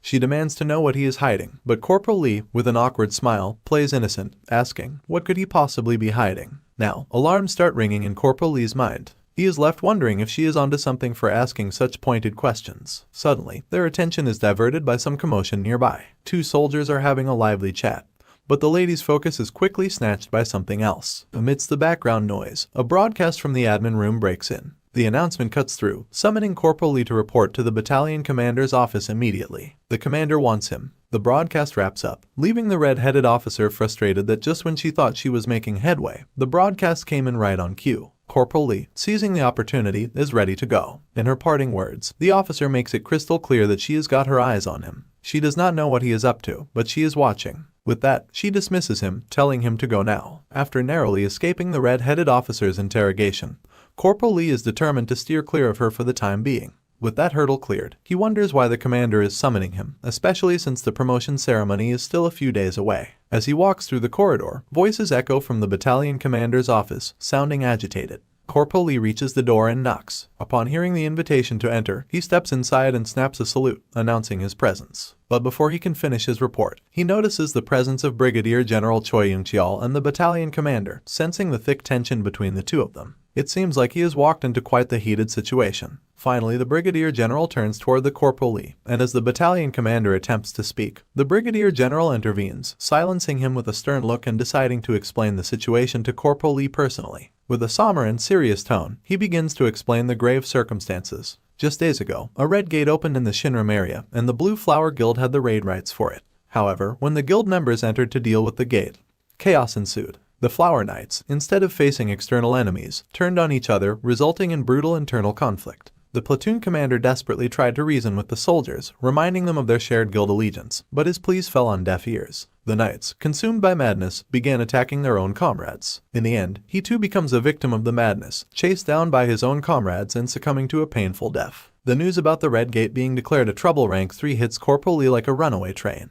Trouble Rank 3 means that after 3 unsuccessful attempts to raid the gate, the organization is considered lacking in capabilities, and 2 or more organizations are required for a joint response. Corporal Lee's mind is racing with questions. He cannot recall any incident like this ever happening in his previous life. The Brigadier General continues to lay out the grim details, explaining that the Red Gate has an energy limit of level 18 or lower, with a maximum of 30 players allowed. The shocking revelation is that it has been reported as a zombie dungeon, implementing an impossible to leave until raid successful after entering policy. The gravity of the situation starts to sink in, and the challenges ahead become increasingly daunting. As the Brigadier General reveals that the Red Gate is the domain of the commander of the dead army, a necromancer, Corporal Lee finds himself terrified, because he does not want to entertain the idea that the necromancer has arrived. The Brigadier General goes on, mentioning that even the proud Blue Flower Guild sacrificed talented rookies and still failed at the raid. He emphasizes that dungeon raiding is typically a guild affair, but then his expression takes a creepy turn, and he points out that Corporal Lee is the best candidate for this dungeon raid.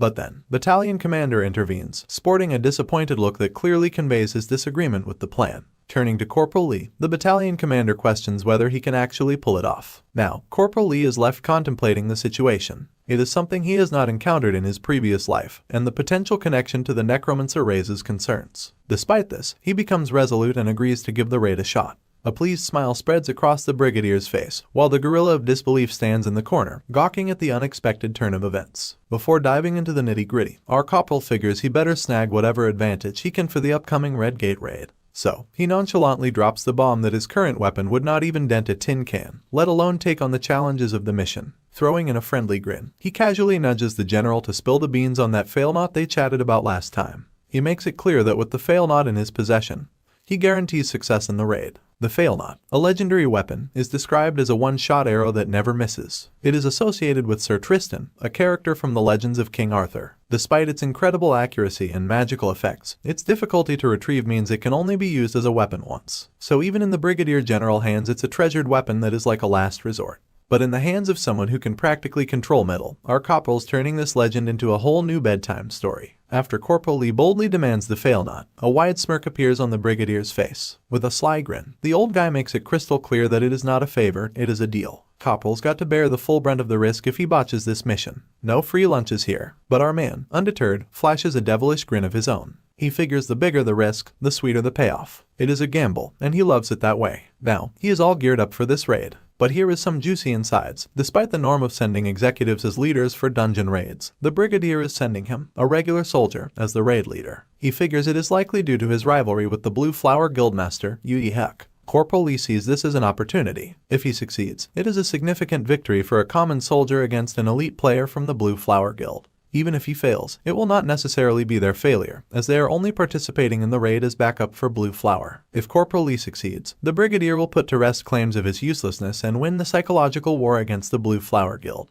It is a win-win situation for Brigadier Choi Incheol, and that is why he is willing to hand over that precious fail-knot. The Brigadier, being the shifty character he is, drops the bomb that Corporal's promotion to Sergeant will have to wait until after the raid. Now, our boy's no fool. He knows this old dude can switch gears like a chameleon, but he is not about to let himself be taken advantage of. So, with that same devilish grin firmly in place, Corporal turns to the Brigadier General and lays it out. The fail-knot was the promised reward for this gig, but if he pulls off the raid, he is looking for a little extra something. It is a bold move, and he is not playing games. The old man, not one to beat around the bush, assures Corporal that as long as he does not flop the raid, he will entertain whatever wishes he has got up his sleeve. Corporal, losing soldier energy, hits him with a casual thank you, sir, and throws in a solid reassurance that come hell or high water, he is making sure that raid is a success. Now, we are back with the goons who have just kicked monster butt and are huddled behind the shutter, inspecting their handiwork. Faces smeared with monster blood. They turn around to greet their fearless corporal. In the mix, there is Private Park, all pumped up after breezing through the C-rank training grounds. He has got this newfound confidence, thinking he is the king of the world. With that same devilish grin making a comeback, Corporal Lee casually drops the bomb. Everyone's gotta suit up. The squad's left scratching their heads, wondering what on earth he is babbling about. Then, at the top of his lungs, Corporal belts out the news. They are diving into their first solo deployment. But the once happy face of Private Park is now looking like a scared kitten. Questions when he signed up for this roller coaster ride. A new day unfolds, and the military truck barrels its way to the destination. Inside, Corporal Lee takes center stage, dishing out crucial intel about the impending Red Gate mission. Given that it is a zombie dungeon, they are packing bullets infused with holy power, adding a little kick to the recoil. With a stern demeanor, he orders his comrades to exercise caution when firing these bad boys and emphasizes the need to stay on high alert at all times. Curiosity sparks among the troops as one soldier, unable to contain his inquisitiveness, queries Corporal about the fail-knot. Cool as a cucumber, Corporal reassures him he has got it covered. Sneakily, we catch a glimpse of him concealing the legendary arrow beneath his sleeves. As the military juggernaut arrives at the Silumdong Red Gate, the Blue Flower Guild's base camp, Corporal takes charge. He commands his platoon to disembark from the truck, gearing up for the mission ahead. Just as they start prepping, a native soldier saunters in, declaring a detour to an operations meeting before entering the fray. Corporal, ever the leader, follows suit, leaving the platoon in the capable hands of Park Junmo with a nod and a charge to handle everything in his absence. As the platoon soldiers gear up, their eyes unintentionally wander over to the members of the Blue Flower Guild. Let us just say the soldiers are not feeling the love from the Blue Flower Guild members, who seem to be less than thrilled about the support squad presence. Inside the Blue Flower Guild, a guy starts throwing shade, spilling the tea that these soldiers in front of them are part of the Ant support squad, regular soldiers, the lowest rung of the ladder. He questions whether they are not shouldering too much of a burden, hinting at some covert operation called Operation Retrieval, and then dropping the name Achilles like it is hot. But before he can dive deeper, the boss shuts him down with a resounding "shut your goddamn mouth." Apologies follow promptly, and the loudmouth is left zipping his lips. Meanwhile, Corporal Lee's ears have perked up, catching wind of the whole Operation Retrieval drama. Now, his mind's doing somersaults, trying to decode what this soldier meant by that cryptic phrase. The plot thickens, my friend.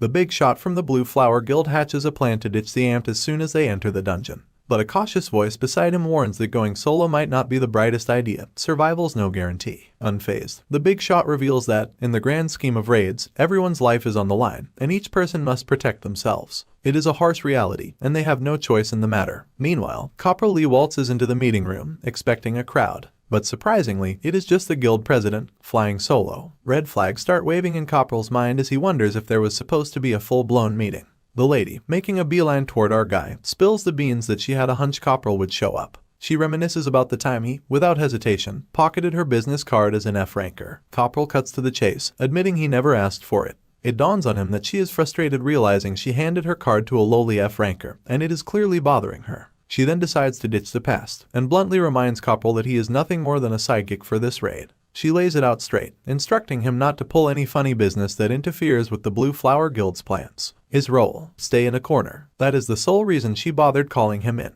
Corporal, now catching on to the Flower Guild's scheme, realizes they signed up for the support squad of regular soldiers just to boss them around. But no way in heck is Corporal Lee going to bow down and play by their rules. Asserting himself, he declares that both sets of troops have equal rights and are no less than the Blue Flower Guild. The lady, unimpressed, throws a casual "so what?" His attempt to level the playing field is met with a scoff, and she questions if he is suggesting they are going to take on a boss monster. She admits Copperl's got skill and guts for an F ranker, but she finds the idea laughable. Not one to back down, Copperl, to stir the pot, asks why they cannot take on a boss monster. He provocatively questions if she is worried the support squad might outshine the Blue Flower Guild in the raid. The lady then starts to chuckle and then she bursts into laughter that fills the room, echoing off the walls as she scoffs at Copperl's claims. Once she regains her composure, she questions if Copperl actually believes he will get lucky like he did at the Ciel station. But Copperl, undeterred, takes a few steps toward her, towering over her as he asserts that she should not dismiss his efforts as mere luck. The lady, seemingly unimpressed, throws shade, suggesting Copperl might have a death wish. She challenges him to enter the dungeon before the Blue Flower Guild does, but in the next breath, she rescinds the offer, making it clear he cannot.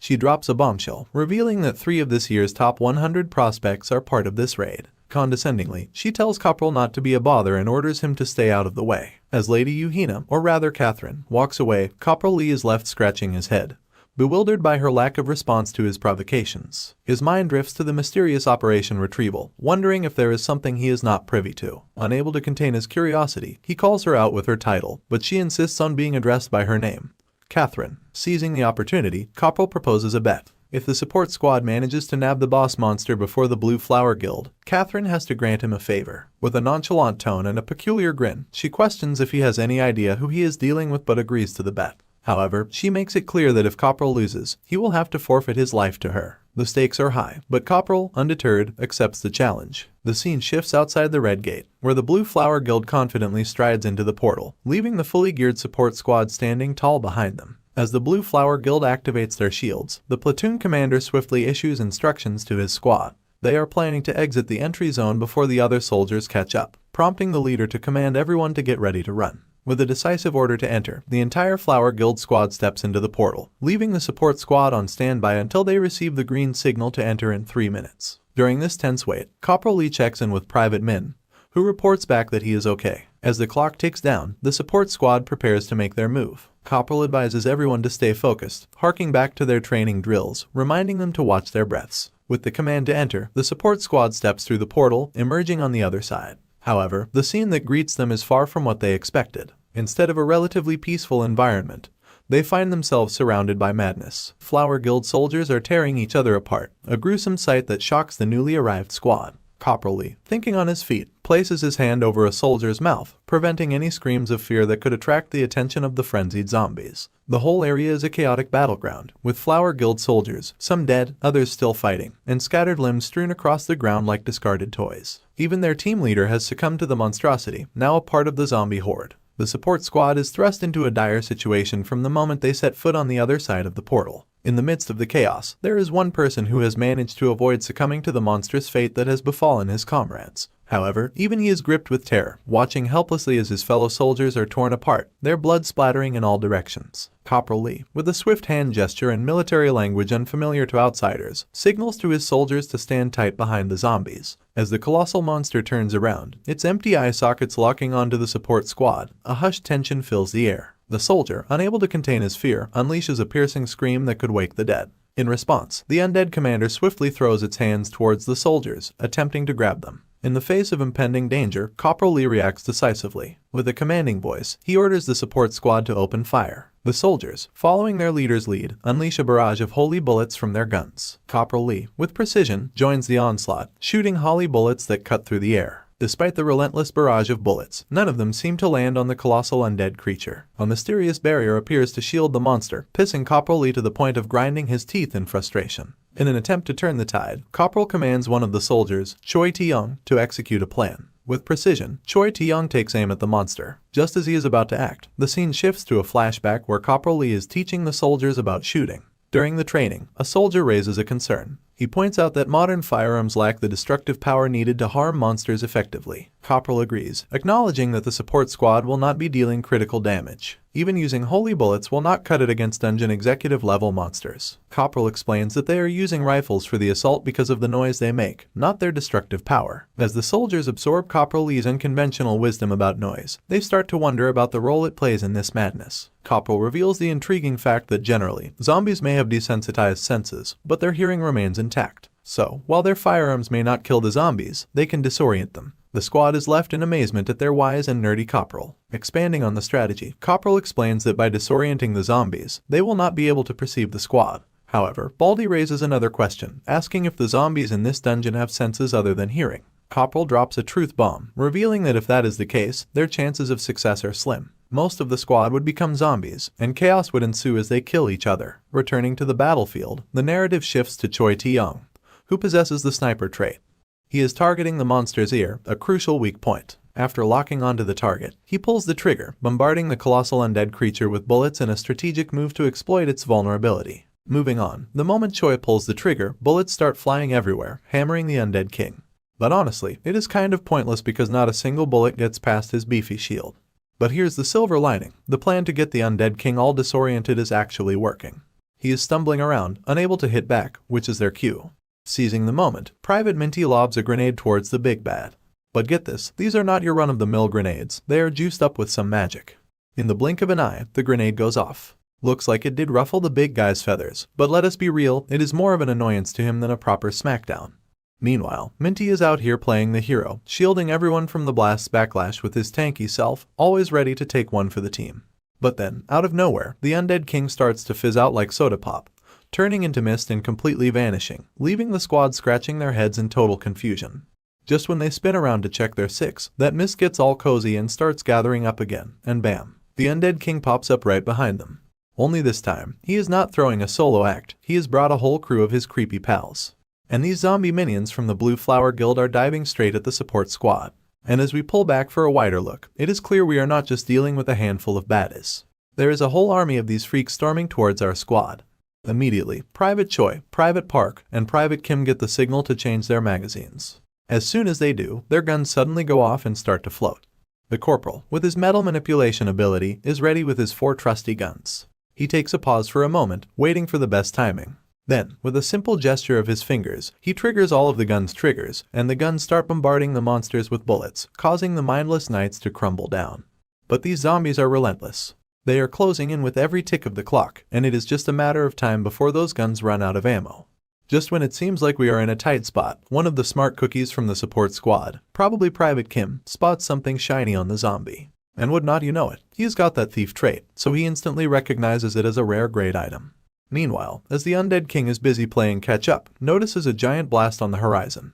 Now, we see the corporal with his metal manipulation mojo just casually making grenades float around and go kaboom wherever and whenever he damn well pleases.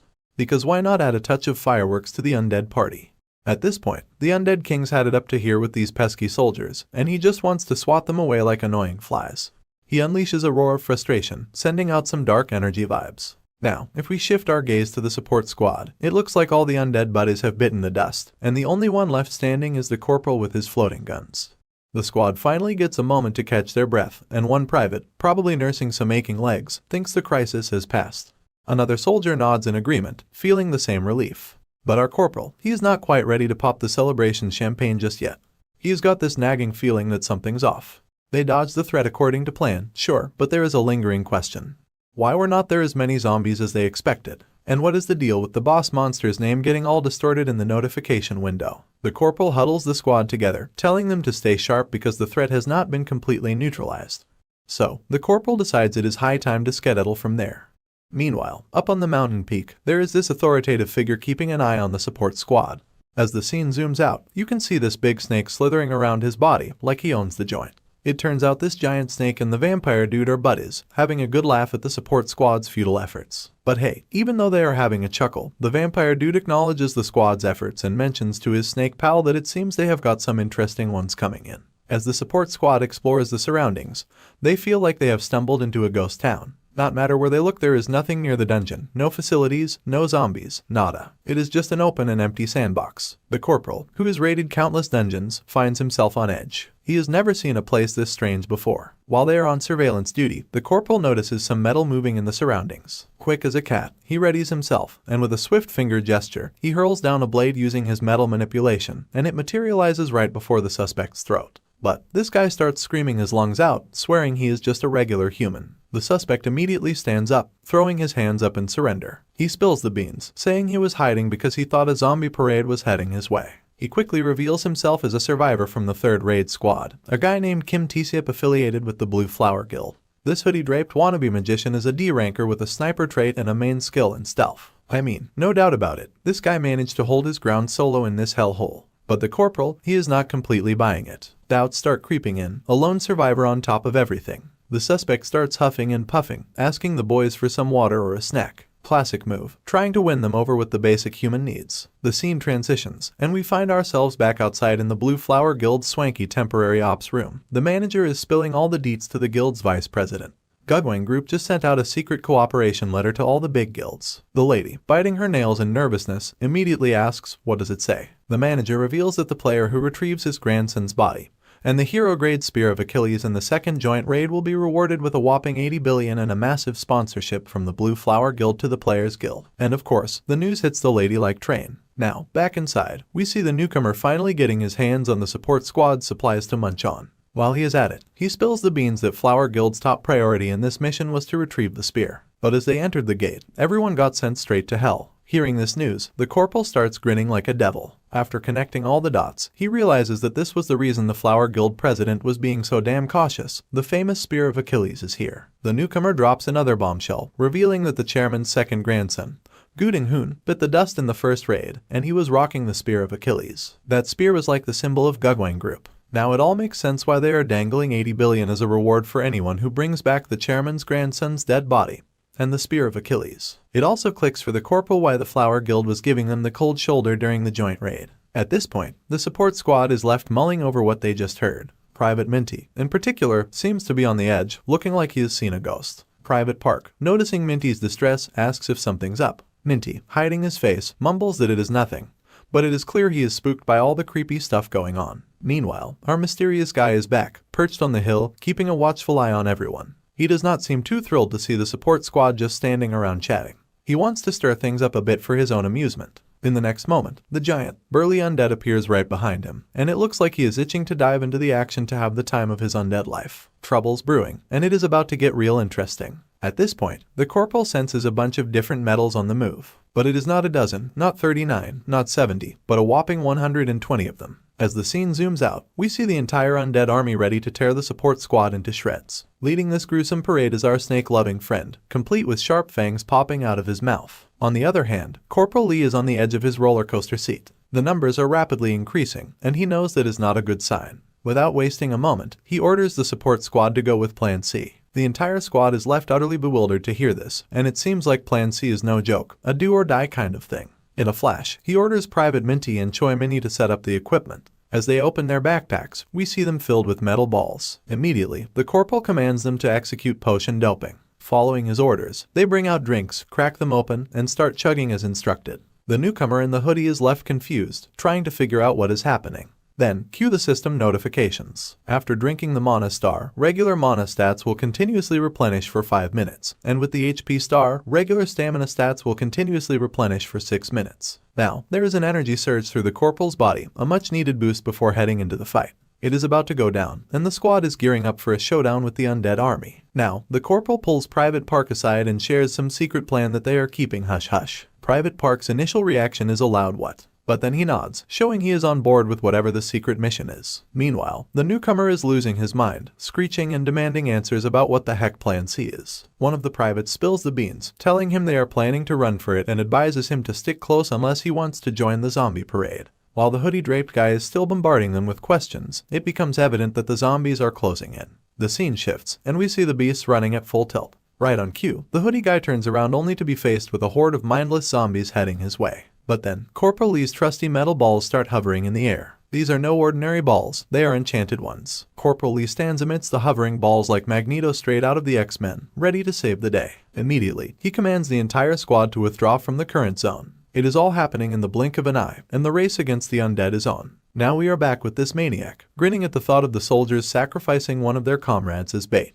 He chuckles, thinking it is the best they can come up with to save their lives. He is convinced his enormous undead army will wipe everyone out in the blink of an eye, making their efforts futile. Little does this goon know about Corporal Lee, standing resolute on the ground with his trusty enchanted metal balls. It is about time he unleashes a bombardment on the entire army, and he is fully prepared for it. Meanwhile, the soldiers are sprinting in the opposite direction, while the newcomer is once again doing his usual complaining routine. He raises concerns, questioning if Plan C involves abandoning Corporal Lee to face death recklessly. But Private reassures him that Corporal Lee Hyunwook planned this tactic himself, emphasizing that the corporal is not someone reckless who would just fail. Finally, the army is right in front of Corporal Lee, and immediately, he starts dashing towards them with his metal balls following his trail. Passing through them like it is no big deal, the monsters turn towards him, and they get smacked in the face by these enchanted balls. As soon as the metal balls hit the monsters, Corporal Lee, pushing his limits, unleashes his metal smash. The energy around the ball intensifies, shimmering in red, and in the blink of an eye, it blasts right in front of the monsters' faces, leaving a splash of blood in its wake.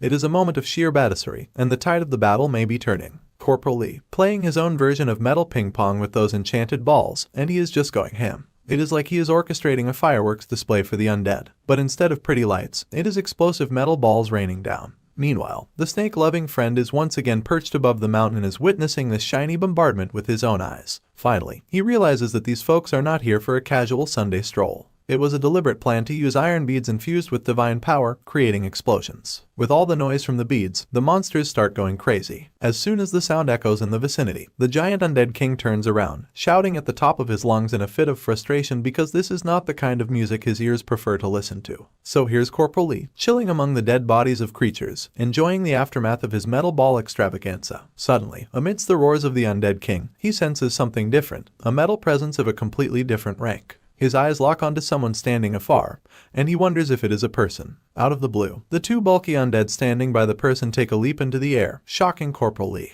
He is left wondering if this is the Necromancer himself. The two monsters are now inches away from Corporal Lee, and upon contact, the ground beneath them shatters into a million pieces. Corporal Lee's helmet also takes a beating, but he is not one to break easily. He takes a leap and starts running out of the mess using some skill combo. However, it becomes apparent that he did not escape unharmed. A bleeding forehead is a clear sign that these seemingly ordinary-looking undead are anything but ordinary. There he goes, Corporal Lee, extending his hand like he is about to unleash a kind of whoop-ass on these mad undeads coming his way. Meanwhile, the snake lover is grinning, thinking he has got Corporal Lee cornered because those divine-powered iron beads he prepared have already run out, and the corporal's energy level is in shambles. But hold up, his face does a complete 180 when he sees the shards of the metals raining down from the sky. He realizes these are the same shards of the iron beads Corporal Lee shammed earlier, and the corporal is controlling them with his metal manipulation. In the blink of an eye, he pulls off a move called Steel Rain Free Fall, and blades start raining down on those monsters. Hell breaks loose, and an entire platoon of monsters crumbles into the ground,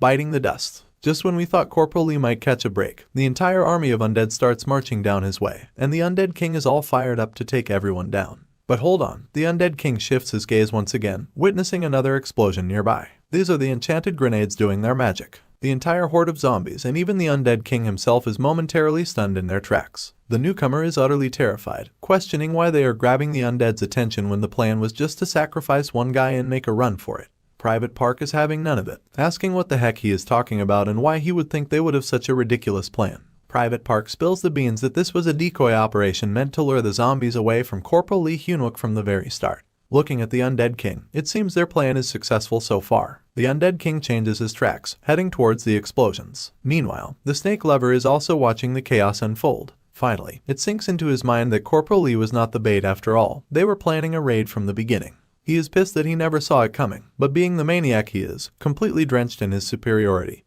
he starts laughing at the prospect that the opponent is strong, and he is going to have so much fun mingling with these ants. Now, Corporal Lee is looking around, trying to figure out what the deal is with this maniac who is laughing like there is no tomorrow. He is genuinely wondering what this guy's objective is in entering the raid gate, and to top it off, this dude seems to blend right in with the zombies. A window notification pops up, cautioning that less than 50% of the potion effect duration is left, with 2 minutes and 15 seconds of mana star effect remaining and 2 minutes and 58 seconds of HP star effect remaining. Meanwhile, Corporal Lee is scratching his head, contemplating if this is the guy he suspected. It appears that this guy has decided to take matters into his own hands, and his snake companion starts spewing out a fully fledged weapon like it is no big deal. Holding the snake's saliva-filled spear, his tongue is just dangling in the area, and the idea of poking a hole into Corporal Lee's head with this spear seems to be turning him on. So, the guy takes his stance, and his snake friend gears up for some poisonous action. At this point, Corporal Lee's curiosity gets the best of him, and he bluntly asks the guy if he is the Necromancer. Just the mention of the word Necromancer triggers something in the snake lover's mind.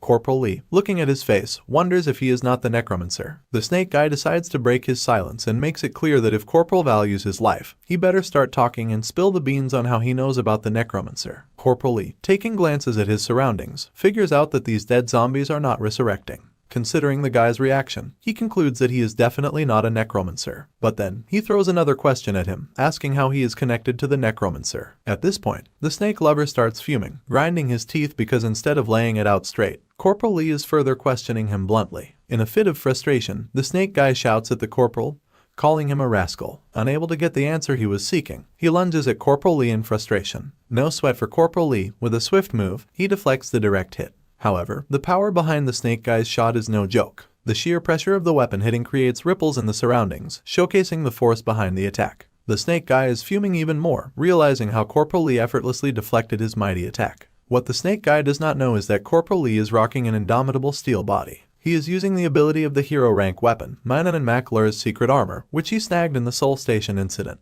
This weapon grants him 2 new skills, Mana Shield and Secret Tattoo. Consuming a certain amount of high hardness magic metal boosts the rank of the skill. Corporal Lee is fully aware that if it were not for the fusion of Manhwa's secret armor with the steel alloy in his arm, it would have been game over. His arm would have been cut off. But then, the snake guy throws Corporal Lee back with sheer force. Undeterred, Corporal Lee gains his momentum, employing his skill combo technique. A blade comes hurling toward the snake guy from the back, but he casually deflects it with a flick of his spear, treating it like it was just a joke. He taunts Corporal Lee, asking if he actually thought these petty tricks would work. Unfazed, Corporal Lee takes another determined stance, still getting pushed back. Our corporal does not back down. He is still holding his ground, getting pushed back but not giving up the fight. Meanwhile, the shards of those metal balls in the zombie corpses start to shine like disco lights. Corporal Lee, with the grace of a seasoned dancer, hurls down a barrage of sharp shards at the snake guy. But hold up, here comes the snake buddy to the rescue, playing the ultimate bodyguard and shielding his master from every shard. Corporal Lee's left there, scratching his head, wondering what kind of snake has such VIP protection. In the end, the snake duo seems okay, but here's the twist, the snake buddy is now rocking a cool new look, pierced with hundreds of shards. It is like a metal fashion statement gone wild. Now, the snake guy finds himself scratching his head. After witnessing Corporal Lee's slick moves, he is forced to believe that this corporal is not just your ordinary Joe or Alex. His attack patterns go way beyond the level 18 player, and Corporal Lee must have surpassed the level restrictions of the Red Gates. On the flip side, Corporal Lee has a similar sentiment about this snake guy. He is also forced to believe that this snake lover must have passed some serious level restrictions. So, in perfect unison, they both throw the question out there, how the hell did they manage to get inside this gate? The snake guy is getting even more pissed, seeing that Corporal Lee is now pushing all the right buttons, really getting on his last nerve. Now, as we take a look at this guy's hand, we see the divine bead shards are burning his skin. That revelation hits Corporal Lee hard, and his eyes widen in disbelief because a player who can get harmed by divine power is none other than the notorious vampire players. They are the evil tribe that annihilated the AMT. This is when it was found out that the soul wave was coming. Meanwhile, the snake guy on the other hand is losing his temper with each passing second. He asks Corporal Lee if he has got a knack for pissing people off. With a swift move, he shrugs off all the shards that pierced him and his snake buddy. In the blink of an eye, their wounds miraculously heal themselves. Now, the snake guy is taking his game up a notch. He readies his spear, and a black energy starts swirling around it, threatening Corporal Lee once again. The question lingers, is he ready to have his limbs chopped off by the infamous spear, or will he spill the beans and reveal who the corporal really is? Even Corporal Lee is having second thoughts at this point. Observing the ominous energy emanating from the weapon, there is no denying it. It is the Spear of Achilles that the Gugwang group was desperately searching for. Corporal Lee is well aware of the grim reality. If the spear's true powers are unleashed, nothing could stop it. Not even his fusion of secret armor and steel body stands a chance against its might. So, after Corporal Lee realizes the gravity of the situation, he is not ready to throw in the towel just yet. He is dead set on decoding Snake Guy's upcoming attack because, let us face it, otherwise, his story might get wrapped up right there. Out of nowhere, the system window chimes in with a cautionary note, announcing that less than 60% of potion time remains. There is 1 minute and 43 seconds of mana star time left and 2 minutes and 22 seconds of the HP start time. Corporal Lee finds himself in a bit of a pickle because the potion effect will only last a little over 2 minutes, and he has got to play for the win within that time. It is crunch time and the pressure is on. On the flip side, the snake lover is fully prepared, ominous energy swirling around him, and he is dead set on tearing Corporal Lee apart into shreds. The showdown begins, and the vampire takes the liberty to strike first with his Achilles spear. In the blink of an eye, Corporal Lee immediately ducks down, leaving the attack to sail above his head. The blade he was holding is still suspended in the air. As the scene zooms out, it becomes clear that this attack is not just any attack, it is turning everything in its path into smithereens. Meanwhile, Corporal Lee, using his metal control prowess, prepares his dagger for a sneaky attack.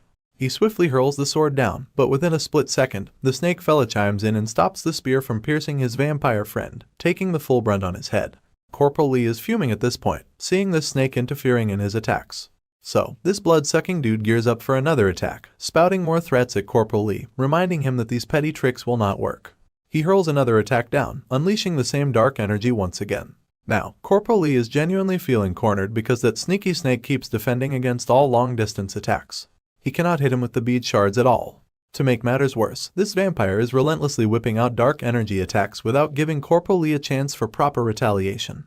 It has made close-range combat nearly impossible. The snake guy is not even taking a breath, repeatedly sending down waves of dark energy. He is also utterly pissed, probably because Corporal spilled the beans about the Necromancer, and this dude is not happy that Corporal is treating the Necromancer's name like it is just another item on the menu.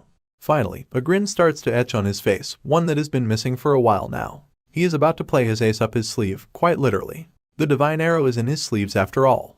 Then, Corporal Lee turns to the annoyed vampire and casually asks him if he is really that eager to know who Corporal is. He nonchalantly reveals that he is just a soldier. To add a sprinkle of confusion, Corporal throws another question at the vampire, asking if he was already discharged. The vampire, not catching on to what Corporal is talking about, demands a straightforward answer. Suddenly, the vampire's gaze falls on a box right in front of him. With the same devilish grin etched on Corporal's face, he explains that this is precisely what he meant. Corporal Lee had already figured out that this vampire never set foot in the military. Now we find ourselves back where the zombies are on the chase, and the amped squad is doing their best to evade them. Private Park got a grenade, and he is all set to throw it into the mix. However, the newcomer tries to intervene, suggesting that they should use this opportunity to escape while the boss monster is nowhere in sight.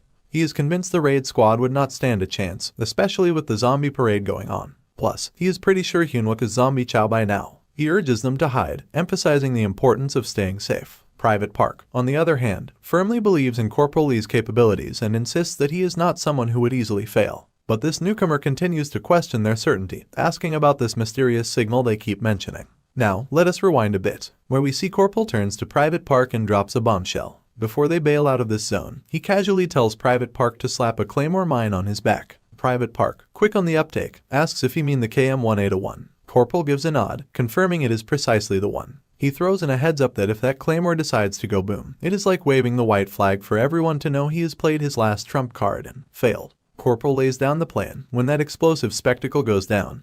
Private Park's mission is to ninja hide with the whole squad. Now, back to Corporal Lee. Armed with his metal crush abilities, he decides it is time to give that bomb a one-way ticket to Detonation City. The entire vicinity lights up like a 4th of July display on steroids. The flames are dancing wild, and this intense inferno and these metal balls are charging straight towards the snake guy. Meanwhile, on the sidelines, Corporal is trying his best not to get swept away by the bomb's pressure. On the flip side, the snake guy and his slithery sidekick are turning into crispy critters, courtesy of the fiery chaos. By the way, a little background on our explosive star, the Claymore. Its official name is KM-1A1. It is not your average mine. It is a horizontal fragmentation directional mine, or simply put, a claymore. This bad boy is a directional anti-personnel shrapnel mine, a weapon of mass destruction with C4 explosive, unleashing over 700 metal beads, each one by 8 inches in diameter and about 3 millimeters in length. After the flames die down, we find our snake and his vampire buddies standing tall in the settling haze. The snake is howling like a banshee after that fiery ordeal, and suddenly, with a resounding thud,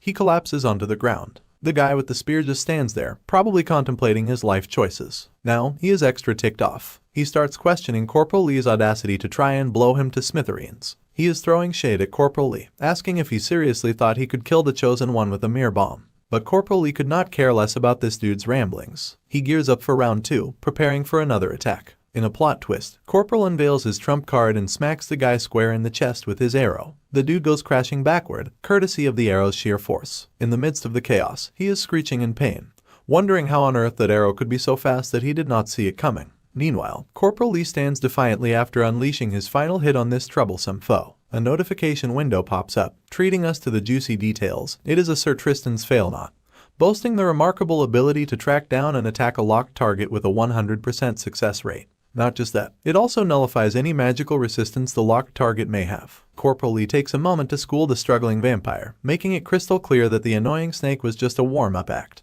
The real ace up his sleeve was this arrow. Vampire, attempting to pull the arrow out of his chest, soon realizes it is a futile endeavor. Right now, Corporal Lee is the one steering this arrow ship, and it is not coming out easily. With a broad grin etched on his face, he reassures this poor soul that he will not meet his maker just yet. Corporal's got some burning questions to throw at this guy, and he is in no rush. Back at the Ant Squad, where the newcomer is clueless about the signal they were discussing when, right on cue, a blast echoes through the entire area. One of the privates turns to Private Park, announcing that it is a Claymore explosion. Private Park, now caught in disbelief, wonders how this could be happening. To him, the explosion signals that it is time for the entire platoon to hightail it out of there. On the flip side, the newcomer is grinning from ear to ear, ecstatic that they finally got the signal they were waiting for. He confidently states that he was right. Being alone out here would have meant a lousy death. Now, with the corporal meeting the same fate, they can go into hiding. The newcomer suggests they dig into their combat rations and wait for the rear raid squad to arrive, ensuring their survival in this chaotic mess. However, Private Park, with a stern tone and a gaze that could pierce souls, looks at the newcomer. Unaware of the reason for the cold treatment, the newcomer asks what is up.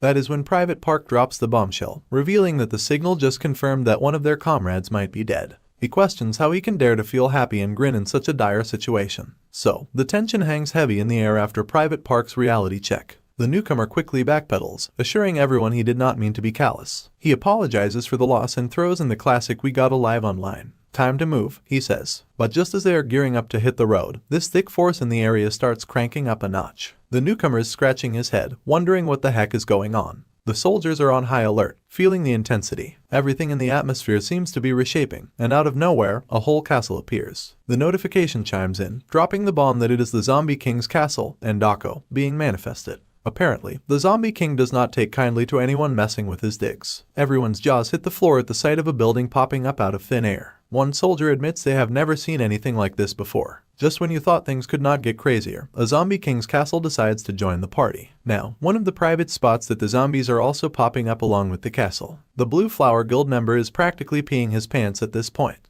But Private Park takes charge, raising his hand and signaling everyone to keep it down. As the scene unfolds, it is a full-blown zombie convention, a horde materializing out of thin air. Out of the blue, our Blue Flower buddy freaks out and bolts in the opposite direction, leaving everyone bewildered. The zombies catch wind of him, and it is game on.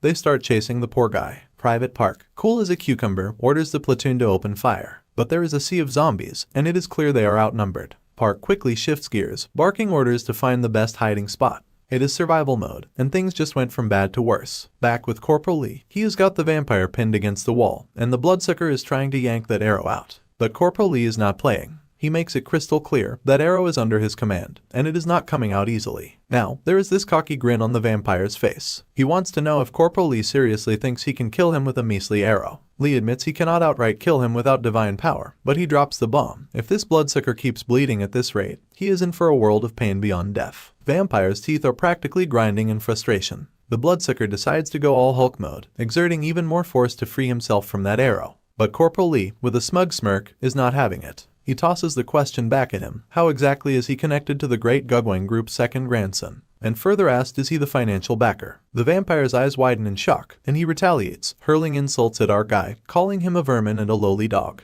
But Corporal Lee is not having any of it. He thrusts the arrow even further, and the vampire screams his lungs out. After all the futile struggling, the bloodsucker is now utterly exhausted. Meanwhile, Corporal Lee, with a twisted grin, seems to be having fun with the interrogation. He is not done yet. Lee dives into the next question, asking if the vampire knows who the necromancer actually is. The vampire, despite being in shambles, shoots back with a sassy tone, claiming he does not know anything. He is a being who can be anyone, a comrade by the corporal's side, or even a family member. But then, Corporal Lee, dagger in hand, makes it crystal clear, crossing the line and bringing up his family is way too far. It is crystal clear to Corporal Lee that this vampire thrives on acknowledgement from others, but he is not getting a straight answer. Lee fires back with another question, asking if the vampire has ever actually seen a necromancer in person. The bloodsucker, proving to be a tough nut to crack, remains elusive. Corporal Lee, undeterred, starts thrusting his dagger into the vampire's neck even further, determined to get to the bottom of this cryptic situation. To rile the vampire up, Corporal Lee starts feeding him a bunch of bullshit about his supposed necromancer boss. Lee spins a yarn, claiming the necromancer is nothing but a coward, lurking in the shadows while his lackeys do all the dirty work. According to Lee, this elusive boss does not even show his face to his own lackeys, let alone talk to them face to face. Corporal Lee, with a sly grin, circles back to the burning question. What is the deal between this vampire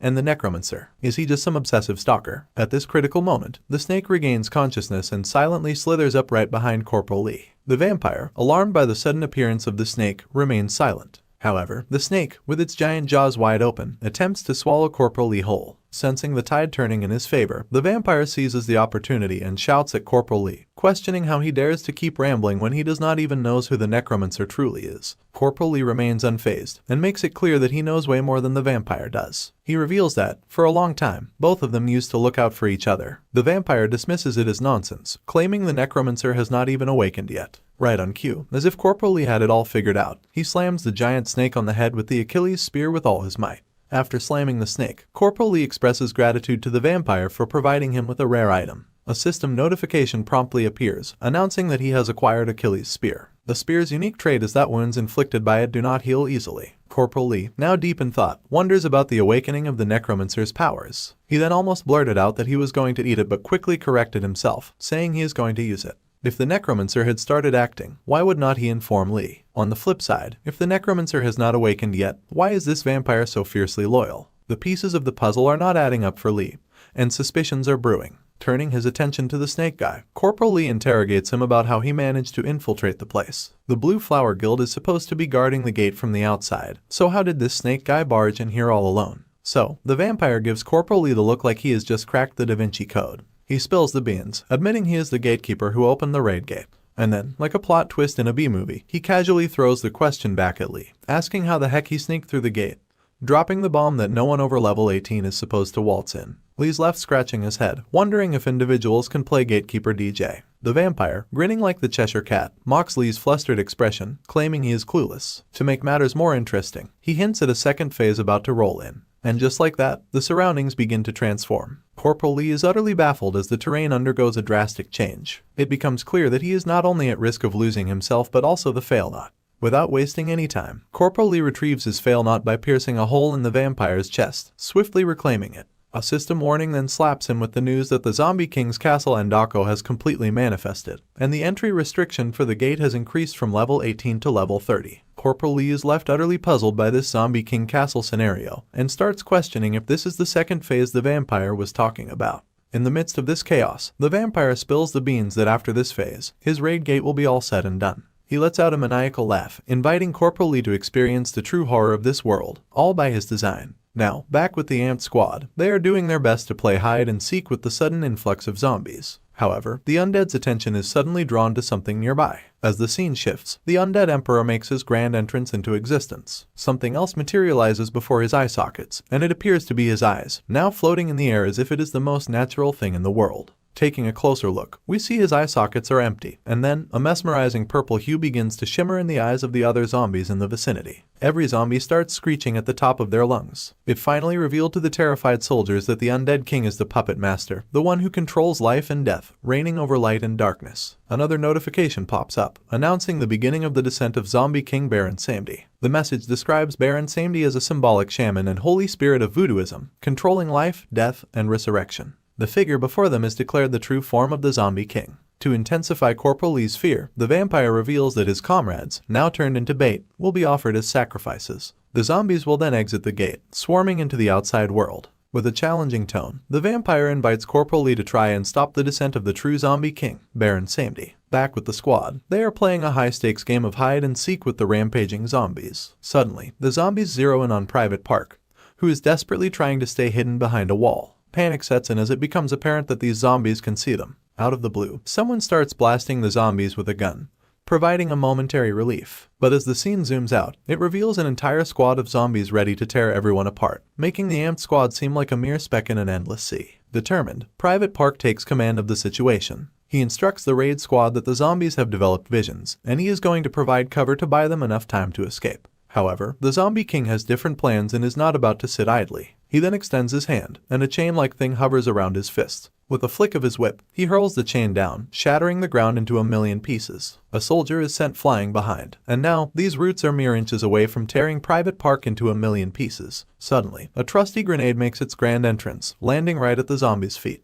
It explodes, unleashing a fiery cloud that devours everything in its vicinity. The hero behind this tactical move, none other than Private Minty, brandishing his trusty shield. Private Park goes into a fit, demanding to know what the heck Minty thinks he is accomplishing, given clear commands to hightail it out of there. In response, Private Minty explains that Private Park would not last long flying solo in this zombie nightmare, so they are here to lend a hand. Little did they know, things look pretty darn futile when faced with the freaking zombie king. Unfazed, one of the soldiers, unafraid of these undead abominations, starts bombarding them with bullets. But the undead king casually extends his hands, deflecting all attacks with what seems like a defensive barrier. It is like trying to bring down a fortress with a water gun. Despite the soldiers raising concerns about staying there and the risk of turning into zombies if anyone gets killed, the squad takes a bold stand.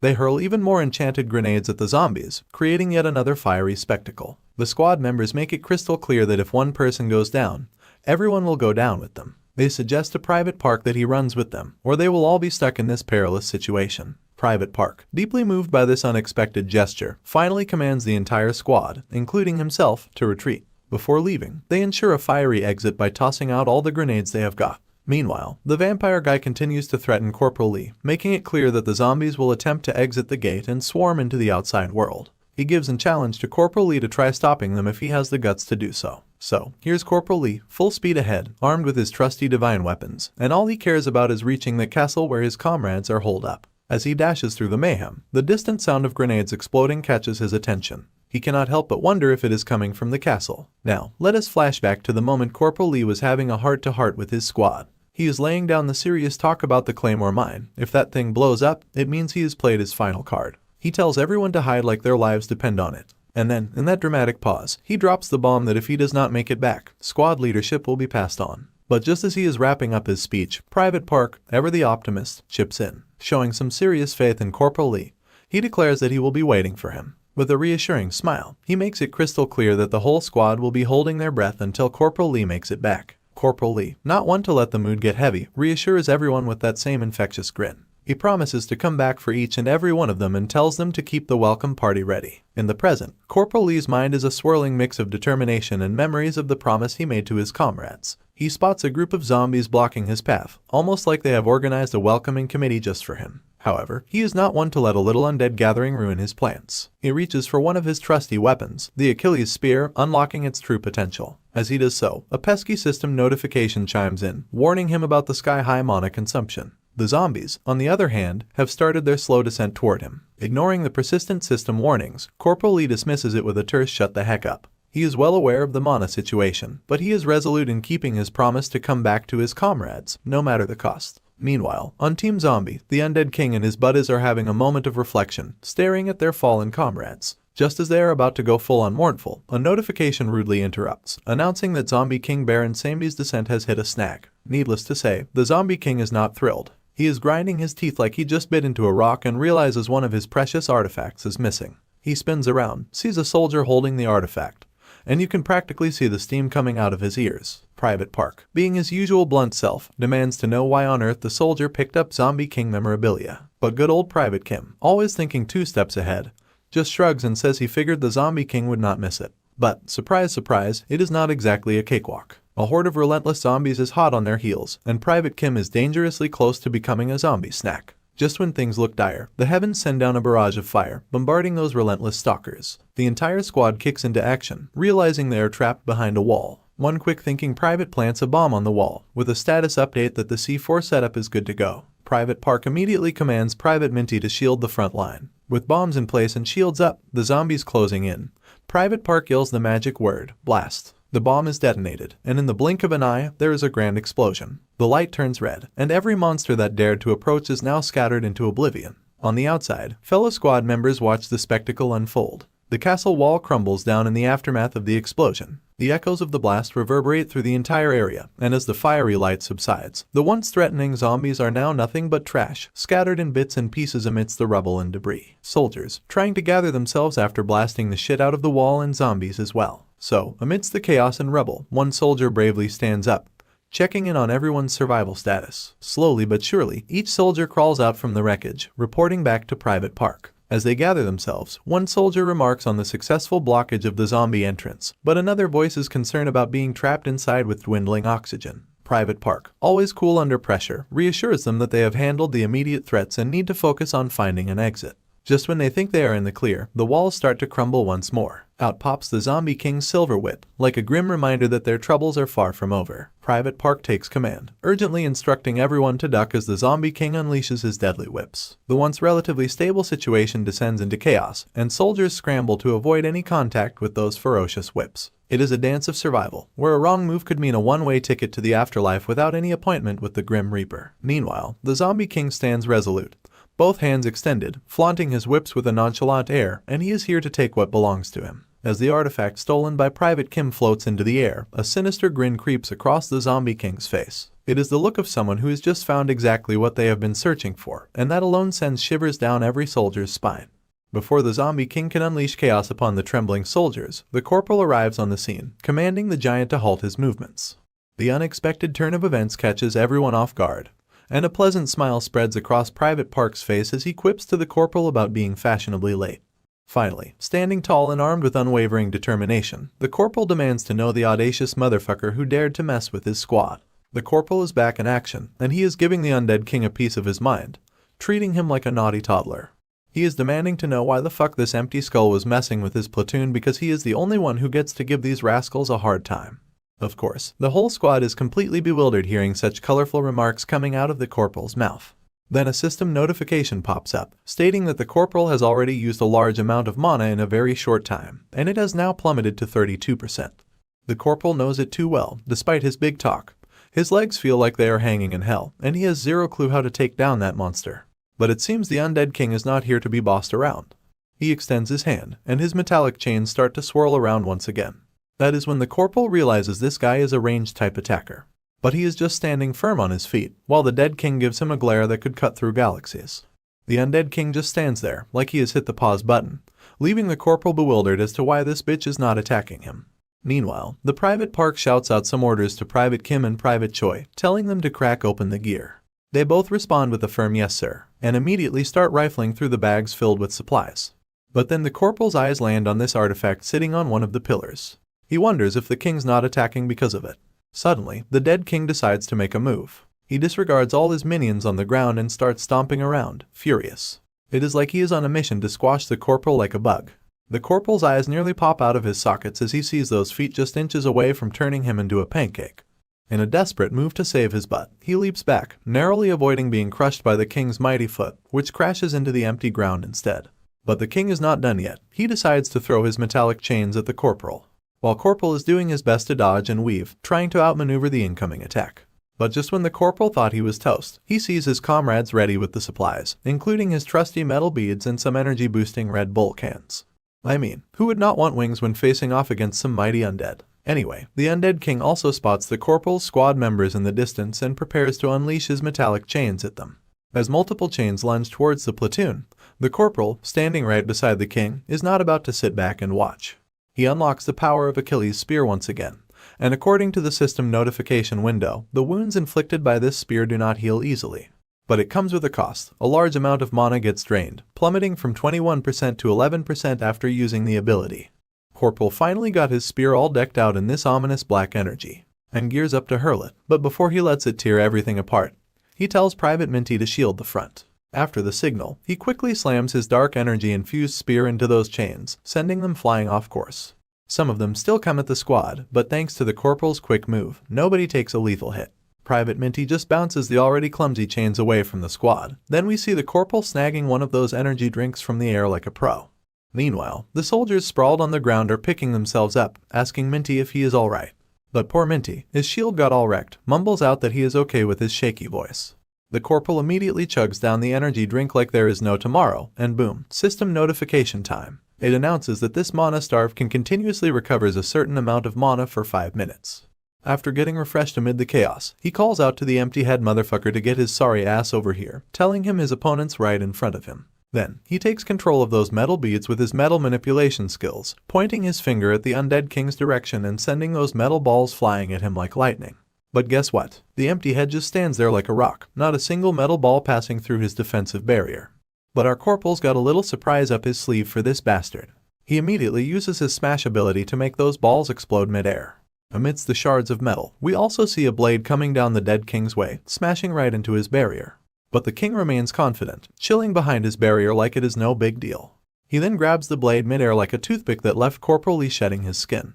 At this point, he is well aware that if he kept firing his weapons carelessly, he would just end up losing all of his weapons. He is still scratching his head, trying to figure out what to do. Then, bam, the undead king hurls his metal chains down toward our guy once again. But Lee quickly transforms his hand into steel to deflect those chains, because there is no retreat and definitely no time to search for weaknesses, especially with the rest of the squad in the mix. He is doing his damnedest to keep those giant chains from reaching his squad because one swipe from those chains is enough to squash soldiers like stinky bugs. While he struggles against this behemoth, trying to dodge its relentless attacks, he realizes that since his descent is not complete yet, there must be some visible flaws he can potentially exploit. The undead king is going all out crazy while Lee tries to piece together where he could find any weakness. Suddenly, Private Kim tosses down a jar he stole from the castle, shattering it into a million pieces. Private Park is bewildered, asking what the heck he is doing. But hold on, that is not the end of it. Private Kim then pulls out that shiny, high-level sword he swiped from one of the zombies and gets ready to thrust it into the lungs that came out of the broken jar. Meanwhile, Private Park's laying it all out, telling him not to mess with any object that belongs inside the dungeon because they are not sure how they will react. But Private Kim, gripping that shiny sword like he is ready for a showdown, makes it crystal clear that they are all going to get annihilated at this rate. After all, even Corporal Lee Hyunwook cannot retreat because of the squad, so he figures they gotta do something out of the box now. Private Park, now realizing how screwed they are, cannot help but grit his teeth in silence. But then, the undead king is not just gonna sit around watching his body parts get stabbed. He extends his hand, preparing to hurl down his metal chains. Private Park signals to Private Kim to stab the motherfucker's lungs. The king is also doing his best to reach out to the platoon before they all get stabby. But do not forget about Corporal Lee, who is always there to throw this bastard's chains off the track, giving enough time for Private Park to stab this fucker's lungs. As soon as that blade sinks into the lungs, the undead king's left staring in terror like a toddler who just lost his favorite toy. He drops to his knees, looking as vulnerable as ever. His metal chains go haywire, causing chaos all around, while the squad's still trying to process the whole scene. After the dust settles, Corporal Lee shouts at his squad, demanding to know if anyone's still kicking. Slowly but surely, the squad members pull themselves together. Then, they report back to the corporal, assuring him that they are all okay. Crisis averted, at least for now. The Corporal Lee is grinding his teeth in frustration, trying to make sense of what the fuck going on. He watches the undead king, moaning and groaning in pain, and then King's eyes land on the nearby jar, which supposedly holds the king's heart. Corporal Lee's shocked to see the heart out in the open. He then turns to see the king's lungs lying there, pierced with a blade, and the scene hits him like a punch to the gut. But then, things start getting crazy. The undead king starts going berserk, and this purple energy starts swirling around him. Corporal Lee's doing his darndest to withstand the intense pressure, his eyes shimmering with the same purple hue, as if he is going through some kind of transformation. The king screaming at such a high pitch it feels like it is drilling holes into the squad's ears. Suddenly, a system notification pops up, reminding them of the forced restart of the descent of the zombie king, Baron Samedi, and it is 66% completed. The king's screams are ramping up with each passing moment, accompanied by this intense purple hue. Then, a warning starts flashing, stating that the spirit of incomplete death is starting to course through the zombie king, and the level restoration of the red gate has skyrocketed from level 30 to level 53. Finally, we see Corporal Lee's face lighting up with a grin that has been missing for quite a while. After all, he has just figured it out. These jars serve a similar purpose to those two other jars he saw earlier. Here's the lowdown. These are canopic jars of Egypt, which stored a mummy's organs in ancient times. If the king is like a mummy, then his heart would contain his spirit. Now, that little purple ball the king has between his chest is definitely where his heart resides. With a sneaky grin, Corporal Lee raises his hand, fail not in tow. With the king's defenses down, he is not about to let this opportunity slip by. He takes aim, launching his divine arrow straight at the king's heart. But then, as soon as the arrow hits the king's barrier, bam, a system notification pops up, spilling the beans on how this arrow tracks down its target and cuts through anything. Magic resistance be damned. So, there is no way Corporal Lee's missing his shot.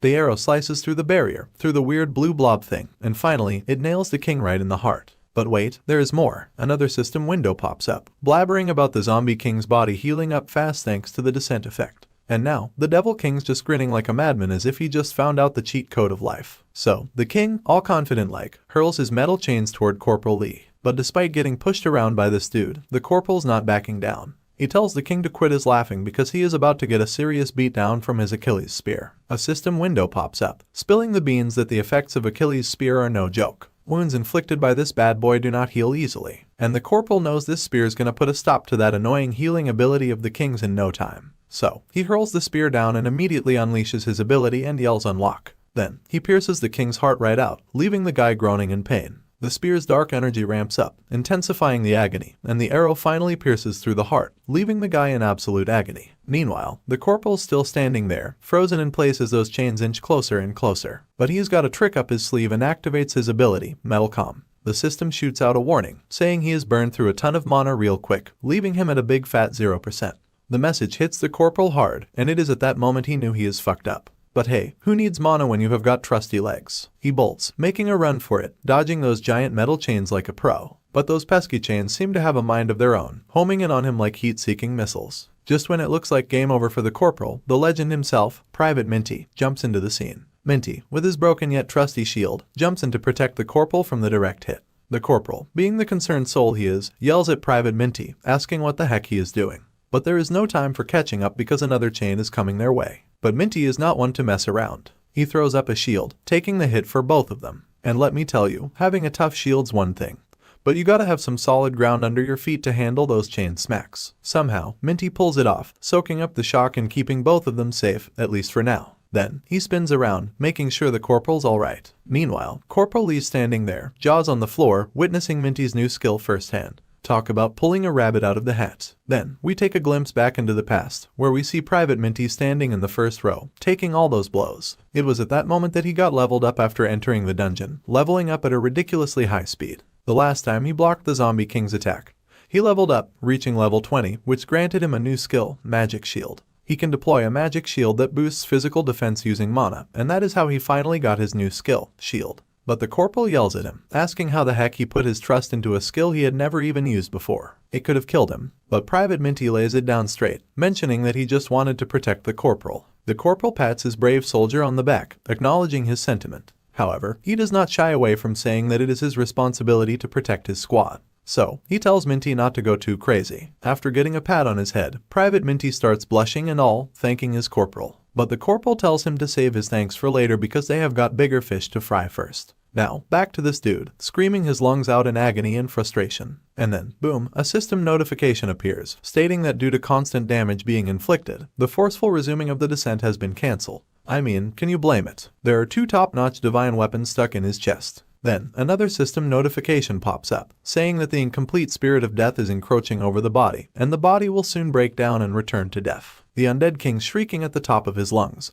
and the roars he is unleashing are so fierce that they are even pushing Private Minty back. The undead king's just going bonkers, desperately hurling his chains toward Minty. When they realize they just cannot withstand these chains anymore, they both start running in opposite directions. The chains are just crashing down everywhere, turning everything into a hot mess of dust and rubble. It is Chaos City out here. This is when the corporal realizes that the monster does not have control over his own body with it breaking down, yet he is still attacking. He wonders if this is meant to be a last-ditch effort, where this bitch is just trying to take everyone down with him. But hey, the squad's not about to let that happen. Private Park takes charge, and commands Private Choi to block the monster's vision as much as he can. Choi gets down to business and starts bombarding the undead king. Private Park makes it crystal clear that until Corporal Lee Hyunwook recovers his mana, he tells the raid squad to execute disturbance tactics. Everyone starts bombarding the undead with bullets, but the king's not letting them slide either. He is trying his best to take these bugs down, but the squad's just way too stubborn. It is like watching a bunch of bulls refusing to back down in the ring. But then, out of the blue, the corporal jumps in, yelling his lungs out at Private Park Genmo for pulling off such a wild move. But Park's like, chill, dude, we are just trying to buy you some breathing room. He urges the corporal to land that final blow. And let me tell you, the corporal's just standing there, wondering from where the heck his pussy squad mates got all turned into brave lions. Meanwhile, according to the system, the corporal's mana levels are at a measly 6%,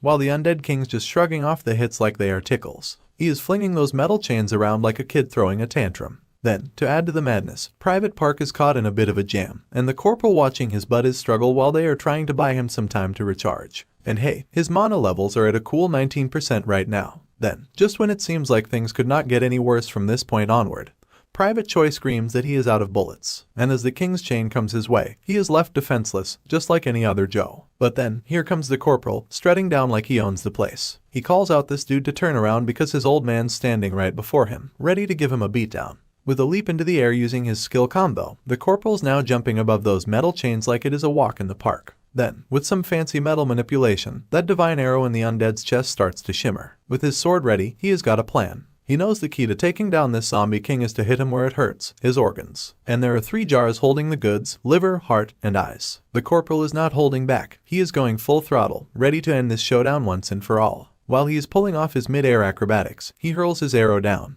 And that is when the system window pops up, reminding us that this arrow nullifies all the magic resistance of the target shot. So, bam, the arrow pierces straight into the empty head skull, right through his eye socket. After securing one eye, he gears up to take down the other one. But not before giving the undead king a piece of his mind, telling him if he is actually a king, at least act like one instead of throwing tantrums like a 12-year-old kid. With that, he thrusts his blade into the second eye, telling him to scram. Now, another system notification chimes in, giving info about his cloud blade. Apparently, this bad boy absorbs water and unleashes wet fog. And guess what? It is already charged up to 49%, soaking up some unknown energy. After snagging both of the king's eyes, the corporal takes a leap back into the air, leaving the giant monster tumbling backward. He crashes down on the ground with a mighty thud, sending nearby soldiers recoiling from the impact. Finally, the moment everyone's been waiting for arrives. The system window congratulates them on slaying the zombie king Baron Samedi. The squad is in utter disbelief, wondering if it is really true. But when it sinks in, they explode with happiness, riding the wave of victory. Meanwhile, we see the corporal, battered and bruised from head to toe, claiming his prize, the king's crown.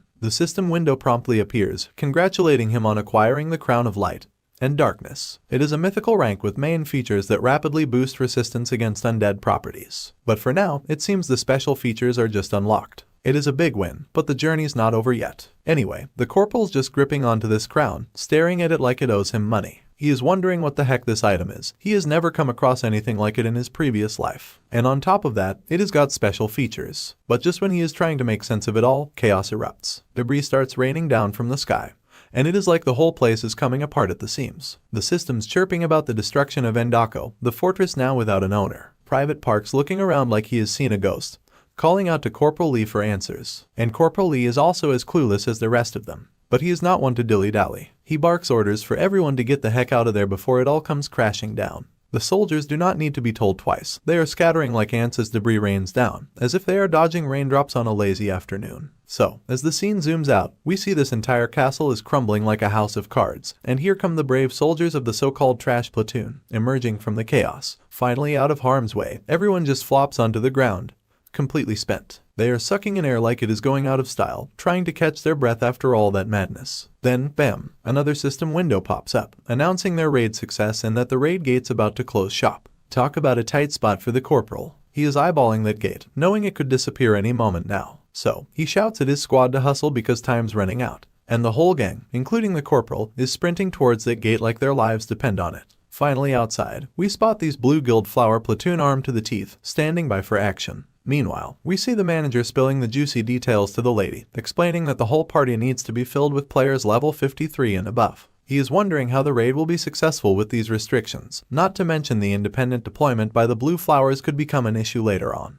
But this lady's got sass for days. She fires back, asking him what he is gonna do if the big boss group spots the supporting Blue Flower Guild. She asks him when does he think the party will be complete if they do not start now. Suddenly, their eyes land on the gate, which is on the verge of closing. Everyone in the Blue Flower Guild is utterly bewildered to see the gate shutting down. That can only mean one thing. The trashy raid squad and the vanguard actually succeeded at the raid. Finally, the soldiers has started to pour out of the portal like they have got a pack of naked dudes chasing after them. And just when the whole squad's out, barely making it in the nick of time, Corporal Lee makes his grand exit too. Now, the manager and the Blue Flower Guild president. They are standing there, mouths wide open, utterly dumbfounded that these low-rank soldiers actually pulled it off. Meanwhile, the squad's feeling like they just hit the jackpot, getting out of that hellhole alive. Before they can pop the champagne and throw confetti to celebrate, Corporal Lee crashes the party, commanding the whole raid squad to listen up. He starts shouting out praises, saying everyone did an amazing job, and that the Red Gate raid mission is a total success. Hearing this, Private Park cannot help but smirk,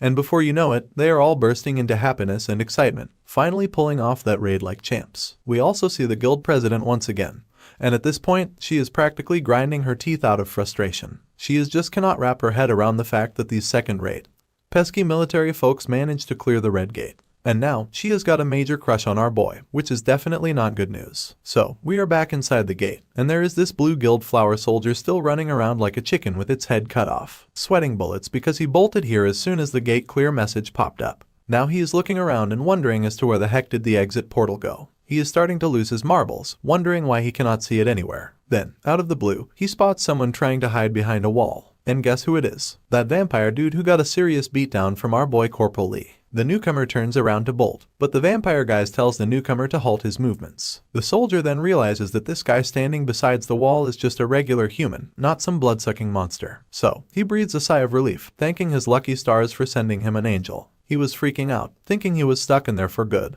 In this tense moment, the Blue Guild Flower guy is now asking about the way out, mentioning that the entrance was supposed to be right there. But before he can finish his sentence, he sees the vampire guy vanishing into thin air, only to reappear right behind him. Next thing you know, the vampire's got the soldier's head in his grip, and opened his mouth like he is about to chug down on some human soup. It is like a horror movie scene, with screams echoing through the dungeon as this poor guy gets his blood sucked dry. After all that, the poor soldier is left lying there, just a shell of his former self, drained of life and completely motionless. Now, the vampire is just standing there, thinking about our boy Corporal with that devilish grin of his burned into his mind. He is absolutely going bonkers, fueled by rage. He is now biding his time, waiting for the perfect moment to unleash his vengeance. He is fixated on tearing everything dear to the Corporal to shreds, drenching it all in blood. It is as if he has a one-track mind set on revenge, and there is no stopping him now. This episode starts with our favorite dungeon raid party, who are having the time of their lives after conquering one of the troublesome rank 3 gates. However, it is quite clear that not everyone is truly enjoying their sweet victory, particularly the guild's flower president, Catherine. She is gritting her teeth in frustration, unable to comprehend how those third-class military dregs managed to clear the red gate. Corporal Lee commands his platoon to line up in a double file while he is descending down from the stairs. The raid squad immediately complies with the command, while the corporal eagerly stands before Catherine to face whatever expression of defeat she is wearing. The lady wastes no time before inquiring about her team. Also, I am not really sure if it is a mere coincidence or if the author intended for us to notice her cleavage. Anyway, my man got his eyes locked on her face, no peeking at her chest whatsoever. It is at this moment he reveals the grim truth that by the time he arrived at the scene, the Blue Guild was already a goner. Once again, she wants to confirm if he actually means that he defeated this red gate on his own, to which the soldier immediately says yes. However, it seems that she is not convinced yet, so the corporal clearly tells her to wait until the gate analysis results come out. Instead of refraining from further comments, this Persimmon princess continues to throw shade, questioning whether he is truly an F-ranker as he portrays himself to be. Our boy confidently asks her if she still believes he has any skill issues, to which the lady responds that they will find out soon enough after seeing the dungeon completion results. She then leans in close, while her hooter's making quite the impression, and casually asks if he happened to come across a spear during his adventure. She suggests maybe a zombified Blue Flower Guild member was wielding it, or perhaps it was stashed away in the dungeon's treasure hoard. I mean, the fucker definitely knows about the spear, since he used it to rip apart the undead king's heart. But still, let us rewind a bit to the past, where the castle was crumbling and the corporal was shouting for everyone to hightail it out of there. That is when we catch a glimpse of the spear, lodged inside the undead king's core. After retrieving it back with his metal manipulation, he commands the system to activate his tattoo skill. The system window pops up right on cue. This skill is actually called Indomitable Steel Body, which is a C-rank skill. It lets the user stash an item away secretly in one of 2 compartments. And the first compartment happened to be his left hand, where he discreetly hid his prized Achilles spear away from prying eyes. But even with the spear tucked snugly in his arm, my man denies ever seeing anything like it, even though we can clearly see the spear tattoo sneakily peeking through his torn uniform. However, this grumpy lady still does not seem convinced, and just as she is gearing up for another tirade, the corporal cuts her off, questioning if she is trying to wiggle out of the consequences of their bet by changing the subject every 2 seconds. He presses her once more, wondering aloud if the esteemed department head of the Soul Attack Squad's Blue Flower Guild is going to honor her word. Naturally, this grumpy and arrogant lady is hesitant to admit defeat, so she bites her tongue. But it seems the corporal is not letting her off the hook that easily, at least not without leaving her pride behind. Just as she summons up some courage to speak after swallowing her pride, the corporal decides to call it a day. However, before he heads out, he reminds her to take a breather for now, but he will be back to claim what he desires. In case you forgot their bet, let me jog your memory. If our boy lost, his life would belong to this grumpy lady. But if he succeeded in clearing the dungeon first, he would ask her for whatever he wanted. Suddenly, she grabs his hand and pleads with him to join the Blue Flower Guild immediately, promising him the royal treatment in the industry. However, my guy can see right through her tempting offer. It is clear she wants to squeeze him dry under her command, and he is not too keen on the idea. Just then, a crisp voice cuts through the air, announcing the arrival of the 3rd Amp Brigadier General. The portal opens, and out steps the big cheese himself. Corporal Lee does not miss a beat, quickly saluting his senior to acknowledge his presence. The man seems to be chuckling for some reason, and it does not take him long to pick up on the thick tension between the corporal and Catherine. Catherine quickly lets go of his hand, while the brigadier, still chuckling, does not hesitate to ask if she is trying to snatch away their key soldier who has not even been discharged yet. But the lady immediately denies any such intentions, and with a bit of wordplay, she mentions that she was simply offering him new opportunities. It seems the brigadier is not finished with her yet, pressing on about whether the Blue Flower Guild disobeyed the rules and prepared for a separate raid. Catherine's clearly walking on eggshells now, knowing that if she tries to defend herself any further, she is in trouble. Taking her silence as confirmation, the brigadier steps closer to her before informing her that there is also the matter with the Gugwang group. He emphasizes that, in many ways, both Blue Flower and Gugwang have crossed lines here at the Red Gate. He is left with no choice but to file an official complaint about this to the Blue Flower Guild Master. Additionally, he suggests that it would be wise to draft an official document regarding this incident and discuss it with all other guilds as well. Catherine's palm is bleeding from her nails digging in tightly due to the stress. This situation has spiraled out of her control, and she knows it is going to deal a fatal blow to the Blue Flower Guild's reputation. Unable to do anything else, she stands in silence, bracing herself to face the consequences of her foolish decision. The scene cuts to the brigadier's office, where he appears quite amazed to learn that Corporal Lee and his party single-handedly contributed to 100 in the raid. The man is having the time of his life, relishing the prospect of seeing the shattered pride of the Blue Flower Guild Master. Meanwhile, the boy is really creeped out to see this unusual side of his general. After that, the general returns to his usual self and remarks that it is his first time encountering someone like Lee Hyun-wook in his entire military career. However, Corporal Lee downplays the situation and deflects some credit to his squad members who helped him achieve these results through their collective efforts. The boy then proceeds to remind the brigadier about the promise he made. But the old man dodges the bullet by showering praise on his achievements. He mentions that he will ensure the entire raid squad gets promoted by 1 rank and that Corporal Lee will have a chance for a rank re-evaluation. Of course, Lee Hyun-wook can clearly see through the deviousness of the old man's conversation tactics. Nevertheless, he remembers he is in the presence of his senior and promptly raises his voice, thanking the brigadier and expressing his gratitude for the generosity shown. With just that one line alone, the old man realizes there is more behind Corporal Lee's praises. He puts on a dejected face, after figuring out that this bastard is after his divine pantheon, and this bitch is not leaving until he claims it. Hyun-wook also requests the general to provide his whole squad with weapons imbued with divine powers. For a moment, when it seemed like everything was settling down, we see the brigadier's bewildered face upon hearing that Corporal Lee wants weapons with divine power even though the zombie gate is already over. For now, this part of the story ends here, and we transition outside the 3rd Amp Brigade 1st Battalion Military Operation Headquarters, where the entire building is buzzing with only one sizzling news. The support squad cleared the level 53 Red Gate single-handedly. But then, we hear a familiar voice calling the whole thing nonsense. Of course, it is Sergeant Sanguk standing among his fellow soldiers. One soldier comments if these achievements do not make Corporal Lee superior to Sergeant Choi Young-gun. Another adds that when Sergeant Choi Young-gun returns from his deployment, they are going to need a match to decide who the ace is. I think they are talking about the guy who is on vacation for quite a while, although they have not made their entrance in the story so far, but let us hope to find out soon. Sergeant Sanguk, listening to all the gossip, is beyond pissed to see everyone talking about the corporal. In the park, we see the soldiers from our favorite squad hanging around, while other soldiers present cannot help but notice those F-rankers who used to be nobodies before clearing the Red Gate. As we zoom in on one of the 2 soldiers from the raid squad, we hear the redhead mentioning how people always ignored them, but now that they are receiving all this attention, he just cannot get used to it. Then the baldy comments that Private Park General seems to be doing well, and it seems that Park is actually enjoying the attention he is getting. He is regaling the ladies with tales of all the heroic deeds they have done to assist Corporal Lee. The ladies are clearly enjoying his stories too, genuinely interested in learning how the support squad got buffed up. That is when Private Park leans closer and, under his breath, attributes all of the credit to Corporal Lee's special training. In the following scene, we see the Steel Emperor about to devour the king's crown he earned in the dungeon. Just as he is about to take a sweet bite out of it, a familiar face barges into the room. The man salutes Corporal Lee and reports back as Private Lee Wonsek, here on business with the support squad. I clearly remember this is the same guy who had a showdown with our boy but ended up losing his pride in Chapter 5. Anyway, the man immediately drops down on his knees and begs for forgiveness for his past behavior. The boy shoots a glance over his shoulder, muttering curses under his breath at the lousy timing of this guy's arrival. Meanwhile, the pig remains on his knees, admitting it would not be shocking if Corporal wants nothing to do with him. Still, he is eager to do whatever it takes to convince our boy to take him under his wing.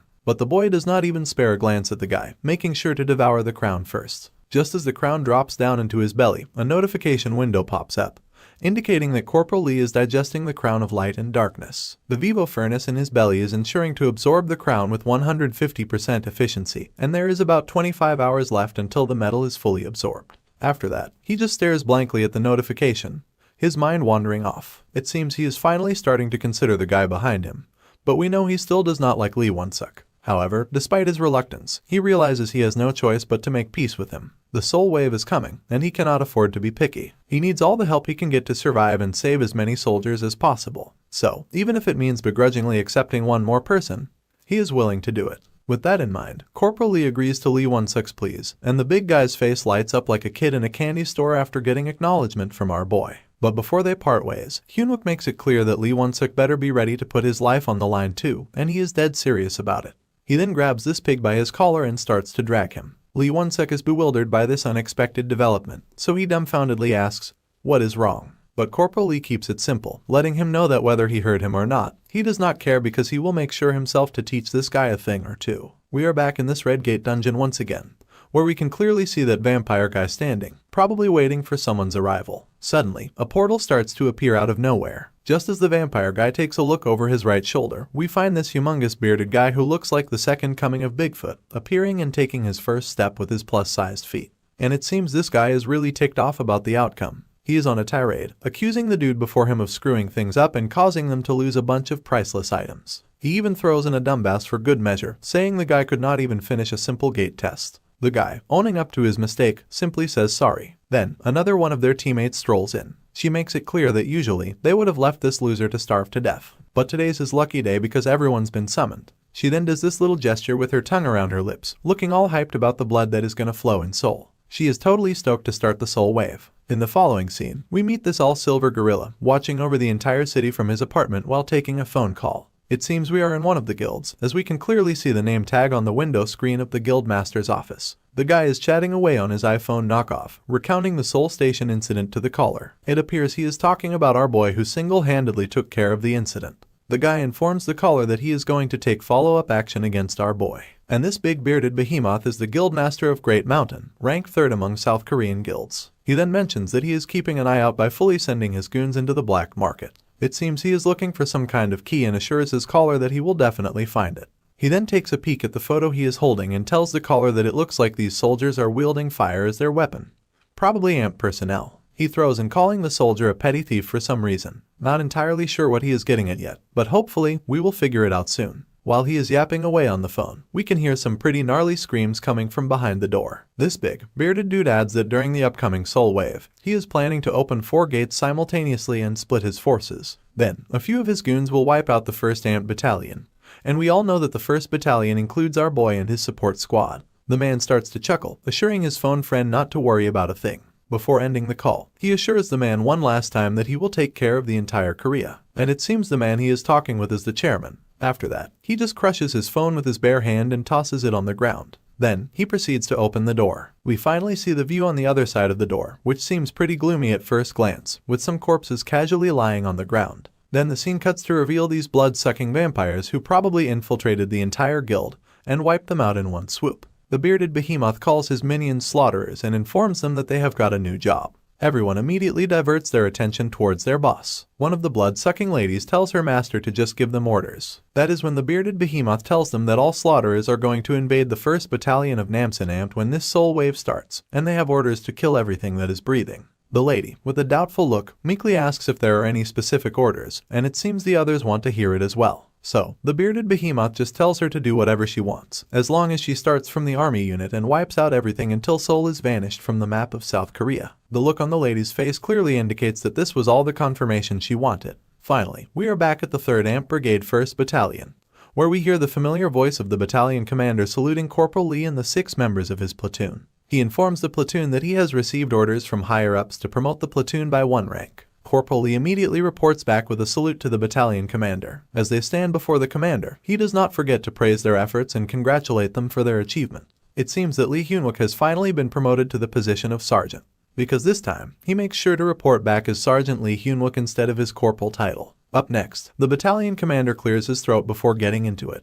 He has always had this idea that if everyone in the military does their part right, they can build a solid barracks culture. After hearing just that much, Hyunwook knows he is in for yet another long speech. And as expected, the commander keeps on going, saying how their strong military spirit has proved this belief of his true, and he is genuinely thrilled about it. But before he could continue yamming, his phone's call interrupts the moment and he informed the squad to be on standby for a minute. Suddenly, the commander blurts out Kaido in shock and tells the caller he will be there in a moment. For a second, Sergeant Lee Hyunwook perks up at the commander's reaction. But before dashing off, he quickly delegates the duty of conducting the promotion ceremony to the second platoon leader. Needless to say, the second platoon leader is taken aback by the sudden change.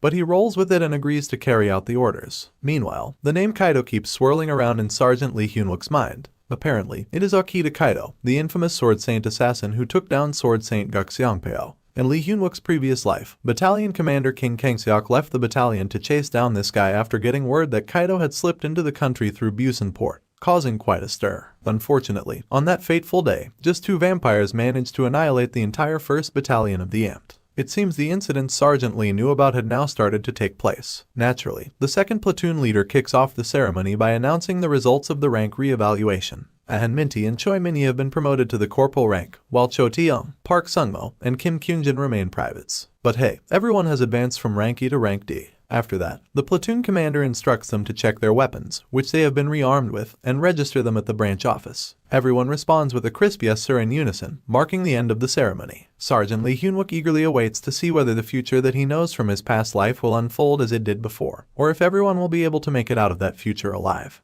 Everything seems calm and peaceful, just like another day. But our support squad is all smiles and cheerful, making the already peaceful day even more pleasant. Everyone seems to be enjoying their new promotions, while Corporal Park seems to be in a bit of a sulking mode. It did not take long for one of the soldiers to notice that Park Junno seemed to be on edge. Curiously, they ask Park Junno if he is doing okay. After that unexpected call, Junno snaps out of his sulking. He tries to brush off the concerns by saying he is alright. He adds that he kinda saw this result coming anyway, so it is not a big deal if it actually happened. Plus, he could not level up like the others. Even so, he happily raises his new weapon and boasts that he scored a reward, and a top-notch weapon at that. Now back to our boy, let us see what he snagged. At first glance, I could not really tell what they are, but the squad standing behind our boy confirms that these are pegs, which clearly are not weapons in any way. So naturally, they are curious as to why that is. It is at this point the sergeant stands up, making these sharp pegs float into the air with his metal manipulation. His mind is still stuck on the soul wave threat that is about to come. He figures he does not have time to stress about it. Right now, all he can do is prepare as much as possible to face whatever comes at him. No matter what it is, he will charge at it, pounce on it, and certainly destroy it and gobble it up, of course. The scene transitions, and we find ourselves in the middle of the night, with Sergeant Lee Hyunwook sporting his sleep-deprived eyes as he stands guard duty. Right now, Lee just wants to take a damn pee. It has been a few days since their promotion, and they have been assigned to the Namsan guard post. As he stands on the watchtower, Corporal Park Junno calls out to Sergeant Lee, but the sergeant does not bother giving a response. Park Junno wonders aloud if they have been on night duties too much lately, feeling like they have become pushovers once again. Sergeant Lee Hyunwook, busy looking at his watch, does not bother concerning himself with what the corporal is saying. As of this moment, he has only got the Soul Wave incident on his mind. He is pondering whether it is lucky that the incident did not happen earlier or if there is some variable at play. Either way, he is sure there is some trouble brewing for Soul, and it will happen today. Suddenly, he shoots a glare at the loud-mouthed corporal with his tired eyes. The corporal quickly catches on that the sergeant is not messing around, so he backtracks, saying he did not mean anything negative by what he said earlier. Sergeant walks over to Junno, while the corporal is stumbling over his words, trying to explain how excited he is about the upcoming vacation and seeing his grandma. He is just a bit scattered, but he is telling the truth. Sergeant Lee Hyunwook uncomfortably leans towards Corporal Park, asking if he trusts him. The corporal manages to muster a few words, stating that Park Junno completely trusts our boy. Suddenly, we see the cat, and it is clear from its reaction that she is sensing some trouble lurking around. Meanwhile, we see our boy Lee is busy intimidating the poor corporal with his gestures and creepy smile, asking if Corporal Park Junno is telling the truth. If he is, they will be leaving their posts once again. I distinctly remember the same scene from the beginning chapters, where Sergeant Lee asks the same questions. Heck, even poor Park Junno cannot help but wonder if he is experiencing deja vu. In the following scene, we hear Sergeant Choi Seon's voice asking the soldiers if they are not going to sleep tonight, to which the soldiers respond with a resounding no. We then take a look at the orange cat once again, but this time it seems she has been killed, a dead giveaway that something's about to go down. Unaware of the danger, Sergeant Choi continues talking to the soldiers, asking if they have been on night duty too often lately, a remark we have heard through Corporal Park's mouth already. Although Private Park Sung-no's eyes look like dead fish, he reports back that he is okay. Corporal On Minty, also giving off zombie vibes, states that according to Sergeant Lee Hyunwook, this is supposed to be part of their training, so they did not have much choice in the matter. After hearing this, the lady supports a smile while mentioning that if it is Sergeant Lee who ordered them, then there is no choice but to adhere to what he said. She also starts sucking up to Minty's achievements, assuring him that he is good enough, which is the only reason Sergeant Lee asked this of him. The soldier could not help but blush embarrassingly after getting acknowledgement from one of the cutest ladies out there in the mix. Suddenly, Corporal Minty notices a silhouette right under the bridge. He immediately raises his gun and points it towards the suspect, instructing them to halt their movements and raise their hands, or else they will face a barrage of bullets. It is clear this is not an ordinary being, as we can see those glowing red eyes even from a distance. Regardless, he tells the figure to freeze once again.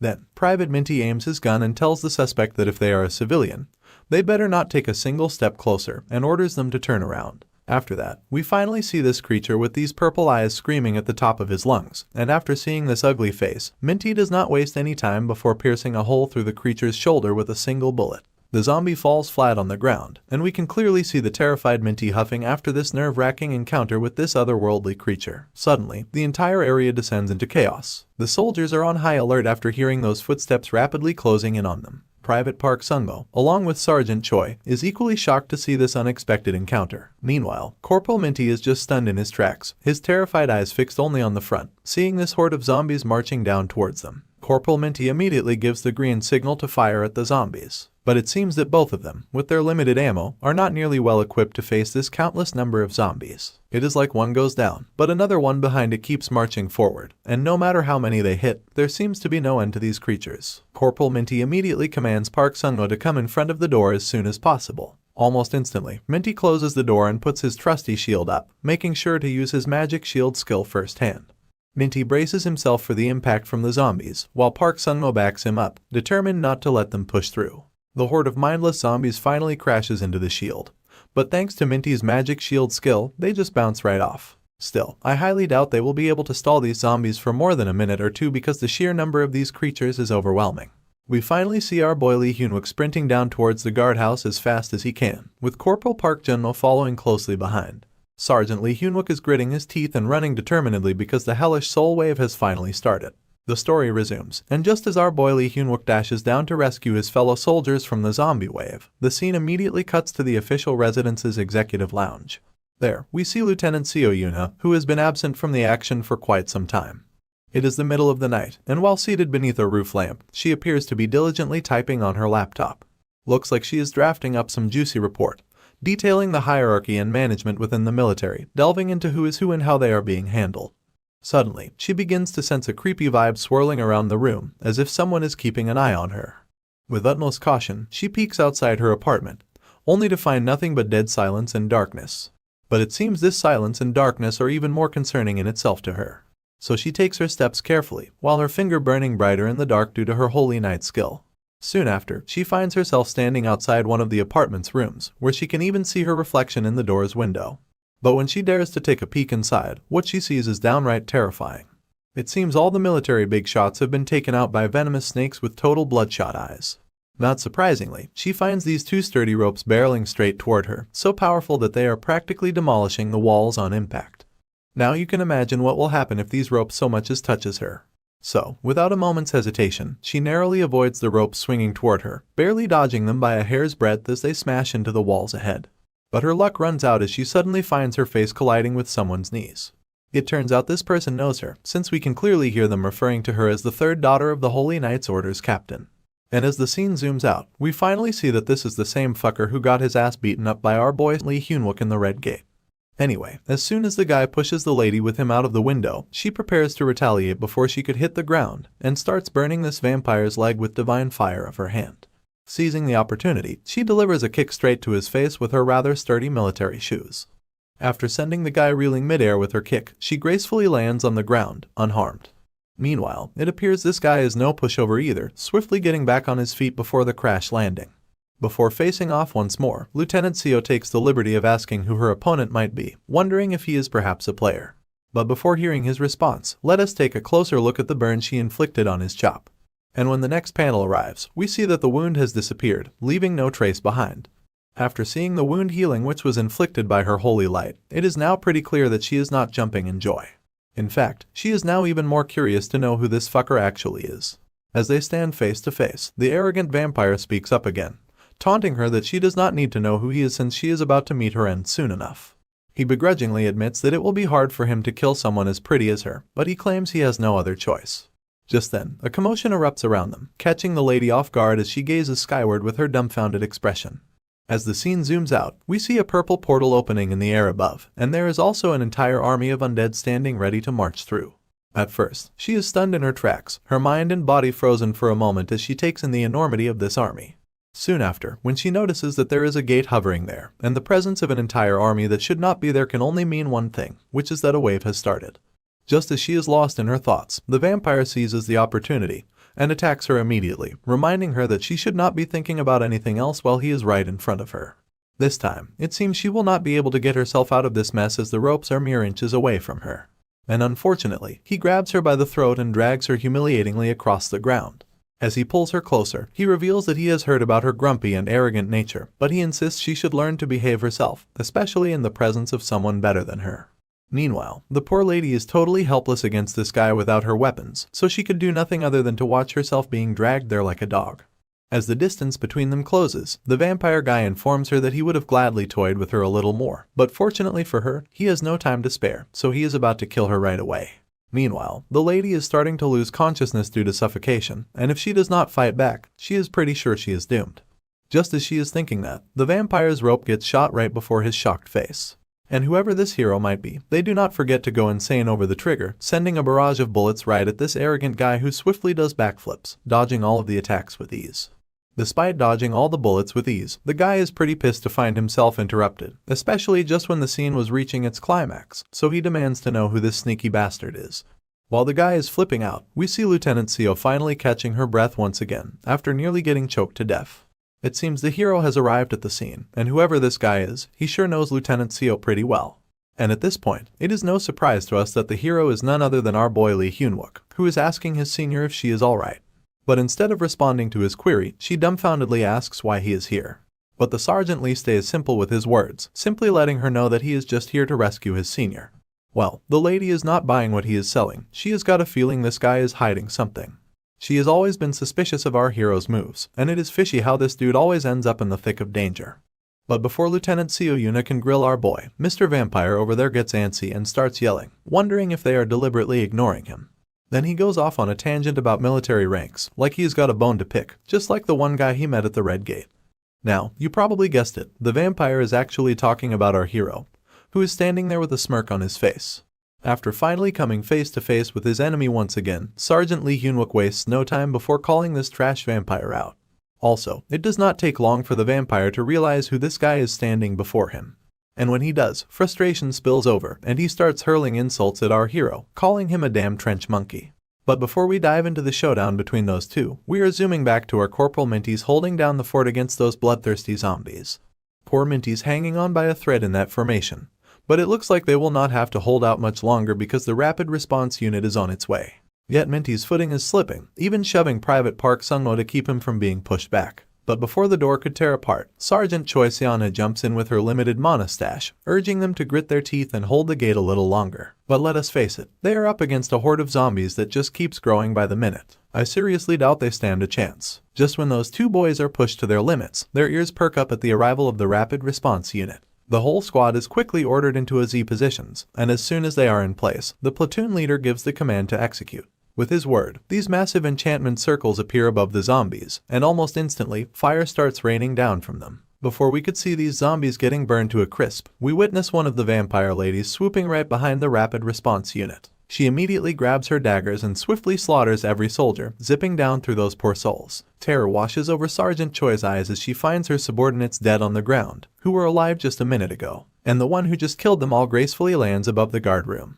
Private Park, Corporal Minty, and Sergeant Choi turn around to finally see this hottie fully suited up from head to toe, asking our poor soldiers with a sinister grin if they enjoyed her little massacre. Poor Minty's heart pounds as he realizes the rapid response unit did not even see it coming. He knows if things keep up like this, he might just meet his maker as well. As this woman glares at the terrified Minty, who is practically shaking in his boots. She finds herself annoyed by his lack of response to her question. So naturally, she gears up once more to take down what she sees as a bunch of boring trash bags. But then, her attention is suddenly diverted by someone casually singing like they own the place. The scene then shifts to a soldier, bottle in hand, seeming completely drunk, not caring a bit about the zombies around him. After seeing this bizarre sight, it makes no sense to the vampire woman, who wonders who this new lunatic is. Then, one of the zombies finally dares to attack, shattering the bottle the guy was holding. The guy lets out a scream at the top of his lungs, staring in disbelief at his empty rum bottle. He is completely beside himself, demanding to know who the hell drank his precious rum. Then, his enraged eyes turn towards the nearest zombie, accusing it of being the culprit. But the poor zombie just looks back cluelessly, innocent as can be. In response, the guy bolts forward, slicing through zombies with his shiny broken bottle at lightning speed. His movements are so quick, you can barely see him in action. Even the vampire woman, who was feeling pretty full of herself a moment ago, is stunned by this incredible display of speed. The boy then raises his hand towards the vampire woman, and points out if she is the leader of these zombies, and if she is, she gotta do something about the rum that just got spilled. With her cocky attitude full on display, the lady dismisses this serious drunkard's words and remarks about how full of himself he seems with his speed. She lets him know that with his speed, she might be able to have some fun for the first time in a while. Her confidence is about to take a hit, though, as the booze-loving bastard appears right behind her, asking if she is up for a good time, or rather, if she is ready to pay for the damn rum he lost. The moment she realizes he is behind her, her cocky expression melts into one of terror. She whirls around to strike the speedy boy, only to find her own hand cleanly severed from her body before she even registers what is happening. As the pain hits her, the lady lets out a grunt of agony, leaving the entire area echoing with her screams of torment. Her screams may be filled with agony, but for our poor boys, they are like a sweet lullaby. They erupt into happiness at the sight of the drunken soldier's return. And as it turns out, this guy is none other than Sergeant Choi In-jun, the legendary figure we have been hearing about for so long. Despite his flushed face and hiccuping, he is here on serious business. He demands the lady pay the price for his rum, or he will make sure to settle the score by cutting something else. Upon learning of this new hero's identity, the vampire woman starts to panic, insisting that In-jun is deployed according to her sources. But the guy, hiccuping and all, clarifies that the military called him back for some duty, so he is here to serve as instructed. And he does not let her off the hook for his rum, reminding her not to stray from the conversation. This arrogant lady, feeling mocked by this brat, screams in frustration and starts attacking him right away. Her first swing immediately shatters the bottle In-jun was holding and starts swinging her dagger further with such speed that you could barely see her moving. But the boy just keeps dodging the attacks like a ninja on drugs. Just when the lady thought she had the upper hand, the man simply vanished from sight, reappearing next to Private Park and Corporal Minty. And all the lady could do was watch in frustration as the hero moved with godly speed. After reaching the private, In-jun grabs his own head in frustration, clearly annoyed and muttering about what a drag this is. Then, he swiftly pulls the bayonet out of the private's pocket, declaring that he will be holding onto it for a while. But Private Park quickly informs Sergeant Choi In-jun that fighting the lady with a regular bayonet will be tough because she is apparently a vampire. Seems like this idiot did not even bother to notice or care whether he was fighting a zombie or a vampire. Corporal Minty quickly reminds the idiot that zombies sure as hell do not talk. It seems that In-jun has finally started to get under the lady's skin by not taking her seriously enough. So she takes her stance, pumping her muscles with some blood, causing veins to pop out all over her body. With every last ounce of power awakened inside her, she is ready to take on this guy. It is no surprise to her why everyone calls him the monstrous candidate to become the next Sword Saint. And now, she is about to give it all she has got. As Sergeant Choi is left terrified by the sight of the enraged vampire, she is unable to warn the boys before the vampire vanishes from the scene almost instantly. The scene unfolds like slow motion. We see Choi's terrified face, the first letter of careful slipping from her lips. Before her voice can reach In-jun, the vampire is almost upon them. Another letter slips from Choi's lips, and the vampire draws even closer. Just as the third letter of careful leaves Choi's mouth, In-jun turns around as if he already knew the vampire was approaching from behind. He whirls around with his bayonet in hand, deflecting her attack instantly. Everything happens so fast that Sergeant Choi still has not finished saying the word careful, and the vampire is already suspended in the air. It is like time freezes for the soldiers standing near In-jun. They are utterly clueless about what is happening. Meanwhile, In-jun effortlessly flings the lady backward, sending her crashing into the nearby wall, obliterating it entirely. The soldiers reel from the impact, feeling the pressure of the force. Even Sergeant Choi, standing at a distance, can sense the intensity. After the crazy impact on the wall, the vampire lies on the ground, coughing up a horrifying amount of blood from her mouth. Despite the brutal impact, the lady refuses to give up. She staggers to her feet, her head spinning, while Yungjun informs her that he was being cautious with his metabolic rate before. Whenever he acts too fast, the effects of the rum wear off, leaving him sober, which is an experience he does not particularly enjoy. Turning to the terrified lady, he asks if she is willing to take full responsibility for disrupting his chill session. At this point, the woman is pretty sure that if she kept on fighting alone she is about to get fucked. So naturally, the only wiser decision she comes up with is running desperately out of the place with her tail tucked between her legs. She is putting every ounce of energy into her sprint, hoping to reach the other slaughterers as soon as possible to avoid this guy wreaking havoc on her plans. But, of course, my man still has so many questions to ask and things to settle. He effortlessly chases her down, arriving near her right shoulder, casually asking where she is heading off to. The lady cranks her speed even more and vanishes from the place, but our hero also blurs from sight. The next thing we see is her being cut down from several places, and our hero's movements are so swift that the vampire's nervous system cannot even register the pain. Eventually, after her limbs are injured, she tumbles down and crashes onto a nearby street pole. After finally neutralizing her, the guy takes a look around his surroundings. On one side, he sees his fellow soldiers slaughtered like lambs, while on the other side, zombies are still trying to rip the gate off. He turns to the lady once again, who is just grunting in pain, her entire body shaking like a fizzy cola. He is naturally curious, so he wants to know how she is controlling these mindless ghouls if she is not even a zombie herself. But, as expected, the lady does not bother to answer and instead screams at the top of her lungs. Not one for whining and whimpering. He shuts her up real quick with a solid kick to her gut, sending her crashing further. Knowing he will not get any answers easily, he decides to clean up the other mess she scattered before returning to negotiations. He then vanishes from the place once again, landing back above the gate holding off those mindless zombies. As he is perched above, he commands the soldiers standing below to tie that vampire woman up. He also loops in the vice platoon leader, letting her know he will swing by again after he is done cleaning up. The lady seems a bit thrown by this out of the blue plan, but she is all for it, telling him to go ahead and slash those monsters up and give a report later. Before Yungjun gets down to slicing and dicing, Private Park offers up his newly acquired holy power-infused weapon, urging our rum-loving hero to give it a go. But Yungjun just shakes his head, saying no thanks, to which the Private Park reminds this drunkard that these guys will not go down easy with a regular bayonet. But when you look at this guy's face, there is this creepy, devilish grin spread across it. He is all about making these bitches suffer with every strike, and he is not shy about it. Naturally, the poor soldiers get a shiver down their spines after hearing this craziness from him. And with that final exchange of words, the man vanishes from sight once again, and before you know it, the whole horde of zombies is chopped up like veggies before they even realize what is happening. Gotta say, this dude's probably the coolest side character I have seen in ages. Heck, I might even go as far as to say he is even better than our boy Lee Hyun-wook. The boys find it weird how Sergeant Yungjun's personality has changed so much. Minty even remarks that this drunkard now looks similar to our boy, Lee Hyun-wook. Private Park nervously agrees, saying he gets chills whenever he sees the two of them grinning like that. And speaking of our boy, you can see the devilish grin spread across his face, and there is no denying he looks scary as hell when he smirks. But it is not just us who find his smug smirk unsettling. His enemies do not like it either. As soon as the vampire guy sees that same grin again, he explodes in frustration. Without a moment's delay, he swings his whip toward our boy in an attempt to grab Lee Hyun-wook. But my man has tricks of his own. He deftly deflects the whip with his dagger before it can hit anyone. While he is busy keeping those whips at bay, Sergeant Lee shouts at the platoon leader, reminding her that skeletons are pouring out of the gate and heading for the barracks. He urges her to secure the weapons and save the soldiers. But the lady raises a concern of her own, reminding him that the guy they are dealing with is a vampire. So basically, Sergeant Lee could not do much without his holy powers. Gripping his sword tightly, he makes it clear that fighting while protecting her would be even more of a hassle. The lady probably frowns, likely because of how tough this guy is acting. Another strike comes hurtling down at them, but Hyun-wook effortlessly deflects the attack once again.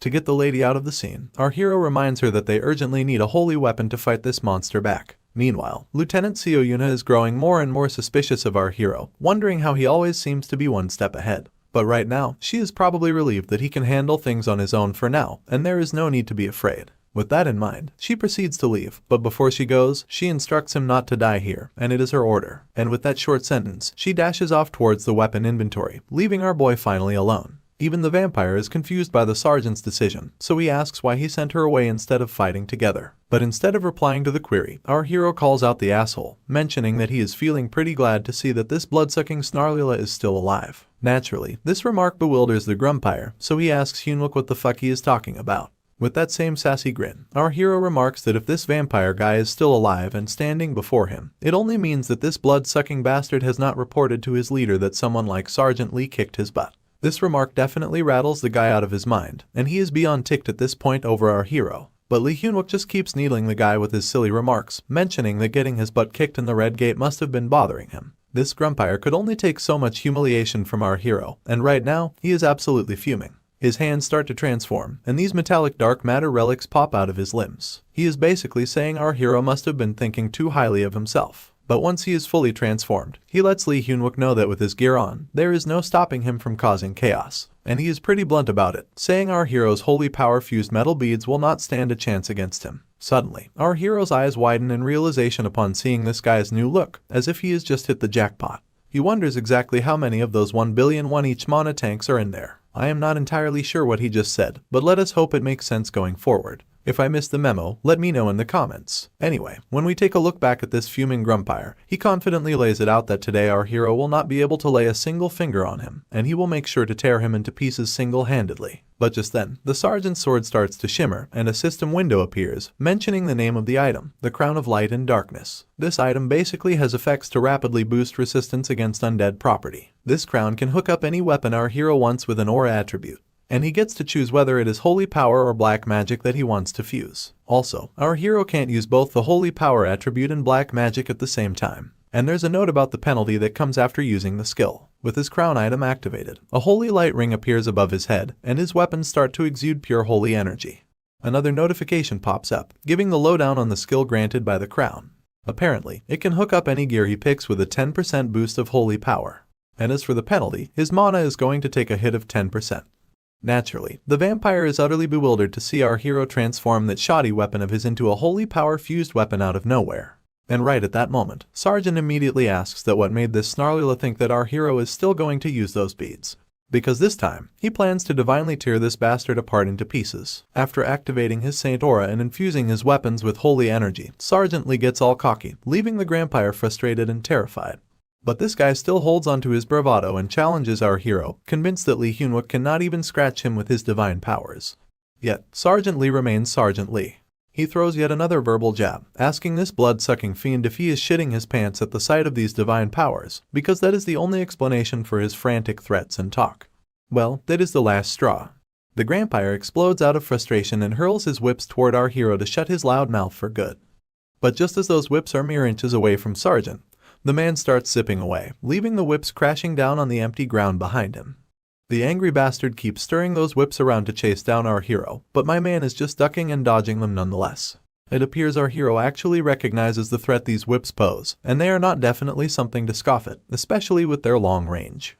He admits that even if one whip cracks over his body, he is going to fucking die. But still, he has this grin etched across his face as if he has figured everything out. He keeps dodging them left and right without a care in the world, and with each maneuver in the air, he is closing his distance towards the vampire. The fiend is fuming at this point, utterly flabbergasted as to how to deal with this slippery opponent. It appears our hero has completely changed his strategy, which will leave his enemy at a disadvantage with his whip, because at close range, all the positives of this weapon turn into negatives.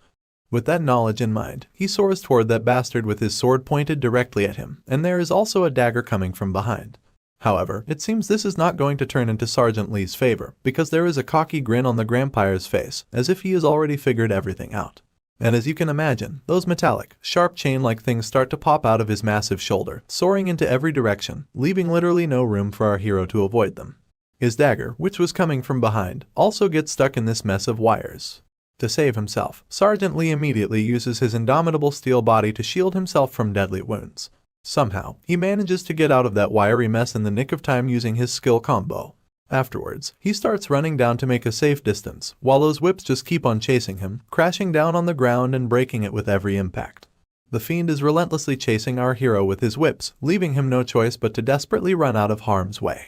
Meanwhile, this bitch is having a good laugh, watching this once cocky dude, who is talking big, now sprinting off like a scared kid.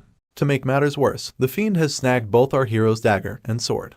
He had not factored in these armored tentacles when he marched toward the bastard, and now not only does he lack his weapons, but he cannot even get close.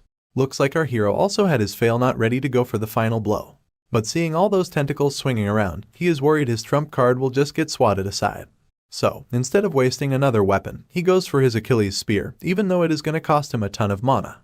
But hey, desperate times call for desperate measures. The Grumpire keeps getting cockier, relishing in seeing his opponent running around like an annoying mosquito out of fear.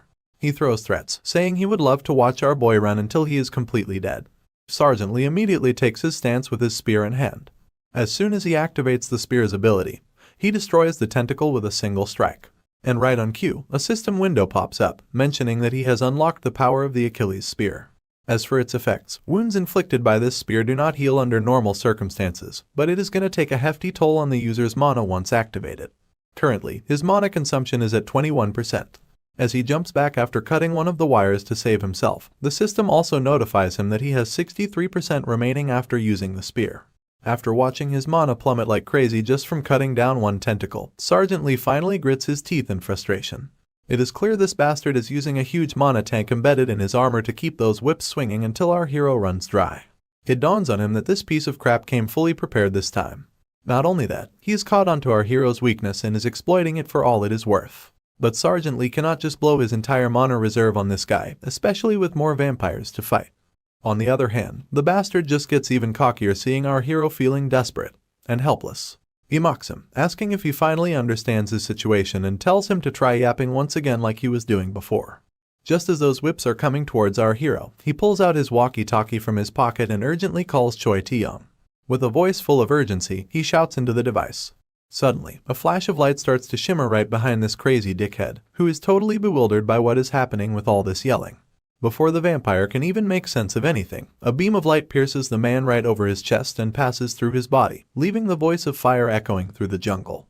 It appears that the other boys from the raid squad have been on standby, waiting for commands. As soon as they got the green signal, Private Choi Tae-young did not waste a moment before firing a holy bullet with clear precision.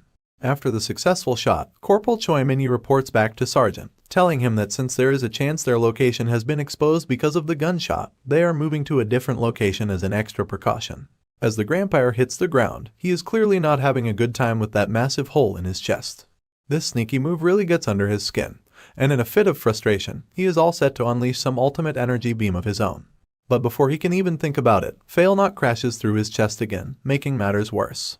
And just when he is screaming his lungs out, our hero swoops in, spear in hand, and with a look that is screaming "go fuck yourself," he jams that spear right into the Grampire's chest, probably putting a stop to his healing abilities as well.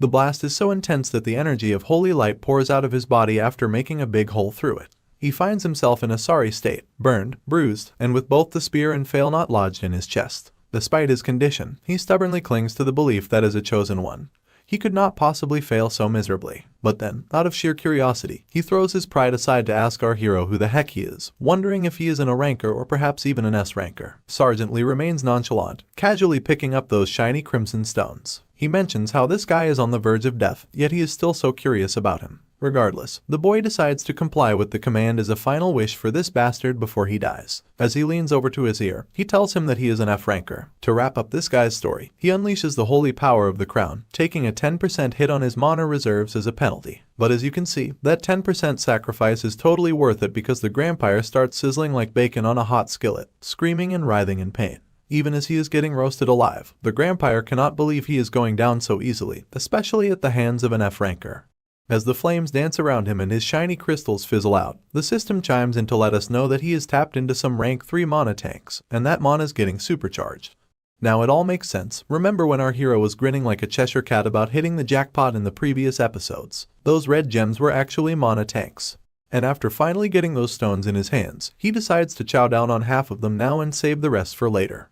Suddenly, an announcement starts to ring, directed to our boy. The announcer informs our hero that the skeleton army is attacking the barracks number 2, and this familiar voice seems to belong to Corporal Choi Min-yi. As the idiot is running down, trying to chow down those gems, he mumbles out, asking about the current progress. After seeing that horde of zombies, the both boys report back to our hero, mentioning that the skeleton head count cannot be measured, and the way things are looking, Private Choi is pretty sure that not everyone can make it out alive. On the other hand, our hero just keeps on running down with full determination, while his weapons follow closely behind him. Before our hero can reach there, let us focus our camera on this disgusting, brainless zombie just chilling around. But his chilling session is rudely interrupted when a high-speed car crashes into the skeletons, knocking them down like pins in a bowling alley. Inside the car, the driver looks absolutely terrified, with the airbag deployed and everything. But before he can catch his breath, the zombies swarm in from all sides, surrounding him in a gruesome circle of death. The next thing we hear are his screams of agony as blood spills everywhere. Honestly, I was not a fan of his wimpy face anyway, so props to the zombies for taking out this waste of oxygen. The zombies gather around the car like it is the hottest ticket in town, and one of them finally gets a hold of the man's head, after chopping it off with a satisfying crunch. Even the skeletons seem to find his terrified expression amusing, chuckling in his bone-chilling way. Meanwhile, in the lady soldiers' dormitories, one of the sexy ladies in her night suit peeks out to witness the gruesome scene unfolding outside. And when she takes a further closer look, she finds that the platoon leader has also died. Other sexy ladies are there too, using their fire powers to try and fend off the creatures. But they are screaming for Sergeant Kim Se, explaining that without the noble phantasms, they do not have enough mana to keep the zombies at bay. If they do not do something fast, it will not be long before the monsters push their way inside. The short-haired woman we saw earlier comes running into the corridor, telling everyone to hang in there. She instructs the ladies to avoid shooting randomly, as it would be better if they focus their firepower at one point and blast them. I guess this shorty is Sergeant Kim Se. Anyway, she then twirls around and demands to know why the armory has not arrived yet. Another soldier reveals that the platoon leader had the key to the armory, but the shorty yells once again, telling them to just destroy it or melt it down because she does not care. All she wants is the armory here because apparently it is probably the only way they can make it out alive from the barracks. Another soldier chimes in with a concerned face, reporting to Sergeant Kim that the skeletons have started to climb up the walls and are trying to get inside through the windows. Sergeant Kim immediately commands the soldier to get away from the window. It seems that this shorty is in quite a bit of trouble because we can clearly see a skeleton behind her through the window. Finally, Sergeant Lee has made it to the barracks. After looking at the sheer number of skeletons, he finds himself bewildered. He is especially worried about Sergeant Kim Se because he cannot afford to lose her. He is just praying that she is alive. The scene then cuts back to the shorty, who is about to get her head chopped off by a menacing skeleton. I guess she should have listened to her own advice about keeping a safe distance from the window. The lady turns around, only to see a sword hovering above her head, ready to blow her away. The next scene transitions to the mountains. There we see one of two vampires perched above the high hill. The bulky one suggests to the lady that if they all rush in at once and open all of the gates, there is a chance they could finish everything quickly. The woman with the blonde hair says something cryptically about hope to survive, and this short sentence flies over the bearded behemoth's empty head, who asks in confusion what the hell she is talking about. The woman then clarifies that she likes humans when they are seasoned with some shattered hope. Just then, a man in a summer hat joins the scene with a somber expression, commenting on how her preferences have not changed over the years. He then delivers the grim news that the members of the Infiltration Team have been wiped out. The bearded behemoth immediately perks up upon hearing the news and does not waste a moment before asking if both of them kicked the bucket. I guess he is talking about that grampire, who just got burned to crisp, and that cocky speedy woman, who got knocked out by the Sword Saint candidate. Anyway, the guy in the hat reports back that they have scrubbed all communication devices and working cameras using mono waves, and they had planned to hit the rendezvous point for the common infiltration. But neither of them showed up. The big fuck then asks about their previous reports, where they had been told that the Mountain Army and the Sword Saint candidate will not going to be in this battle. The man with the hat confirms, mentioning that this is exactly what they had been told before the infiltration. So, naturally, the elephant is curious to know that if the Sword Saint is not in the mix, then who killed those two goons? He asks if that girl Seo Yunha, the daughter of the Holy Knight Order captain, is the one who did it. The reporter then mentions that they cannot be so sure about that either, but they have no choice but to assume that Seo Yunha is the one who did it, which makes her stronger than they had expected. By the way, this woman with horns is known as Carol, and she commands this big elephant to go down there and make sure to wipe out the military command himself. I can feel that this guy does not like being bossed around, and he throws down his gigantic weird-ass weapon on the ground out of frustration while steaming off about how he has to deal with all this crap. As soon as this man throws down this pillar, a portal appears in the area. There, a system notification also arrives with a warning, mentioning that the assembly zone of evil has been declared in the area and dark attribute stats are increased by 50%. Undead attribute healing power is also increased by 50%, and the number of monsters coming out of the gate also increases by 100%. While cracking his fingers like a big boss, this baldy McBeardface suggests taking the strongest one down first. But Carol reminds him once again, strictly telling him that his target is the military command, not Seo Yunha. The frustrated Baldy turns around, asking if she thinks of him as a clown or something. He makes it clear that he can take them out in one strike.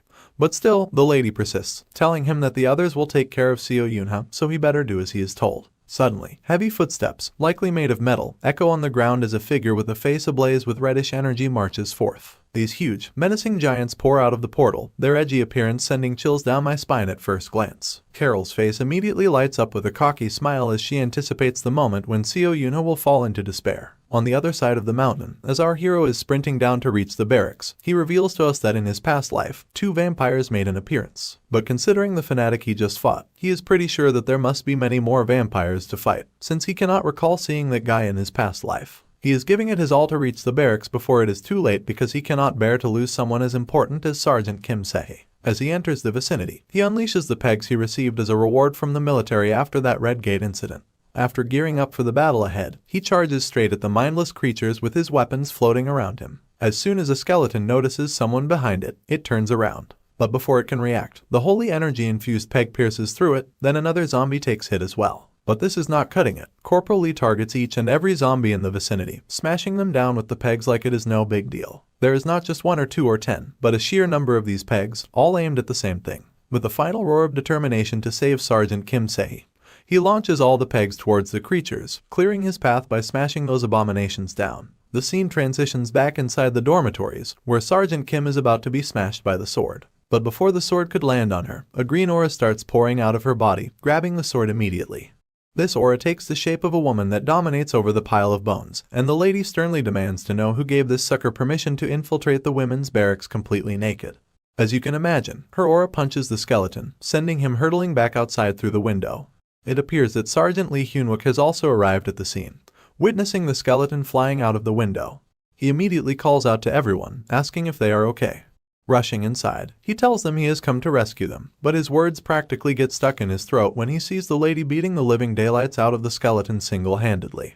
The lady turns to him, asking who is rescuing whom, because she does not seem to feel the need to be rescued by anyone. Well, I guess our hero underestimated her big time. On the other hand, the lady who does not know what this guy's deal is wonders why this bastard is trying to act cool after popping out of nowhere. Although she does not know him, our hero knows her pretty well. Apparently, Kim Se-hee, despite being a spirit sorcerer, has a history of specializing in assassination. 5 years after the second wave, she was deployed on a special mission to assassinate the king of the Orc Kingdom founded in Shanghai and left a mark in history in a match to the death against the Orc King, Stonox. This is precisely why when our hero officially started his duty, he was not with her. Not sure about her, but the other ladies have started to catch on to see who this man actually is. The ladies start snickering while they are in their night suits, leaving our idiot thoroughly embarrassed. He immediately turns his head around, while the ladies continue to whisper to each other. One tells the other that this man was supposed to be handsome, and the other responds that she did not see him up close that time. The guy immediately starts stuttering out, his voice all shaky, asking who is calling the shots right now. The lady, looking a bit hesitant and adjusting her gear, kind of reluctantly admits she is the one in charge. Out of the blue, another woman shows up, urgency dripping from her voice as she announces the armory is now open. Still avoiding eye contact with the ladies, our guy says he will hold down the fort here while they gear up. Sergeant Kim Se-hee questions if he can handle it solo, and he just shrugs, urging them to hustle because his mana is not unlimited. Suddenly, his walkie-talkie rings, where Corporal Park Jun-no can be heard reporting. Park Jun-no reports that most personnel from Barracks 1 have been evacuated as instructed, and the platoon leader has moved to Barracks 2. Upon hearing the report, our hero gives him a verbal thumbs up for his job. I'm guessing that the guy who came in the car and died a while ago was just the platoon leader. Just as the zombies are swarming the entire area, a light starts to shimmer brightly behind them, and seeing this, even our hero's jaw practically hangs in the air wide open. And as the scene shifts, we see Seo Yuna totally geared up, burning down those monsters with just a flick of her sword. As she swoops toward our hero, she is utterly shocked to see Lee Hyunwook here once again. With graceful steps and feathers floating around her, she asks our hero if he defeated that vampire, to which our hero nonchalantly says yes. Sergeant Kim Se-hee immediately salutes her senior and reports back that the personnel in Barracks 2 will be armed soon enough. I guess our hero is not exactly thrilled about the glare he is getting from Seo Yuna. She is totally thrown off to realize that this guy just evacuated Barracks 1 and is even supporting Barracks 2 like he has got the whole situation under control. Since our hero cannot speak before his senior, he just rolls his eyes over to the other side. Just then, another system window pops up, which we have seen before at the start, so feel free to pause to read the contents.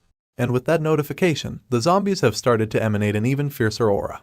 It does not take the ladies long to catch on that there is some kind of totem in action. Basically, a totem is an installation type item that influences the area with magical effects. Well, this might seem like bad news to the ladies, but our hero is just grinning like a greedy bastard upon learning about that item. It is embedded with several devil's medallions, and he is itching to get his hands on it. He has got to move fast before someone else snatches it. Sergeant Lee then spills the beans to the platoon leader that the vampire he fought earlier is not flying solo. The redhead just shrugs, saying she already figured that out. But what is really frying her circuits is how they are controlling these mindless zombies like puppets on strings. She is pretty sure this is no coincidence, that these monsters are wandering around here. It is more like a coordinated terror attack. The redhead then orders everyone to gear up and hunker down until reinforcements roll in. After that, she uncomfortably leans over to our hero, basically telling him he is tagging along to the command control room. The order catches the man off guard, and he just kind of echoes it back in disbelief. Guess he does not have much wiggle room to refuse since it is coming straight from his senior. Anyway, the scene then flips to the underground bunker command control room. There we see this chunky dude with a massive axe, and standing beside him is the familiar orange head.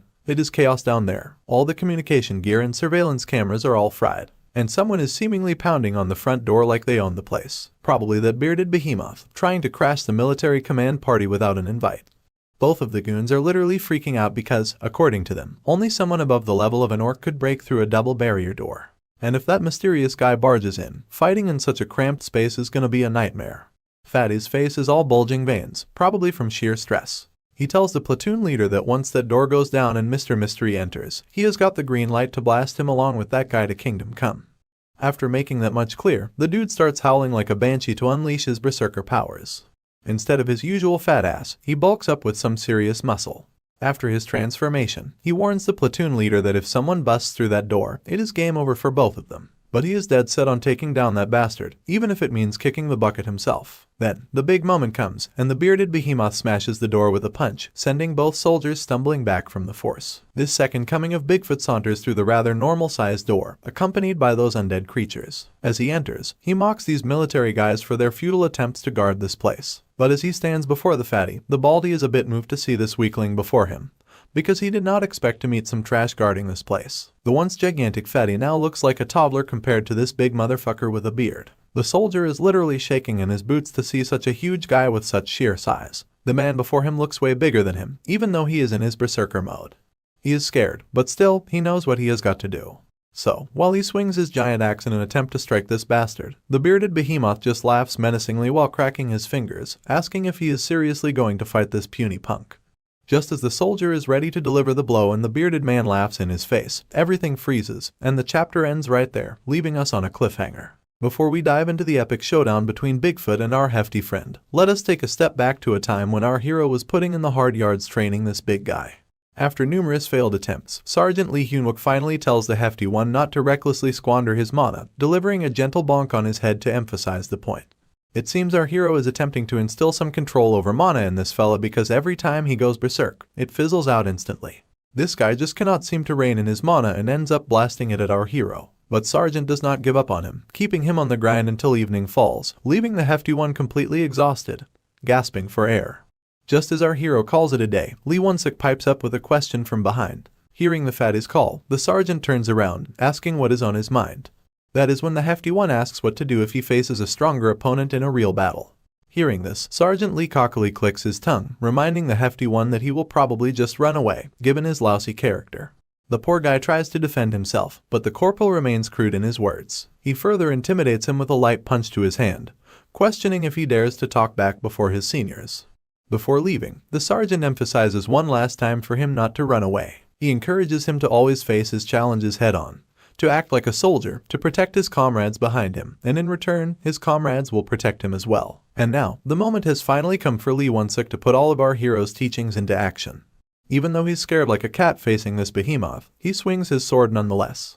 Seeing his resolve, Lieutenant Lee Min follows suit. He raises his hand and conjures up a portal right behind the behemoth, giving the green signal for the hefty one to take that bastard down.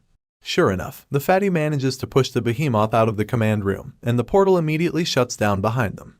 The big bearded behemoth just flashes a devilish grin, clearly enjoying the moment, thinking he's about to have an easy time squashing this puny guy. It seems that it is not going to be that simple, because Lee Won-suk has started his transformation, and almost instantly, his size triples, and muscles just bulge so fast they tear his uniform apart. Still, the behemoth just chuckles, asking Won-suk if he seriously thinks he is a fighter. Meanwhile, his own hands start morphing into these bizarre, claw-like things with mana storage stones embedded in them. On the flip side, the fatty's doing his best not to let his mana scatter. And luckily, he nails his transformation, which really makes his heart jump out of joy. Looks like Lee Hyunwook's lessons really paid off after all, as Won-suk is confident he can handle this level 2 berserker body. Without skipping a beat, he charges at the behemoth, swinging his axe like lightning, all fueled by the urge to protect those behind him. The one who is about to take that hit just stands tall while grinding cockily as if he has everything figured out. But surprisingly enough, the fatty manages to land a devastating hit on that arrogant bastard. Before we get too deep into the action and spoil the fun, the scene cuts to the underground bunker of the 3rd Anti-Monster Brigade's 1st Battalion. Inside, we find our hero along with Lieutenant Seo Yoonha sprinting down the path at full speed. As they run, Sergeant Lee reveals that their first priority was supposed to be dealing with the totem, some kind of tool boosting the undead creature's powers. But our hero has not got a clue why they are sprinting towards the control room. I guess he is about to find out soon, because out of nowhere, someone busts through the tunnel's wall like it is no big deal, sending both soldiers staggering back from the force of the blow. And not surprisingly, the culprit behind this wall-busting action is none other than Baldy McShine, holding poor Won-suk by the throat after pounding the poor guy to a bloody mess. It is pretty funny how the author chose one of the most disliked characters from the manhwa to use as a punching bag, just to give us a clear idea of how powerful this guy really is. As soon as Sergeant Lee spots his nearly dead subordinate in that bastard's hand, Hyunwook just goes absolutely nuts. Meanwhile, poor Won-suk, with his last bit of strength, reminds our hero that he has finally proven his point that he is not the kind of person who runs away from danger. Just as he says this, poor Won-suk gets another devastating blow to his face, blood splattering everywhere as the ground beneath him shatters from the force, and all the while, the baldy bastard asks if that is enough to keep his mouth shut from yapping. Lady Seo also loses at this time, straight up demanding that this bastard get the hell away from her soldiers. Out of the blue, Sergeant Lee surprises her by flat out telling her to scram. He orders her to hit the control room immediately, where she has got to rally the troops to hunt down that totem and get it out of there as soon as possible. Well, the next thing he says is just a blank bubble, but judging by our hero's expression, he is probably plotting some serious payback on this jerk. Whatever the sergeant whispered, it sure left her jaw hanging. Meanwhile, the big behemoth just chuckles, realizing he has got the daughter of the Holy Knight Order's captain right where he wants. Before taking off, she gives him one last order as his senior, basically telling him not to die, and she means it. And off she goes, sprinting away, leaving our hero alone with this behemoth. Before getting into the thick of it, the boy tells the baldy that he never really liked the fatty, especially seeing him as just a musclehead with no brains. But Won-suk changed his mind by fighting to the end just because he was told to do so. And now, in Won-suk's honor, he is ready to risk it all to take revenge for his sacrifice. As soon as he finishes speaking, he takes one of the mana stones and gulps down all that sweet juice, which triggers a notification known as Mana Tank Rank 3. Apparently, it is supposed to boost his mana to a solid 100%, but there is also a little warning about the possible side effects of overdoing it. With his mana topped up to brim, he dashes forward full throttle. Meanwhile, this idiotic dickhead has no clue what the hell this dude is on about, and just laughs at our hero's face for charging recklessly like that, but invites him to come at him nonetheless. As you can imagine, my guy catches this beast off guard by slipping right through his wide open legs. After a smooth slide and a quick touchdown on the ground, he points his finger straight at the clueless man. Just as the bearded behemoth is trying to figure out what is going on, something shiny comes flying at him from the front. Zoom out, and you see these pegs smashing into the behemoth from behind, giving him a good wallop. And just when you think that is it, the divine arrow swoops in, aimed straight for his bald head. Right at that moment, our hero unleashes his divine spear without a second thought. After swinging his spear, something unexpected catches his attention, and it appears that this big guy just managed to grab all of those pegs in nick of time and also stop the spear, along with that arrow. Once he is completely transformed into this alien-like thing, he proceeds to taunt our hero, asking if he intends to defeat him with these toys. With that little verbal jab, he slams Sergeant Lee with his gigantic feet, sending him flying in the opposite direction, which leaves his spear hanging midair. But my guy is not without his tricks, because he had already activated his indomitable steel body just before the hit landed, saving him from that deadly blow. After regaining his balance, Lee glances to his left, only to see his poor fellow soldier lying there like a deflated balloon, which is just pissing the hell out of him. In a flash, the big guy swoops back into attack, telling our hero not to get distracted while fighting. Not surprisingly, the boy leaps out from there, leaving the behemoth swinging at thin air and crashing into the ground. Sergeant Lee takes a moment to glance back, only to find this jerk menacingly hovering right above his face. Without wasting a beat, the behemoth keeps on chasing our hero in an attempt to land a deadly blow. My guy's like a slippery fish, dodging every move with such finesse you would not believe. After that little game of cat and mouse, the beast is almost caught up to Sergeant Lee. Just before he strikes once again, our hero activates his indomitable steel body, and after taking the blow right above him, he crashes into the wall with such force that the concrete shatters on impact. Even with his steel body activated, he still lets out a grunt that could wake up the neighbors. Once he busts a giant hole in the wall with a single swing, he laughs at our hero for thinking those few measly holy power weapons would do anything, all while talking big about revenge. As he is saying that, some weird metal rambling voice catches his attention. As you might have already guessed, it is our hero, making those weapons dance with his metal manipulation abilities. He agrees with the bastard's earlier talk, admitting that a few weapons will not scratch this guy's butt. And now, he is pretty confident that a whole room filled with armory might do the trick. And as it turns out, we are in the restricted area of the 3rd Anti-Magic Brigade's 1st Battalion Armory. I guess now it actually makes kinda sense as to why this guy took that hit just to reach this side of the tunnels. While the bearded behemoth is scratching his head, clueless about what to do next, my man just busts open another mana tank, pushing his mana reserves back to a whopping 100% once again. But let us not forget about that warning about excessive use of mana tanks. Judging by the look on our hero's face, it is pretty clear that his mana stone abuse has finally started to take a toll on his body. But before we dive into the final showdown, the scene cuts back to the control room where Orange Head can be seen using his rap abilities to lure out some of the zombies. However, he is not sure how much longer he can keep it up because he is already pushing his limits. Before he completely exhausts himself, he orders the operator officer to restore the communication channel, and also instructs the other soldiers to prepare to fire as they are about to come under attack. Shortly after, once the lieutenant is finally exhausted, the portal closes immediately, leaving the undead creatures a clear path to march forward. With no place to run, the guy just tumbles down, recoiling in fear. As a zombie hovers over his head with a dagger, the terrified lieutenant commands his troops to shoot. But before anyone can open fire, Lieutenant Seo slices the skeleton in half. After cutting that bastard in two, she asks the terrified Lee Min-hee if he is doing alright. Judging by his scared face, we can tell he's not exactly okay, but seeing Seo Yunha in front of him definitely perks his spirit up. Once the whole horde of zombies is burned to a crisp with divine fire, Seo Yunha reassures her fellow soldiers that the threat is neutralized for now. Orange Head could not be more relieved, because if the command room had been overrun, they would have been toast. While they are catching their breath, a private comes up with some good news, saying they have finally connected to the emergency communication network, giving them a chance to contact the 3rd Battalion. As soon as Orange Head tells his soldier to request reinforcements, the soldier gets hit with shocking news. With a terrified look, he turns around, only to reveal that a gate has opened there too. Checking out the 3rd Battalion, those intruders look way scarier than those undead creatures, and the news hits both lieutenants like a ton of bricks, leaving them frozen in shock. Even the Blue Flower Guild is in chaos, with gates wreaking havoc there too. When Orange Head orders them to connect with the 6th Battalion or the 5th, it is the same story. Nearby units and major guilds confirm gates are popping up everywhere. The soldier looks absolutely terrified while mentioning that everyone's asking for backup from each other, and things are starting to look like a scene straight out of hell. The lieutenants' faces are back to shocked mode, while the soldiers just casually dropping one bad news after another like it is no big deal. Thankfully, the battalion commander connects with the control room. Before they dive into the conversation, the junior gives a salute to his senior. The commander tells them he is rushing back to base, but it might take a bit, so they have gotta hang tight. As his chopper zooms down to its destination, the commander asks about the current situation. Seo Yunha mentions that multiple gates have popped up simultaneously in the camp and major guilds, causing a crisis likely due to external players or villain groups. And on top of that, most of the higher-ups, including executives, are missing in action, probably already taken out. The senior then asks if they have got any more bad news to report, to which the lady just shakes her head with no. Before finally cutting the transmission, the commander puts his faith in both of the lieutenants to clean up the mess. With such a huge responsibility left on their shoulders, the girl gathers up her courage and proceeds to inquire of the commander about something. The gorilla gives her the green light to ask. Before speaking up, she admits that she might sound unreasonable, but she still suggests giving temporary command to Sergeant Lee Hyunwook. Needless to say, the Orange Head finds himself frustrated at her absurd suggestion. I guess his shock at this news is understandable since he despises our hero with every fiber of his being. Though the captain did not react that strongly, he is still curious to know the reason behind her suggestion, especially since she has always been cautious and suspicious about Sergeant Lee's recent actions. To this question, the lady agrees, mentioning that his irrational behavior naturally warrants caution.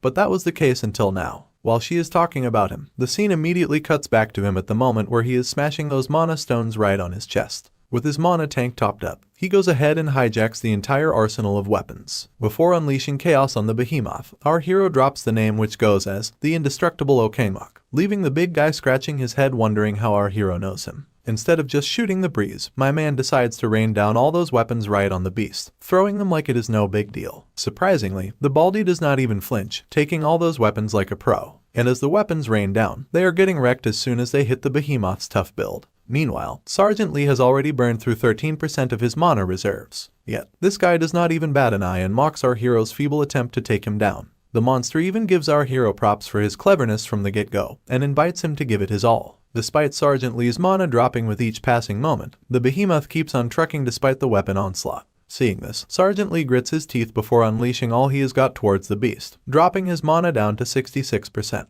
But even after all that, the behemoth stands tall. He is pushed back by the relentless barrage, and eventually, his shield starts falling apart. Still, the bastard finds it hilarious, laughing his head off because he knows anyone relying solely on strength ends up biting the dust. As the mana drops below 40%, the relentless barrage comes to a halt, while the monster gets deadly close to our hero. With a swing of his hand, the Bigfoot destroys the ground beneath him. Once the dust settles, we see our hero's legendary spear sprinting towards the beast. Just in time, my guy jumps out and leaps into the air, landing right behind the behemoth's head effortlessly. Close to the bastard's ear, Sergeant Lee gives him a piece of his mind, before piercing him with his divine spear. Once the spear enters the game, Sergeant wastes no time before unleashing its divine powers, which takes his remaining mana down to only 2%.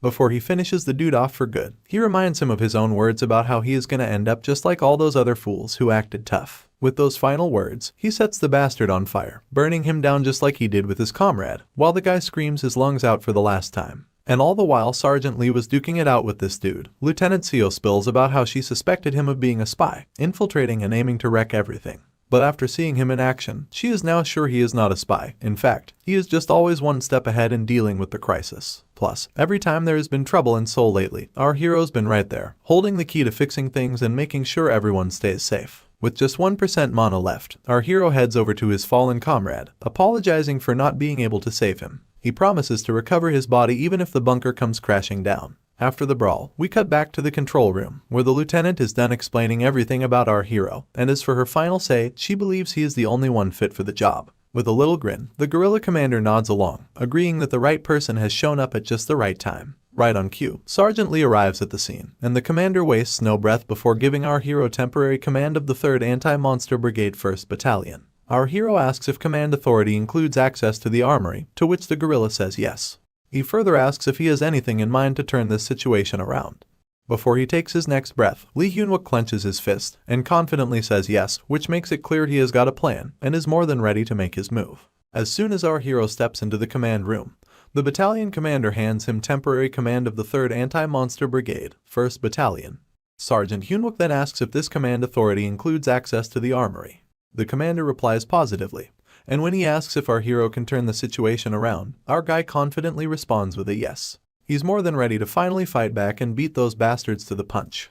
Back outside, we see the soldiers trying their hardest to shoot down zombies before they can infiltrate barracks number 1.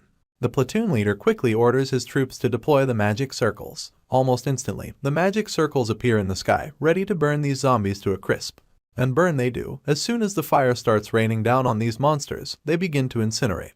But despite taking out a big chunk of these zombies, there seems to be no end to them, and this dickhead knows it all too well. Just as those zombies charge through the fire straight towards the barracks, the scene cuts to barracks number 2. The situation there is worse than ever, with a shitload of zombies ravaging the entire place. They've already made it into the dormitory building, and the poor ladies inside are struggling against these undead creatures. One of them even gets brutally stabbed by a zombie. Immediately, the platoon leader orders everyone to retreat before any more soldiers fall dead. He also commands the ladies to get to the upper floor, but a soldier responds that they couldn't save the people on the 2nd floor since there are just too many monsters to handle.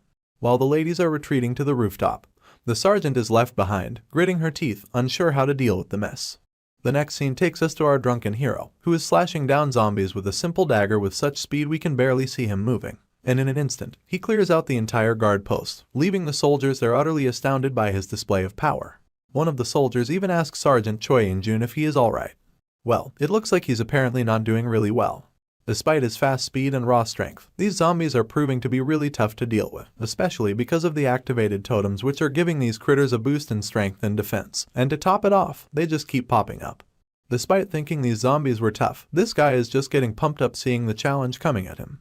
You see, individually, the skeletons and zombies in the barracks aren't too scary, but with the crazy numbers pouring out of the gate, this army becomes unbeatable, and they are estimated to be at least the size of a division, ranging from 12,000 to 20,000. And who is giving us all these details? Well, none other than Sergeant Lee Hyun-wook. He is making it clear that with this many critters, it will not be long before our main camp bites the dust.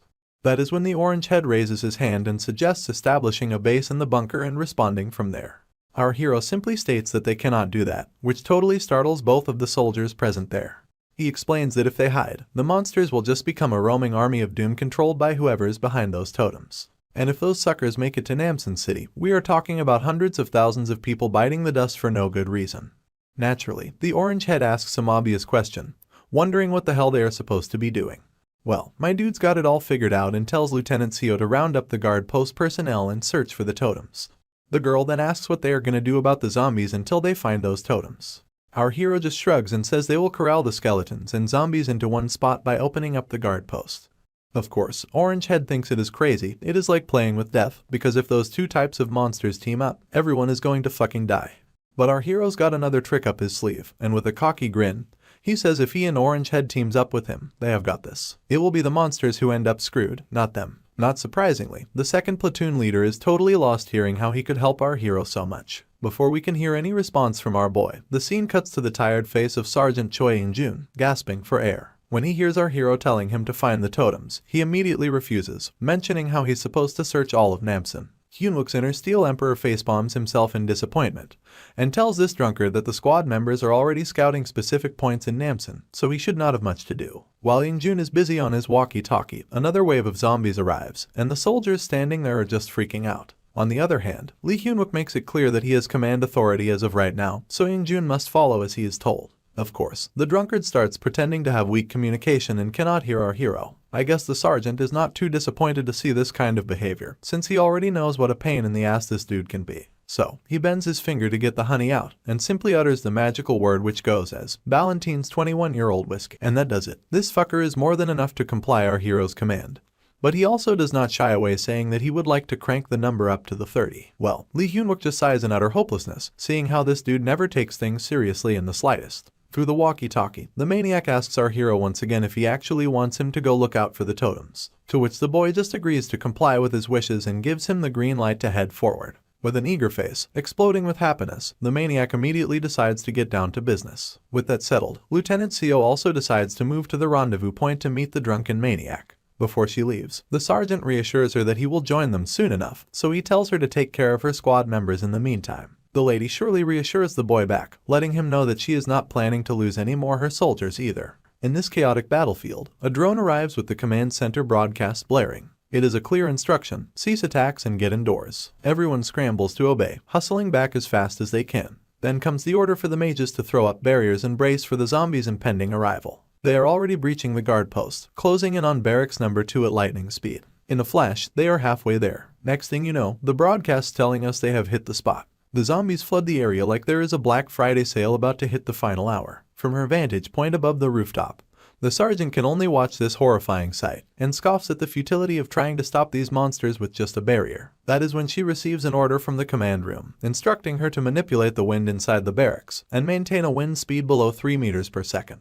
Of course, the lady immediately starts doing her assigned job, even though she has no clue what the heck our hero is cooking up. The scene finally cuts back to our hero inside the 3rd Anti-Monster Brigade Armory Hall, where he's broadcasting those instructions to everyone through the Redhead's spatial magic. Meanwhile, Orange Head is pretty blown away. He never imagined he would be able to link his warp zone to a specific object to send things far away. Even though he can only summon his warp portals as far as 80 meters away, the drone has passed 800 meters already, which is astonishing. What is creeping the hell out of him is the realization that our hero knows how to utilize these powers better than he ever knew. Once the drone hits a kilometer up in the sky, they lock it in at that height. With the platoon leader all set with his warp stretched out to the max, our hero whips out one of the swords and fires it straight down, a sight visible from miles away. Even Dracula over there cannot miss the blue light streaking through the sky, smashing that skeleton into 1,000 pieces. Not only does it wreck that one undead, but the impact also scatters nearby zombies and skeletons as well. It is such a big hit you can see it for miles around. Once the two soldiers give the thumbs up that the attack hit its mark with zero margin for error, the sergeant wastes no time chugging those mana tanks, filling his own mana right up to the max. Once he is finally feeling surge of energy, he starts manipulating all of these swords, and every kind of weaponry, and rains down a steel rain for above the sky. As soon as those swords hit the ground, they incinerate everything in their path. Even the ground beneath shatters into pieces, sending those mindless creatures scattering. Lieutenant Seo and the other soldiers are absolutely floored by this unexpected move our hero pulled off. Even Sergeant Kim Sehi and that arrogant dude who always has it out for our hero are astonished to see this. The Steel Emperor finally reveals its full glory, and as the steel rains down from above, he reminds himself that he will not let a single person die in this battle. Seeing that incredible sight, even the Dracula lady finds it unbelievable. If she had not seen it with her own eyes, she would never have believed it in the first place. The boy just pushes himself to its last bit of strength. Even blood from his nose and mouth starts to leak out, probably because he has been abusing those mana stones over and over at this point, which is probably taking a negative effect on his body. And in the blink of an eye, the entire place is now just littered with the dead bodies of the zombies, scattered across like confetti. Of course, seeing this sight absolutely makes the lady jump in joy, who is certain that it is impossible to take down this amount of monsters, and now she is praising our hero for his mad skills and strength. Sergeant Lee Hyunwook then broadcasts to evacuate the injured and eliminate all remaining monsters. He repeats his command once again, and while this dickhead is nursing the injured, he totally cannot believe his eyes at how powerful our hero is. Meanwhile, Yingjun appears to be totally clueless who is behind this attack, and wonders aloud that he did not know they also had a ranked player in their battalion. To which the lady simply states that his strength just cannot explain his true potential. Back at our hero, he's just beat, taking deep breaths to catch a break. Meanwhile, the platoon leader next to him is just blown away, realizing that Hyunwook used his warp ability like a boss, unleashing an attack that is way beyond what even a ranked player could do. Sergeant collapses on his knees from exhaustion and the toll this ability took on him. The platoon leader quickly asks if he's okay. Instead of worrying about himself, the sergeant insists the battle is not over yet, so he better keep his focus to maintain that warp open. The orange head admits he's also exhausted himself as well, and cannot keep the warp open much longer. But our hero just tells him to hang on tight for a bit more. Back on the ground with this crazy Dracula lady, while she is eating her nails out of confusion and anxiety, her other member arrives and drops some bad news that the big bearded behemoth, who is deployed to the command control room, is not responding, while all of the undead army has been wiped out as well.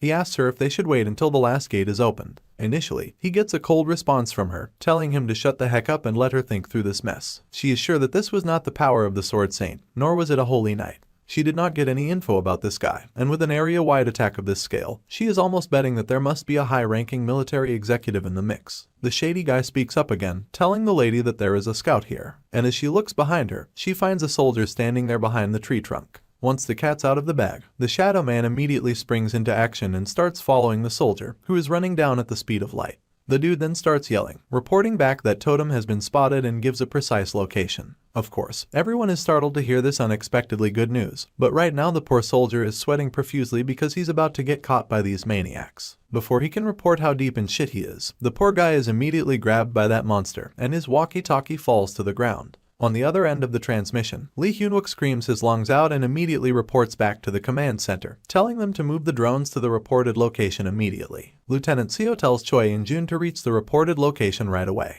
My guy confidently states that all he needs is 1 second, and off he goes, disappearing immediately. The scene transitions back to the woman perched above the mountain, looking rather displeased that they were only able to grab a single soldier. Meanwhile, Lieutenant Seo also charges forward with utmost caution with her soldiers. In the next moment, her eyes fall upon this giant menacing monster. Before they know it, they find themselves surrounded by these towering giants, and they immediately start swinging.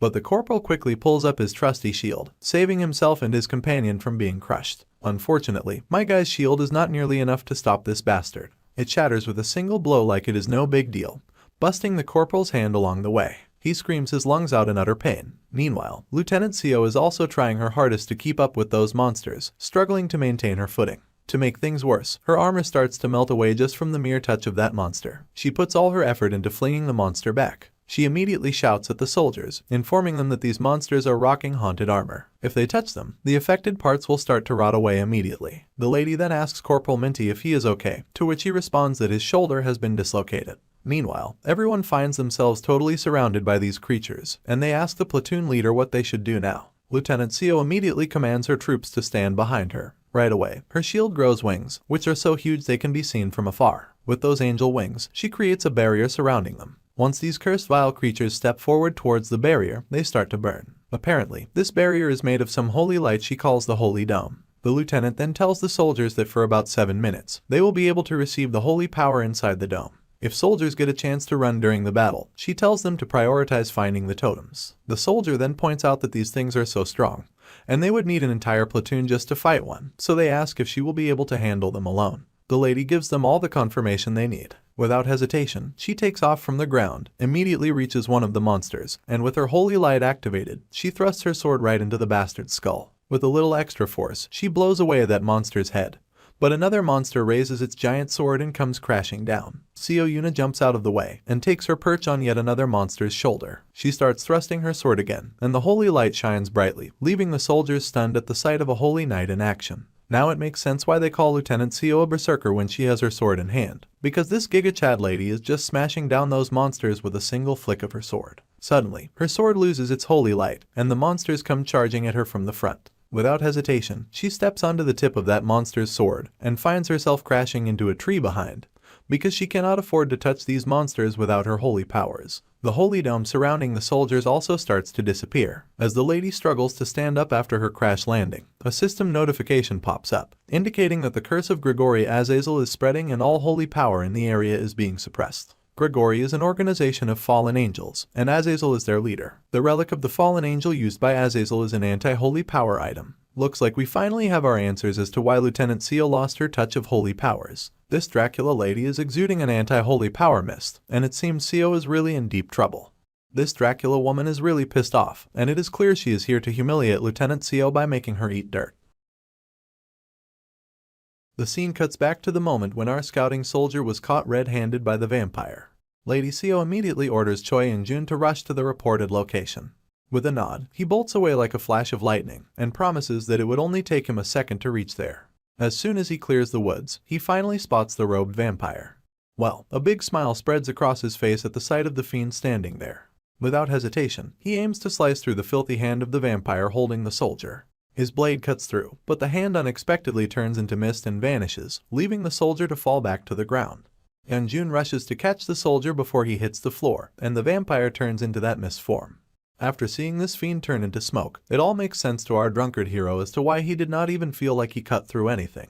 But then, the vampire further surprises Jun again by vanishing into the dark. He then starts yelling to Kim Kyunjin, telling him to wake the hell up because Sergeant Lee Hyunwook will not give him the whiskey he promised if there are any casualties. Suddenly, that shadowy fiend tries to ambush Jun, but my guy is way too fast to get stabbed by these sneaky attempts and lets the fiend know he's just too slow. The fiend then chases Jun while he's holding onto the soldier. Once again, the Misty Man tries to attack from behind, and Jun is amazed to see that this creature has started to match his speed and immediately leaps off into the air and makes a safe distance right away. By now, the robed guy seems really agitated, or probably his face is just like that.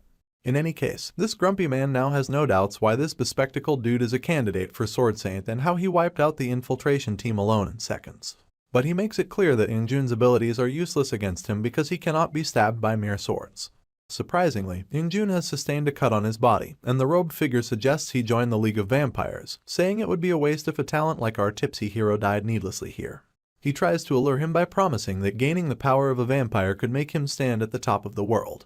Hearing this, something strikes Jun's mind while the old coot keeps yammering about joining the vampires to become a chosen one. But enough is enough. Jun shouts back at this blabbermouth, telling him to shut his load of nonsense, and asks him how he intends to compensate for the high-rank uniform he just tore. Hearing this, the bad guy has no clue what Jun is talking about and becomes infuriated. He knows trying to reason with this idiot guy is the stupidest thing to do. He immediately unleashes one of his techniques known as the Soil of Akron. Apparently, the Soil of Akron has the power to drag the living down using corrupted soil from Akron, a river that crosses into the afterlife. As soon as the Soil of Akron hits our drunkard hero, he can feel a mushy sensation beneath his feet. He warns the soldier to wake up or else he will sink. The grumpy guy reminds Jun that his feet are already trapped, and the more he struggles, the deeper he will sink into the ground. Jun does not seem scared or freaking out about this Soil of Akron stuff. He is more annoyed about the unconscious soldier he's lugging around. Fighting this guy while carrying a dead weight is seriously getting on his nerves. Out of nowhere, the vampire jumps back again, and Jun's feet are already sinking into the ground. Despite trying hard to avoid it, he still gets a nasty cut on his hand. Quick as lightning, he switches the dagger from one hand to the other and slashes at the vampire's hand. But the guy just turns into mist, reminding Jun that stabbing him is useless. The assassin attacks again, and from then on, it is a game of cat and mouse. The assassin's relentless, stabbing at Jun every chance he gets, and eventually, he gives another nasty cut at the back of our drunkard hero. He even starts trash-talking our boy, calling him a disgrace and questioning why he's a Sword Saint candidate if he cannot even protect his own back. Jun gets annoyed again, reminding the assassin that a swordsman should never get hit from behind. He puffs out his chest and stretches his hand out, telling the assassin he would rather proudly take those cuts head on. The poor villain has no idea what is up with this guy and feels stupid for even considering bringing him to the Vampire Association. Seems like Injun was keeping his distance from the soldier to keep him from sinking into the ground. He sarcastically thanks the assassin for being so easily fooled. Meanwhile, the villain guy gets cocky again, saying Injun was just unlucky to pick a fight since his speed means nothing against someone who cannot be stabbed. Injun sassily asks him how he can be so sure and if he's ever faced someone who moves at the speed of light. The assassin is not up for casual banter and prepares to strike. But Injun does not even flinch and smirks cockily. But then Injun gets serious. A yellow glow starts to shine around his body, signaling his new power. He readies himself for a punch, and the swamp that was grabbing his leg dries up and shatters into debris, freeing his feet completely. He lunges at the assassin with such speed that the assassin has no idea what is happening. Even the leaves seem suspended in the air, as if time has slowed down for our hero. Injun starts slashing at the assassin's limbs, and within milliseconds, the assassin is cut in places he did not even realize. Finally, Injun goes straight for the head, and in the blink of an eye, the poor guy is shredded into pieces. All now that is left is a cloud of smoke and dust. As it clears, there is Injun standing there. He delivers the news to the defeated villain that he used a sword without divine power, so it hurt even more. But he admits it is still not enough to finish him off, and crushing the totem seems to be the only way. The bald guy on the ground yells at the sword saint, accusing him of cheating, and uses some indecent remarks for our hero. With a smirk, Injun brushes it off, saying he just used the speed of light, nothing fancy. He also adds he's not a fan of the villain's foul language, so he decides to shut him up for good. His hand and dagger glow again with that speed of light power. In a flash, he slices the bad guy into a zillion pieces. Afterward, there is literally nothing left of him. All that speedy action burned through all the calories Injun had, and now he's feeling pretty hungry. He realizes if he pushes his speed any further, he might just keel over. We are back to when that vampire woman shows up with her dark power, a suffocating mist known as Grigori Azael, which suppresses holy powers in the area, catching everyone by surprise. The bitch laughs maniacally, clearly thrilled to finally meet Lady Sio and eager to see the face the holy knight makes when dying. Meanwhile, Lady Sio is already struggling against the monstrous creatures without her saint powers, and she is practically defenseless at this moment. As a monster lunges at her with a sword, a barrage of steel rods takes it down immediately. And there he is, our Steel Emperor, jumping down from the portal and landing heroically on the ground like a pro. His entrance shocks the vampire lady, Lady Sio, and even startles the soldiers around who witness him crashing the party at this critical moment. My guy seems totally pissed and annoyed, demanding to know where the squad member she was chasing after. On the other hand, this blondie lady has no freaking clue who this guy even is because she has never seen him fight. Looks like she is still in the dark that our hero was the one who took down that entire army and the bearded behemoth as well. Meanwhile, the Steel Emperor is absolutely livid. The image of his dead friend immediately pops into his mind, fueling his anger even more. With a terrifying voice, he demands to know where the hell his squad member is. Well, our hero might not already know, but this drunken fool has already saved its soldier. The lady snaps back with her own sass, telling him he should focus on understanding how deep of a mess he's really in instead of worrying about someone who might already be dead and gone. The divine aura surrounding the soldiers starts to fade, and the monsters waste no time lunging at the ordinary soldiers. The Steel Emperor jumps ahead and launches steel rods at the monsters. He signals Lady Sio, who jumps into action and strikes the monster's head right away. Meanwhile, another monster immediately charges towards the soldiers. As its sword comes crashing down, the Steel Emperor intervenes once again and saves the day. In a surprising twist, the monster starts attacking its fellow monsters. Before we can start scratching our heads about why this is happening, a system window pops up saying that a new controlling power stronger than the death magic controlling the haunted armor has been activated, Metal Control.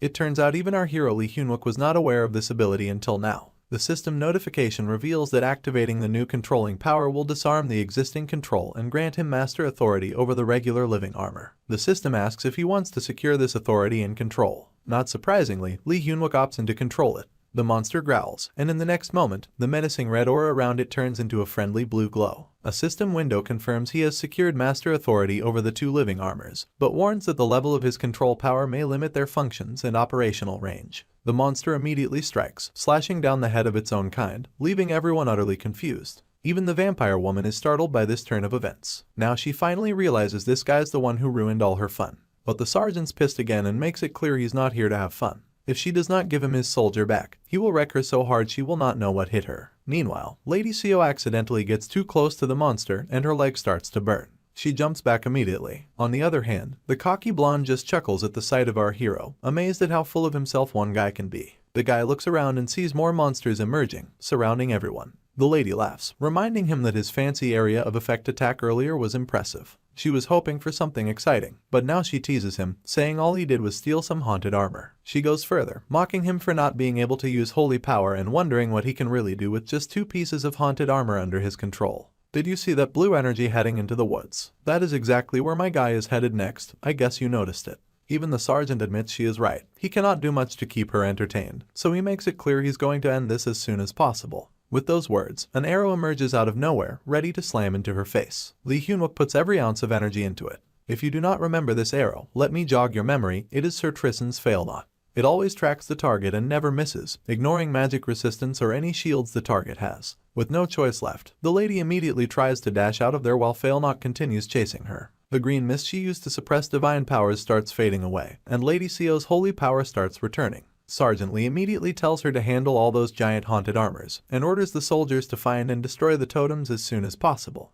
The lady tells Lee Hyunwook to team up with our speedy drunkard hero to take down this woman. But my guy is certain he cannot let her slip up for even a second because Kim Kyunjin's life hangs in the balance. It is starting to bug me that they keep bringing up this soldier when In-jun already saved him. Not sure why they keep mentioning him. Anyway, arrows keep flying after the lady, and by now she is pretty sure this arrow is not your ordinary wooden stick. She is terrified to admit if this thing is actually the fail knot. Sergeant Lee keeps up the chase, but he's falling behind. He busts out his metal detector and pinpoints where fail knot is headed. He also pulls out his other weapons from his arsenal. Looks like it is really getting tough for her to keep running. The arrow's just inches away from her now. When it hits her metal thingy on her neck, blood sprays out from her back for some odd reason. Lee Hyunwook does not waste time either, and unleashes the power of his spear and goes in for the attack. But her blood grabs onto his weapons as it pours out, and she starts transforming. Her horns get even hornier with this new form, startling Sergeant Lee with this unexpected twist in his plan. She grabs the arrow with her hand and gives Lee Hyunwook a disappointed look. She is pissed that she had to reveal her second transformation just to fight this puny bastard. Though she transformed for more power, I am still not sure why her newly bigger hooters help her fight better. The blood hits Sergeant right in the back, but he manages to save himself by using his indomitable steel body before crashing down. It looks like fail knot did hit the lady, but she grabbed the arrow before it could pierce her throat. Now she is teasing our hero, disappointed that he does not know how to use fail knot better. The impact seems to have taken a toll on our hero. He's coughing up blood. Seeing him in this sorry state, the lady asks if he's the same guy who launched that high-level AoE attack against those zombies. Sergeant grits his teeth, asking if that even matters right now. He demands to know where his squad members are, promising to unleash his powers again if she cooperates. The lady is fired up and is not letting our hero go without seeing despair on the face of the guy who ruined her plans. With her red circle thing activated, blood-soaked spider webs suddenly erupt from the ground. The web spreads out, covering an area way beyond just battle range, and it seems to be blanketing the entire zone. Though I am not quite sure what that means, but Sergeant is convinced these guys came fully prepared from the start, although he's still clueless about their endgame. Well, looks like we have got our answer. Her nets are indeed covering everything, even reaching the executive quarters. Dead soldiers inside are getting tangled up in these webs and starting to move like zombies. I guess this solves another mystery, which was how those zombies and undead creatures were following the vampire's command. And it seems like these poor soldiers have become her puppets too. Back in the thick of it, the lady reassures our hero that he will definitely meet his friends he's been desperately looking for. Right on cue, her web stretches into the underground bunkers, where we see the fatty lying on the ground, and he is about to join her puppet army as well. With a devilish grin, she taunts that since her subordinates already killed his friends, our hero might not be too happy to see them once again. Sergeant loses it hearing this vile woman and demands she stop using his fallen soldiers as puppets. Meanwhile, the chubby guy has fully turned into a vampire, his long teeth a dead giveaway. She gleefully announces that since she is letting him meet his friends once again, he will now have to personally kill them again, and she cannot wait to see our hero's desperate face when it happens. Back at the quarters, the zombified officers are causing chaos in the building. And at the bunker entrance, things are going from bad to worse as Lee Won-suk emerges from underground after becoming undead.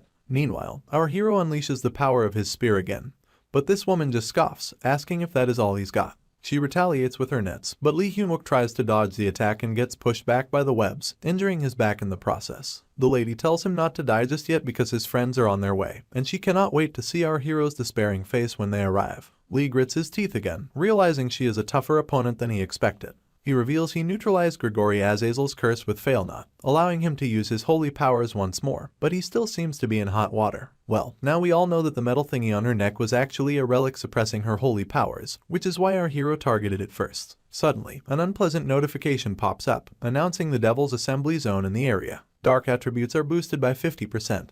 Undead attributes heal faster by 50%. and the number of monsters coming through the gate doubles. Seeing this, Sergeant Lee realizes there must be an active totem boosting her powers. Using his holy powers would just waste his mana, so he is left with only one daring option. With his life on the line, he takes the risk, replenishing his mana to 100% with those mana tanks. He is determined she has crossed the line, and he vows to put this witch back in her place, even if it costs him his life. Once his mana is filled to the brim, he activates the black magic of the Crown of Light and Darkness. This rapidly boosts his resistance against undead attributes and grants him either a holy power aura or a black magic aura to his specified equipment. This time, he opts for black magic. There is a warning that there is a corresponding penalty for each aura granted, and he cannot use both black magic and holy powers simultaneously. With the dark aura skill activated, our hero gains a 30% boost from the crown's black magic, but as a penalty, his health drops by 30%. Once he has the much-needed black magic, his spear and the crown over his head turn into a deep gloomy purple color. And let us not forget why our hero chose to use dark magic. It is because with the totem activated in the area, his dark aura powers have also rapidly increased. The lady is absolutely shocked to see this guy pull dark powers out of nowhere, but my guy just tells her to prepare herself. He vows to swallow all her darkness with an even deeper darkness. After hearing his bold declaration, the lady immediately attacks him, but the boy uses his indomitable steel body, and his shirt tears down like he's some hero from a Hollywood movie. With those thick muscles, he swings his spear again, but the lady dodges the attack effortlessly. She is annoyed and amazed to see this guy deliberately give himself a dark attribute to use totem buffs. She is not sure if it is an act of bravery or just plain stupidity. On the other hand, Lee Hyun-wook is finally feeling pumped as he starts to match this woman's power. Suddenly, his vision starts to blur, and a system warning flashes, revealing that the amplified dark power has pushed him to his limit, and he will be entering into a berserk state. It seems the totem buffs are much stronger than our hero thought, and if he does not snap out of it, he's in serious trouble. Meanwhile, our drunkard hero is bewildered to see these creepy nets hovering above his head.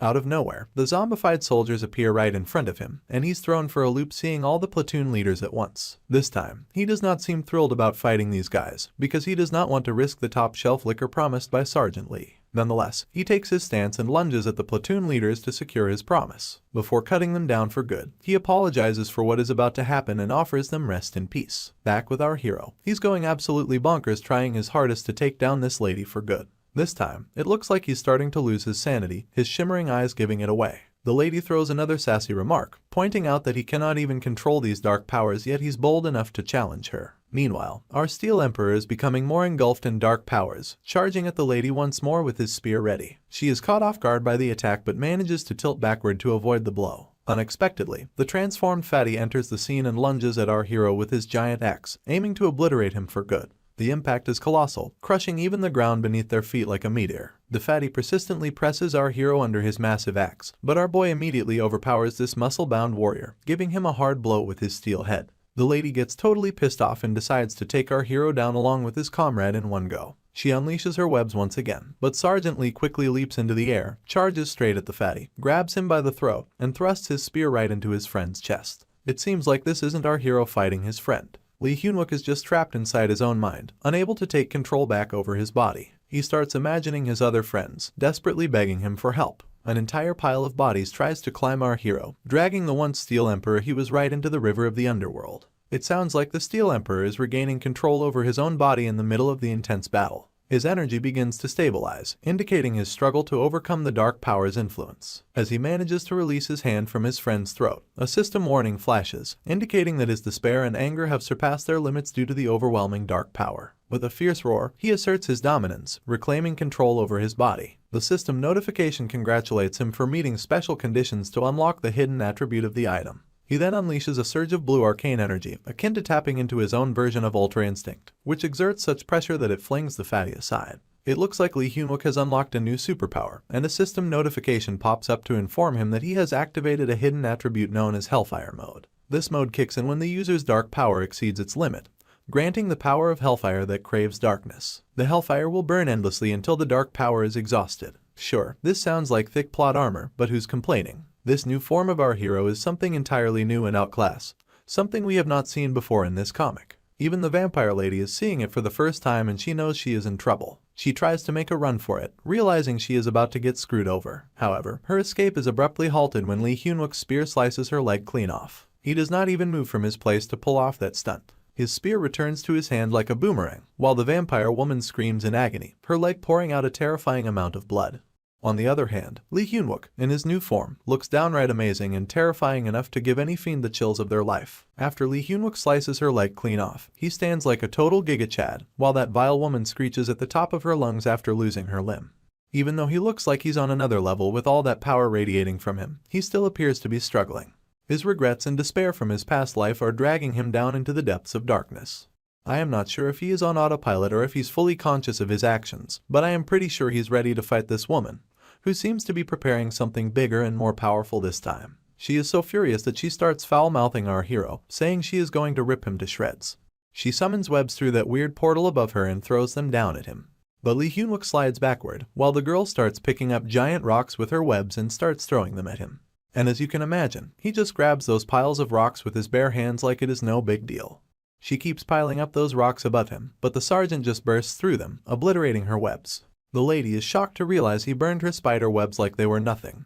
Instantly, he uses his weapons against her, striking her and making her fall, and her portal-like enchantment shatters with a single push of his spear. As he keeps swinging his spear left and right, his eyes are totally fixated on her up above. By now, she's pretty sure she's royally screwed because she's already played her best cards. Meanwhile, we catch up with the other soldiers, who are terrified by the explosions in the forest. They're on the hunt to find the totem. One soldier rallies his friends, reminding them that everyone is busting their butts to save lives, so they should do their best too. After some searching, they finally find one of the totems, which is a giant pillar-like thing. The corporal tells his buddies to whip out their holy weapons and get the C4 ready. He also asks on Minty to get his shield ready because they are gonna need it. Minty immediately agrees, saying everyone's putting their lives on the line, so he's not holding back either. With that, Minty deploys his holy shield, and the corporal urges everyone to give it their all to break through that totem.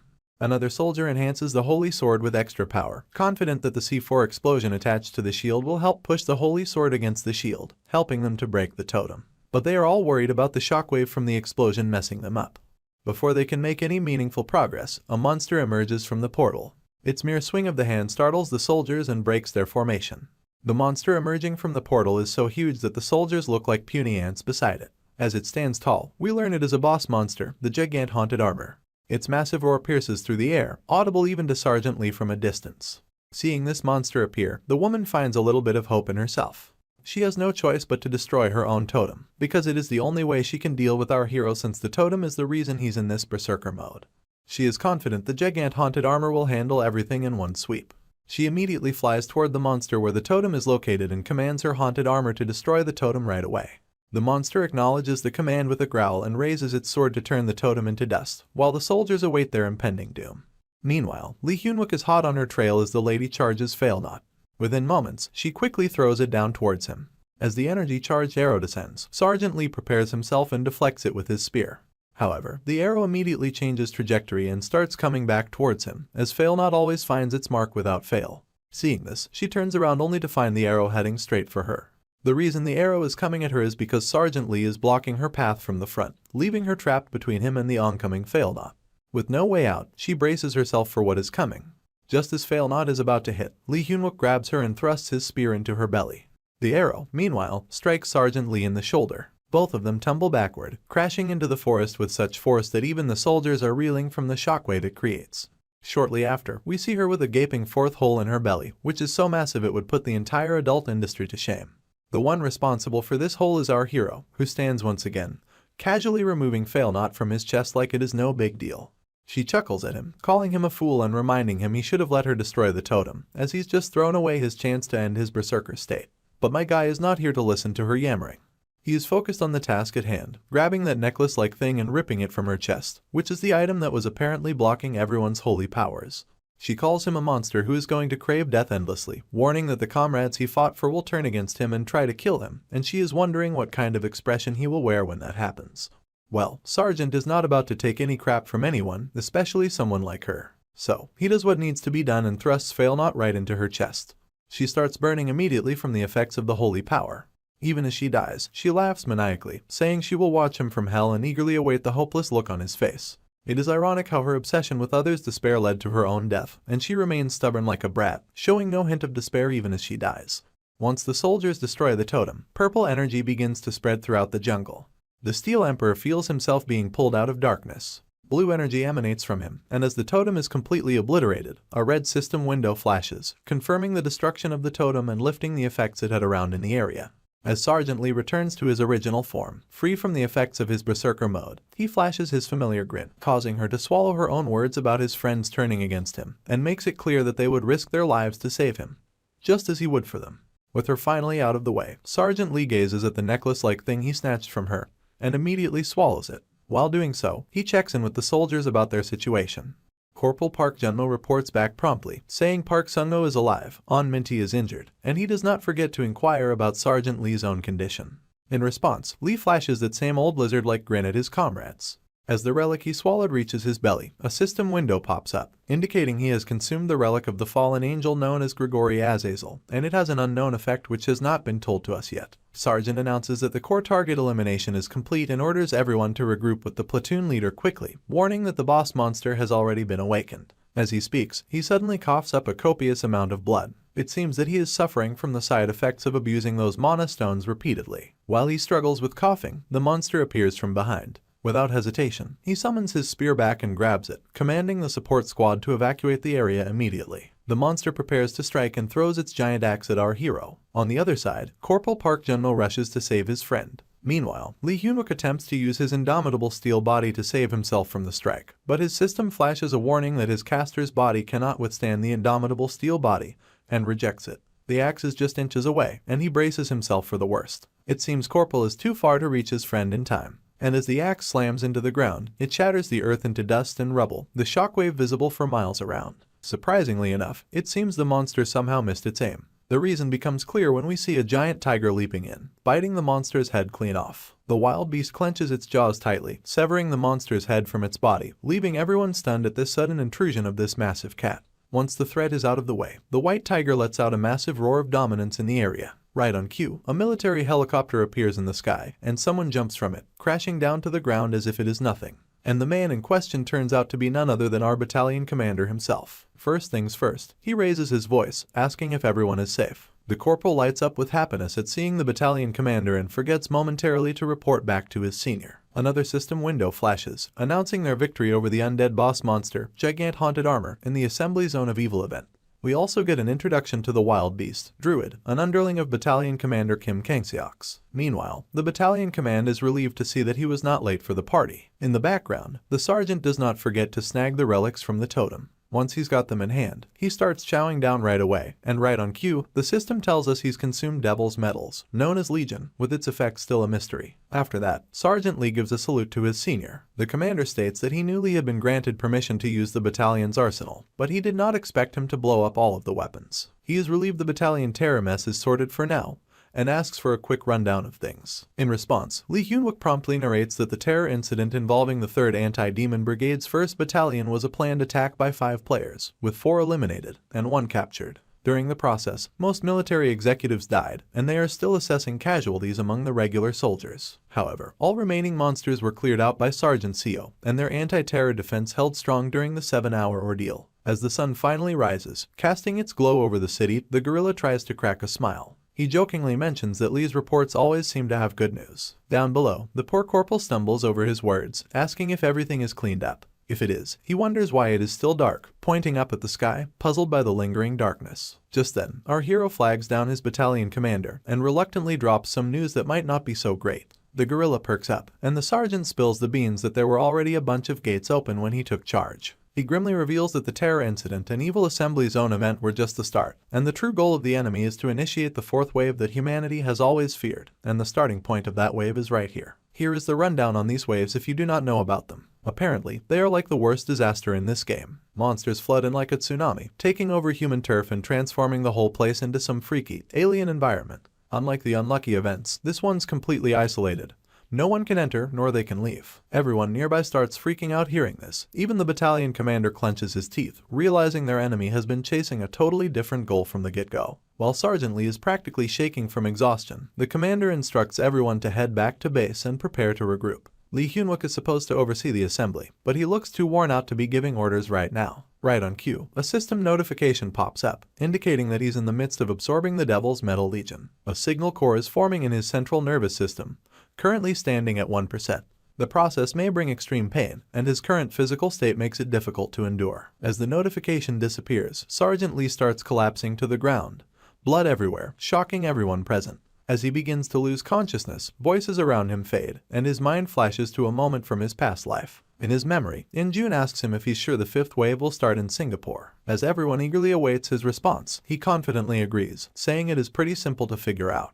He reveals that the first wave hit California, the second wave struck Shanghai, the third was in Berlin, and even the fourth wave hit Seoul. He explains that the common factor in these wave areas is the frequent appearance of high-level gates 3 months before the wave, as if they were gathering power to erupt all at once. Orange Head chimes in, questioning what they will do next even if they know the origin of the waves in advance. He points out the villains blocking their path, and everyone here is also almost out of equipment and supplies. The Steel Emperor acknowledges their strength and weapons they have. He also remembers that during the last fourth wave, humans managed to stop the mythical grade item Mistletoe used by enemies, thanks to sacrifices from heroes like Lee Sun-jun, Han Tison, Choi Yun-cheol, Kim Kang-seok, and Steve Marin. These villains pose a threat because they can trigger waves to wipe out humanity to gain experience and collect stronger items. But the Steel Emperor stresses that it is a different story now. They know what their target is, so instead of playing into the villains' hands, they need to prepare to fight back. This alone gives them a reason to take action to protect humanity from the villains. The next scene takes us to Lee Hyun-wook's other memory in the past, at the base of the last resistance army of humanity. There, a guy in a hoodie crashes into our hero's turf, and 2 players immediately take their stance to fend off the intruder. But the guy just gives a menacing smirk, saying he's a friend.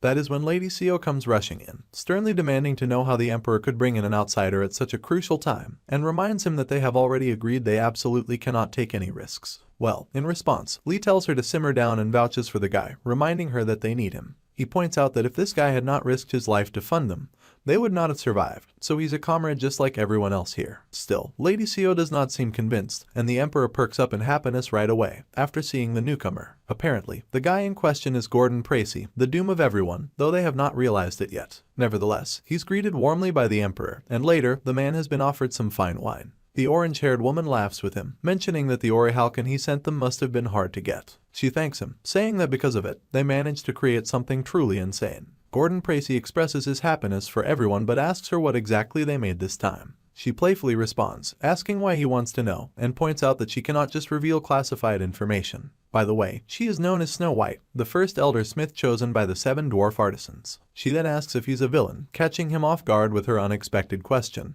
But he quickly tries to brush it off, saying he's just curious. In the background, a spider sits proudly in its web, while the girl laughs again, saying she was just messing around. She tells the old man to relax because they cannot possibly think of their major investor as a villain. She hints that even though she is itching to spill the secret herself, she cannot. The old man awkwardly laughs, acknowledging the need for secrecy. He then turns his attention to the others, and spots the Steel Emperor standing alone, deep in thought. That is when Ying-jun calls him a pathetic bastard, which grabs everyone's attention. He complains that while everyone's trying to have a good time, the Emperor is killing the mood by making them walk on eggshells. Lee Hyun-wook does not know how to respond, and silently apologizes. He explains that seeing everyone having fun reminds him of the comrades they have lost. If only he had known how to improve his abilities faster, maybe he could have saved them all. Yeon-jun gives him a friendly fist bump on the shoulder, trying to lift his spirits. He calls him a fool for being so stuck on the past and reminds him that once something happens, it is done. They cannot really do anything to change it, so he tells him to stop acting all dejected since there is no way to go back in the past to make things right. He points to the people around them and reminds him that he saved all of them with his abilities, and if it was not for him, the Warp Team's mages would have been shredded at the front lines. Also, let us not forget the drunk booze lady. She and her team would have become slaves to the villains, producing weapons and stuff day and night. He further stresses that their search team's casualty rate would not have been 9%, and they would all be completely wiped out by now. Still, our boy makes it clear that if he were given one chance to go back, he would gladly take it to save every last person he lost, and he just can't get them out of his mind. Seeing his stubbornness, Ying-jun reminds him again that everyone fought knowing they might die, and it's always been the Steel Emperor who saved them every time. So, he sternly tells him to stop moping around and focus on what he can do as the team leader. That's when Lady Seo starts pinching the poor guy's ear, telling him to stop berating the Emperor because it is time to enjoy some drinks and get drunk. She tells him to stop ruining the mood. Meanwhile, everyone in the crowd, including poor Lee Hyun-wook, is quite scared of how she's handling Ying-jun. They even take a step back as she continues her berating. Thankfully, they manage to take Ying-jun out of there after covering his mouth with their hand, not wanting to escalate the situation.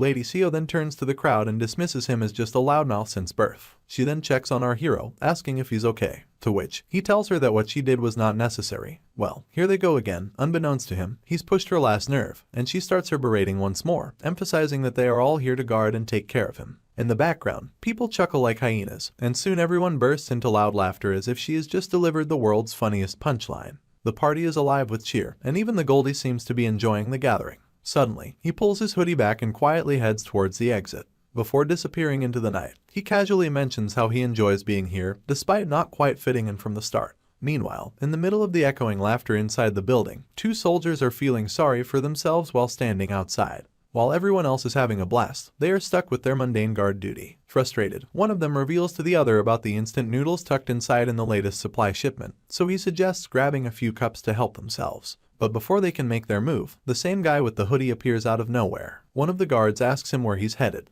to which the man cryptically responds that his role ends here and lets the soldiers know they can rest as well. The guard has no clue what the hell he's talking about, but soon both of them find themselves swiftly taken down by these monsters who slit their throats with such precision that the poor boys do not even get a chance to scream. Looks like this man has finally dropped his true identity hidden behind his pretty face. The entire place is now filled with these snake-like monsters with fiery eyes. As soon as they enter the headquarters, they start ripping and tearing everyone apart like it is no big deal. One guy hides behind the wall, trying to report the situation with a trembling voice. Surprisingly, he manages to let everyone know about the intruders before a sharp nail-like thing cuts his throat. Suddenly, an explosion rocks the building, leaving everyone terrified out of their minds. After seeing the shit go down, the Emperor wastes no time in telling everyone to take their positions. Simultaneously, a monstrous figure bursts through the gate with such force that it scatters the gathered people like ants. And the one responsible for this chaos is a disgusting goblin-like creature. Lee Hyunwook immediately orders his soldiers to evacuate VIP Gordon Tracy first, but they report that the VIP is already missing, and this revelation momentarily shocks our hero.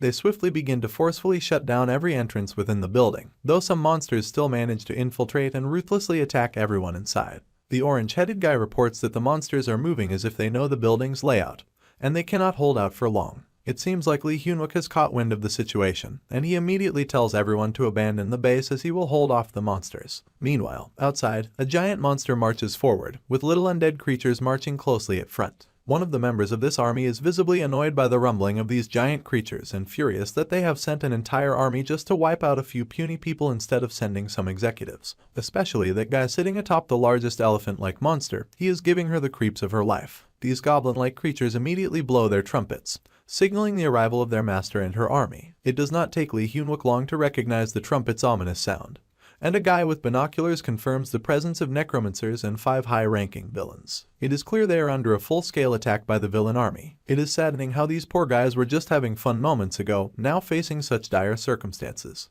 Our hero feels frustrated and at a loss for what to do next. As if things are not already going against him, here's his search team moving toward the enemy army, but he immediately tells them to stop acting ridiculous because it is time to run. But nope, they are not listening to anyone, and all of them are headed to take down target number 1, the Necromancer. Yeonjun, while dragging the orange-headed guy with him, informs our hero that there are also villain executives present, emphasizing that they will not get another chance to strike the Necromancer if they lose this one. But Lee Hyunwook reminds him that they are not ready to use their Mogle yet, although we are unsure what that thing is exactly. He emphasizes that if things go wrong, everyone could die needlessly here. Even the orange-headed guy urges Yeonjun to let him go, admitting he's not mentally prepared for this yet. That is when Mr. Glasses reminds his buddy that they signed up for the search and war teams knowing the risks, so bailing now would not make sense. Well, it seems like even the Steel Emperor cannot argue with that. Lady Snow White then tells our hero that the underground workshop can take a meteor hit without a scratch, and assures him not to worry because they have a powerful weapon at their disposal to clean up the mess. With the monstrous army closing in, Mr. Glasses asks our hero once more if he's up for any more regrets from the past. And once the Steel Emperor sees the entire army finally approaching the base, he also realizes that there is no turning back now. So, he orders the production team to set up Mogle and prepare for impact. The search team will be responsible for protecting the warp team, and once the warp circle is set up, they are ordered to evacuate the area as soon as possible. A smile flashes across both of the team leaders' faces, and the Steel Emperor further charges his soldiers by making it clear that today, right here, they will eliminate the number 1 target, the Necromancer. While Yeonjun and Snow White respond with a crisp yes sir, the poor orange head still has doubts about it. Drones emerge right away and cast these creepy, enchanting circles, but the villain of this story just sits all nonchalantly atop his giant elephant like it is no big deal. The entire army comes to a halt for a moment, while the search team clears out point 1 by obliterating those goblin-like monsters.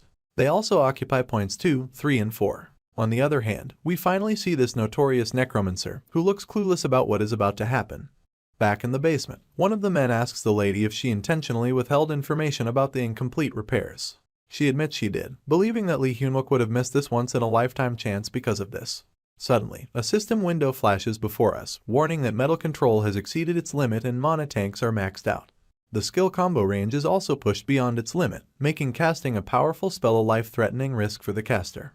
Nevertheless, the Steel Emperor proceeds with his plan, mindful that one wrong move could result in him inadvertently wiping out his comrades. And finally, above in the sky, the portal widens, leaving us even more curious what might be coming out of this hole. Witnessing this, the Necromancer, who was just nonchalant a moment ago, finally rises to his feet. Not long after, from the portal emerges a gigantic sword, controlled by our hero Lee Hyun-wook. Despite bleeding from his mouth and nose, he vows to execute the task successfully, because it is his only chance to protect his friends. With all his energy, he commands the giant sword, Mogle, to wreak havoc. As the mighty sword crashes down, the Necromancer looks up with clueless eyes, puzzled by the sudden turn of events. The sword, on the other hand, obliterates everything in its path upon impact, and our hero names this epic move, Steel Rain, the Meteor Strike. The scene then pans over to the production team working tirelessly to make the secret weapon functional. One member reports that the Mogle Meteor Strike Zone production is complete, while another mentions that fine-tuning is needed before launch. The orange-haired woman apologizes to her team for being an incompetent leader, but they reassure her that it's an honor to work with her. With everything set, she expresses her gratitude to the entire team, fully counting on Lee Hyun-wook to finish the job. As expected, Lee successfully executes the giant sword meteor attack on the Necromancer, striking the target directly. When Mogle lands, a massive explosion follows, obliterating hundreds of monsters and undead troops. The entire area is devastated, with mountains now standing where there was once flat ground. The weapon is indeed as powerful as it is destructive, wiping out all buildings and monsters in the vicinity. Unfortunately, the attack also causes casualties within Lee's own battalion. Following the attack, Lee urgently asks for reports on the survival status of each team. Seo is the first to respond, informing him that all members of the guard team are alive and currently engaged in battle with the remaining monsters. Choi then reports that 60% of the search team and warp team have lost contact, and they are assessing the situation. Lee anxiously calls for a report from the production team, and the response comes in: the Necromancer is still alive. The villain is standing atop the corpse of a dead elephant, surrounded by flames, and screaming in pain. The search unit reports that the Necromancer is severely injured. Upon hearing this, the bespectacled team member informs Lee that the meteor attack has weakened the Necromancer, and now is the time to deliver the final blow and finish him once and for all. Without hesitation, Lee charges towards the Necromancer with all the power he has left, ordering the guard team to join the battle and wipe out the remaining monsters and villains. Seo, surprised by his sudden departure, calls out, asking where he's going without the guard team. As Lee is already on the move, he informs Seo that it's difficult to handle the monsters infiltrating the hideout with their current manpower, so the guard team needs to assist in the battle. Without hesitation, she turns and orders all her members to join the combat unit. One of the members asks the platoon leader where she's heading, and she replies that she plans to follow the team leader. Meanwhile, Lee is flying toward the Necromancer, with hundreds of swords swirling in his mana, thinking that if he kills the Necromancer, it will all be over, and humanity's liberation will finally be within reach. As soon as Lee reaches the top of the location, he casts his spell, and all the swords spiraling around him strike the long-haired villain. In the next instant, the remaining swords, still dancing alongside their caster, rain down on the villain buried in the rubble. It's an absolutely cinematic moment as our hero lands, surrounded by swords piercing the ground at every inch. The moment we've all been waiting for has finally arrived. Lee Hyun-wook stands before the Necromancer, who now resembles a porcupine, except with swords instead of spines. Lee is fired up and furious, raising a sword and taunting the Necromancer, asking if he thinks this is unfair. He reminds the villain that he has killed billions of people, so he has no right to talk about fairness. The Necromancer, in a pitiful state with blood oozing from every inch of his body, gasps, trying to speak. But Lee isn't in the mood to listen. He silences the Necromancer with a powerful swing of his blade, decapitating him in one swift motion. The villain's body collapses to the ground as his head flies off like a football. With this display of humanity's last savior's strength, the number one target is eliminated. As soon as the Necromancer is killed, all the undead troops collapse like dead mummies, their life force extinguished. The teams begin to celebrate as the undead monsters stop moving, believing they've been saved from another catastrophe. However, the remaining villain executives are still in play, with the spear-wielding villain and the tree-root villain wreaking havoc everywhere. Choi orders everyone to focus their firepower on the remaining villains, declaring that today will mark the liberation of humanity. Fired up and determined, everyone casts their spells and directs their attacks at the masked villainess, who seems unfazed by their efforts. Instead of worrying about the attacks, she's more concerned about what the gloomy guy is up to, realizing they might be in trouble. But just as it seemed like victory was within reach, the unthinkable happens. The gloomy guy still has a trump card up his sleeve. From the sky, dozens of dragons descend, roaring with terrifying power, heading straight for the soldiers. The Necromancer's special ability, Soul Download, activates under specific conditions, and it seems those conditions have been met. The most terrifying aspect of this ability is that the caster's mind is transferred into a prepared body. Lee is completely clueless about what's happening as he notices monstrous dragons approaching from the horizon, dragons that were supposed to be dead. The process of the mind transfer begins, and it finally dawns on our hero just how dire the situation is. As soon as the dragons land near the Necromancer, the soul download is 100% complete, transferring the mind into the body of a purple-haired girl. They are now one and the same. The girl descends from the dragon, raising both hands and commanding, "Let there be darkness." No, all the undead monsters' systems reboot, and they rise to their feet once again. This is Night of Death, a special ability of the Necromancer, allowing the undead to obey him even in death. Panic spreads among the soldiers, as they realize they stand no chance against these resurrected monsters. Lee, panicking himself, curses the Necromancer, realizing that he was baited from the start. The purple-haired girl grins wickedly, as if possessed by a devil, while the monsters, including those hit by the meteor attack, begin their rampage once more. Suddenly, a huge blast occurs, courtesy of the gray-haired villain from earlier, killing hundreds of soldiers. Witnessing this, Lee urgently orders everyone to leave the area immediately, advising them to avoid confrontation and simply flee. However, the Necromancer has no intention of letting them escape. She activates another unique spell, Devour, allowing her to harness the powers of a devoured player named Fist King. In an instant, she lunges at Lee, aiming a powerful punch. Lee tries to use his body-strengthening technique to block the attack by locking his arms, but it fails. Her punch shatters his defense, sending him flying several feet like a plastic bag.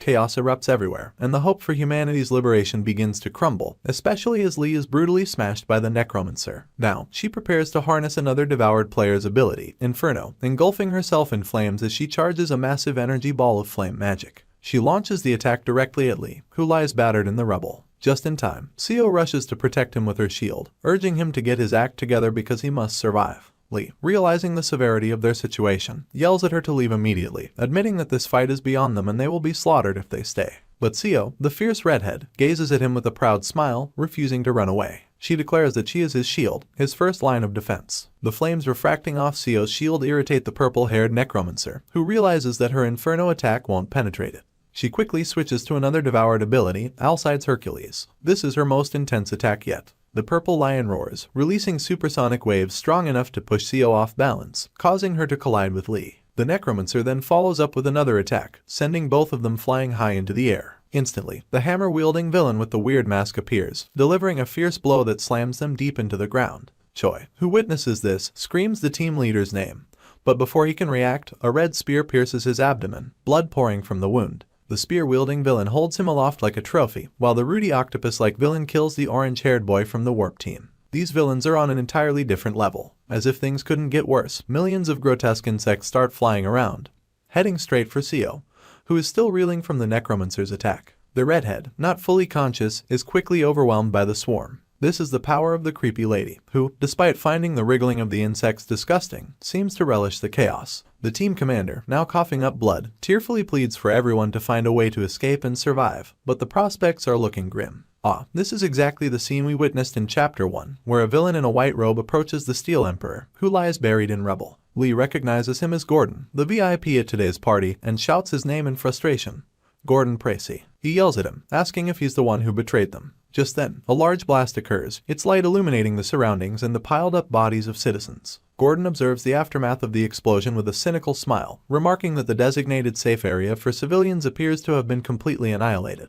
Lee, unable to hold back his tears, cries like a child, lamenting that he was supposed to be their guardian. He questions why Gordon did this, blaming himself for foolishly trusting him and bringing him into the team. Gordon narrows his reptilian eyes and coldly tells Lee that it's not his fault. He simply followed the system's instructions. But this ignorance blinded him, preventing him from realizing that even a guardian can become a villain. A harsh lesson, one for the history books. Upon hearing that, Lee smiles helplessly, mocking Gordon with the thought that it's the players, not the monsters, who would bring about the annihilation of humanity. This remark prompts Gordon to remove his mask. He responds by addressing Lee as the last hero of humanity, the Great Steel Emperor, but then corrects himself, saying those titles no longer suit him, and mockingly dubs him F-rank Lee Hyunwook. Gordon then proudly informs Lee that they, the chosen divine beings, are responsible for bringing judgment upon humanity. Lee hits back, criticizing Gordon for talking like a god and lamenting that if he had only known how to improve a year, or even a day earlier, then someone like Gordon wouldn't have succeeded in this betrayal. Gordon chuckles at Lee's pathetic state, asking if he feels defeated,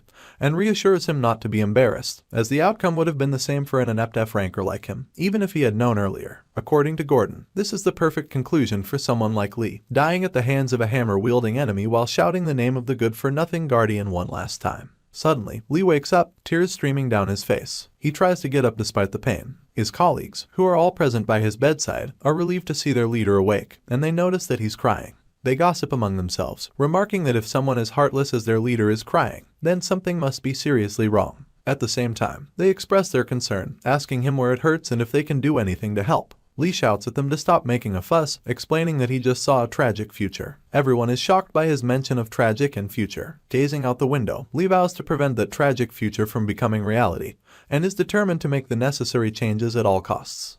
Right now, the city of Seoul under strict lockdown due to a gate alert. All traffic entering the city is stopped, and soldiers take control of the entire area. A woman is seen begging on her knees to be allowed entry into the city because her daughter is there, but a soldier respectfully tells her that no one is allowed in, no matter the circumstances. Meanwhile, a meeting is taking place at Jaryongdi, the National Gate Response Committee's Unified Command Center. There is a unanimous agreement among the individuals attending via video call that they must now admit there's nothing they can do. However, the representative in the hall room is concerned about public opinion, even though they reluctantly agree with the assessment. The people on the screen emphasize the need to prepare for the world after the wave, which they argue is more important. Suddenly, someone in the crowd raises their hand, asking for permission to speak. This person is Kang Soyun, a brunette and a member of the Zumanar Guild, representing South Korea's rank 4 player. She questions the committee, asking if they're really suggesting that they abandon over 1 million citizens in the wave zone. The man in the middle of the screen responds to Representative Kang, clarifying that it's not what they meant. He explains that they simply can't go into the wave zone, so they're unsure of what else they're supposed to do. He elaborates that they need to make choices and focus on the survival of the entire country, not just saving Seoul. Kang, clearly offended, retorts in a disappointed tone that this sounds like a long-winded way of saying they'd rather protect their positions than the lives of the people. Her remarks put the committee members in a difficult position as their integrity is challenged.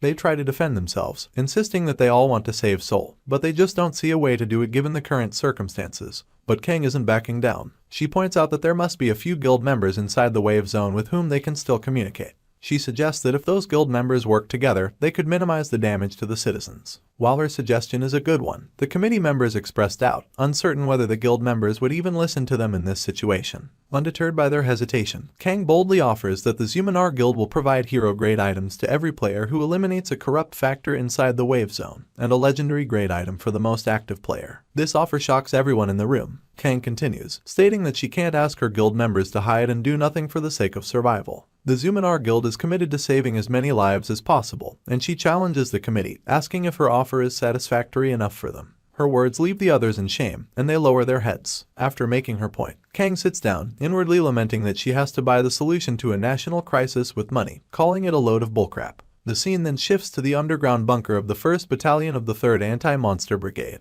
In the bunker, Sergeant Lee Hyunwook requests a meeting with the battalion commander to discuss important business. The battalion commander greets him and asks if he's doing all right, to which Lee responds that he's fine. Lee then informs the commander that he has a suggestion, which immediately grabs the commander's attention. Lee continues by mentioning that he's heard the terrorist suspects they captured have escaped.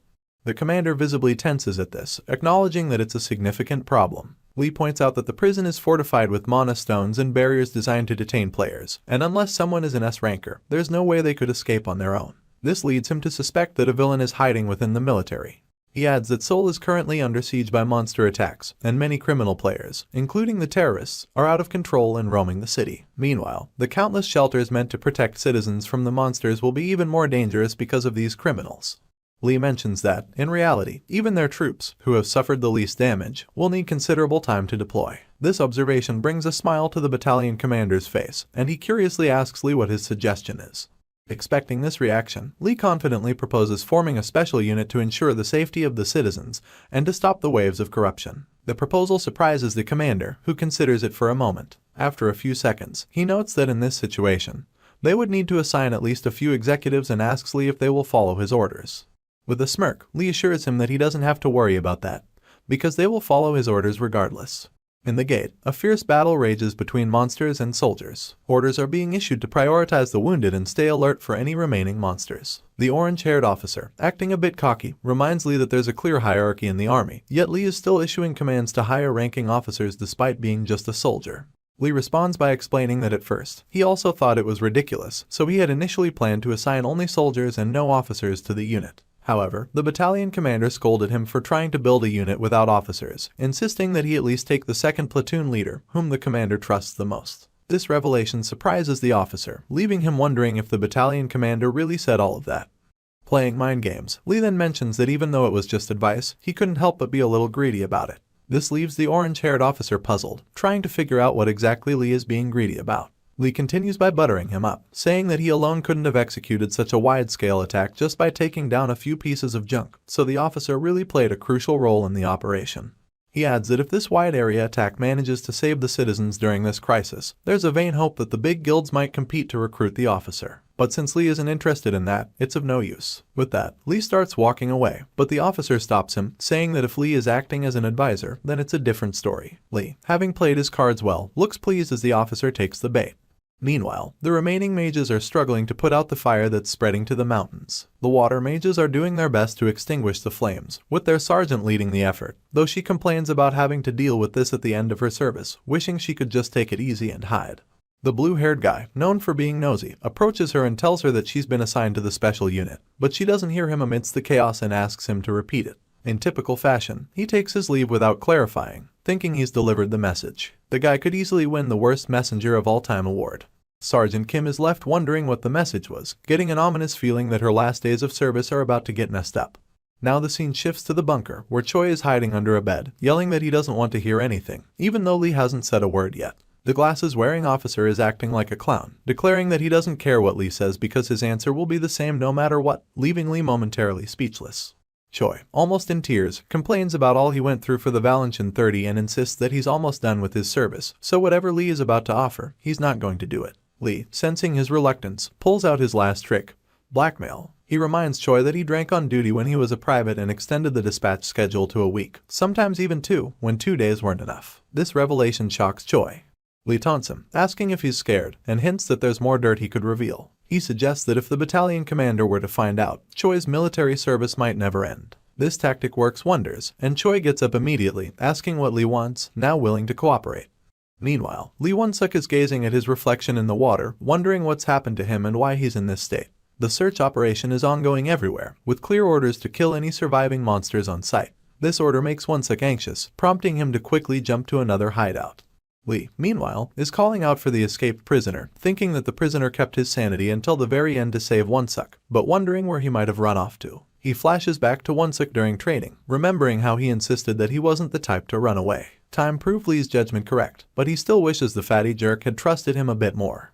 Back at the base, orders are given for everyone to gather at the special unit's training ground. Soldiers are rushing there with all the supplies they can carry because, once they depart, there will be no additional supplies, so they need to ensure they have everything they might need. Just before departure, Seo arrives, and Lee salutes her, asking if there's an issue. She seems a bit down and confesses that she misunderstood him all this time. However, Lee assures her that it's fine, showing he's not bothered by it. But of course, here comes the but. It always happens when someone's trying to be a tough superior. Seo admits she might have misinterpreted him, but that doesn't mean she fully trusts him yet, which leaves Sergeant Lee confused. Seeking clarification, he asks her to explain, and she yells at him that she's going to keep an eye on him. To do that, she's decided to join the special unit as well, which absolutely shocks Lee. Still, he's looking forward to it, knowing deep down that this was bound to happen. Seo blushes, hinting at a possible crush on him. Lee is genuinely pleased with this recent development. He's finally gathered all the reliable people he needs for the future he's seen. Reflecting on the moment he first went back in time, he recalls how he initially tried not to involve his old comrades or current squad members more than necessary, believing that was the best way to protect them. But this time, he chose 11 members, with an additional 3 drivers, for the special unit. Just as they're about to set off, the battalion commander stops them, disapproving of the name Lee had chosen for the unit, finding it too makeshift. Instead, the commander names the unit Steel Company. Although the members aren't thrilled with the name, they agree like they had any choice. Lee reflects that as the future he remembers changes little by little, he's come to realize that overcoming trials is only possible when everyone works together. To stop the soul wave and prevent a hopeless future, they need everyone, not just one person. The commander then addresses Sergeant Lee Hyunwook, informing him that their mission is to rescue lives and conduct mobile strikes during the soul wave. In response, Lee shouts, "Steel Company reporting in." Inside a dark, cavernous cave, with walls made of jagged rocks, Sergeant Lee panted harshly as she stalked through the area stained with blood and covered by guts and fluid from his fallen foes. The man struggled to catch his breath, and he had looked like he had struggled through a difficult battle, but his opponents were clearly in worse shape, as they had all fallen defeated around him. For all of his trouble, Sergeant Lee Hyunwook had gotten a glowing red rock with blue power threads running from it. The pop-up window then congratulates him on ingesting mana steel. After consuming mana steel, his total mana rose up by 0.7%. As the amount that he consumed increases, then the total increase in mana would decrease. The man huffed as he walked through the blood-splattered cave, pausing when he recognized the familiar sound of an enemy. Spear raised high, the main guy leapt, managing to dodge the huge beast that had emerged from the ground, its huge gaping maw threatening and wide as it tried to swallow him whole. Of course, the sergeant would not easily get on with a monster like this, and the giant creature revealed that the large snapping appendage was actually a claw attached to the end of its grotesque hand. The multi-eyed monster growled at the sergeant, and an event quest opened. A boss monster had appeared, and it was the ruler of the land, the man-scorpion. Any who entered the nest of the ruler of the land was surely to become its prey. The great hulking beast clearly believed that as it searched around for traces of our dude. However, the sergeant just grinned at the beast, asking why it dared to aim for the back of his head when he was already worn out. That was a really cowardly move after all, and the man laughed that the monster was a narv, stupid beast. Not sure if the monster would understand the insult, but it did get mad and insulted, and attacked the grinning sergeant in rage. The man managed to dodge the attack and the debris that fell each time the monster moved. That razor-sharp, deadly claw flew right at the young lad, but the sergeant used the momentum gained from pushing himself up by its knee. The sergeant flew true, and he raised his weapon as it emitted strong dark energy. With his spear, the main character unlocked his powers and was confronted by the gaping maw of the monster's actual mouth. Rows and rows of shark teeth stood before the man who was unafraid, and he dove forward, unfaltering even when those huge jaws slammed closed with him inside the monster. The monster's teeth were firmly closed in triumph as thick saliva trailed down its monstrous mouth. Inside of it, the sergeant fell, sinking lower and lower. To anyone, this would be the end, but the sergeant retained the smile on his face. He had known that the monster would eat him whole, and thanks to that, he would now be able to take care of the beast very quickly.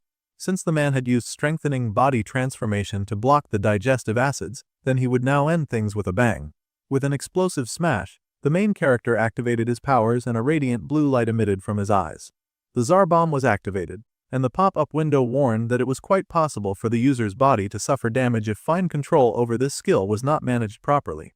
That being said, the explosion had already begun, and the sergeant's armor had already begun to disintegrate, firing off his body as he became much like a living bomb. The beast paused, only belatedly realizing that it had made a mistake, but it was too late now, and its belly began to bubble and boil, until it finally exploded in a gigantic bang.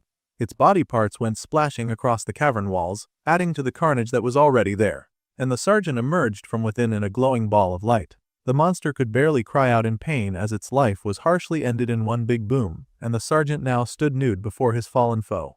Our guy had cleared the solo event gate, and he had acquired a gold card. By using a gold card, which was a very special awakening card, ownership of this item was gained upon acquiring it. The man grinned at attaining a gold card, which was really nice. This made it worth smelling that monster's awful breath.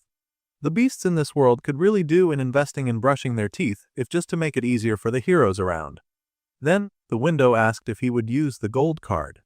The boy grinned, power burning through his hand as he agreed to do so. He had not fought that hard just not to use it. The hero was then congratulated through trait awakening. He had now acquired the new skill of metal bending rank. By consuming mana, he could not alter the shape of the metal under his control. Of course, the amount of mana consumed would depend on the amount of metal targeted by the skill. It was a pretty cool new skill, and the sergeant considered it for a hot minute as he immediately tried it out. Of course, he received a warning that his skill hardening could not be used if he was using metal binding. Well, the hero tried out his new skill anyway and popped out some really sick looking weaponry right out of his arm. It seemed a very fair exchange. The hero grinned in triumph as he took in the amazing weapons on his arms and realized that with this, his preparations for the seal wave were now complete. Our guy then grinned mischievously as he proceeded to rob the entire area of as much mana steel as he could get. He was able to pull forth a great bunch, and he hoarded them in his hands, laughing like a greedy goblin collector of sorts. The man was way too thrilled about the situation. A week later, the seal wave incident sort of happened, and citizens received an announcement from the National Gate Response Headquarters. They were now issuing a warning for a gate that would be opening the entirety of Seoul. This announcement was not a drill. All citizens were ordered to immediately evacuate to the nearest shelter. Once again, the warning was repeated, resounding all throughout Seoul. This was not a drill, and citizens had to evacuate immediately. Fortunately, the area looked pretty abandoned, though one boy was crying alone by himself in the middle of the street. All citizens were to immediately evacuate to the nearest shelter, as a horde of monsters was already making their way through the large city. They were moving at top speed too, full-on jogging, and they quickly came across that poor abandoned child who was standing all by himself. The poor boy, of course, panicked and cried when the horde stretched out to grab him. But just in the nick of time, a truck appeared with bright lights, driving right at the monster. The vehicle knocked back a bunch of the monsters, driving right into them and throwing them off their feet. Then troops descended from the truck, armed with weapons to fight against the creatures. They formed a barrier between the monsters and the child and immediately unleashed fire on the hell spawn. All forces were focused on blocking the streets where the monsters were coming from. Meanwhile, the little boy stared at them in awe. A nearby soldier told the boy that there was nothing to be scared of anymore. The boy cried in relief at seeing heroes here to save him. Meanwhile, Orange Hair was totally cursing at Park Junmo for disobeying orders after he had specifically told him not to go in too deep. Then he called out to Kim Si-hee, and the girl responded immediately, raising hell with turbine winds that swept through the battleground. The monsters were in shock when that powerful wind rolled its way towards them, and then basically tossed them aside. They were thrown all over the place, and they were not too pleased about it. A large portion of the horde was taken airborne, where they struggled in frustration, unable to do significant harm in the sky. Someone was hidden as he watched this display of power, and he could not believe his eyes. He had to pause a few of the people he was with, gaping and wondering what on earth was going on with the soldiers that had arrived. Then, Kim Si-hee called out to the lieutenant, and the man opened up the warp. The rolling portal window opened up for the quick soldier to then fly at all the airborne targets, taking out the monsters at once in an amazing display of deadly efficiency. Their guts were split in an instant as the bladed warrior moved even faster than the monsters could respond. The beautiful officer sighed as she did her work, noting that the nosy old man had totally scammed her. The blue-haired sergeant had told her earlier that he would be going into the portal alone. This sounded alarming to the girl, and she pointed out that he had said that he would take her for a ride on the level up bus in exchange for being assigned there. However, the sergeant had insisted that he would go in first to E. No, he had an event quest, so it just could not be helped. The officer protested, pointing out that the hero could totally go on his own and get hurt. Anything could happen. Well, the man just smiled and told her that she did not need to worry about that at all. The sergeant was just too trusting that he would come right back, and she should understand that he was quite confident in his abilities. The girl now sulked that the man was a total liar. He said that he would be back quickly, but it had already been quite a while since he had left. All men did was lie. Suddenly, the sergeant paused, her eyes raised in awe, when a giant, ugly beast suddenly descended from the sky. This creature was not at all like the other monsters. For one thing, it was huge. The lady landed before this beast so that she could assess her opponent, and it stood tall before her, a green hulk of muscle. The creature stood before the soldiers and suddenly huffed in a really big breath. The soldiers watched in confusion, not sure what the beast would do. Rookie mistake just standing there because the beast then released a blast of wind so powerful that it rocketed through the town with the force of power blast. Kim Si-hee was horrified to realize that she could not move, and veins covered across the faces of all who heard the demonic sound. Even the soldier who was guarding the child dropped his weapon. Their odis shook from the force of such a monstrous wave, and even the weaker monsters roared back in response. They began to charge in a horde at the soldiers who had just suffered great damage. The troops realized in horror that they were frozen and could do nothing as the hordes of monsters reached out their disgusting hands to them. Suddenly, a familiar voice yelled out, "Metal bending." Instantly, the green monster's head was swept right off, and the reign of its evil controlling noise was ended. The sergeant yelled for his troops to get back to their sense, and all forces were to immediately return fire before the monsters broke their lines. The soldiers snapped back to themselves in shock and alarm, but immediately got busy. They fired at the monsters that had come dangerously close. wiping them out with immediate efficiency.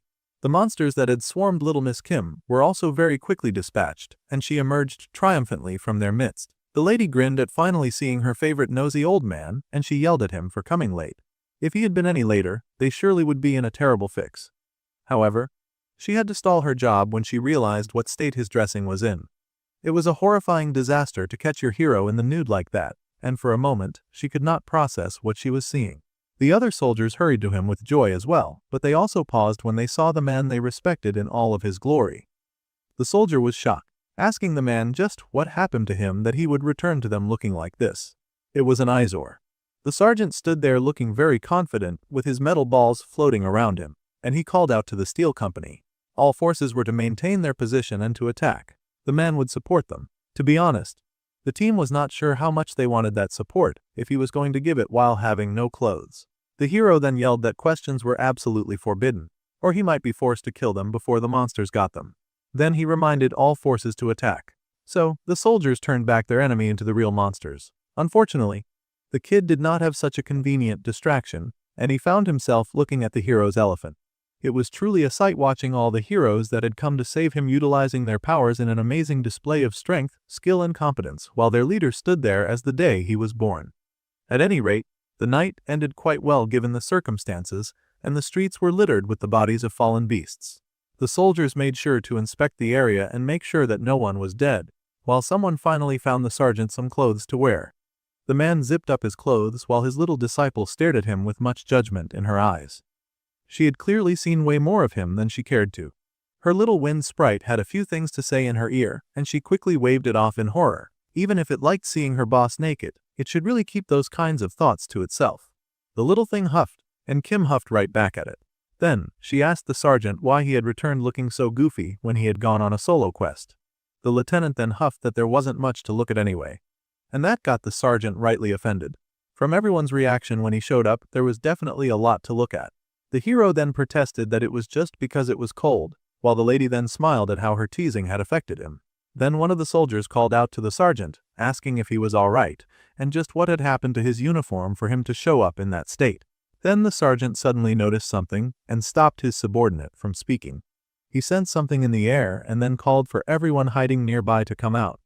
The people came out with their hands raised, explaining that they were evacuees. They had not been able to enter the shelter, so they had been looking for another room. The hero narrowed his eyes at their words, but the little boy suddenly sprinted to one of the evacuees. It was his dad, and the man quickly embraced his son.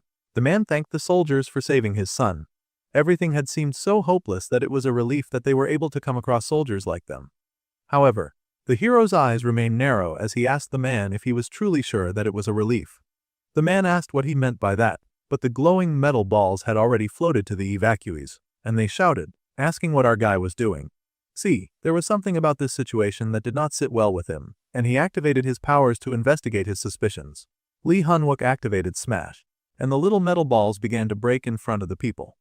All at once, their heads erupted in a spray of blood, and the young child fell back in fear and shock. The little boy was horrified. All the watching soldiers were horrified. They asked their leader if he was insane, demanding an explanation for what he was doing. However, the hero suddenly rushed at the young boy, grabbing him by the neck and pinning the child to the ground. He warned him that he absolutely loathed being stabbed in the back. As such, it would be wise to knock it off before he killed the child. Some of the other evacuees retained their heads, and they all lowered themselves to the ground with their hands over their heads in fear, while the sergeant dangled the child in the sky. The men were horrified to see this happen, and the orange-haired demanded that their leader drop the kid. It did not look like the man would be responsive, so he told all forces to take aim at the hero. The men were hesitant, but they could not understand why their leader would threaten a child. It was so unlike him. The men yelled, asking why a soldier would suddenly kill civilians for no apparent reason. They yelled for Lee Hunwook to put down the child immediately, but their plea fell on deaf ears. The man instead kicked the fallen body that had lost its head, and the hero explained that the dead people were not normal civilians. It was obvious that they were players who were approaching them while hiding otherworld weapons. The orange-haired man's eyes widened to hear this. The other evacuees cried out that they had indeed been kidnapped by these players, and that those people had also been killed. This made the soldiers realize what was going on. Then the angry hero told the child to cut the act too. Lee Hyun-wook was furious as he glared at the child with murderous energy, and he clearly recognized assassin Kim Hak-yu. The little boy hesitantly said that he did not remember the man that was now holding him hostage, and he immediately dropped the cute little boy act as he asked the man who he was. Suddenly, the boy able to wiggle in the sergeant's hold, his limbs extending and distorting into something that was not exactly human. The boy's limbs suddenly extended, becoming more and more masculine as his body became that of a man's, much to the horror of those watching. It was a rather disturbing sight. Suddenly, the full-grown man turned and whacked the hero with a punch, his teeth gritted in anger because his evil plan had failed. However, the sergeant was generally unmoved by the man's antics, and the blade that hit his neck did not slice it, his skin hardened by metal to block the attack. Lee Hyun-wook then revealed, with hatred in his eyes, that he was someone that the assassin knew very well. The assassin was very confused, and the man revealed that he had beaten up the assassin in his past life as well. He then hardened his fist into metal and punched the daylights out of that villain. Well, they had finally defeated the poor assassin, but he was not going to be killed yet. Instead, our guy began to force-feed him metal mana balls. They pressed through his bloody teeth, dancing down his throat and into his gut. The man was chained up to a pillar, and he coughed heavily, stomach bulging from the force-feeding. He cursed at the hero, begging him to stop force-feeding him that stuff. He had no idea what kind of soldier would torture someone by feeding them steel balls. Meanwhile, the hero was very clearly randomly eating those steel balls as well, and he asked the assassin what he meant by torture. The hero grinned and laughed that he ate these balls pretty often after all. If the ugly assassin kept on eating them, he would soon get hooked on that metallic scent. The sergeant sounded like a drug addict, and the assassin had no idea why he would be eating metal balls at all. The poor guy was then forced to swallow yet another one, and he just could not take it. Begging for mercy, he finally agreed to confess. He would tell the man everything that he wanted to know in exchange for some mercy. The assassin confessed all he knew about Gong Igta, a person of interest to the hero. Gong Igta was a man who slaughtered all the guards at the Dongdaemun shelter and took over it. Then he destroyed the shelter so that nobody would be able to go inside. This information made the hero pause. He had heard of a villain who destroyed a shelter and killed all the survivors inside to perform a magic experiment that caused him to grow immensely. The villain was called the Apostate. In his past life, that villain had been cautious to the point that, despite being a named villain, his face was never known. Now, Lee Hyun-wook wondered if this was the guy. In the end, some of the civilians escaped because they could not bear the man's tyranny. They were ordered to bring the escaped civilians back, so the assassin had taken the form of a child so that they would not get hurt. The poor guy begged for his interrogator to believe him as he could not bear to swallow any more balls. However, the hero called that the assassin was still hiding yet another evil, deceptive and dangerous motive behind his actions. The reason that the assassin had gone out of his way to kidnap those people was for his villain quest. The quest log had demanded that the assassin buy time until the erosion completes, then he was to assassinate 50 civilians and meet with the villain alliance. Lee Hyun-wook knew all about the assassin's evil desires, and he demanded that villain Kim Hak-ju tell him the truth. The assassin was horrified that this man knew so much about him and once again wondered just who the guy was. The hero activated his smash, and the metal balls began to bubble in the terrified man's belly. Of course, there was a terrible and gruesome explosion and the assassin died a pitiful death deserving of scum like him. Then, the hero dared report back to his team that the assassin had committed suicide. The soldiers were shocked and wondered just how terrifying Gong Igta was that his subordinates were committing suicide. If that was the case, then it sounded serious, and the orange-haired wondered if they should wait until First Lieutenant Seo Yuna and Sergeant Choi Youngjoon arrived. However, the hero said that those two were busy. Considering the time that it would take to save the lieutenant colonel and repair the hunter's armor, those two would just not make it. Still, the soldier was very concerned as their boss just said that a single man had destroyed a shelter, so he wondered how they were going to open the door by themselves. The hero then grinned rather wickedly, telling his soldier that there was no reason to worry about that. After all, our guy had his own ways of getting stuff done. The soldier was worried to see the main character make that scary face again. Later in the night, there was a bit of banging as the Republic of Korea Regular Army AMT demanded that the shelter door be opened immediately. It was the Dongdaemun shelter, and the hero yelled that they had received a report regarding the illegal occupation of a shelter. Illegal occupation was a huge felony that could be punished immediately. If they did not open the door, then they would use the master key to open it by force and then enter. The soldier groaned to see their boss just shamelessly banging on the door and realized that their leader's ultimate strategy was to make the unbelievable bluff that he had a master key. The fact that they had locked themselves inside the shelter meant that the refugees did not know anything about the situation outside, That meant that those inside would not know about the fact that the regular army was not operating properly. So, the hero kept yelling that they had been given sufficient time. If he had to report to his superiors, it would be considered a case of illegal occupation, and they would enter. Slowly, the door to the shelter cracked open, much to the shock of the watching soldiers. They could not believe that pathetic plan actually worked. The door opened, and a soldier greeted them at the door. The man asked what they wanted, and the hero stuck his wicked looking face into the door, saying that they had the door shut tight so they could not hear him. Lee Yunwook then took the opportunity to inform that they had received a report regarding the illegal occupation of a shelter. Naturally, they had come to investigate. Now those inside were offended, saying that the accusation did not make sense. According to them, they were following the safety regulations properly, and they asked the soldiers to please come inside and take a look. The shelter was indeed pretty clean as well, and the civilians also seemed to be following orders rather well too. This shelter was a prime example of how to operate a good shelter. The sergeant looked around, noting that it seemed like none of them cared that outsiders were entering the shelter. The people were acting too good to be true, almost as if they were feigning ignorance to hide something. The bald man was confused, and the sergeant just laughed and said that it was a joke. The big bald man that they had found inside looked rather confused, but our guy was not just messing around. He made eye contact with a member of his team, and the bald man asked if these were all the troops that were dispatched. Then he wanted to know if there would be others coming around. The sergeant then grinned and asked why the bald man was so curious about that, and asked if the man really thought that he would be able to take them on with their current numbers. This question surprised the bald man, and he tried again to feign ignorance. The blue-haired boy laughed that it was just a joke, saying that he was just checking if they were criminal players. After all, that could be a possibility. The bald man then growled in anger, demanding what exactly our guy was doing. He was clearly just toying with them, and the bald man did not like it. Then the sergeant said that it seemed that the bald man was the jokester here, judging by the way the place was absolutely filled with armed players. The bald man was shocked to be found out, and the sergeant yelled for all forces to open fire immediately. All forces did indeed open fire, and they took down each enemy one by one with swift immediacy. Blood splattered everywhere, and the players who did not get shot immediately started fighting back. It became carnage, and Lee Hunwook laughed because his enemies were so predictable. He told Gong Egta that if he wanted to fool someone, then he should have started by finding a guard uniform that actually fit him. The bald man growled as he quickly covered his body with rocks to block off all attacks.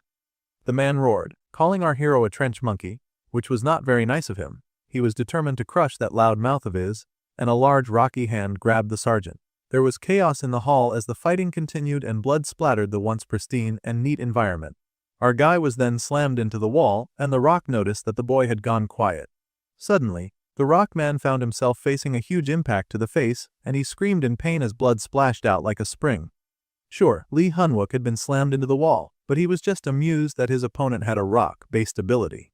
This was great news to the manic hero, who laughed and introduced himself as Steel. The fighting continued, and chaos reigned in the building as both forces attacked, sparing no one as each attack brought more blood to the hall. The angry rock guy did not really appreciate our hero's joke, and he called him a trench monkey. The dude had the audacity to ask why a soldier would be attacking normal civilians when he knew there was absolutely nothing normal about the group in that shelter. Lee Hunwook laughed at the man's bold-faced audacity. In the event of an emergency, it was the military's duty to protect normal civilians from people like him. The rock guy glared in anger when the sergeant reminded him that he had even killed all the guards, so there was no point in him putting up a front like this. He asked Gong Igda where he had hidden all the real civilians, and the rock man cursed, hating the question he was being asked. He naturally tried to smash the sergeant to get him to shut up, but the blue-haired hero was very good at dodging. More of the wall caved in, but Hunwook was unharmed.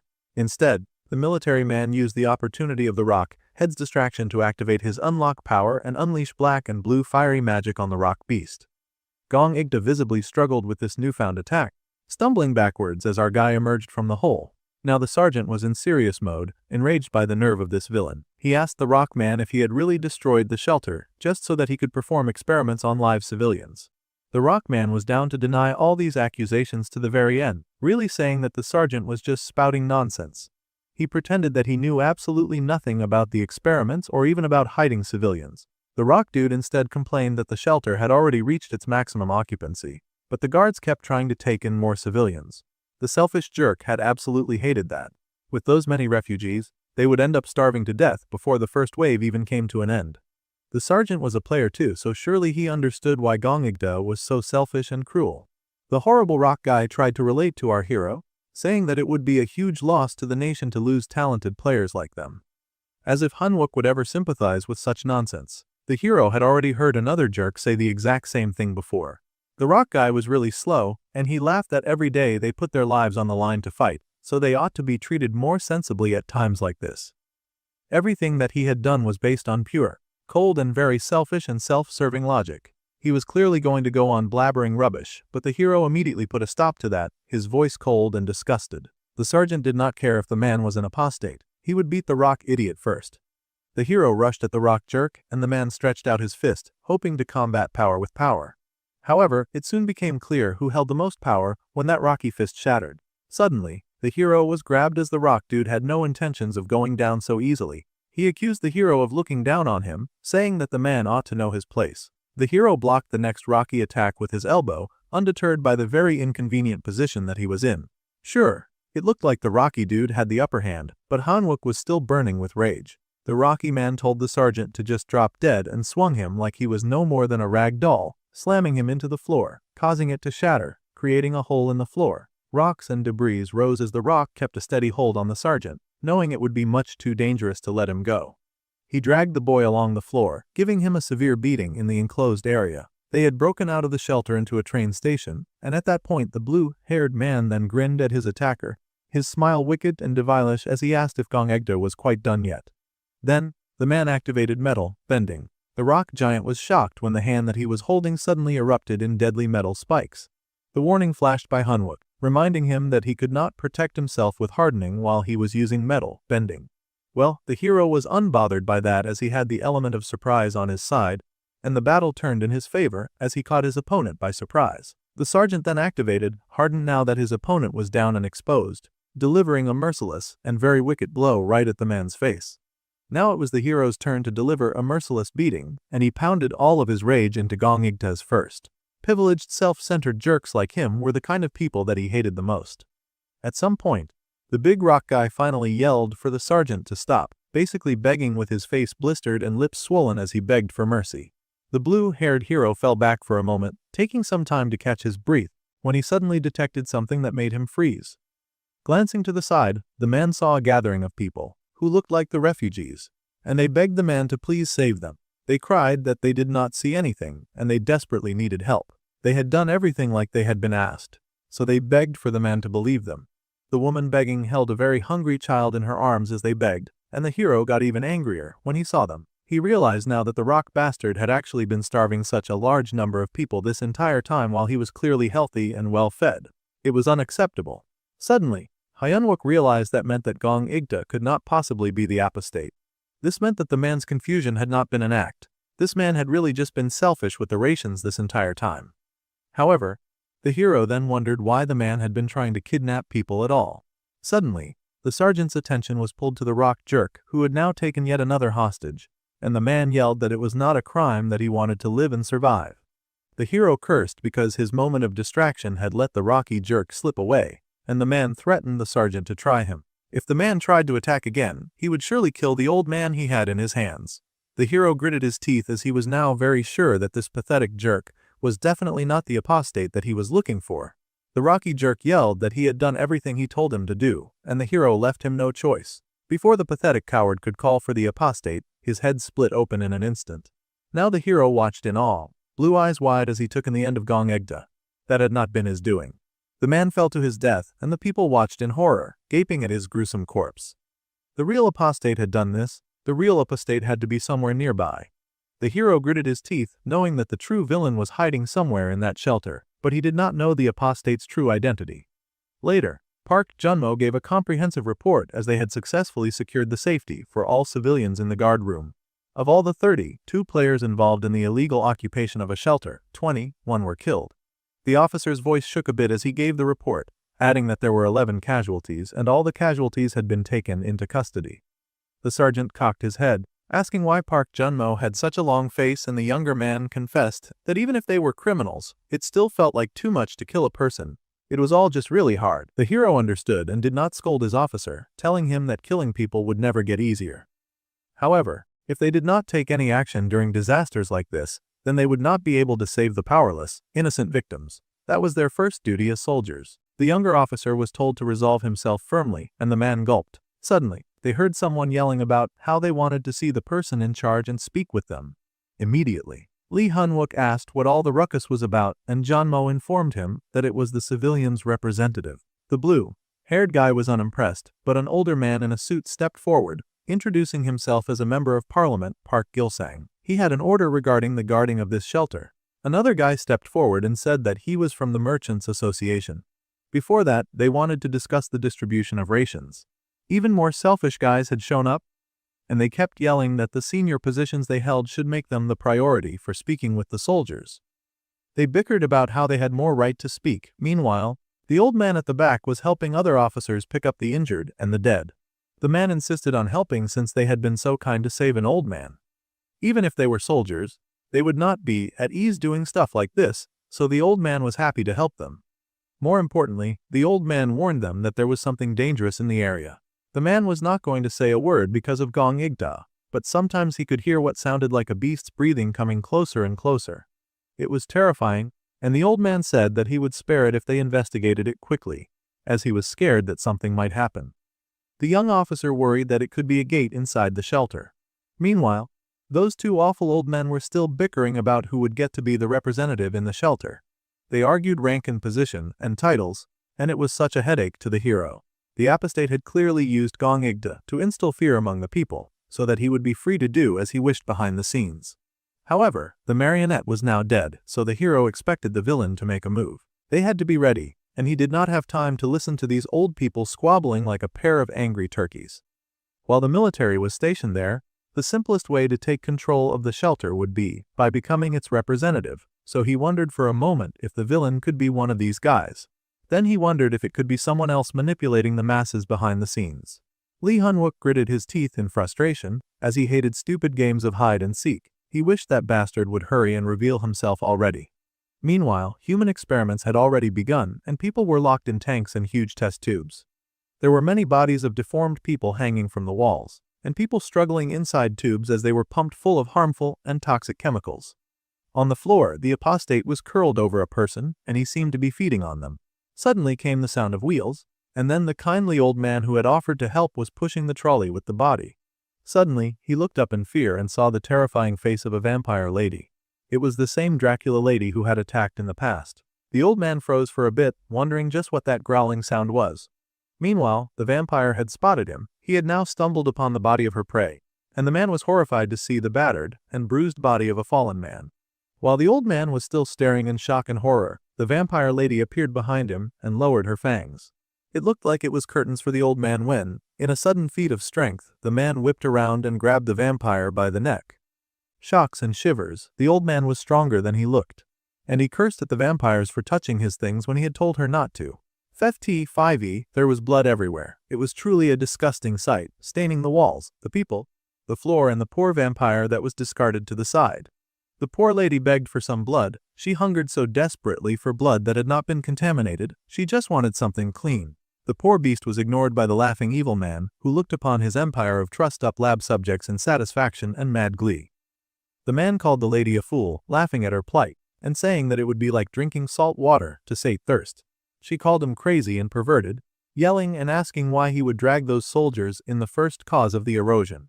The mad old man laughed that once the erosion began properly, then those soldiers would be absolutely powerless to stop him or to do anything against it. Instead of making a move himself, the wicked man simply picked their grave. It was a masterpiece of a plan, and he laughed at the vampire lady, calling her the stupid one and asking her why she thought she had failed. It was obviously because of those super-trained soldiers that had immediately defeated her. The lady growled, fangs outstretched in anger, as she mumbled that those people had been different. However, the old man slammed his hand on the table, telling her not to bother making excuses. She had failed simply because she was worthless. At any rate, the wicked old man sincerely looked forward to this development, and he encouraged her to do the same. The lives of all the people were wrapped up inside the green liquid that he had collected in a bottle, and they were now within the palm of his wicked hands. Well, the people upstairs finally had some access to some good food, and they ate quickly and hungrily in relief. The old member of parliament scolded the guy from the Merchants Association. asking how he could distribute rations so recklessly. No one knew how long they would be hiding here. Meanwhile, he had packed so much onto his plate. It seemed that the merchant had acted because of his own hunger. The greedy merchant said that children had been starving for days on end, so of course, they should totally pig out at least for the first day. Before the rations were fully checked, the president of the Merchants Association suddenly started distributing them to feed the civilians however he could, and he accused the old parliament member of wanting to control them by using the rations as a pretext, just like Gong Igda had done. The old man protested and said that the merchant had no right to make such baseless accusations. As befitting a politician, the member of parliament began to make rational comments while asserting his position. It would not be odd to suspect either of them of being an apostate. The sergeant continued to study the people around as he tried to determine which ones would be his foes. Meanwhile, one of the officers came over to the sergeant. The man nervously asked if they could possibly also get some rations to eat. Hyenwook was thinking of other really serious things. There was definitely someone acting behind Gong Igta, and the person was purposely hiding himself. There was a huge possibility that the person could use poison, so he immediately forbade any of his soldiers from touching the rations. The security would completely fall apart if they became subject to an attack, and that would not sit well with any of them. They had to stand guard. Just then, a voice called out to ask why they were not partaking in any of the nice, freshly cooked rice. The old man smiled because the meat was delicious, so they should please hurry up and eat some food. He handed over a plate of rice and meat and delicious sauces. However, the sergeant immediately turned it down, saying that supplies were the most important during a disaster, so they could not dare to eat away any supplies meant for evacuees. They had already received rations from the military, so he thanked the old man but dismissed the offer. The poor soldier was so sad as he really wanted to take a bite, but he did not dare to defy his commander. The sergeant told the old man that he did not have to worry, but of course, the wicked old rat was absolutely frustrated with the hero's stance. Suddenly, the hero got a call, and he told the old man to wait as he answered his walkie-talkie. The hero casually spoke to the person on the other end, unaware of the death glares that the old man was sending his way. The old man was annoyed that the blue-haired hero was a soldier to the bone, as this was going to mess up his super evil plans. However, there was a soldier very clearly salivating over the food that the old man was holding. The old man immediately turned his attention to the idiot soldier and asked if anything had been done about the noises that he mentioned the other day. The soldier reassured the man that they were currently investigating the matter, so there was no need to worry. The old man then smiled and said that it was such a relief, but he was clearly plotting something rather ominous. Inside the basement, the soldiers had found something really disgusting looking. They looked like plants, but they were obviously not the kind that anyone would find on Earth, and the temperature was different there, too. It seemed like this place was one of the causes of the wave's erosion. The hero agreed if they could not stop this, then, just like the first wave in California, the 7th wave in Shanghai, and the 3rd wave in Berlin, Sil too might end up overrun by monsters. For now, they had to move up with the rest of the platoon. Sergeant Kim Si-hee and the orange-haired guy would stay behind and guard the area. However, the blue-haired man widened his eyes as he realized of all places, the path forward led into a suspiciously narrow tunnel. What awful luck! Deep inside that suspicious place was a purple chamber. Meanwhile, a cute little girl who had now eaten to her fill asked for some more water. The old man happily gave the child more water, and the girl happily thanked him. Little did she know that she was receiving water from the devil. The wicked old man laughed that the people were so unlucky. Lee Hyun-wook could try to stop his plans with that military discipline of his, but it was on a completely different level than just a normal gate. Further inside that really ugly tunnel, Kim Si-hee worried and wondered if just the two of them could really handle this overgrowth of demonic organisms. If this were a cause of erosion, then it would be on a different level than the other gates.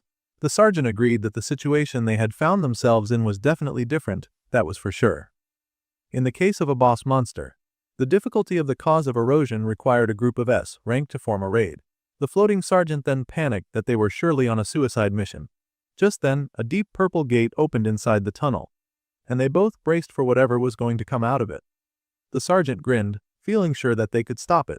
It was indeed awful luck that it led into a narrow tunnel, and the orange-haired soldier had worried that the situation was really bad. However, the sergeant grinned that it was actually great luck for them. The unlucky ones were the monsters after all. With a roar, a large monster emerged, and it brought a bunch of its friends with it from the other side. Kim Si-hee was horrified to see them. Since the monsters had formed a nest in this tunnel, they only had a single path forward. All they had to do was protect the tunnel and make sure that no monster got past them. Not too difficult a task when he explained it like that. Then, the man called out to Sergeant Kim Se, and the girl activated her wind powers. The wind sprite danced elegantly through the air, multiplying into many dancing dames that flew straight at the monsters. Together they beat those monsters black and blue, tossing them left and right as they beat them up squarely. The female sergeant asked just how long they would have to hold up against these troublesome foes, and Hyanwook told her that it was time to start retreating slowly. The monsters still charged as they were kicked and punched down by the dancing Lady Wind. Meanwhile, Sehi and Hyanwook backed up. This was not a retreat, they were just getting pushed back, is all. The monsters were more ferocious than they'd expected, and one of the big brutes clawed forward the more they stepped back. The monster's foot was bulging with veins. Erosion moments were greatly influenced by the erosion of the environment around them. As such, the erosion spreading out from the gate was a necessity for them. The giant monster stepped forward, staring at the ground in confusion. The moment the monsters left their eroded environment, their defense dropped below average. That was the perfect time to attack, and the sergeant unleashed a large barrage of metal balls and called to Kim Se. While he rotated the marbles, the lady was to compress the wind to raise its acceleration as much as possible. They would take them all out in one go. The lady gritted her teeth and did as he instructed, activating her power and firing together. The wind weaved and danced once more, taking the balls with it this time as they all rocketed to the beasts like speeding bullets. The grinning sergeant then mocked the monsters. He asked the frogs if they had ever heard of a blender, because he was about to grind them to dust. The marbles rotated with deadly efficiency, and they were carried by the wind, moving at Hyanwook's command. They flew straight at the monsters, pushed by the wind sergeant, and they decimated the monsters much like those creatures had been pushed into a giant blender. Blood splattered, and the beasts were defeated, ground to dust by the combined power of Sehi and Hyanwook. The cause of erosion this time was a boon. If they did not finish this at the entrance, then they would surely be done for. No matter what, they had to stop them. Meanwhile, back with the refugees, the man from the Merchants Association bent over. His stomach was hurting seriously, and he had no idea why. The man's facial expression was one of great distress and pain, and suddenly, his fangs began to elongate. To his horror, his face began to transform into that of a beast, and he let out a terrifying roar. Just as soon as his rampage had begun, the poor man was instantly cut down. A hidden quest had opened up, a villain quest, to stay away from the unseemly light and wrap themselves in darkness. This villain had successfully completed the beastification experiment 30 times. Then, without regard for the methods used, the villain was to massacre 1,000 civilians and then provide nourishment for the otherworld masses taking root in the underworld to foster 30,000 of them. This was all the villainous mission of that wicked old man who had achieved the devil's cultivation. His evil experiment was a complete success. Now, it was time for him to change the stage and place the entirety of Seoul under his dominion. Meanwhile, back in the underground tunnel, the two sergeants fought relentlessly, determined to stop the onslaught of monsters. Even with the spinning vortex that they had created to crush most of the monsters, more and more monsters kept popping out of the purple portal. The portal spun and weaved, its center pulsing and throbbing as it spat out more of those beasts from hell, and they eagerly continued the rampage that their brothers had started. The rains had begun over the city outside, and more monsters continued to emerge. The latest visitor was gigantic, with a head that clearly towered over the watching monsters below. Its head was so huge that it cracked the ceiling and the plants above when it let out a mighty roar. Its presence was so overwhelming that it actually broke through the underground roof, and its head popped up on the floor above. A truly terrifying creature. The people above covered their heads in horror as they tried to avoid the debris, screaming in fear as the gigantic monster fully emerged from the portal. Its long, reptilian body stretched through the entire base, shattering as it raised its head in a mighty roar. This great beast sparked thunder and lightning in the sky from its appearance, its presence so mighty and horrifying that it looked like a herald from the end times. The soldiers guarding outside were horrified to see such an ugly and powerful beast. It was only for a moment, but the boss monster of the cause of erosion that he had seen in his past life was absolutely enormous. It turns out that the whole shebang was just a terrifying flashback, and the sergeant gritted his teeth as he recalled what had happened. He had witnessed the whole thing go down back then, and it had started with an earthquake warning when that thing used its massive body to burst out of the ground onto the surface. Now, he worked tirelessly to prevent such a horrifying thing from reoccurring. The spinning metal marbles made quick work of the monsters, tearing through their flesh and leaving them in bloody tatters on the ground. The portal still thrummed and spun like a living thing, but they did not dare let any more monsters escape from it. The sergeant warned Kim Se that the boss monster would be coming out soon, so she needed to compress her wind once more. Gritting her teeth, the sergeant did as she was told. The boss monster of the cause of erosion was called the Dokebi Doodle. This monster was to bring down the calamity of the heavens and mercilessly obliterate those who intruded upon its territory. Its giant maw had already started peeking through the portal. It was coming! The creature's big mouth opened wide, and all at once, 1,000 marbles went flying into that mouth with the speed of 1,000 avenging angels. The pressure that filled the underground just from its roar was on a completely different level from how it had felt watching that monster from afar. Its roar alone was enough to make the hero's boy freeze. Even Sihi was very intimidated. Her eyes widened in shock to see such a terrifying creature up close, and she worried if the two of them would really be enough to clear it. The man had said that this required an S-rank party after all. Well, the sergeant told her that they could do it. According to the information, that thing had currently released its full power. Right above, on the surface, thunder and lightning were already dancing around with a huge water whirlpool conjured to cause massive destruction in the world above.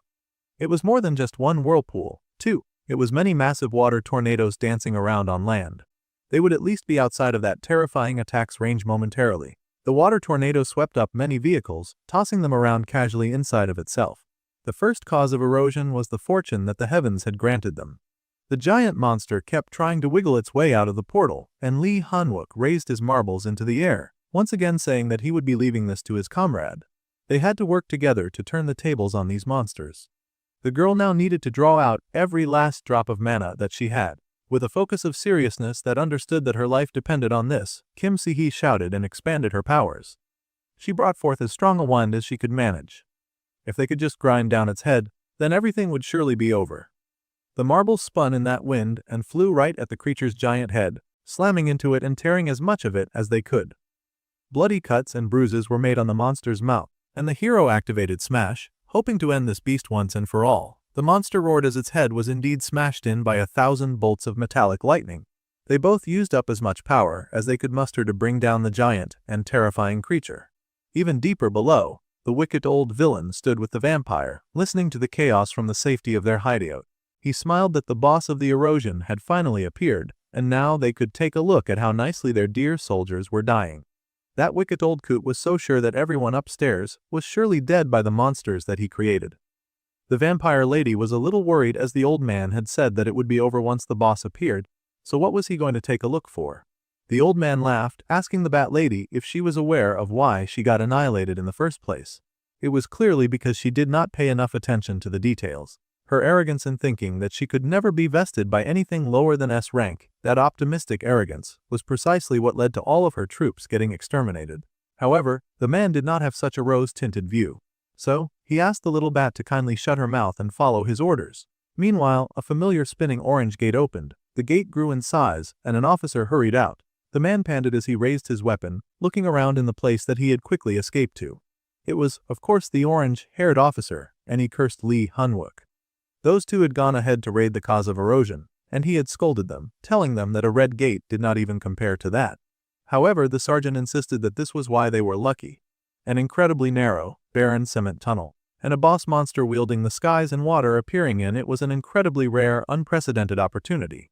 Before it reached the surface, that thing would not be able to use even a tenth, or even 100th of its full strength.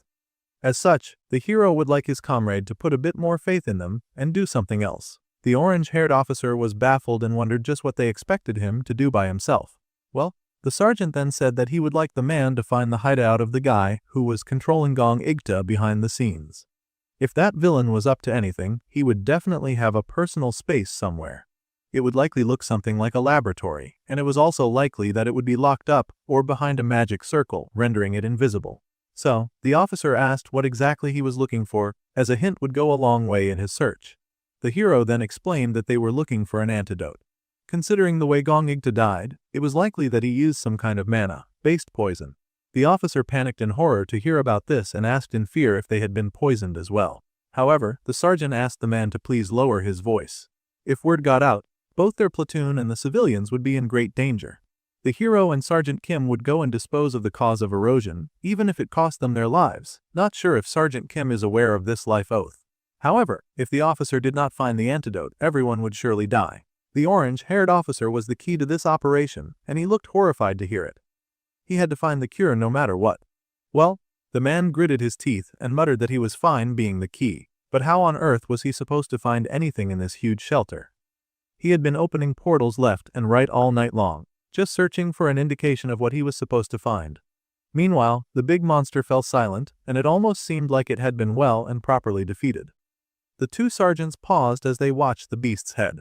However, Kim Si-hee was already panicking because she had realized that their attacks had been way too shallow. They had not been able to pierce the monster's head. The beast was silent for a moment, but then its ugly reptilian eye opened with anger and rage burning within. It clearly had not been a fan of the sudden attack, and its large mouth widened, in the most otherworldly and monstrous way possible. Its mouth was divided into sections as it exposed way too many teeth and even more tongues than necessary. The beast had further resumed its attempts to cross into that world. But first, it tried to grab them with its tongues just to punish them for their insolence in attacking it like that. Well, the other two had no intention of going down that easily and dodged masterfully to get away from their incoming attacks. Those tongues really meant business, and to make things worse, at the bottom of each tongue was a razor-sharp tooth. It was pointed and jagged and terrifying too, chasing after its targets like each tongue had eyes and could track them. Each time the tongues landed, they shattered through the walls too. They were now facing a very dangerous and nagging foe, and Lee Han-wook yelled out that they had to take down this monster no matter what, before Northern Seoul became a completely uninhabitable and eroded area. The man gritted his teeth as they fought and dodged, suddenly turning around and charging back at the beast. His sergeant was right with him in an impressive display of loyalty, but she asked how exactly they were supposed to defeat a beast this terrifying. Then, the sergeant said that he would just enter that thing's mouth. He'd already done a practice run a few hours ago, and he was sure that was going to work a second time, even if he was facing a world-level threat. The Wind Girl, of course, immediately called him crazy. It was the stupidest idea that she had ever heard. She had no idea what he was trying to do, but she did know that if he made just one wrong move, even if he did take down the boss monster, he could end up stuck in another world and unable to make it back, and the other world was not isekai-worthy at all. The man was well aware of that. But before the boss monster pulled back into the other world, he was going to take one shot and surely kill it, taking it down with a single blow. The hero was very determined as he was racing straight toward that gaping jaw. He was really going to go in. The blue-haired hero told the girl to use the spirits to keep the boss monster's head in place so that he could get in without getting bitten to bits.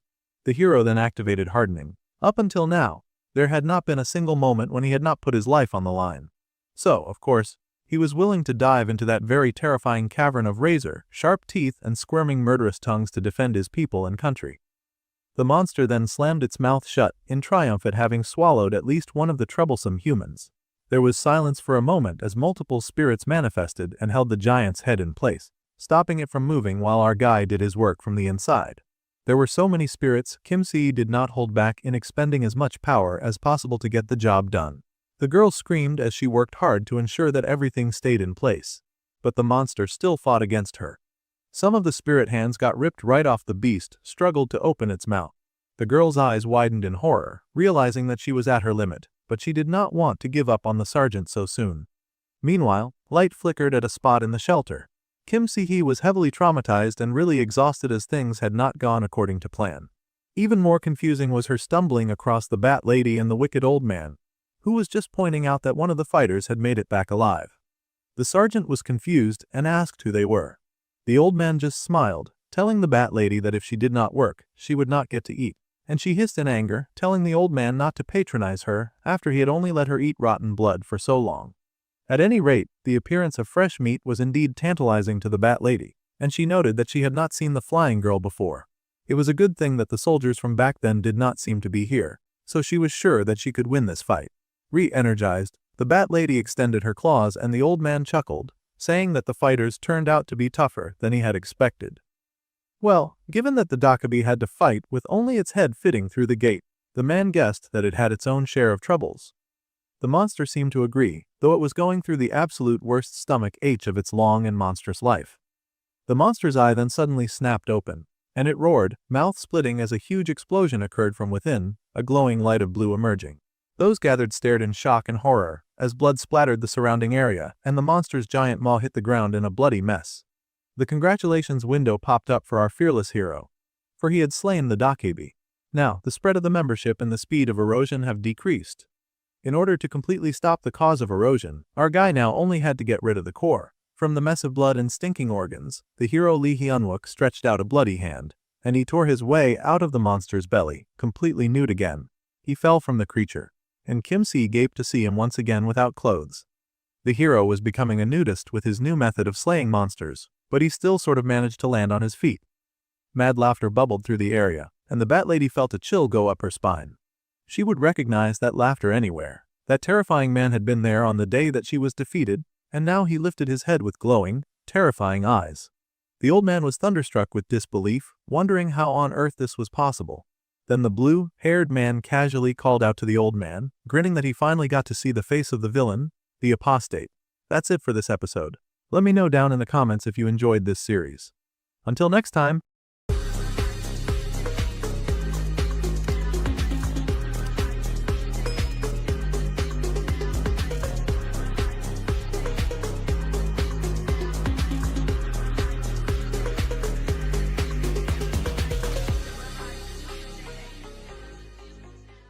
The SAR bomb had been activated, and it wrecked its way through the giant head of that ugly monster. The explosion went off, damaging what it could of the beast's shield. However, it would take more than that to kill the monster, so Lee Hyun-wook did it again. A second large explosion rumbled through the brain and body of the shocked evil creature, and a window warning popped up, warning our hero that continued usage of this technique could very likely affect the user's lifespan. His remaining stamina was just 30%. The hero did not want to hear it, gritting his teeth and closing his eyes. He was on the brink of death here. But the darn Cloud Blade was such a glutton. The Cloud Blade was the kind of thing that could absorb a boss monster's blood, and it was quickly getting filled with the beast's energy and was already 89% full. Once it got full of unknown energy, its full potential would be unleashed. Anyway, they wondered why the stupid Dakebi's stomach was so tough, and he just needed the beast to hurry up and explode. The sergeant gritted his teeth and expended even more power to make that happen, activating the bomb once again. This time, the creature finally did explode, rupturing from the inside with its guts flying sky high. Its giant head finally hit the ground in front of Sergeant Kim-si, and the hero immediately started laughing madly with success. It was the kind of cackle that the vampire lady could never forget. The man she feared the most was in the vicinity. The old man was shocked, unable to fathom how such a thing was possible. How could two measly humans defeat a beast as powerful as the Dakebi? Well, the blue-haired hero casually called out to the two villains, smirking that he finally got to see their evil faces, especially the face of the old man. He had been looking for the villain apostate for quite some time. Meanwhile, the other officers received the notice that their boss had slain the Dakebi. They were filled with awe and wondered if the two had really taken down a boss monster by themselves. That was really impressive. And they also believed that Sergeant Lee Hyun-wook said that he was an S rank. More importantly, if everything the sergeant had said was right, then this place would surely soon turn into hell on earth. The people in the hideout were surprised to see the pop-up window, that they had truly defeated such a terrifying monster.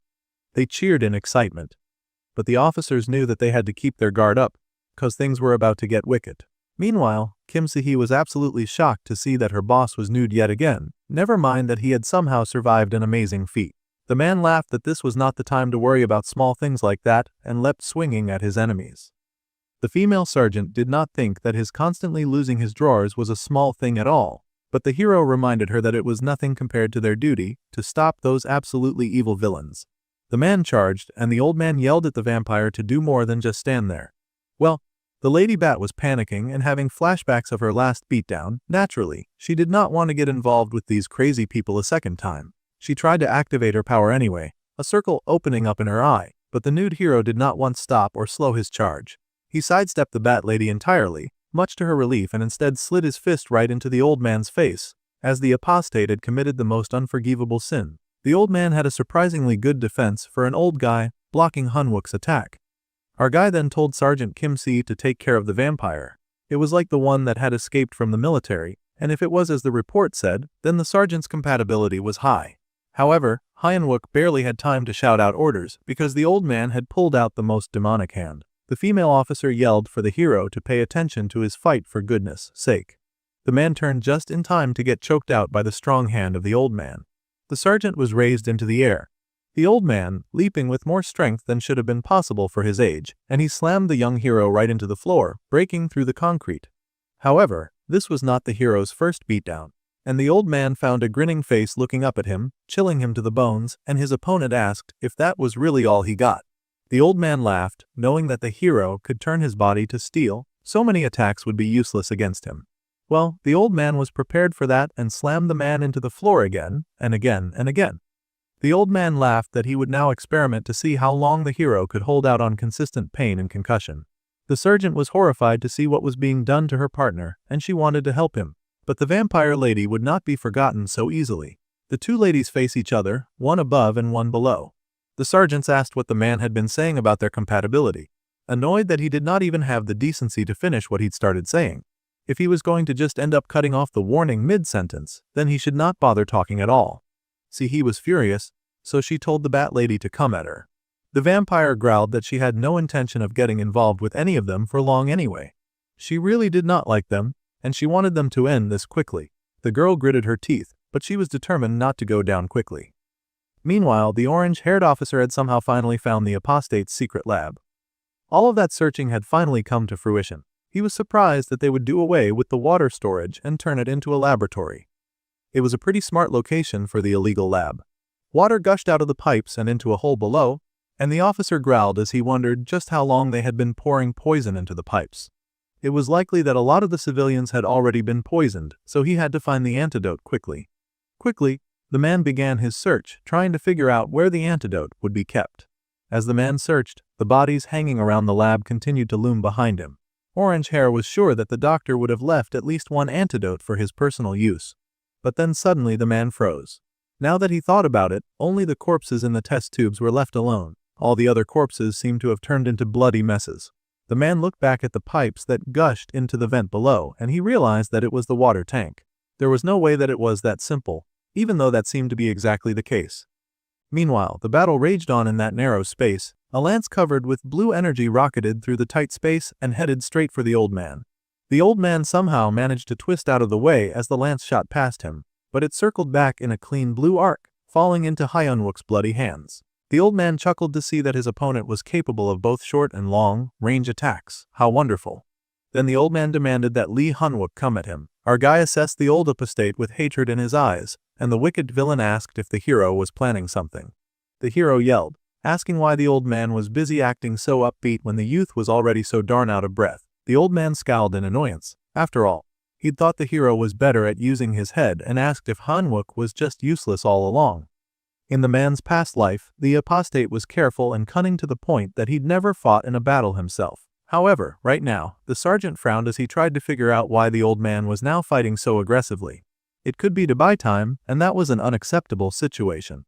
The apostate fired up some green energy at his fingertips, revealing even more deadly skills at a difficult time. The villain had activated Devil's Cultivation, and he used mana to call forth the figures hidden in moonlight. Manifestation, of course, depended on the user's status. The villain laughed that it did not matter how much the hero used that head of his, because once all the refugees were under his control, then the hero's plans would all be useless. These words enraged the sergeant, and he leapt, ordering the apostate to drop his attack immediately. Meanwhile, upstairs, some of the refugees had already started having headaches, starting with the member of parliament. Suddenly and slowly, around the terrified woman and her child, people began to awaken, turning into monsters as they ripped out of their clothes and became furry abominations. The officer yelled for everyone to open fire immediately before the civilians started eating each other. They had to make a distance between the transformed and the normal civilians immediately. There was chaos in the hall, and people ran left and right, and the soldiers charged to quickly take down the monsters before they caused even more damage. The monsters snarled, using their giant claws to block out a few of those annoying bullets that were raining on them. Still, none of the soldiers relented as they knew that the people's lives depended on their success. The battle with the monsters raged on, and they raised their terribly ugly claws to strike back against the defenseless and the weak. However, before the monster's ugly hand could make contact with its victims, the monster froze in shock. This is because there was suddenly a rain from above. Water poured from the sprinklers at the highest setting so that it bathed the creatures from head to toe. Smoke emitted from their bodies. And slowly, the monster's eyes widened as they began to reform to their old nature. Shocked eyes popped out, and the member of parliament screamed in shock as he had gone from man to beast and back to man again. A really traumatizing development. The chief in the lab had activated the sprinklers, and he even made it rain on the lab as well, transforming those poor victims back to their true nature. Lee Hyunwook's prediction was correct after all. The sergeant had earlier said that it was likely that the man-scientist would prepare the antidote in bulk. The other officer had found that doubtful that he would feed people poison, and then create a large antidote.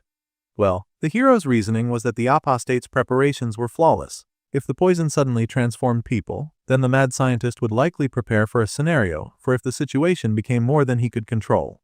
So, it just made sense that E-Cure would be in bulk. The hero turned out to be absolutely right when he'd asked the soldier to believe him. The mad scientist had really filled up the water tank with the antidote. It was impressive to see. Lee Hunwook had predicted really far ahead. Meanwhile, back in the narrow fight space, the young man and the old man were still having at it in a fierce battle against good and evil. They both split apart after a tense struggle, and then the villain received a warning that his control over the transformed was rapidly reducing. He had lost the authority to command the transformed as well. The old man was shocked to get such a notification when he had so carefully prepared everything, and he stared at the water raining down from the sprinklers in cold, horrified realization. The man turned, his face shocked and angry that the hero would dare to ruin the plans that he had worked so hard on. The hero, meanwhile, also got a window, and the mad youth grinned with blood dripping down his face. The old man was furious, his body quickly transforming, and soon the apostate became a beast himself, howling in rage that the hero dared to ruin his plans. He charged at the youth, a giant transformation of half monster and half oracle, a true apostate. The old man howled that the hero should not dare to even dream that he would be making it out of this encounter alive, and that he would not have an easy death. Hyunwook was pushed to the floor by those giant razor-sharp claws, and the old man howled that he would experiment on the hero until the man begged and pleaded for death. It looked like it was over for Lee Hyunwook, pressed to the ground underneath the weight of the old man who threatened to preserve his severed head and put it on display. However, the beast suddenly heard a sound from the end of the tunnel. The young hero lay flattened to the ground, his body decorated with bruises, but he chuckled as he summoned the cloud sword that was now completely filled with 100% of energy. The apostate stared in horror as the weapon came racing over, and the window congratulated the hero for unlocking the cloud blade. The weapon thundered with power as vast as the lightning that thundered above. The weapon was now called the Dark Hand of the Cloudmaster, and by absorbing water, an attack could be unleashed, though a cooldown period was necessary after a certain number of attacks.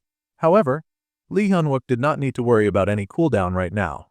The weapon was charged up to 100%.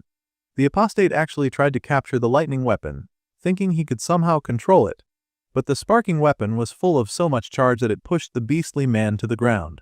Then it zoomed ahead, dancing in an arc of blue light and power, before settling where it belonged in the hero's hands. The beast roared in rage, charging at the hero in anger and calling him a trench monkey. His feelings were really hurt, so he was pulling out slurs now. The apostate was still tossing around threats, saying that he would slide open Hyunwook along with all the bodies of his comrades and make taxidermy out of them. What a motivating threat. The hero then called out to the mutt doctor, mocking him because he'd been acting all the same with his plans and all that. But it turned out even the old man was rather crude when facing defeat. The hero laughed as they would soon see just how old the apostate would keep running his mouth after he'd turned that ugly beast into a dumb barking mutt.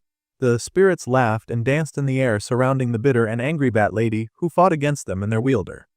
The vampire ran straight for Sihi, who slammed into the wall in pain, an angry look on her face. The vampire chuckled that despite being that slow, the man had declared the female sergeant a good match for her. That was the most insulating thing that the vampire had ever heard, and she raised her hand to deliver a finishing blow. The wind lady gritted her teeth when suddenly the ground underneath them split, and the cloud sword appeared out of nowhere. It sparked with energy as it sped past the two female fighters and zoomed around the curve to find its master. The vampire gaped at the sword, unable to believe her eyes. She raced forward, saying that more than anything, she had to check, she needed to see with her own eyes. The tunnel in a long way in a long curve, and the sergeant was horrified to see her opponent outright abandoning her and yelled for the bat lady to come back. Meanwhile, Hyunwook had seized control of his weapon, and he'd had enough with that mad scientist who endangered people's lives for his own pleasure. This time, for sure, the hero was going to give him a beating that he would never forget. The old apostate refused to so easily accept defeat, grinning wickedly as he admitted that he had nearly fallen victim to the boy's sharp tongue. However, the apostate's logical mind could see right through the sergeant's bluffs. He would not fall for the man's cheap tricks, and he laughed manically. The sergeant had no idea what the apostate was talking about and sliced without remorse the weapon charged with electricity, attacking the mad mutt scientist. Moving at the speed of lightning, the youth called the old man pathetic and weak-minded, showing up behind him to deliver the harsh and electric justice of the dark hand of the Cloud Master. The weapon slammed into the apostate's back, and the old man growled in pain, falling into a crouch as he struggled to steady himself. Still, the man would not go down, so the sergeant attacked again, weapons swinging, bits swinging, and the apostate watched his approach with rage and part fear. Lightning struck the old man once again, and this time, the man screamed in agony. The mad scientist fell to the ground rather comically, much like a cartoon character, as he was defeated so mercifully. Still, the hero was not about to let the man get a single chance to recover. He chased down the apostate, his weapon still sparking with energy and light as he sliced holes in the mad beast's body. It was over for the shocked apostate, and the hero prepared to deliver the finishing blow when his weapon chose that moment to start acting up. It was so embarrassing for the weapon to suddenly lose its cool like that, and it sparked with a power that shattered some of the elements around. The weapon dragged Lee Hunwook, pulling his hand away from his target as his hardened metal body began to fall apart. A warning popped up then, telling the hero that he would not be able to withstand the true power of the dark hand of the Cloud Master. Never mind that when there was a really strong and very dangerous opponent that he had to defeat at the moment. The hero just had to take the risk. He struggled angrily with the weapon, annoyed that it was acting up despite how much he had fed it. One would think the hunk of junk would take a hint and rein it in for just a little while longer. Hanwoo could not understand just how Sergeant Cho Youngjun ever handled such a wild beast. The apostate had now restarted his mocking laughter, which was really annoying. He called the hero a fool, mocking him for bringing out a weapon beyond his capabilities as a bluff. Then, the villain decided to activate his own, really dangerous technique called Moonlight Song. And it was the kind of power to drag anyone who heard the frequency into the user's illusory domain. This was going to be the end of the useless trench monkey. Then, the apostate began his dark and evil summoning song, dark wind sweeping through his robes and skirts as he called forth a great power. The hero flinched as that power filled the air and swept into his heart. He screamed in agonized pain and was dragged into the illusion realm of the apostate. The moon was villainized, and he found himself in a world surrounded by water. Hyunwook immediately guessed that he was looking at an illusion, but something felt wrong. The smell and even the sensation felt heavily of blood. This was not just any simple illusion. The apostate laughed, saying that it was quite laughable just how bewildered the hero was to see his great power. The apostate's illusionary arts could directly control a person's brain after all, so it made sense for the main character to be wowed.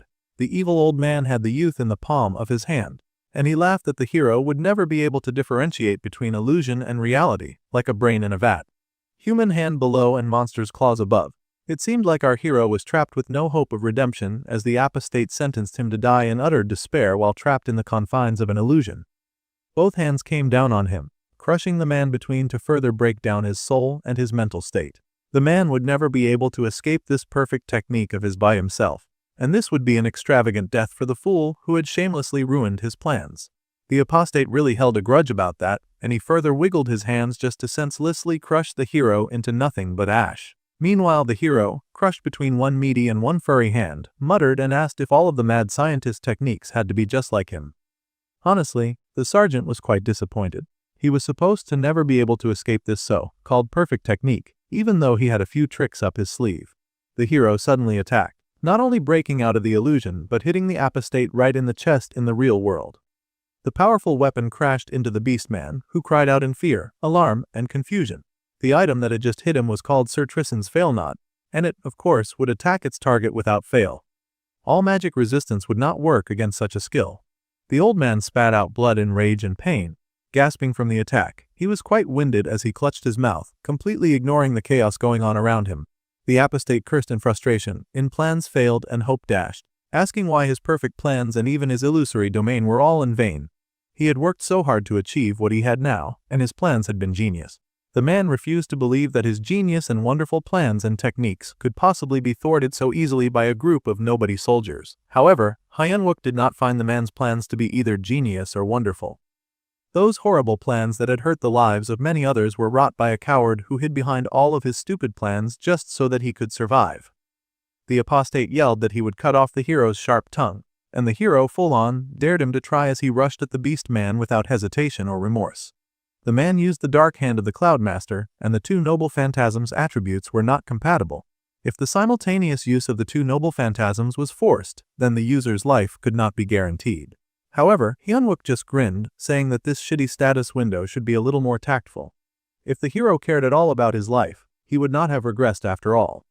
The old scientist was really having a difficult time, so sore about his loss that he kept yelling and telling the hero to shut up. He did not believe that someone so young would lay down his life to kill an old man like himself. asking if the hero ever stopped to think about his actions. Unfortunately, the hero was quite done with any form of thinking. He had done thinking and made so many plans in his last life to survive no matter what. He had done all sorts of brain work, and everyone had still died in the end. That was all that a coward's plans would ever amount to. Fearing death was a weakness, and the hero declared that his technique was to open. The weapon zoomed forward in the fall attack, and the hero laughed like a madman, telling the apostate that they should both hurry and die together. It was definitely the most terrifying thing that the old man had ever heard. The old man yelled at the madman, but the electric charge struck, and they both yelled in agony. The brilliant light of power rocketed through the room, a power that no force could dodge. After the attack, the room went dark, a few lights blinking on as the hero stood over the apostate's fallen body. The coward that he had been had finally turned into a madman, and Hyunwook would never forget that the apostate had been the one to turn him into this. Meanwhile outside, the Bat Lady was leaping in the air. It seemed she was down with escaping as soon as possible so that she would not get dragged down along with that madman. She had guessed correctly after all, and she knew that getting involved with those mad soldiers was a totally bad idea. She had rushed to see earlier, just in time to see the apostate get defeated. There is no way that she had any intention of going down with him, especially with the way Hyunwook laughed madly as he ended the old man. The hero had launched that suicide attack and then looked back at her and laughed. The woman heard that the Special Forces unit was full of psychopaths. Quickly, she raced away, hell-bent on escaping before she met a miserable end. The lady panted as she struggled to catch her breath. She had run with all of her might away from those mad people. Because of that rotten blood that she had to drink, her body was quickly falling apart. The lady was desperately in need of fresh blood, and she would take it anywhere that she could get it. Suddenly, she spotted someone just casually walking the streets. The vampire was thrilled to have finally spotted a human and wondered if that was just a part of the pitiful stragglers. She was so desperate that she was ignoring any form of caution, and she leapt at the human who had the confidence to be walking alone in an apocalyptic world. Well, she descended before the human and was then shocked by the speed at which she was attacked. The Bat Lady was stunned as she'd been so sure that her target was defenseless, but she had not even seen the sudden attack coming. The vampire turned to see who had captured her, and found the person speaking a completely different language, scolding her for having no honor. Then, the person asked the vampire if she was strong. The intimidating person with purple hair threatened the beat, for if she was strong, then she would surely die. The giant pink pulsing diamond radiated light through the room, and the officers inspected it. Lee Hyunwook was finally decent with a bit of cloth wrapped around his waist as he tended to the giant core. Eventually, the great thing shattered into a million pieces, the exact goal they were trying to achieve, and a congratulations window popped up to praise them for the good job at destroying the core. Now that the deterioration source had been neutralized, all players who had participated in the eradication of the erosion would now be rewarded with extra experience points. Even better, realms that had previously experienced erosion would be converted into otherworldly magic stones. It was a huge win for our heroes. The officers were shocked and relieved to hear that it was really over, but the sergeant just grinned in relieved success. Now that they'd fought and won, it was time for rewards. Pop-up windows suddenly manifested for all the player soldiers and they gasped in awe at the huge level up that they each gained. Suddenly, they got a bonus of a crazy amount of experience points. Some of them hit level 30 while others had been boosted right to 33. The soldiers laughed and cheered and gushed amongst themselves about this new progress and growth. They were excited because, at this rate, they would definitely be able to hit C rank and maybe even B rank with such strong development. Golden wings of celebration appeared above them, bathing the soldiers in a shower of golden feathers. The men danced around excitedly underneath those feathers, but suddenly realized a change, and their bodies were now overflowing with strength. It seemed a part of their rewards included their holy power getting leveled, up 5 times the regular amount, and their recovery level also going up by twice its regular amount. This was even more exciting to the celebrating soldiers, but this was not the time to get sidetracked, and their sergeants quickly asked the gathered happy guys to listen. With their current level, some of them were surely at the level of the AMT Sukadron commander. From now on, whenever they had to eradicate sources of deterioration in Sil waves, all of them would grow stronger and faster than anyone else. Their brave leaders promised that the day the wave ended, they would make each and every one of them into people who are strong enough to be a battalion's ace. The soldiers cheered with joy, and their sergeant smiled, reminding them to make sure that they survived so that he could keep his promise. There was a bit of silence from a corner of the room where one of the soldiers was sulking. Hyunwook called out for Park Junmo and commanded the young soldier to ease his head. The sergeant understood that Park Junmi and he were the same when it came to not being able to level up. However, There was no need for the young officer to be down about it, and the hero promised to make the youth strong enough. So, it was best for the boy not to worry, unless he did not believe his sergeant. The young soldier yelled out to confirm his belief. The sergeant smiled in deep satisfaction when suddenly a large sword appeared, piercing through the very ceiling above them and embedding itself into the floor below. This weapon had such a dramatic and explosive introduction that the soldiers were swept by the force of its descent. Junmo called out to their beloved Hyanwook, asking if he was okay as they surveyed the sudden giant steel pillar that had appeared out of nowhere. The more the soldiers inspected it, the more they agreed that it looked much like a sword. However, this giant weapon was way too big to even be referred to as a sword. Despite its appearance, their sergeant popped up and stroked the fine weapon, admitting that it was indeed a sword. It was no ordinary sword, of course, and it would take more than a normal man to just swing it around. The item was called the Mogle Fragment, and it was a hero-grade weapon, with the effects to use the mass sealing technique as well as an amazing power called the shockwave. The weapon was an iconic symbol that had given the hero the nickname of the Great Steel Emperor in his past life. The hero had previously risked his life to gather those 13 sword fragments, and he had brought them to the blacksmith Kang Seoli, who had then forged the brilliant weapon into a single, legendary sword, stronger than any other. The man now smiled as he recalled all of those fond memories. It had been quite a while. The mass of the Mowgli fragment had been sealed, and it seemed to activate from our guy's touch. The great weapon lifted itself from the ground, and the sergeant smirked rather cockily as the glowing sword began to shrink, going smaller and smaller until he could fit it in his hands. The weapon then shrunk even smaller and the cocky hero grabbed it like it was a very small keychain. Alright. It was time for them to hurry up and finish what they had come to do there, so that they could hurry and move on to the next place. The sergeant would not appreciate any slackers as they had no time to waste, so they were just to pick up what they could.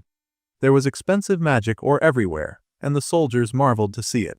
This place might as well be a mine with how much it was overflowing with raw materials. All the items gathered there were sure to cost a pretty sum, and the soldiers gasped in awe.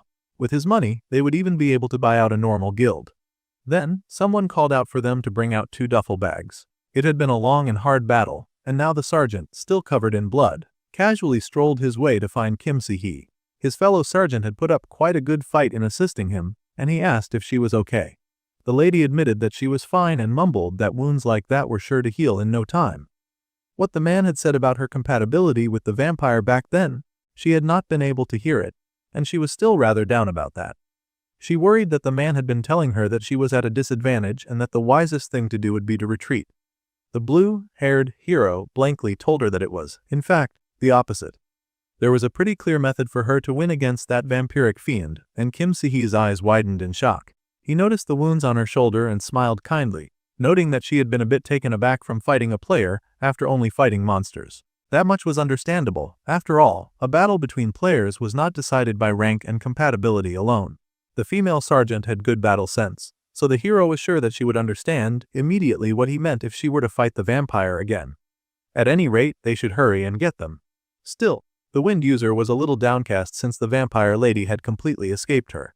If the bat lady had immediately gone to hide, then finding her would be impossible during the current disaster. Well, the boy laughed and told her not to worry about that. He'd happened to glimpse at the lady when she'd peeked at him, beating that old man to a pulp. Before she could run away, our guy had done something pretty sneaky, and he had stuck a tiny metal chip onto her. He was not sure of her exact location, but he could at least tell the general direction that she had run in, so they could still totally find her. The blue-haired hero smirked that if they went after her now, then they would surely be able to catch her before the wave was over. That was, of course, if the Bat Lady was still alive somehow.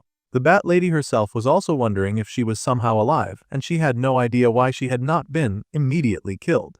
The stranger that confronted her spoke a completely different language, so there was already a language barrier. Plus they had their weapon right to her neck. This was her chance though, and she elongated her claws, still trying to get away.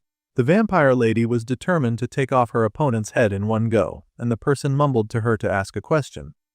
It's not like the vampire lady could even tell what the person was saying, and she launched at them, swinging her claws with undeniable killing intent.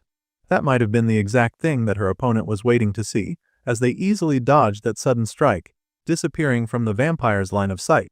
The vampire lady was shocked, but the opponent just swung out their weapon in deliberate arcs, causing long lines of blue to dance around, flying right at the vampire lady. The woman was shocked and cried out in alarm.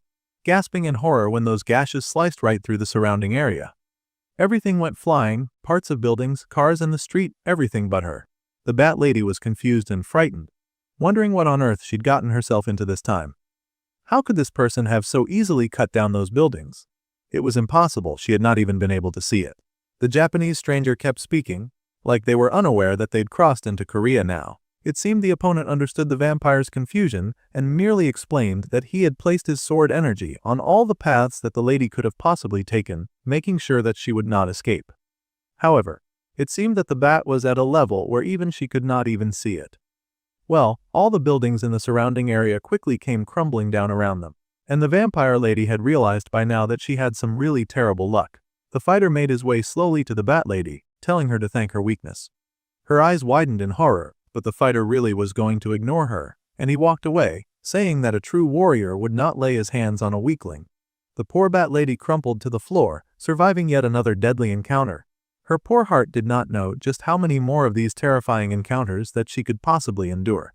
Plus, she was still very hungry. She had no idea where all those superpowered crazy people were coming from, but she'd had quite enough of them. New information was then released that the corpse golems were going around the Dongjak district. This, of course, meant that it was likely that there were necromancers nearby as well. The number 13 had connected with an unknown player, and magician number 44, location Darum 2, Dong, communicating with B, rank player Lee Chiolhee. The National Gate Response Committee United Command Center was quickly passing messages left and right as new information came in and out of their center. They got information that the communications with magician number 51 were down, and now they were under attack.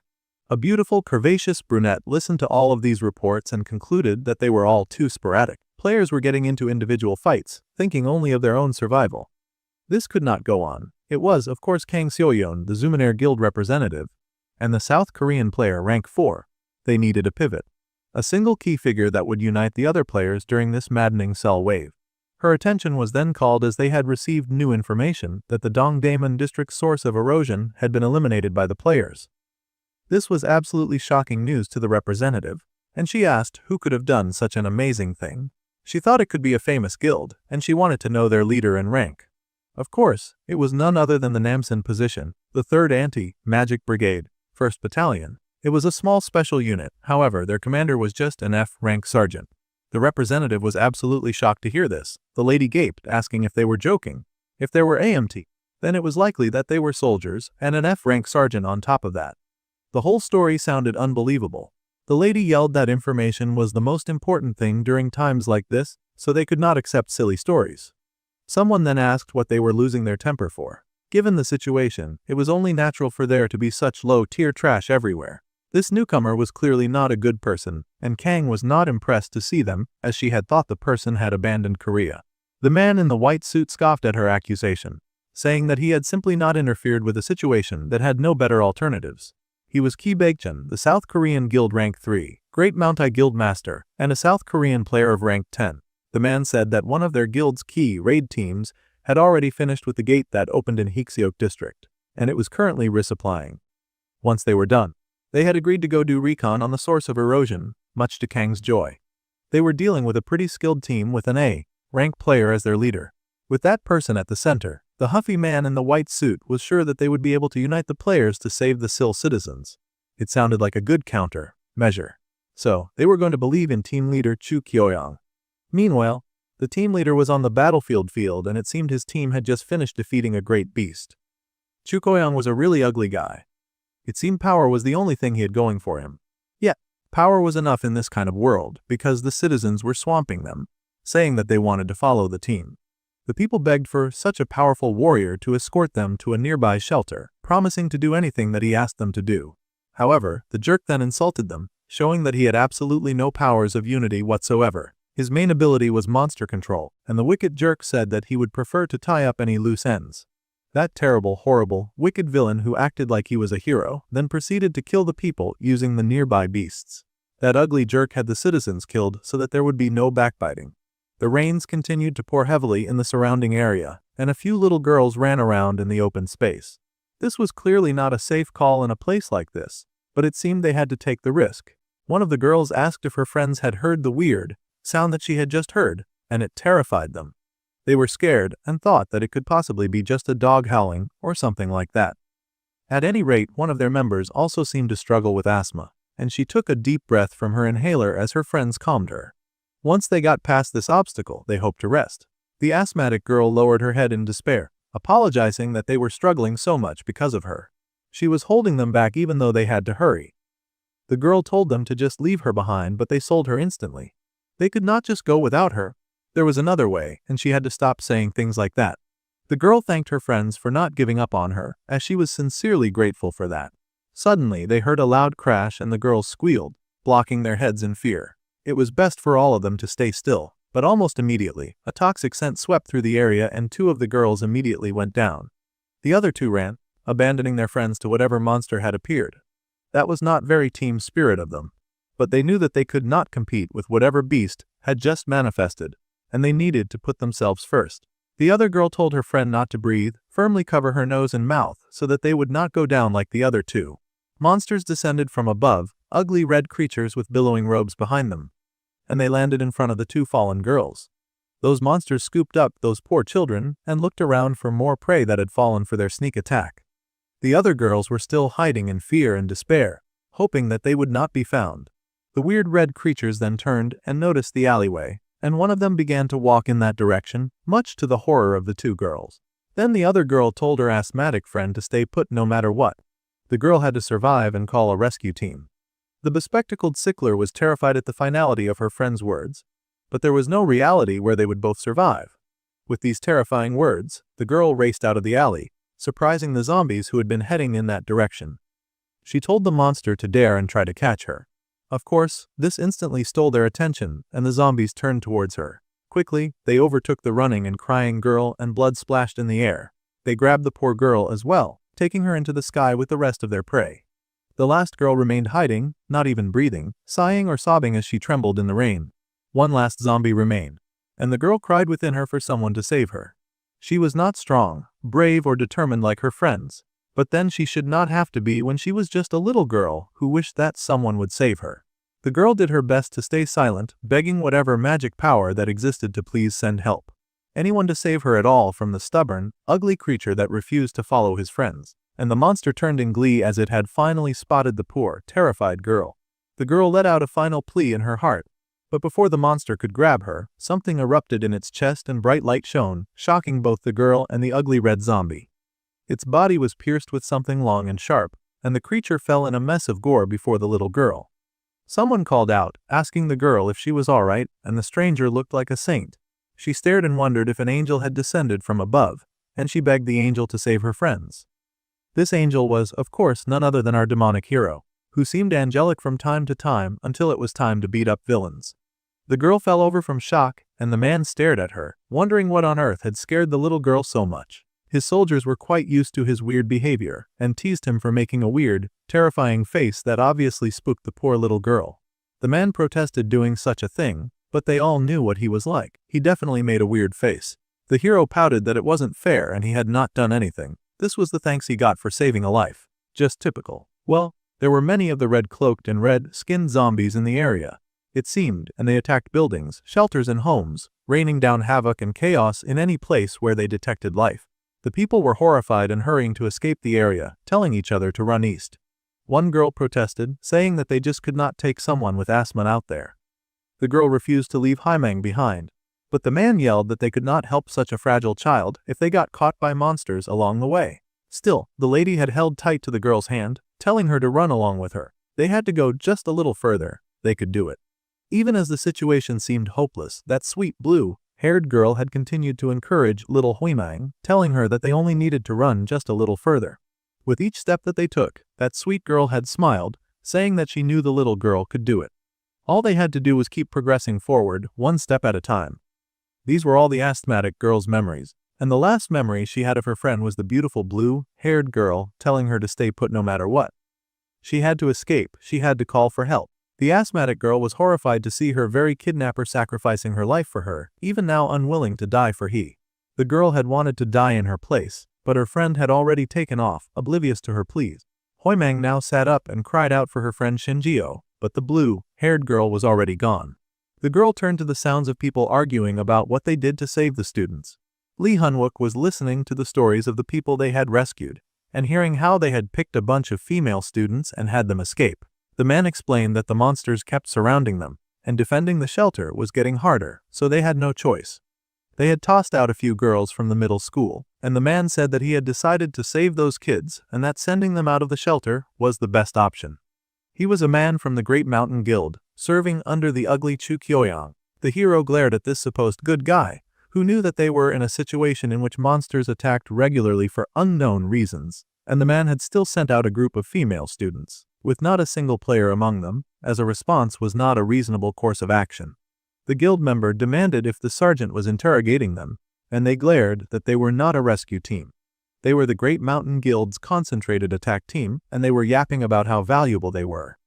It was another organization of jerks that loved to brag about their own worth. The worst kind of scum. Those scums were not participating in any raids but had gathered in a large group to hide in a middle school for girls, saying that they were guarding the citizens because of a sense of morality. The man even said that they could not afford to damage the team's fighting strength. The hero had no right to judge their decisions, this is what he insisted. After all, they were not guild management members, so they could not critique the actions of the guild. That was their logic anyway. There was no way that the ugly guy's subordinates were acting as guards. However, Lee Hunwook could not help but smirk at the fact that he could not suppress them without any proof. So, first things first, he was going to have to toss out some bait first. The sergeant grinned widely, laughing that it seemed that there was a misunderstanding. He then asked if they had perhaps heard of the Black Magic Association. Of course, the guild members had heard of that association, and they all tensed just to hear it get mentioned. The man who'd been speaking so confidently and arrogantly began to stutter, and Hyunwoo further stroked the flames. After all, that association was a problematic, fanatical cult that worshipped mana and made plenty of human sacrifices. That disgusting Black Magic Association was, of course, in the practice of turning young women into offerings. However, before the sergeant had come to this location, he had noticed that the monsters he took down were wearing robes. That was strange behavior for monsters after all, especially since those robes belonged to the Black Magic Association. So it was quite obvious that these zombies were kidnapping the students to offer them as human sacrifices, so they did not have time to simply waste forced protecting a shelter. They believed that finding the monsters' traces and getting rid of them would obviously be the best way to protect the shelter, and more importantly, human sacrifices could not be performed immediately.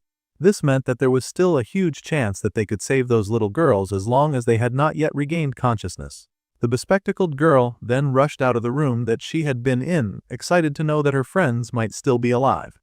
If there was a chance that she could save her friends, she was willing to do anything. If they needed a sacrifice, she would even go in their place. The little girl insisted that she would do anything to save her friends. The sergeant stared at this little girl, a little baffled by her declaration. He mentioned that he understood how she felt, however, this was not the time for a student like her to come forth. It was a soldier's duty to guard and protect civilians. The girl stared in awe as she recalled the angel that had come to save her. He was not making a weird face this time. She was so relieved to find that it was not a dream and a savior had really come to save them. So, Lee Hunwook said that they could leave this to them when the girl suddenly fell over. The man was absolutely shocked, wondering why the girl had gone down this time. His soldiers pointed accusingly at him, asking what the heck he had done this time, and the man protested in dismay. He truly had done nothing. He had no idea why the girl kept dancing. Then, the guild members asked the man what he planned to do. If they were dealing with the Black Magic Association, they had no idea where they were. So, how were they supposed to save students that they could not find? Hyunwook turned to them in amusement, and he said it was simple. The man would simply get kidnapped in the student's place. It was a shocking plan, and even the guild was stunned to hear such an absurd thing. It turns out the sergeant was completely serious. Some time passed, and he was soon batting long eyelashes, pursing out honey, sweet pink lips, and the soldiers watched, struggling to hold back their laughter. Yes, it was as you imagined, to carry out this plan. Our guy had undergone the transformation with the swish of a concerningly short skirt. He had become something that Sihi said even monsters would not want. Well, that was kind of mean of her to say, but he would better sell the look if he was not busy grinning like a demon. The sergeant looked absolutely ridiculous in a school uniform that was nearly flying right off his broad shoulders and that short skirt that exposed all of his muscular legs. The man laughed, saying that monsters did not kidnap girls based on beauty after all, so it should still work. The soldier asked if what he mentioned was true, and that those guys might be supplying the Black Magic Association with female students. The hero guessed so. In fact, he was certain of it. It was too much of a coincidence that those jerks had taken over an all-girls school and then let out random groups of girls who got snatched up by those monsters. They glanced at the guild now, and the guild also glared at them, as if angry that they were ruining their plans. It seemed almost wise to take care of those jerks first instead of leaving their backs exposed to them. However, the hero pointed out that they needed sufficient proof first, or they'd get in trouble for laying their hands on a large guild. Besides, the sneaky hero had already come up with another method. The men were surprised and wondered what the other method was, as many large trucks drove together in the same direction. Inside the truck was a familiar bespectacled madman grinning from ear to ear with a redhead by his side. See, the soldiers had an ace up their sleeve that the guild would never expect. The hero had done everything that he could, so all that was left was to keep the promise he'd made to the little asthmatic girl, and to save those kids from these awful people. Meanwhile, the red-hooded monsters growled at the girls that they kept in cages. The little girls were frightened, but the hero just needed them to hold out until he got there. They had to stay safe. As for them, they would now begin the civilian rescue plan. At this point, Lee Hun-wook had done everything that he could when it came to dealing with those corrupt jerks from the guild. All that was left now was to save those children and these people. Meanwhile, the red-hooded monsters were barking and snarling at their forced guests, intimidating and scaring them. Until the hero was able to get to them, he hoped that the girls would be able to stand their ground and stay safe. Well, they had no time to waste, so it was time to begin the civilian rescue plan. There was a sudden thud on the ground just as he said that, and out of nowhere, something had fallen from the sky. The blue-haired hero stared in surprise and sort of squinted his eyes to see that the red-hooded demons had appeared right on time. The monsters had landed right beside him, and he flopped over to make it easier.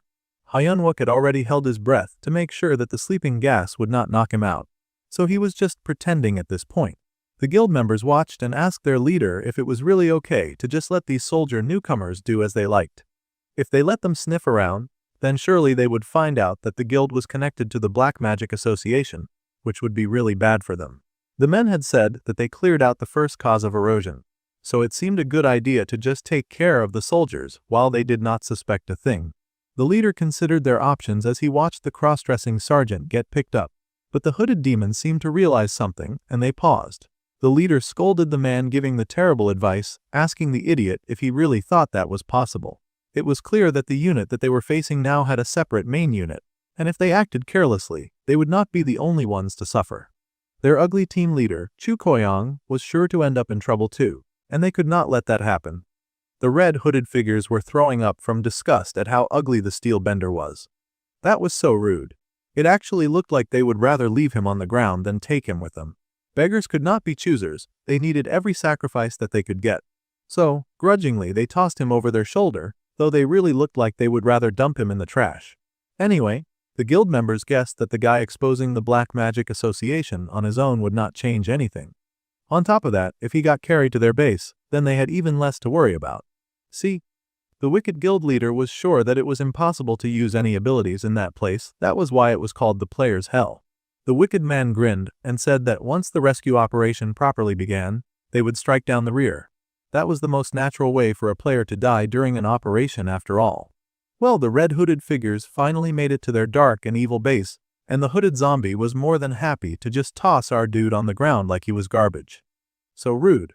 The man cracked his eye open, wondering where he was, and he realized that he had been locked in some kind of prison. The man had actually dozed off a bit because of the toxic fumes, and he had not expected them to restrain him with mana restraints. That was so annoying, and he wondered when they had the time to take his inventory bag, too. Now his thigh was left bare, and he was with even fewer options than when he started. Hyun-wook then realized that this awful place was surely the infamous Seoul Detention Center, where criminal players often got imprisoned. It was one of the many worst-case scenarios, and even the soldiers were horrified when they followed their leader right to the Seoul Detention Center. It was going to be really hard to fight a proper battle in that kind of place, and they realized that if their beloved sergeant had mana restraints on him too, then surely this was a very difficult and hopeless situation. The Seoul Detention Center was surrounded by a barrier that was just above A rank. As long as it was not released from within, they would not be able to go in and assist either. The team communicated what they had discovered to each other, but the sniper team got into position anyway. They were not quite sure if it was wise to continue the mission as things were, but it was Lee Hun-wook's operation, and they trusted the man with their life. Their sergeant was always somehow a few steps ahead, so they were sure that this was somehow within expectations for him. No matter what, their leader was sure to have a plan to overcome these obstacles, so everyone was told to hold their positions. Meanwhile, inside the cell, the hero definitely did not have a plan, and he realized that maybe he had not thought this plan through. He was in a very terrible situation right now, especially with the manicuffs on his hands. While the sergeant was trying to think of a plan, he heard the sounds of a voice complaining about how they had to clean up after those guys. A man walked in and was shocked to see a hooded figure sitting casually by the wall. The man in blue clothes yelled at the hooded guy for staying in that same position all day long, and he wanted to tell the man to move. However, someone warned the angry dude that it was best to leave the hooded guy be. The Black Magic Association had picked him up, and there was no need to cause any pointless trouble. Still, the man in blue clothes pouted and asked if it was really okay to believe those Black Magic Association guys. They had said that they would fake all of their deaths and give them new identities, but there was no way that such a thing would be easy. The goons sure hoped that the cult that was shamelessly sacrificing young girls would not one day stab them in the back. Talk about delusional. At any rate, they were somehow sure that they would not let the association get away with betraying them, especially since they had no restraints anyway. Then they entered the cell where they kept the little girls. Grinning with a wicked, malicious glint in their eyes, the angry goon said that they should just get this over with. One by one, each of the little girls was grabbed, and they screamed, struggling in their captors' hands as they begged for someone to save them. The girls were quickly knocked out by the angry, heartless man who scoffed like they were just a nuisance when they begged for their lives. It turns out that these goons did not even know what the monsters were using the human sacrifices for. They were really colossal idiots. One of the idiots scolded his angry colleague, saying that he had told him not to cause the girls pointless pain. Besides, they did not have time to wonder about stuff that they did not understand. They had to just keep moving. The angry man, of course, reacted, yelling at the other guy for acting like he was his boss of him. The other guy grinned in successful rage bait, saying the angry fellow was so easy to see right through. He even mocked him for all of the stuff that he was so fond of saying. It seemed that they were going to start a pointless fight in the jail, and the guy with paler hair rushed up at the angry fellow, asking if he wanted to fight. His leg was lit up in odd bright red patterns, and the angry man seemed to rethink his anger. The man with the pale hair would do whatever it took to get out of that jail, because there was someone that he really wanted to kill out there. If anyone got in his way, then Pale Hair was determined to tear them apart, and he wanted everyone to keep that in mind. This pale-haired guy was called Lee Wunchel, and he was a C-rank player, with the trait of a fighter, and he just so happened to be the hero's school bully. That was not going to end well. The angry guy huffed and said that it was nothing like that at all. Anyway, they grabbed the girls and were about to start leaving with the sacrifices. They stalked out of the jail. But then Lee Wunchel paused and glanced at the cell that had a suspiciously silent girl. He walked past without asking any questions. Lee Hanwook was horrified to see the girls being grabbed from the cells, and he knew that he had to move quickly or those girls would die. He considered that perhaps he could use just a little bit of mana through the mana restraints. The man struggled, begging the gods of mana to free up his hands. He just needed a little. However, it just was not working. Suddenly, the pale-haired guy returned to laugh and mock at the ugly girl struggling in her cell. He laughed that the stupid zombies had picked up something weird again. So suddenly, the fake hair fell right off, and Wunchel stared in absolute shock and disgust to see a face that he could never forget. Yes, it was none other than the demonic and very familiar face of Lee Hanwook, who waved and greeted Wunchel, saying that it had been a while. The pale-haired man immediately lost it, yelling and cursing at the hero who dared show his face before him. The hero clearly wanted to die so badly that he came all that way. Within seconds, the angry goon had kicked down the ugly girl, and there was a huge explosion within the building, so loud that it could be heard from the outside. Never underestimate the power of rage baiting because it works wonders. The soldiers outside were panicking, and they called to their lieutenant and asked for a sniper team report. The snipers zoomed in on the sudden energy blast and the hole that it had created. They could not get an accurate read on the situation because of the smoke, and the barrier was still rather active. The snipers kept monitoring the situation, unaware of the evil guild members who were sneaking up behind them with wicked intent. They had their faces set with the force of wickedness moving within them. Meanwhile, the soldiers were still focused on their mission, and the orange-haired dude asked Minta to pick up the shield and move forward. The barrier was still intact, so no matter how they looked at it, it was not a signal from Sergeant Lee Hanwook. They could not afford to miss the signal, because if they did, all their plans would be for nothing. They also could not afford to move too early. Still, there was nothing that they could currently do about the barrier, and they wondered if they could get past with the warping ability that Orange Hair had. It was an emergency, so the dude was ready to do whatever they could do. They could not just stand around and do nothing. So, he radioed the rest of the soldiers, telling them all to listen and to pay close attention. The moment they passed the barrier with warp, they had no clue what would happen inside, so everyone was to keep their guard up. Even though they were in an assault operation, they were really screaming their heads off and making a mess of things.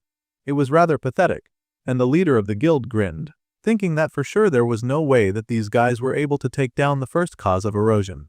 The moment those guys proceeded with their plan, they would betray them and strike their rear. Meanwhile, inside the jail, our hero was lying on the floor like a damsel in distress.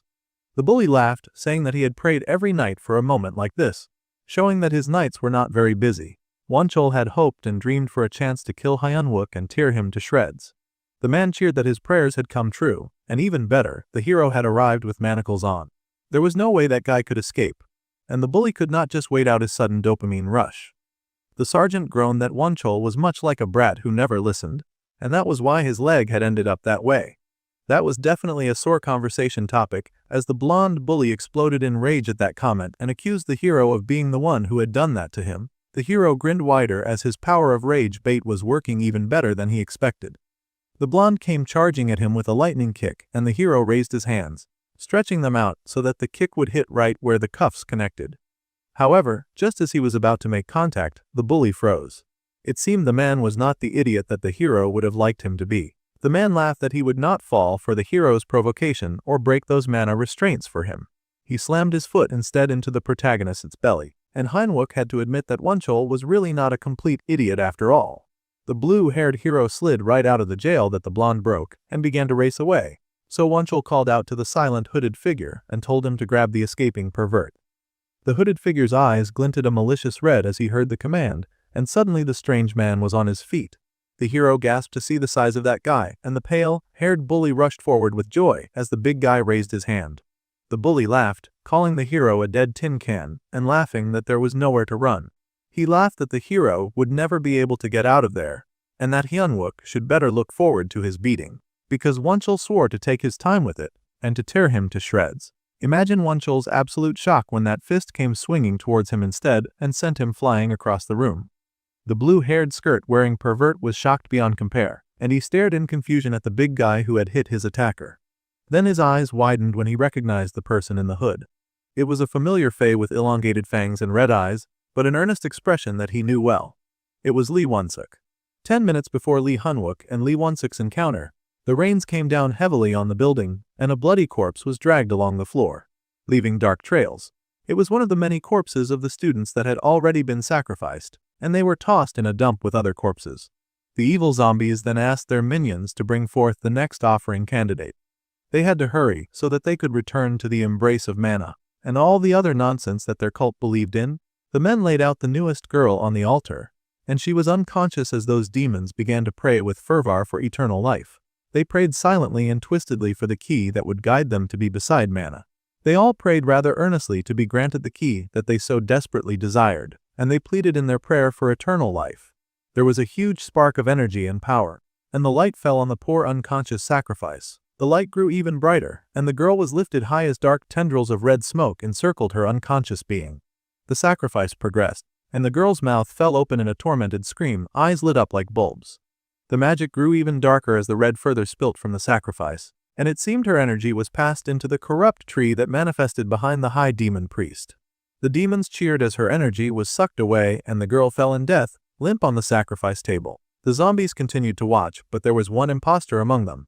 Lo and behold, it was a familiar-looking lady with blonde hair. That pink-lipped menace smiled in wicked glee, and the priests celebrated the final offering that they had found. Once they finished the final offering, then they would surely be able to meet the almighty being that they worshipped and praised. The girls' corpses were raised into the air, and the men continued their evil and wickedness, chanting as they offered the newest 3 children, who bore pure mana so that the red flowers may bloom. The children were lifted up, and the cult members cheered with wicked glee. But the hooded figures that were thought to be demons were actually people.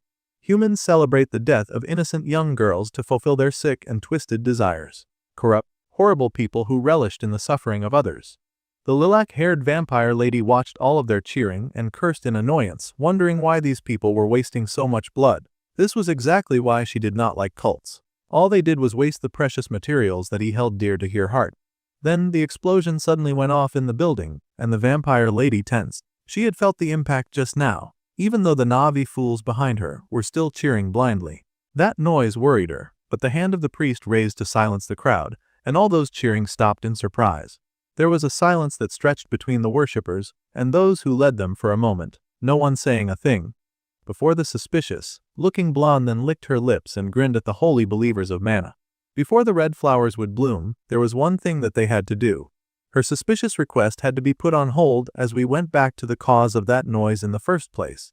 The building smoked because of a hole in the wall, and the hole was followed by Hyanwook escaping with Wonchul hot on his tail. That was when they both ran into Lee Wonsuk, though actually, Wonchul had run right into Wonsuk's fist. Wonchul had been so sure that he had finally found the chance to beat up and torture the man that he hated. He was sorely disappointed when that man had an ally that neither of them had seen coming.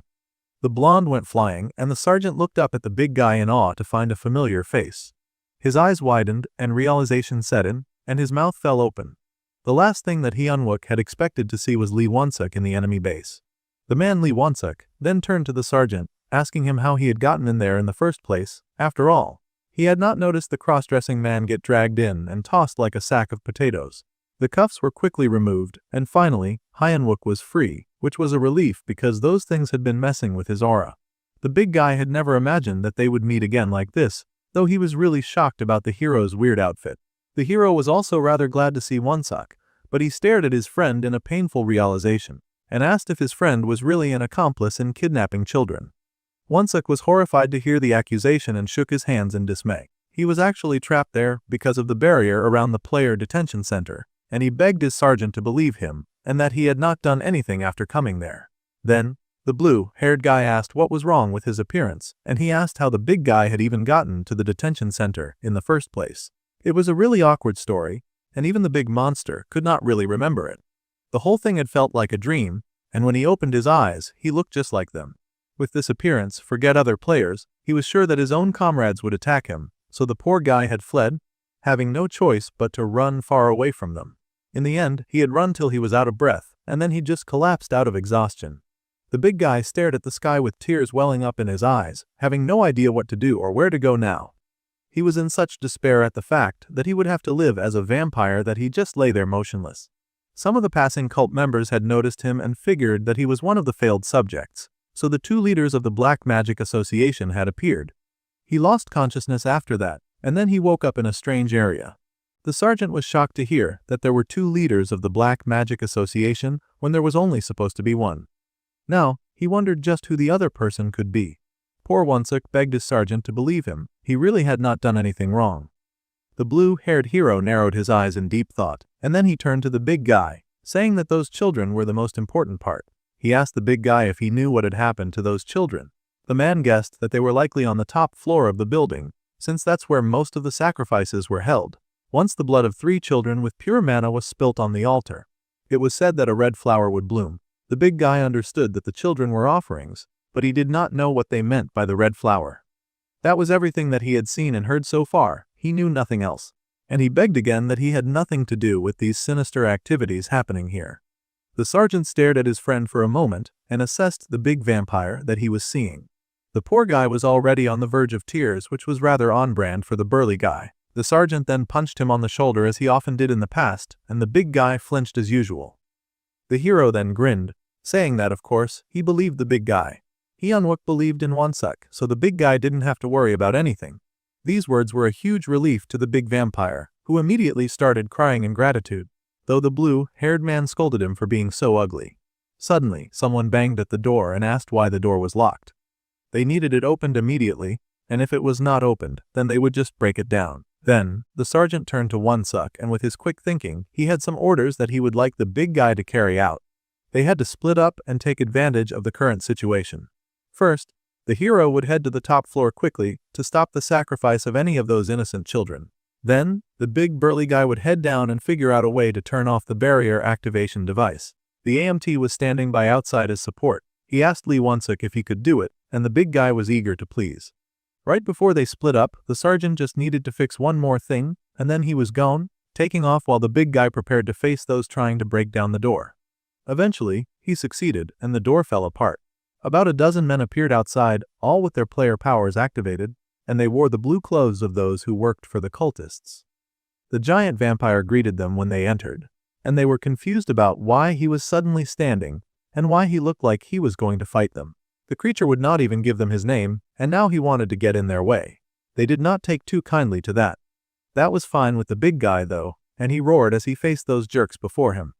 Wonsuk roared, the force of his scream pushing the men back a bit so that they had to hunch their posture just to withstand his power. The creature was large and in charge, and he recalled how the sergeant had told him that he had not been reported for desertion yet, so technically, he was still under Sergeant Lee Hanwook's command. Just before leaving, his sergeant had told him that if he ran away, he would kill him. Those kind words of love and understanding meant so much to the big vampire. So much so that he would tell those jerks his name. He was the 3rd Anti-Monster Brigade's 1st Battalion, attack platoon's Private Lee Wonsuk, and he charged at those bad guys with joy. Meanwhile, our hero went racing up the stairs, hips swinging his skirt as he sashayed his way to justice. The hero had to hurry to save those children before they lost their lives to that wicked cult, and he ran as fast as he could. The man paused for a moment, knowing that he had to approach as carefully as possible. Then he groaned, wondering what was with the nauseating stench of blood coming from the room upstairs. That scent was so strong that there was no way that it was coming from just 1 or 2 people, and dread filled him as he got closer and peeked inside the hall to see corpses and corpses of dead cult members. This was the reason that the stench of blood was way too strong and overpowering.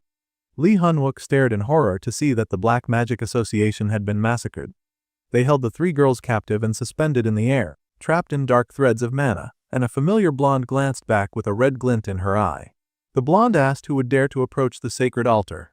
Well, the hero had been spotted, but he took off running anyway, and a large boom rocketed through the building, punching an even bigger hole right through the wall. This new hole was even larger than the first hole that had been created on the side of the building. The hero had to be careful not to fight such a destructive force head-on. That shot had definitely been a killing strike.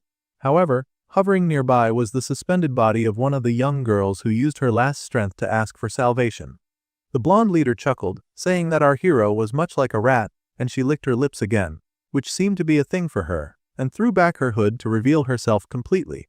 She yelled and told her enemy to come out and show himself, then maybe she would show mercy and kill him immediately without torturing him.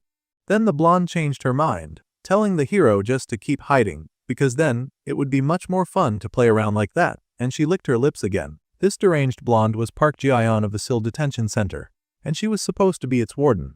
An Mintai was commanded immediately to raise his shield and to move forward. The barrier was still intact, but the soldiers had decided to march out anyway. The leader told all the soldiers to be careful the moment they passed the barrier, since they would not be able to use their powers inside.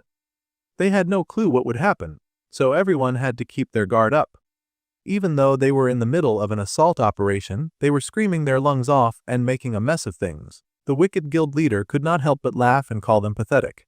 This made the wicked jerk feel very sure that there was no way those guys were the ones to take down the first cause of erosion. Technically, he's right. It wasn't the soldiers, but their cross-dressing leader. However, he could not have done it without them. At any rate, Theold was determined to take them down by striking the rear. The orange warp portal was opened up for the soldiers to pass through, desperate to lend aid to Hanwook. They were focused and exchanged eye contact as this warp portal was opened.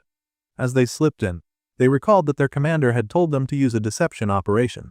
See, there was no doubt that the Great Mountain Guild was connected to the Black Magic Association.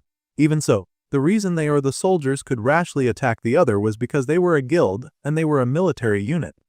Those were 2 separate forms of power that were not supposed to interfere with each other. As such, the moment the assault began, the guild was sure to aim for their rear in order to sweep them off their feet and shut them down. If that was the case, the soldiers, for now, would feign weakness to give them an opportunity and to let the guild attack them first. That way, the soldiers would have a definite just cause for taking action against the Great Mountain Guild. The soldiers admitted that it was a pretty creative idea, but there was one fatal flaw in his plan. After all, their big boss was going solo on a rescue operation, and they would not be able to match up to the guild's firepower by themselves. That's when Hanwook grinned and said that his men did not have to worry about that.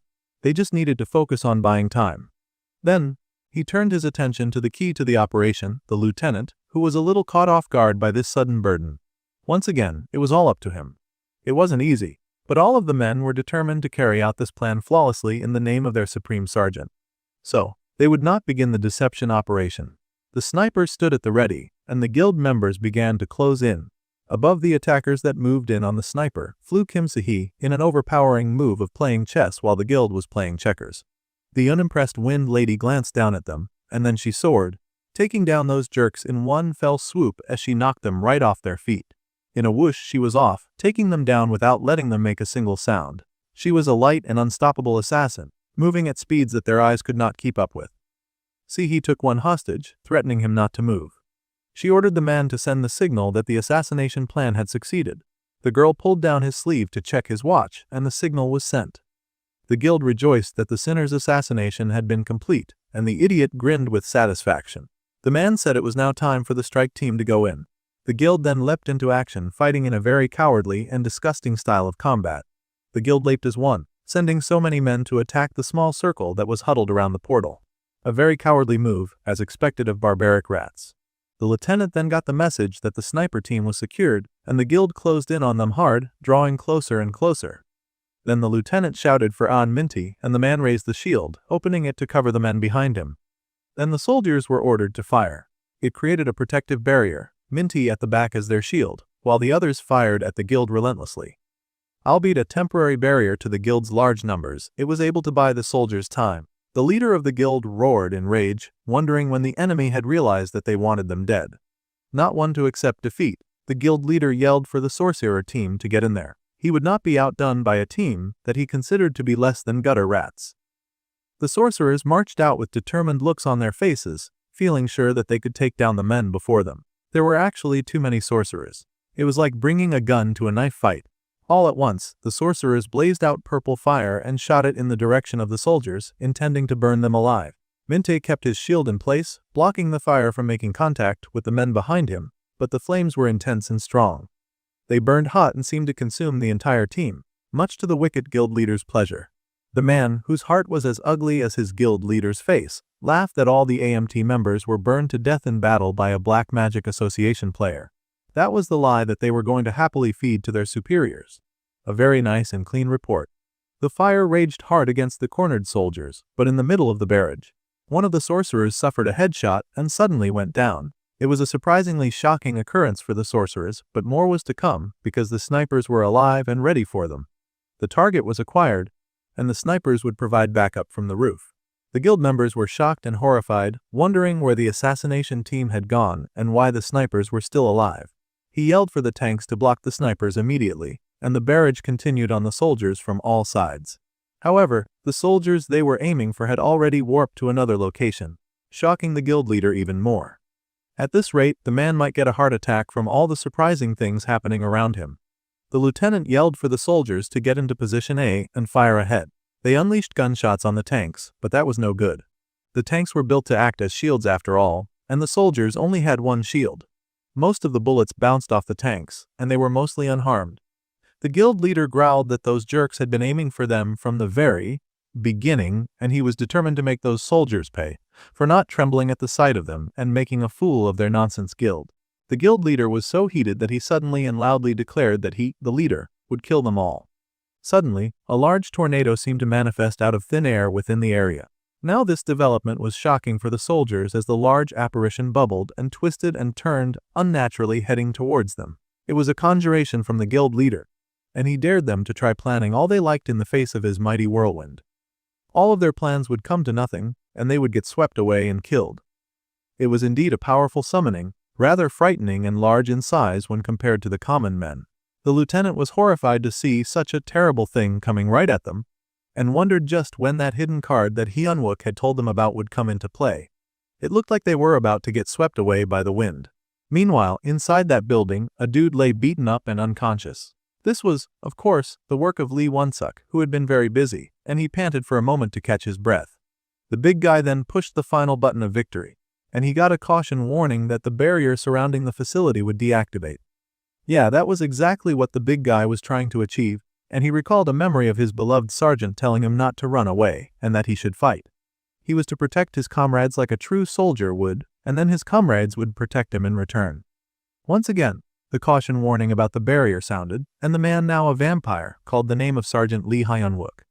From now on, he would no longer run away. Outside the building, the wind came swooping towards the men, and the leader laughed like a real villain, calling them arrogant fools that he was about to tear apart easily. Suddenly, the rocks that had been flying so fast, raised by the force of that mighty wind, came to a standstill.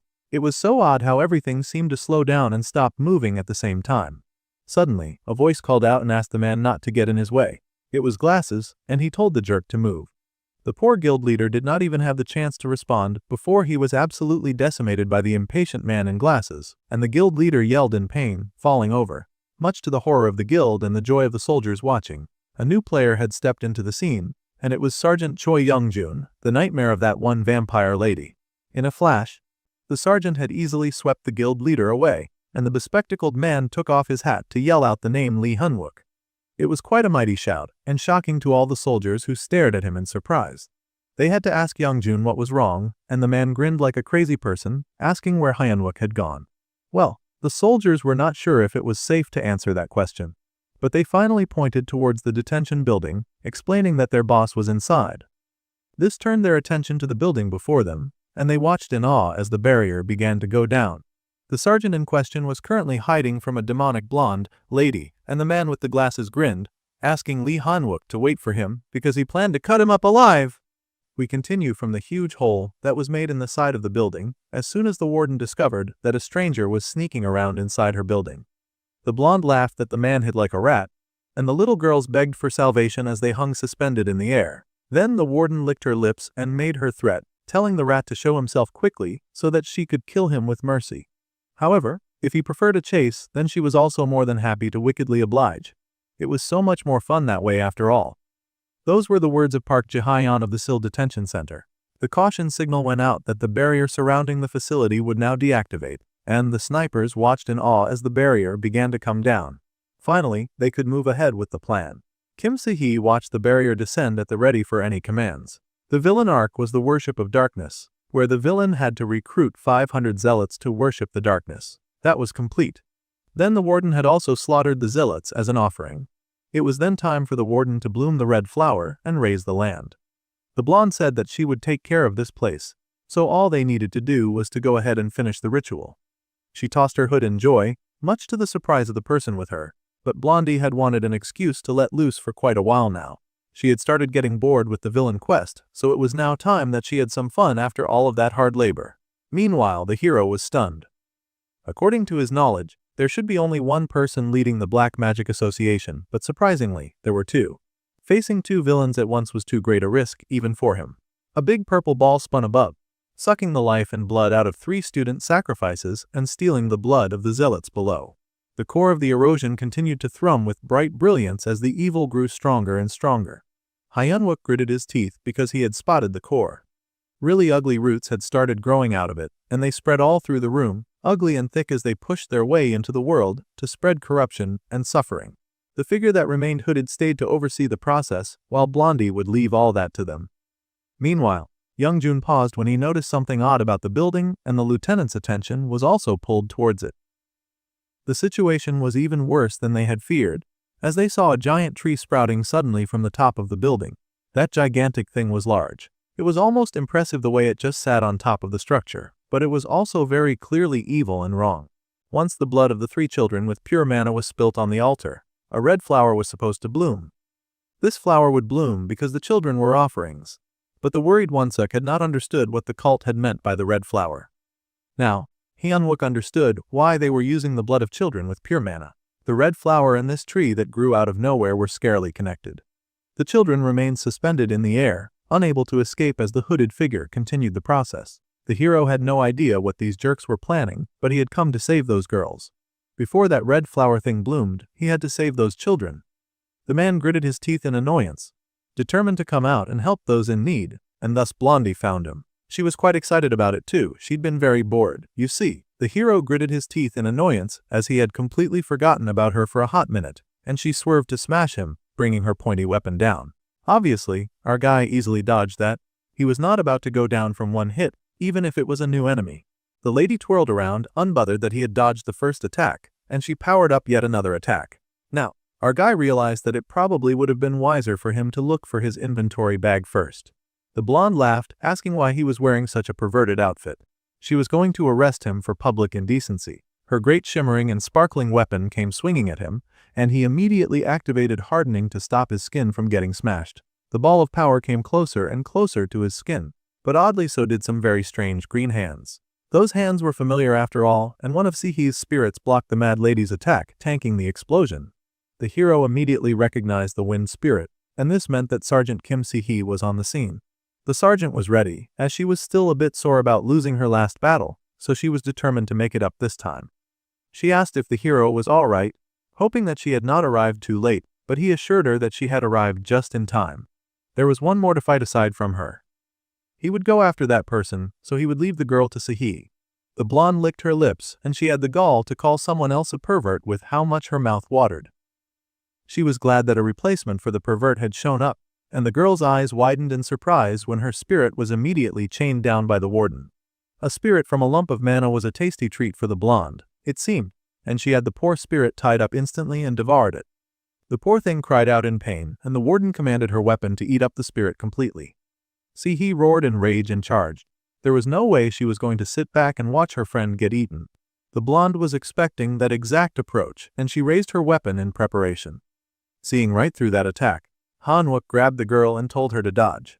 The blast from the weapon hitting the floor was very large, and it caused a great deal of destruction, sending debris flying left and right. Fortunately, the hero had been able to dodge, and the lady was also safe. The hero had to remind the female sergeant to be very careful when fighting this lady. Once she caught her victim, she would immediately absorb their mana, and then release all the mana that she had stored up in an explosive bomb. Sihi was shocked to hear of this, and then Hyunwook reminded her to be careful of both close and long-range attacks. This was going to be a very difficult battle for the female sergeant, but he was still leaving it to her anyway. Meanwhile, he would go and save the children. He told the girl to remember his words from before. There were no predefined matchups or advantages when it came to a battle. They would have to keep looking for a method to win until the end. The lady listened closely to his words, and then said that she understood, so she told that cross-dressing pervert to just hurry up and go. Once again the ladies faced each other, and the very hot warden was quite happy to see her again, asking how much mana spirits had, because she had been torturing that poor spirit for a while, and it was still alive. Blondie was still eating so good and she gasped because it was rather tasty. Kim Sihi knew better than to lose her cool. The blonde was just trying to bait her. Though that did not stop her from getting filled with so much rage, she asked the Wicked Witch if torturing her friend was fun for her. Well, if that was the case, she was going to summon even more spirits around her. This, of course, instantly excited the blonde, and she gasped at the number of spirits that had come out to greet her. She gasped that it was perfect, and she was just shaking with so much anticipation. The sergeant told the witch not to come crying late once she was done with her, and then she charged. The many wind spirits charged with her, all of them attacking that weapon of hers that fed on mana, all of them feeding it with their power, flooding the pink giant crystal with their energy. The spirits swarmed the eager warden, who grinned like a pervert and babbled about how she was going to suck every last drop of their mana. She told them to come right at her, and they did. A bright and very strong light shone around the midsection of the great tree that had sprouted. The robed figure lifted the knife that they held up high, and laid out one of the girls on the sacrifice table. Now that the tree was ready to flower, the villain was ready to bring down the erosion. The priest was focused as he lifted the knife high, and then he brought it down sharply, intending to pierce the heart of the sleeping girl. However, there was a sudden slice as magical energy went through the priest and his hands shut up in alarm. The priest seemed confused by the spinning small weapon that had appeared before him. The weight of the fragment of Mowgli was then released, and the sword expanded slowly to its original ridiculously large size. The priest was horrified to see a giant weapon manifest out of thin air, and then act as a barrier between a villain and the girl that he was trying to sacrifice. The priest's hood was snatched right off, though it would have been so much more effective to just take his head off with it, and the giant weapon crashed to the ground, scattering debris all through the room. The hero yelled at the horrible villain to stop immediately, as they were not about to let him get away with killing young girls for his sick and twisted desires. It seemed that the hooded figure was the leader of the Black Magic Association. The man did not know what this person was planning, but he told the figure to back away from those children immediately. Well, the figure was a man who had bent his head back to avoid the large sword, and slowly, his head fixed right back in place. The robes around him began to move and writhe, much like they were alive, and his hair swept to his hips. Lee Hunwook was shocked yet again that day as he stared at the villain that he now faced, because the creature he faced now was not a regular player, it was not even human. No, the monster before him was a dark elf, and this villain was dripping with maximum aura. The man gritted his teeth in rage, hating the villains for being so rotten. Dark elves were being that fell into corruption after defying the gods. The hero had heard that there were people who offered treasures to these souls in exchange for strength, but those wicked soulless beings were even selling out children now. It was too despicable. The dark elf stared at the stranger he did not know, speaking a language that Hyunwoo could not understand. However, the hero had already activated the special item called the Crown of Light and Darkness. He did not know what the dark elf was saying and he did not care, because he was about to beat his ass. Her boss once scolded Sergeant Kim Si for being way too honest. The lady was surprised by such an accusation, and how her honesty was a problem.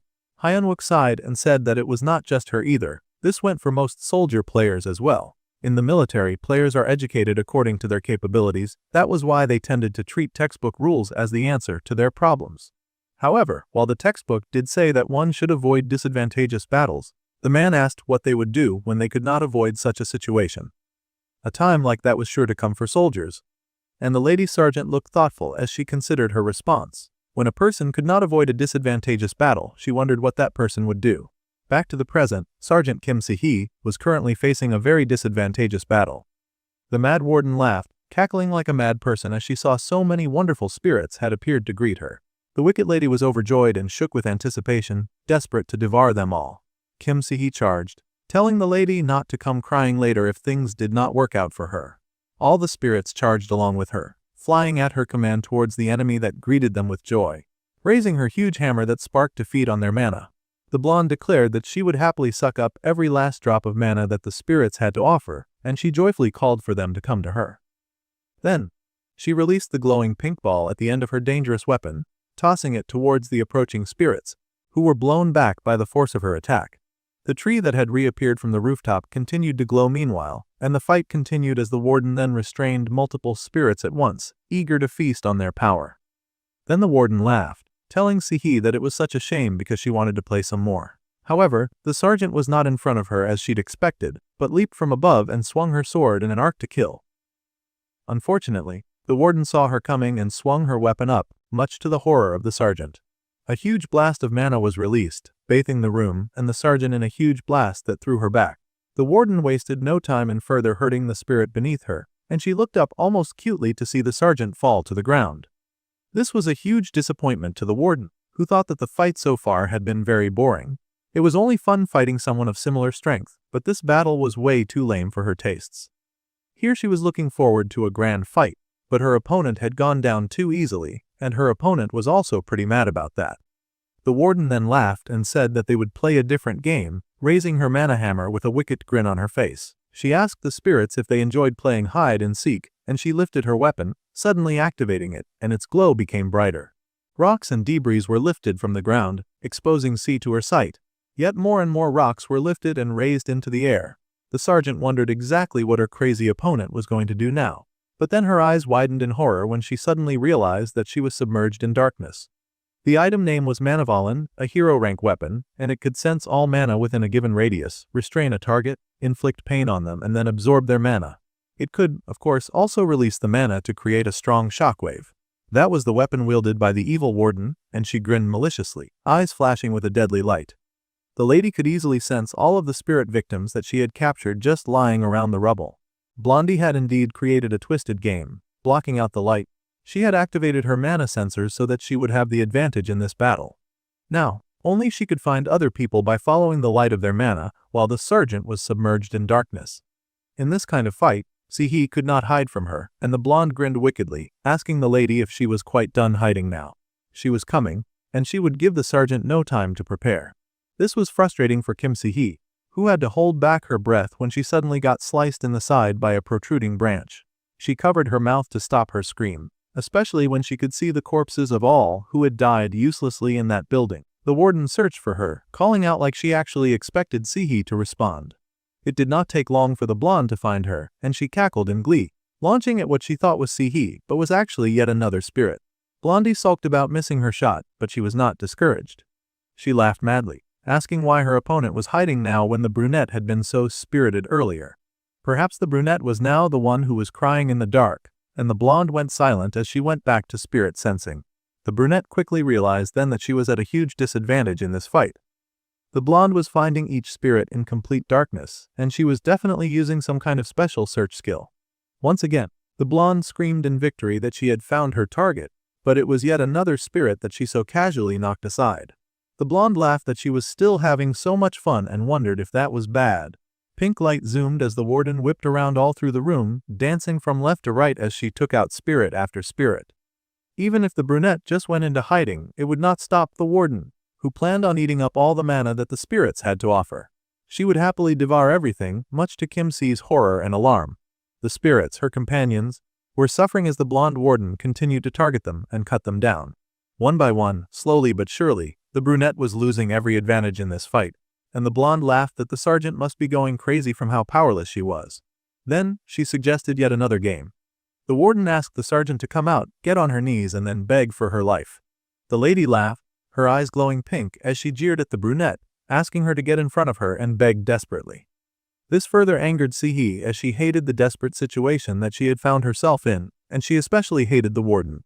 In the darkness, the sergeant called for her spirits to assemble, and they all came to her at once, lighting up the area like beacons that the warden could follow. They all came into her, their mana returning to home base as she apologized to them, saying that she just could not lose all of them. This method of fighting was to her disadvantage, so it was time for her to change tactics. The blonde laughed and mocked the girl, saying that if she called them back, then she could of course follow all the spirits and find out where all of that mana was concentrating. In other words, the warden had found her target, and the ball above her kept spinning as she activated the restraint, determined to attack and defeat her opponent. Sihi was detected right in front of her, and the girl's eyes widened as the blonde got closer. In her moment of despair, she recalled her sergeant's words on what she should do when she faced an opponent where she had no chance of victory. The man had smiled back then and said that a person would then have to use everything at their disposal to win. The girl had been curious about his words, wondering what he meant by anything and everything. Well, for instance, if she were in a battle and she did not think that she could beat the opponent head on, then it was best to aim for their back and assassinate them in one go. The lady was shocked to be advised on such a despicable way to fight. However, the hero reminded her that there was no sense of fairness in a battle between players. It was stupid to bother with those kinds of things in a life or death battle. There was no reason for them to fight fairly against a criminal who had no regard for people or lives. The hero had patted her shoulder back and reminded the young lady that war was not a sport where everyone was expected to play fair. In real combat, it was meaningless if they did not survive. It was time to forget what textbooks said about fairness, only then would she survive. Back to the present, Blondie launched right at Sergeant Kim Si-hee, determined to do her dirty, and she slammed her mana hammer into her to drain her mana in the most painful way possible. Unfortunately for that little wretch, it was not her real body, and it had in fact been a spirit in disguise. The real sergeant ran quickly, watching her opponent as she waited for the perfect time to strike. The light from the mana attack helped her pinpoint her opponent's location in the darkness, and she used her weapon to stab deep, dark wounds into her opponent from below, shocking the blonde warden, who dropped her weapon in pain. It seemed Blondie could not take what she dished out. With the mana hammer dropped, the spirits fell free, and the warden began to immediately throw an angry hissy fit. She cursed at Si-hee, yelling at her for daring to act so cowardly when she was supposed to be a soldier. The sergeant thought that the accusation was a huge joke that was not even funny.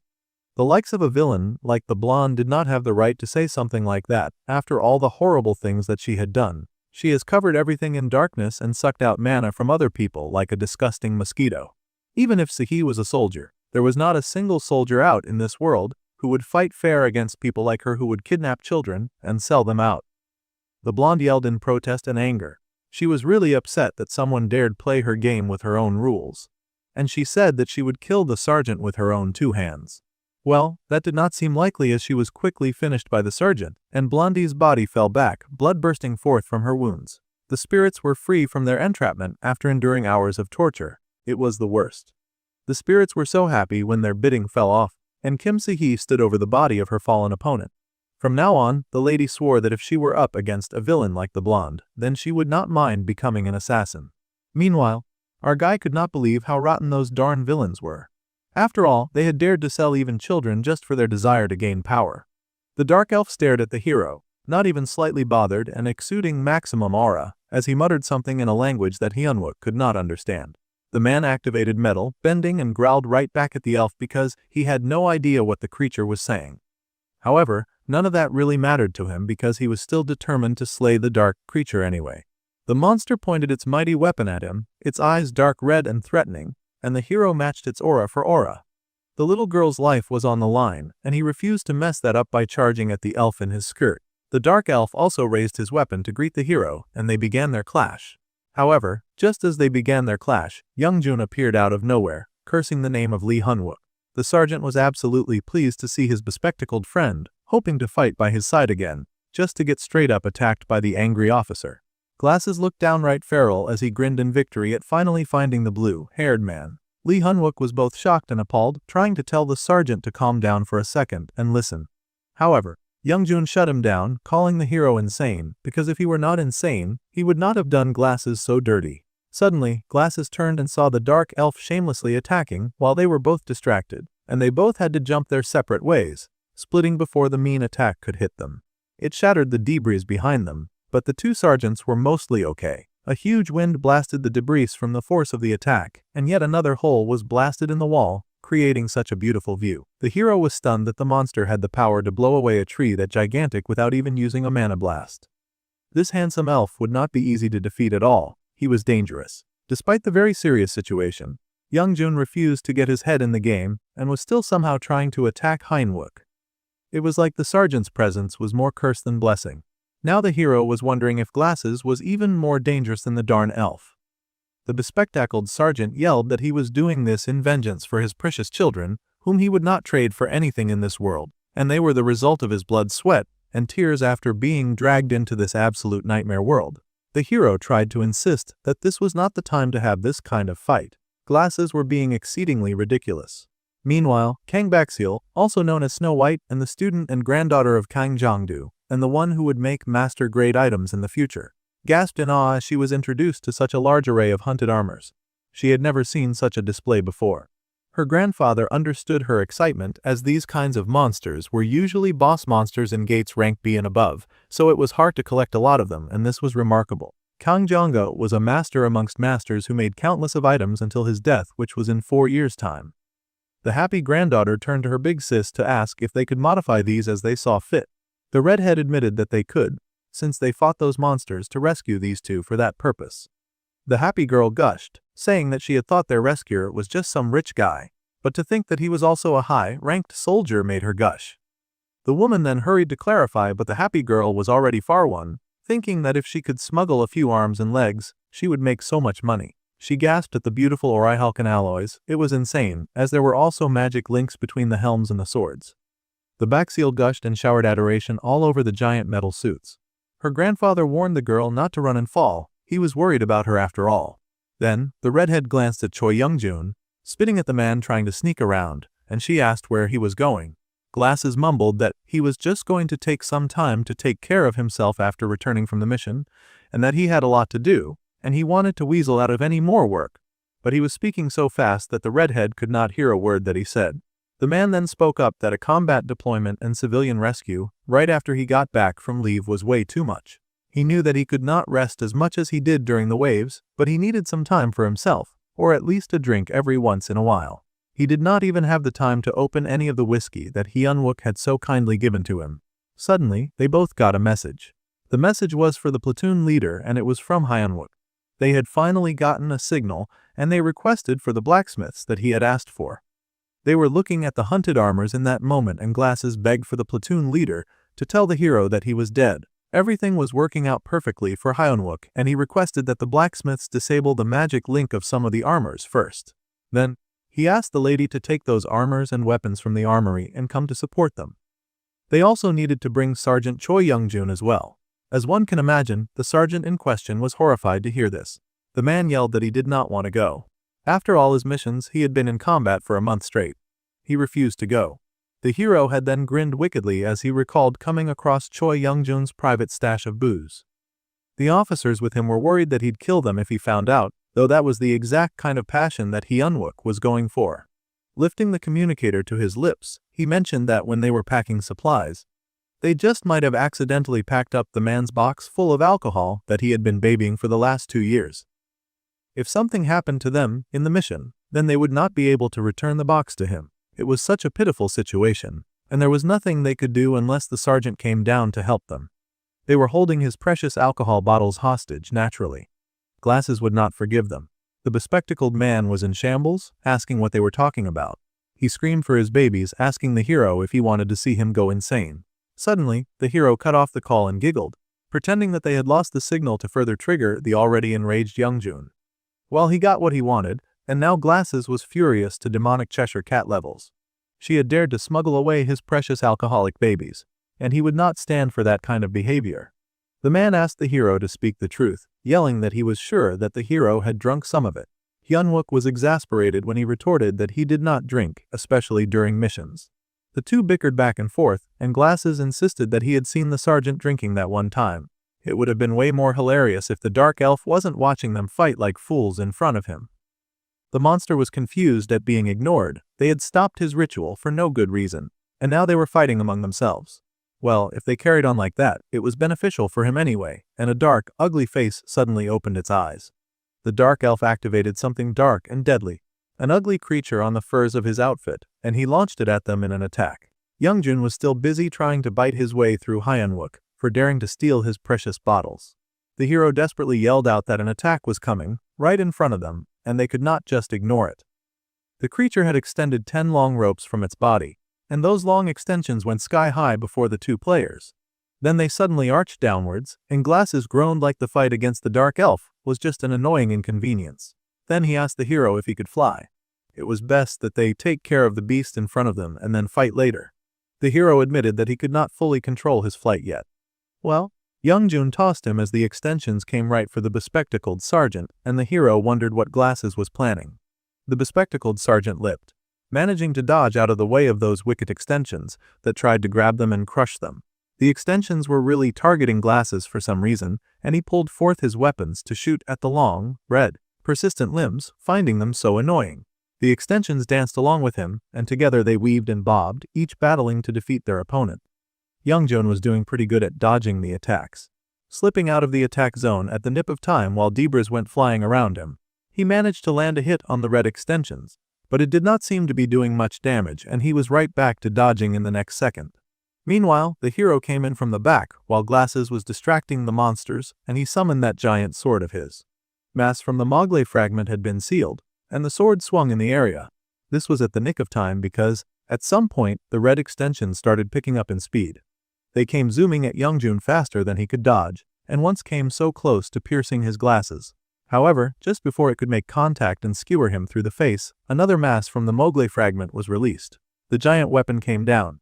It was so hard and tough that the strands could not pierce through, and they mostly fell apart. The giant sword embedded itself in the ground, glowing a faint blue. The creature on the dark elf yelled in protest when he could not touch the heroes. He seemed pretty annoyed by the situation too. The hero landed then, gasping that he'd almost died from that shaky and unsteady landing. Glasses was still rather bitter about the bottles, saying it was unfortunate that the hero did not kill himself, though he could always handle that part later. With that conversation, Hyunwook understood that it would be completely impossible to communicate with Choi Youngjun for now. The man was really angry. However, the hero's eyes were forever on those little girls. He needed to save them as soon as possible. Suddenly, Glasses seemed to notice the girls and asked if the bug-eyed jerks had done that to her. The hero was surprised by the question. So the brunette said that he was going to mess up those jerks for hurting the kids. This worked perfectly with the hero's plan, and he said that he was sure to mess them up too, but mostly he would be supporting from afar. Then they began to count, much to the confusion of the dark elf and his shoulder pet. They counted from 3 to 2, and together they counted till 1. The monsters were still largely confused when suddenly the two heroes stood, both wielding their mighty weapons that were charged with energy and light. They yelled out charge and rushed at the enemy that they had to defeat, both of them focused on their goal of rescuing the children that they came to save. The monster's eye began to babble in another language as they came closer, unleashing its extended limbs again to kill them. Youngjun met that attack head-on this time, with a glowing blue sword flapping in front of him. Hyunwook's weapon clashed with the exposed spirit fire, and the hero yelled for his colleague to get that villain. The dark elf and the monster were confused at getting blocked like that, and Glasses swam forward. The red limbs struggled and fought against the giant sword, and amazingly, they were able to charge forward and slice off the dark elf's head in one go. Shiver me timbers, the monster was dead. The danger was cleared as far as Youngjun was concerned, and the hero grinned in demonic victory. However, the beast on the dark elf's shoulder began to laugh. Glasses turned in surprise, sensing something was wrong with the force. The dark elf's head extended to some degree and somehow flew back, rotating and reattaching to the villain's body. Of course, the fight could never be over that quickly. Hyunwook was horrified to see the monster fix right back in place, and the ugly red creature continued its wicked, triumphant laugh of victory. Dark magic bubbled all around the villainous creature in thick and dark purple energy, and as they looked upon the face of this beast and his laughing companion, they were filled with a new sense of dread. So now, they had to think of a way to actually kill that demented beast because they would be darned if they did not get that last laugh. A great demonic purple aura surrounded the dark elf, who stood in the clearing regarding his two opponents, and they regarded him right back as they assessed the situation. The blast of his power was so strong that Glasses had to protect his face temporarily. An enormous amount of mana was being concentrated around the area, and it would be bad if this fight continued to drag on, because he and Youngjun would then be at a huge disadvantage. The monster on his arm had somehow grown even longer, though it was a bit less ugly and now more ridiculous. At any rate, those two were still their enemies, and they needed to go. This time, instead of long red tendrils extending from the dark elf, the weird red thing went itself to kill the heroes. The two then wondered if the man was split into two, and the little red thing was actually his main body. That would make sense with all of the cackling that it was doing. The little red thing continued to jabber and mock in its language, smiling back at the other gray monster that replied in words that neither of the heroes could understand. They could not tell which villain held the main body, and the plan 2 versus 1 was not going to work anymore. Now that the demons had split into two, the creatures kept on mumbling and communicating while the heroes were low-key stressed out. No one knew what the creatures were saying to each other, but they easily guessed that it could not be good. Glasses asked why they were yelling at them, and guessed that they were probably saying something like, "You foolish mortals, you dare oppose me, an immortal," and that they would eat the consequence of death. Well, either way, what the creature was saying did not really matter, because they now knew that its throat could be slit, so that is what they would aim for. Youngjun charged again at the monster, saying that he was willing to see how many times he would have to cut the creature until it died. The monster was also ready, swinging its giant weapon to kill him. Youngjun might not be immortal, but he was no slacker himself.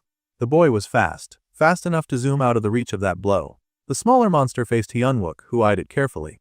This laughing, ugly creature before them was not to be taken lightly, and it attacked with its long, pincer-like extensions again. This time, Hyunwook had to be the one dodging around, and he groaned in annoyance that the little thing was too fast. The man managed to put up a shield to protect himself and block the attack from hitting home, while Youngjun ran speedily around the big gray cut, actually dicing him up to 100 pieces just like he said he would. The elf split into many pieces, and the grinned, bespectacled sergeant stood triumphant. That fight was not hard at all, and he mumbled that his blood sugar was getting low at this rate. If he did not get some alcohol quickly, he would soon be pretty tired. The man reached into his pocket to grab some alcohol when, before his eyes, the dark elf once again began to stitch itself together. The monster was such a troublesome enemy, and Glasses downed his bottle of alcohol quickly as he did not want to waste a single drop. However, his eyes opened in shock when he felt the dark presence of the monster that he had just cut down, looming over him.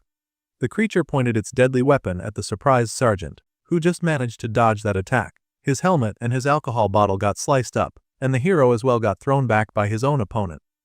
This fight was a disaster, and they were both struggling in their own way. The little red thing's power was so destructive that hardening could not keep up. The man kept using up his Mogle fragments, but things could not continue like this. They needed to do something.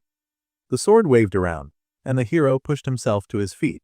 He jumped back, dodging the attacks from the red extensions, mostly dodging than attacking because it took all of his focus to keep up.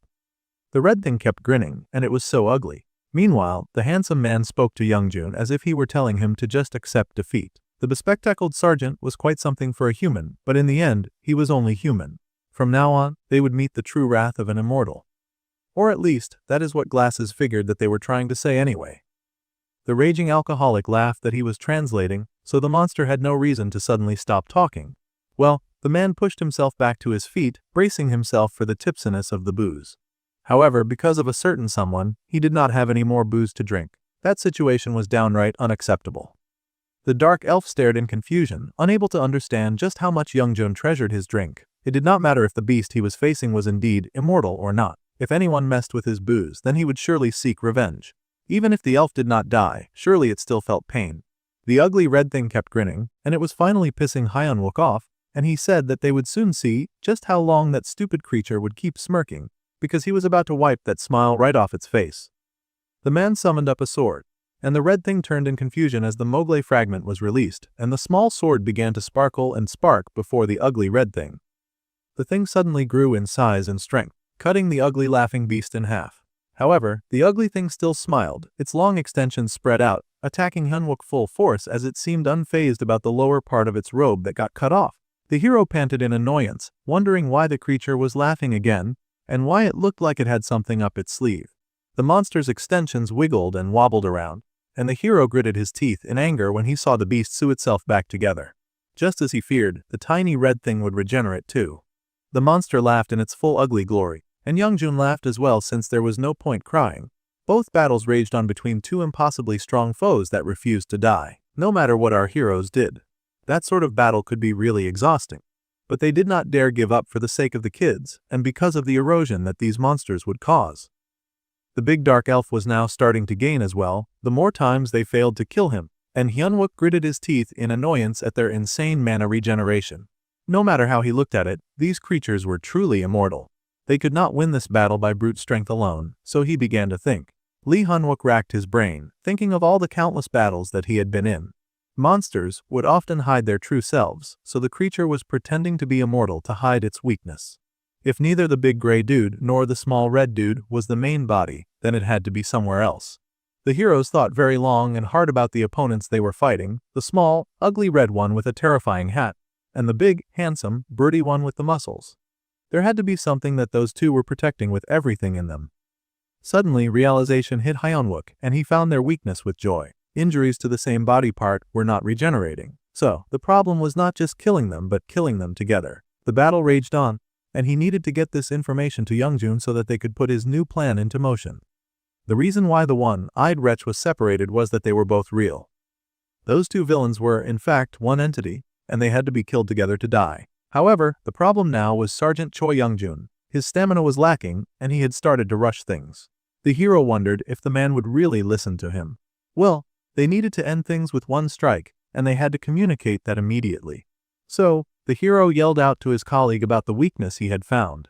If they hit them in the same spot, they could not regenerate. They would not get another chance as their stamina was already going down. They had to strike at their necks together at the same time.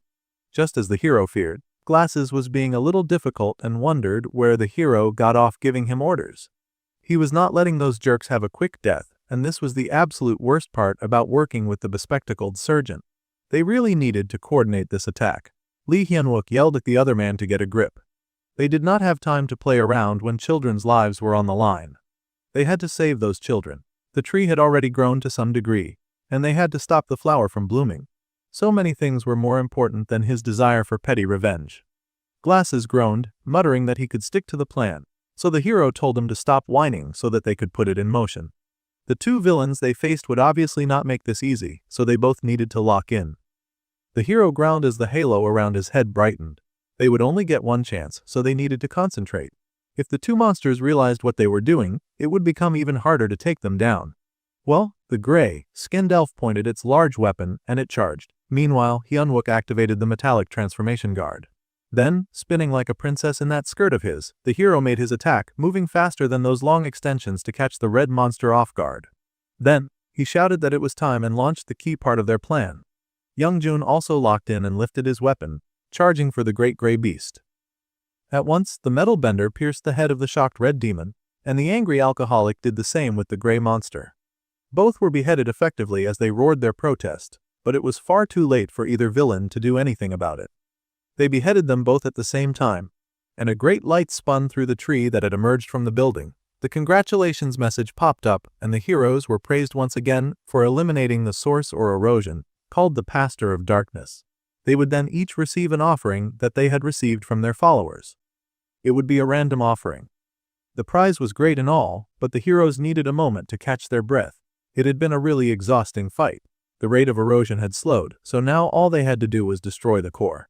They had stopped the second source of erosion before the boss monster arrived. If they continued to erase the sources like this, then the Sil wave would be the first in human history to be overcome. Lee Han-wook was still grinning at his victory, completely forgetting that Choi Young-jun still had serious beef with him. He smiled when the other approached, and Glasses asked if they were finished now.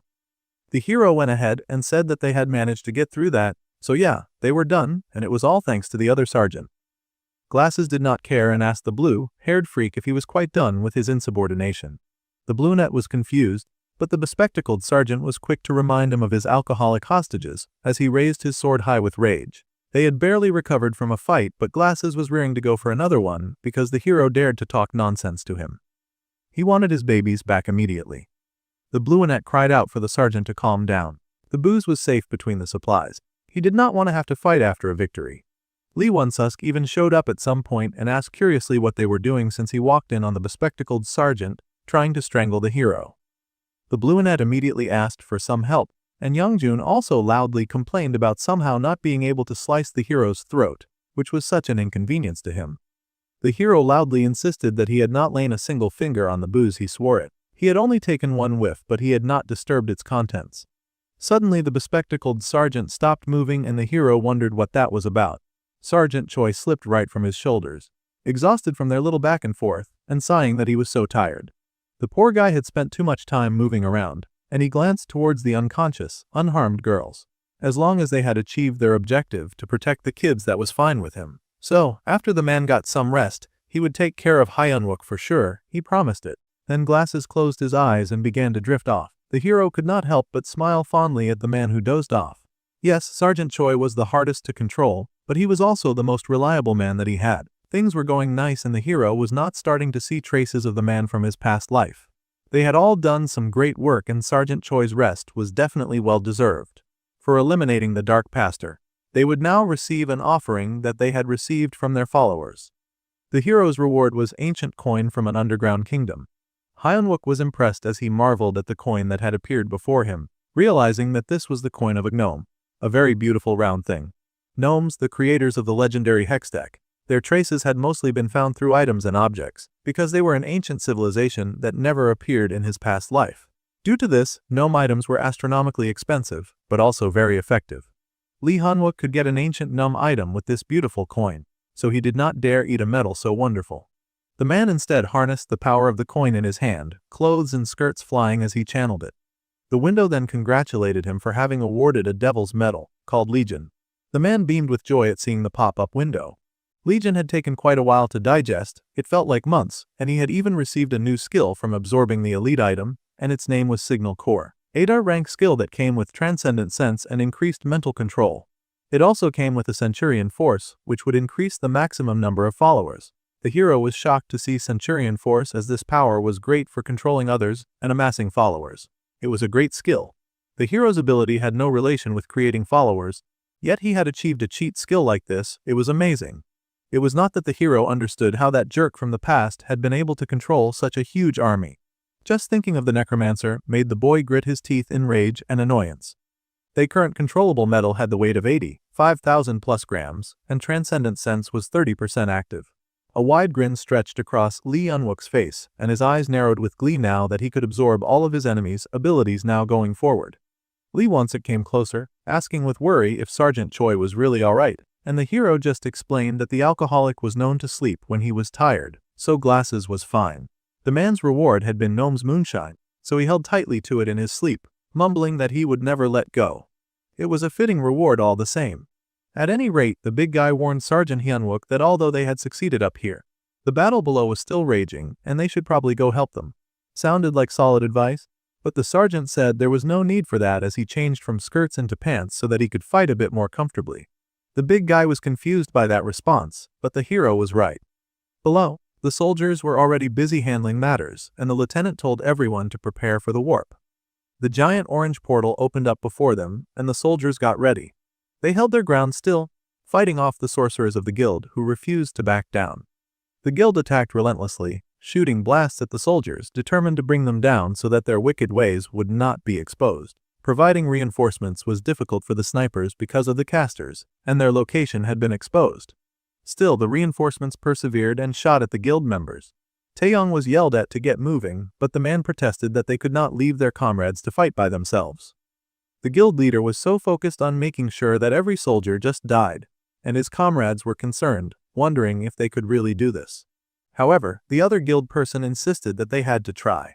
Their leader was dead and their mission had failed. There was no way that Chu Kyoyang would let them off the hook unless they actually slaughtered their enemies and the witnesses. They had to take at least some of their heads if they wanted to live. Such was the way of the world that they had chosen to live in. The soldiers were really going through it.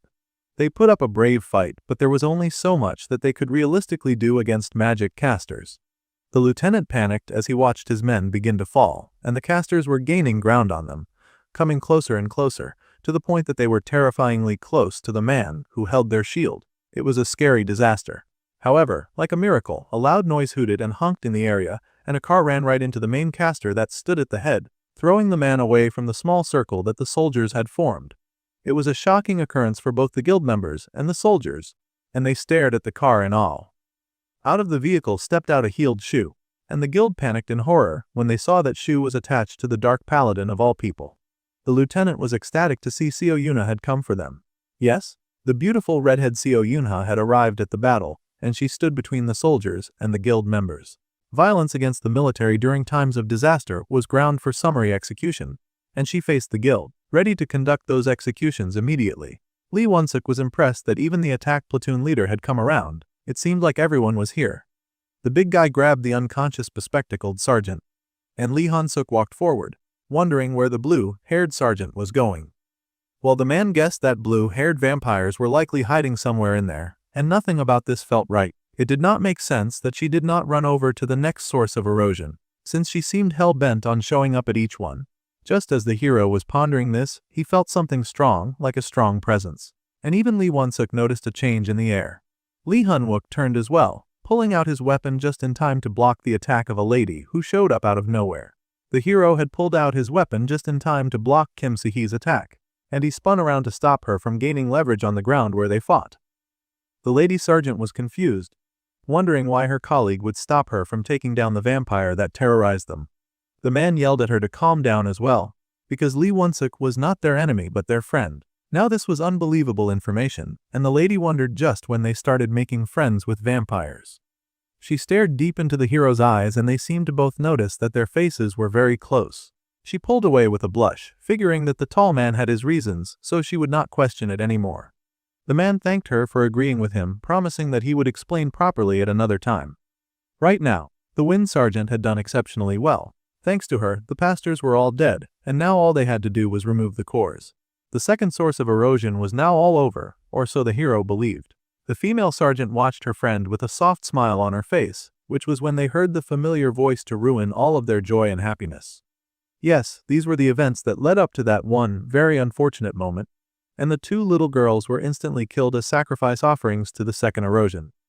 The blue-haired vampire hissed that this was not over, and that awful wretch was really determined to see through this madness till the end. They should have done the world a favor and gotten rid of her ages ago, because everyone was absolutely horrified by what she had just done.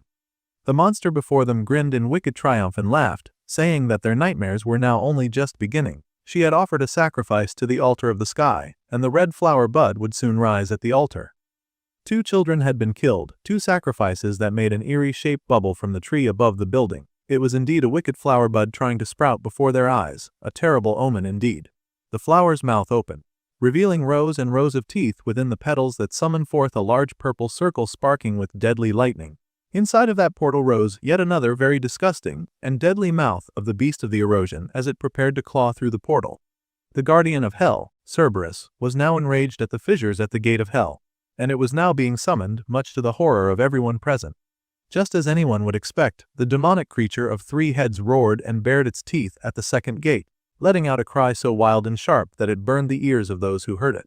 The vampire laughed wickedly and called them all pathetic fools as she approached the last girl.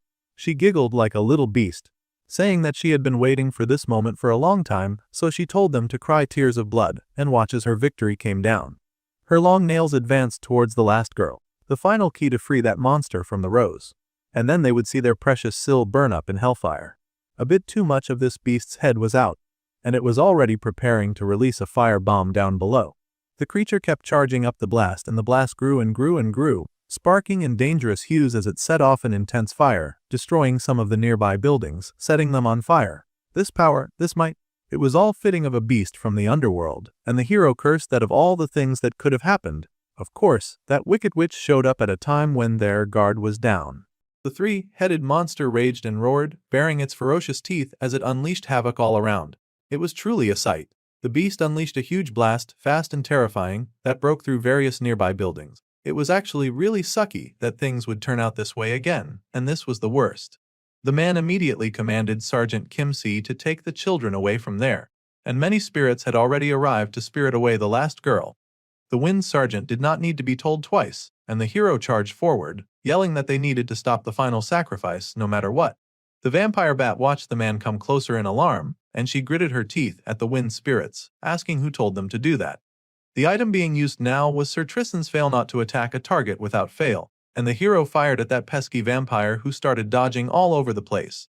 She was a really exhausting villain, and he did not want to put up with her consistently. She was also confused and wondered what was going on with the insane arrow that followed her no matter how hard she tried to dodge. The fool could not escape and got pierced by the glowing blue-pointed object that dove into her chest, and she fell to the floor with a thud.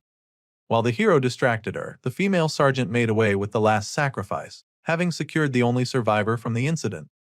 The other two children turned out to be expendable fodder, Well, the vampiress was still raging and hissing that the resistance of the stupid soldiers was futile, and with Cerberus summoned, it was now over for Syl. They could not change anything as she had already killed 2 children, and she seemed hellbent on taking one more own with her.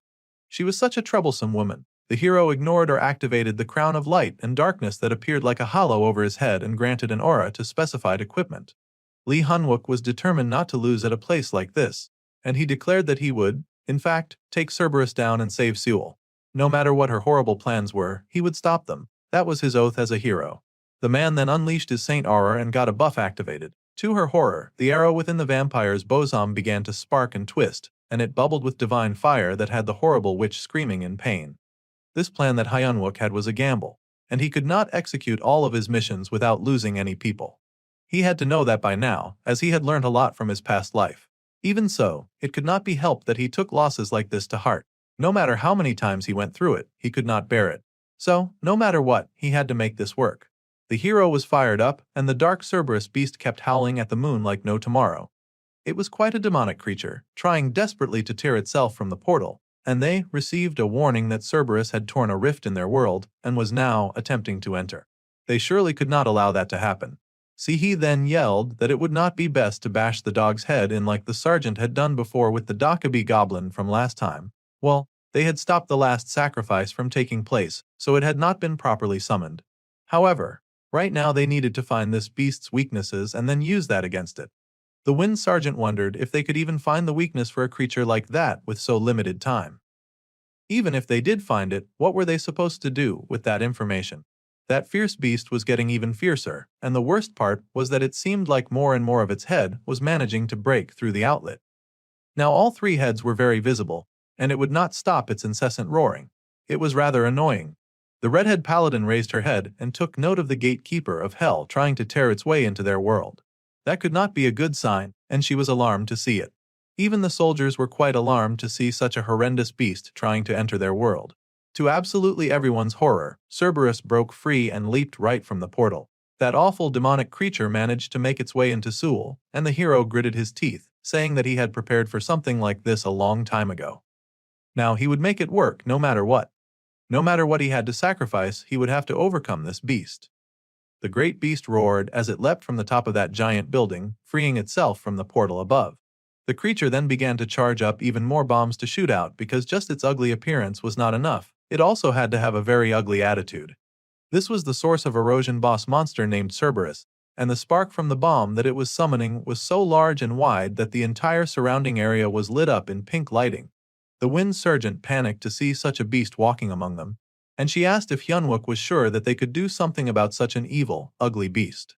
That thing looked like the absolute worst, but they did not have time to panic, and she asked the hero to get started and do his best. Naturally, he was going to do his best anyway, and he called out to the steel company, telling them that they would have to activate Plan B now. They would use the lightning rod plan to fight the boss. The soldiers listened as their platoon commander and Junmo were instructed to move to Point A. Both were a little shocked by this command. All other company members were to begin deploying the weapons that they had strategically kept in crates, and the men moved quickly, working as one unit to get the plan working. Then, Park Junmo was the key to this operation, and he could die if things went south, but the hero asked if Junmo would still trust his orders. Of course, Junmo immediately said yes. Mass from the Mogle fragment had been sealed, and the giant sword was activated above the giant sparking monster. Cerberus seemed generally unimpressed at the sudden appearance of the giant sword, but that was alright as it suddenly grew even bigger, piercing through the floor and shocking the giant beast. The creature was so huge that its paws tossed aside cars like they were nothing but toys. The staff of the fallen elf lay on the ground, but it began to glow blue because Lee Won-suk had picked it up at his sergeant's orders. Now, the hero told the big guy to move along with the attack platoon's commander. The big guy was surprised that he was supposed to leave the hero and the survivors there. The hero had charged up the staff with some kind of magic, and the landscape outside had become very deadly with the three-headed dog prowling around like a mad thing underneath the purple sky that summoned it. This place with the altar just so happened to be safer than any other place in Seoul, especially with Cerberus out and about, plus, Sergeant Choi would not be asleep for too long, and they could not afford the distraction of his attacks. So, he needed both Lee Won-suk and Kim Si-hee to hurry. They had to quickly take care of this mad dog before he got used to his surroundings. The monster roared with its head back, a giant raging beast with many rows of teeth. The redhead spoke into her communication device as she watched the beast rage from a safe distance, and the herp asked the platoon commander if she could hear his message. He needed her to take Cerberus' attention away from there with Private Lee Won-suk. The redhead was absolutely shocked to hear that Won-suk was alive. However, the hero made her focus on the mission by reminding her that during the attack, she could not let the enemy see his movements. The redhead was hesitant, asking if she could trust Lee Han-wook, and the hero said that he would definitely not let her down. Then, the platoon commander agreed. Though she did not know what he was doing, she knew that she could always count on him to bring results, so she was leaving it to him. The redhead then activated her awesome superpowers, golden feathers dancing all around her. Meanwhile, Hyun-wook told Private Lee Won-suk to watch his back as he was about to do something very risky. The big guy was a little nervous about this situation, but it wasn't like he could back down now, so he encouraged the man to leave it to him. Won-suk was fired up and ready to defend, so the hero ran ahead, calling out to Kim Si-hee. It was time for them to move forward, and the hero leapt, soaring through the air as he made some pretty big decisions really quickly. He had finally put together a team that could pull their own weight instead of everyone relying on him all the time, so things would go so much more smoother than before. As he fell, a hand grabbed him from the air. It was, of course, Kim Si-hee who would see to it that he got to the ground safely. Lightning sparked around the area, and the soldiers braced themselves for the battle ahead. The three-headed beast continued to spark and sparkle, a monster in every sense of the word, as it stood there emitting terrible purple lightning. The beast intended to wreak more havoc, but Won-suk launched the first attack against it with the paladin backing him up. They both leapt at the creature together, swinging their mighty weapons full of power. The two could not afford to waste any energy or any strike against the beast, and they brought down their weapons at the same time on different heads. The paladin's mighty sword was strong steel that could pierce through almost everything it encountered. But the monster's head was too thick, even Won-suk could not get through. It seemed all they had served to do was further enrage the nasty monster that sparked even more than before. The paladin's eyes widened as she stared into that mass of overwhelming power, and Won-suk cried out as well at the sparking thrown back by the failed attack, as the monster widened its maw to let out a deafening roar. The creature's other head also tossed back the red-headed paladin, who had to fall off its unscarred head. As all this happened, Si-hee and Hyun-wook grew closer to their targets. The gatekeeper of hell, Cerberus, was now casting some hellish magic, and it was about to use wide area magic. That was so annoying and unacceptable. So, the beast could still use something like that, even while it was still unstable. Dark clouds began to gather and purple lightning sparked from above as the monster prepared to strike, and its power charged up, the monster opening all of its mouths to bring down chaos on the world. It was a frightful thing, and that portal that bubbled above it was inky blank and foreboding, supplying the creature with more and terrible power. However, it was the other way around, and the monster actually shot its power upwards to create the black inky hole. Now the hole bubbled, and then unleashed a giant, terrible strike, so blinding and powerful that it looked like it could rip the world in two. The paladin watched it approach in horror, and Won-suk also gaped in shock. There was a huge blast above them, and the others flinched. Even the hero was shocked at the huge power that the creature was able to summon. Still, Junmo stayed steady because this was apparently part of the plan, and he seemed to channel the dark energy coming from that blast into the weapon that he held. That power that was supposed to strike down those below was redirected to a place that the hero had chosen, and Hanwook wondered if Junmo could really withstand such a huge hit. The young officer was doing a lot for their cause in holding back the intensity of that attack, and the poor man sparked with so much energy as he fought alone, absorbing the chaotic energy before it could do damage to anyone else. The hero called out to Park Junmo in worry, and the other man screamed in agony. The Old O Middle School was currently being used as a temporary shelter, and back then, Junmo had gasped when the sergeant had handed him the legendary Cloud Blade. He then asked why this was being given to him. The sergeant explained that he was just having the boy hold on to that for now, and then asked if the young officer was really going to do what he asked. Of course, the man was ready. He said that weaklings like him should surely do whatever it took to get stronger. Lee Han-wook was very grim as he explained the situation that they faced, letting the youth know that if they failed, then the man could die. The young Junmo held the weapon even tightly in his hands. He understood the weight of the role that he had been given. His whole life, he had lived in obscurity, and the life of a loser was not worth living. Not exactly the kind of moral lesson that anyone wants to push. But regular players could level up and grow through combat. However, Hyun-wook and Jinmo were special out of level growth players, which meant that they had to find their own unique way to grow with nothing to guide them. The sergeant had already tried his best to help Junmo and his electric attribute, but every attempt had ended in failure, and it almost felt like the youth was just not cut out for this kind of thing. However, right now, they really needed him, and he expressed that he would not live like a loser anymore. There was a fire in the youth's eyes, and the sergeant stared at him, knowing that there was only one method left to try. Corporal Park Junmo would now take this into his hands. He was fully prepared, and he said that he would live up to the standards that had been set by his kind Sergeant Lee Han-wook. Thinking about it, the hero could not really remember Park Junmo from his last life because the young man had died early. The man now worried that this gamble would not pay off, and he could be wrong. If that was the case, he wondered if he could really be responsible for this young man's death. It was a lot to ask and even harder to watch that giant bolt of volts, all throbbing and dancing as one, connect to Junmo, who stood alone at the top of a high tower. The man screamed in agony, and heavy levels of regret set in Hyun-wook. The top of that building was lit up like a firework display, a brilliant streak of purple light through the sky, and the hero yelled out encouragements to Park Junmo. Deep inside his heart, our guy hoped that the youth would endure. The lightning sparked so fiercely that it knocked off the man's helmet, and he had since fallen to his knees. Still, he kept his arm up, channeling that great power. His helmet fell to the ground, and the boy screamed, his eyes looking like empty sockets, but still he persevered. Still, the brunette with curly hair remained where he was. The corporal was not about to give up so quickly. Hyun-wook still watched, begging for Junmo to please hang on just a little longer. This plan was crazy, excessive and painful, but it just might work.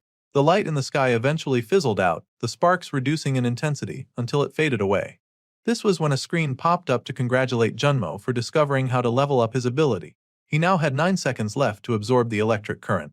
After that, the amount of electricity that he could control would increase fivefold.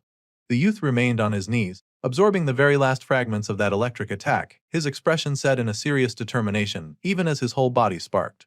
The 9 seconds passed, and Junmo was congratulated for unlocking self-levitation. Now he could levitate 5 meters above the ground. The young corporal threw back his head and screamed, roaring in victory and joy, and the blueonette grinned in triumph to see his little boy grow. It was exactly what he had hoped to achieve. The effects of the magic clouds of hell had been absorbed by a mysterious player, and had not inflicted damage on anyone besides Junmo. The purple lightning that sparked and fizzled now came from Junmo himself, and the young corporal stared at himself in amazement. He was a light in colors of purple, and he cheered, calling out to his Sergeant Lee Han-wook. Junmo had done it, he could feel power coursing through his body, and he realized that this must be what it felt like to grow. The corporal had tears in his eyes, for he had struggled for so long without any significant growth, and that had hurt so much. Now that the youth had been awakened, the stage was set for the defeat of Cerberus. Just then, the lieutenant popped out of one of his portals, asking Hyun-wook exactly what had happened. There was no time to explain, however, so he just told the sergeant to go with Sergeant Sehi to prepare to open a warp in the sky. The lieutenant was both shocked and horrified as he received yet another ridiculously ludicrous and difficult request. He was of the opinion that Hyun-wook should be helping the assault platoon leader. However, the blueonette explained that Junmo blocked the area of effect magic, and he was sure that the platoon leader and Wonsup could buy enough time.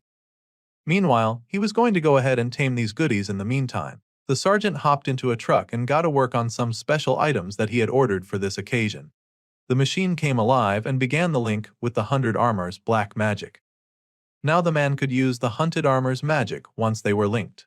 There was a warning that the caster of the link would indeed be consumed with black magic while being linked to the armor, so that was a risk that he would have to take.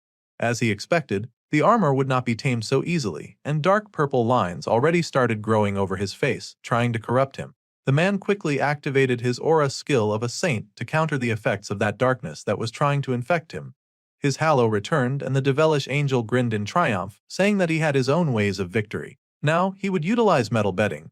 Reaching out his hand that glowed with magic, he touched upon the armor, bending it to his will.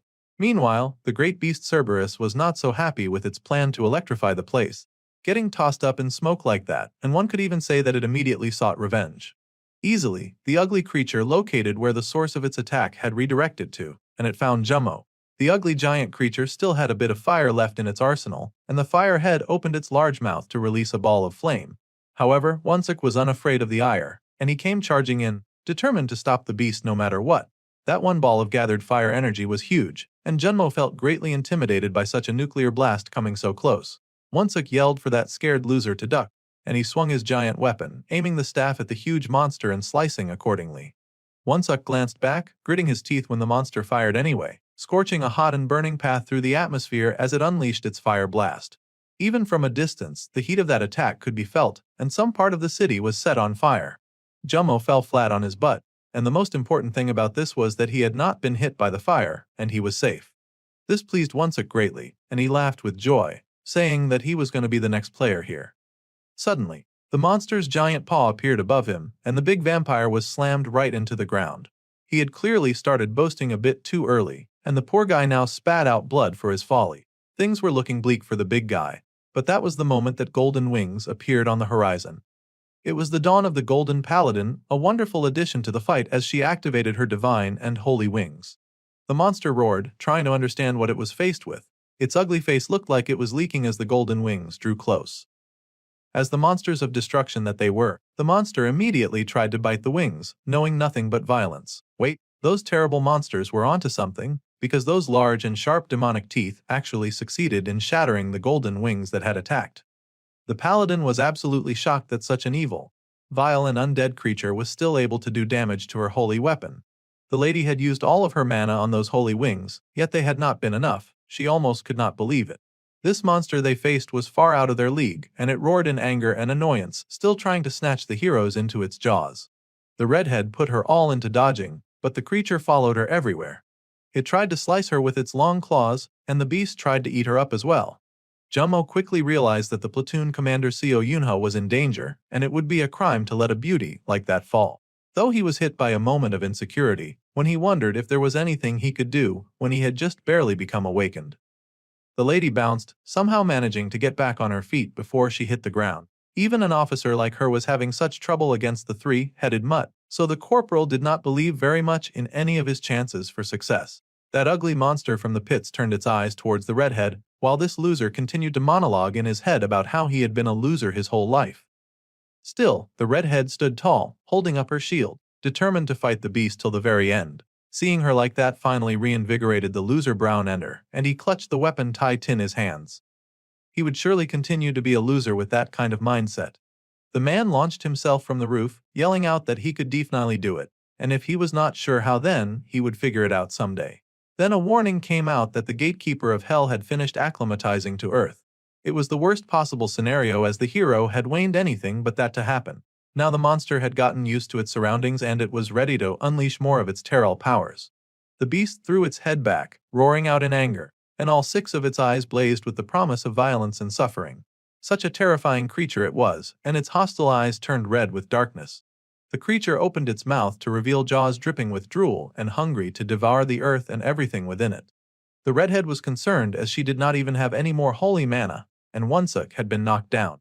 There was no way that she could face this beast alone. The middlehead began to prepare yet another electric charge, and all the redhead could do was raise her shield and brace for impact. The redhead stared ahead, despair in her eyes as she wondered just Thoin the hero would bring forth this trump card that he had been talking about earlier. It was terrifying to face certain death, and to meet a beast that was not even she was strong enough to beat. The creature unleashed lightning hell, and Inna stood tall. However, the bolts did not hit her as a familiar-looking weapon stretched out and made contact with had electric current, immediately devouring the power of that hit. It was Junmo again, and he used his arm like a lightning rod, absorbing as much of that awesome power as he could. The corporal quickly took a moment to ask the corporal if she was okay, and she stared in shock to see Park Junmo was the one to rescue her. The monster rained down that heavy current, but the corporal met that downpour head on, his hand not wavering as he needed to protect the paladin. The youth told the lady that she could just hide behind him. He did not know much about electricity, but he could only hope that he could handle this much at once. Unfortunately, it seemed Cerberus was a learning beast, and he'd figured out that electric attacks were not really going to work around there. So, it opened its giant mouth and produced a fireball so large that the corporal could not help but flinch in concern. Fire was definitely a weakness to the electricity user, as he had only just learnt to absorb electricity. Somehow the wicked did fire it, mixing together fire and electricity into the same channel.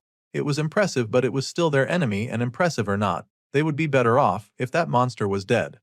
The young corporal then told the commander to hurry and find cover. With this double combo attack, he was no longer sure how long he could keep this up. Then, the mass from the Mowgli fragment was released, and that was in the nick of time, too, because the other head was raising the beast's giant paw, and it seemed like it intended to smack Park Junmo. However, before that could happen, the giant sword came flying at that mangy mutt. The steel flew forward and flew true, thrown by a warrior with a golden halo around his head. This warrior seemed to tower over Junmo, and the commander gaped at the appearance of this warrior, immediately recognizing Hyenwook but gaping in disbelief at his success. The corporal was amazed and joyous, happily greeting his servant who had showed up in front of them. The sergeant said that was the lieutenant CO had done quite well so far.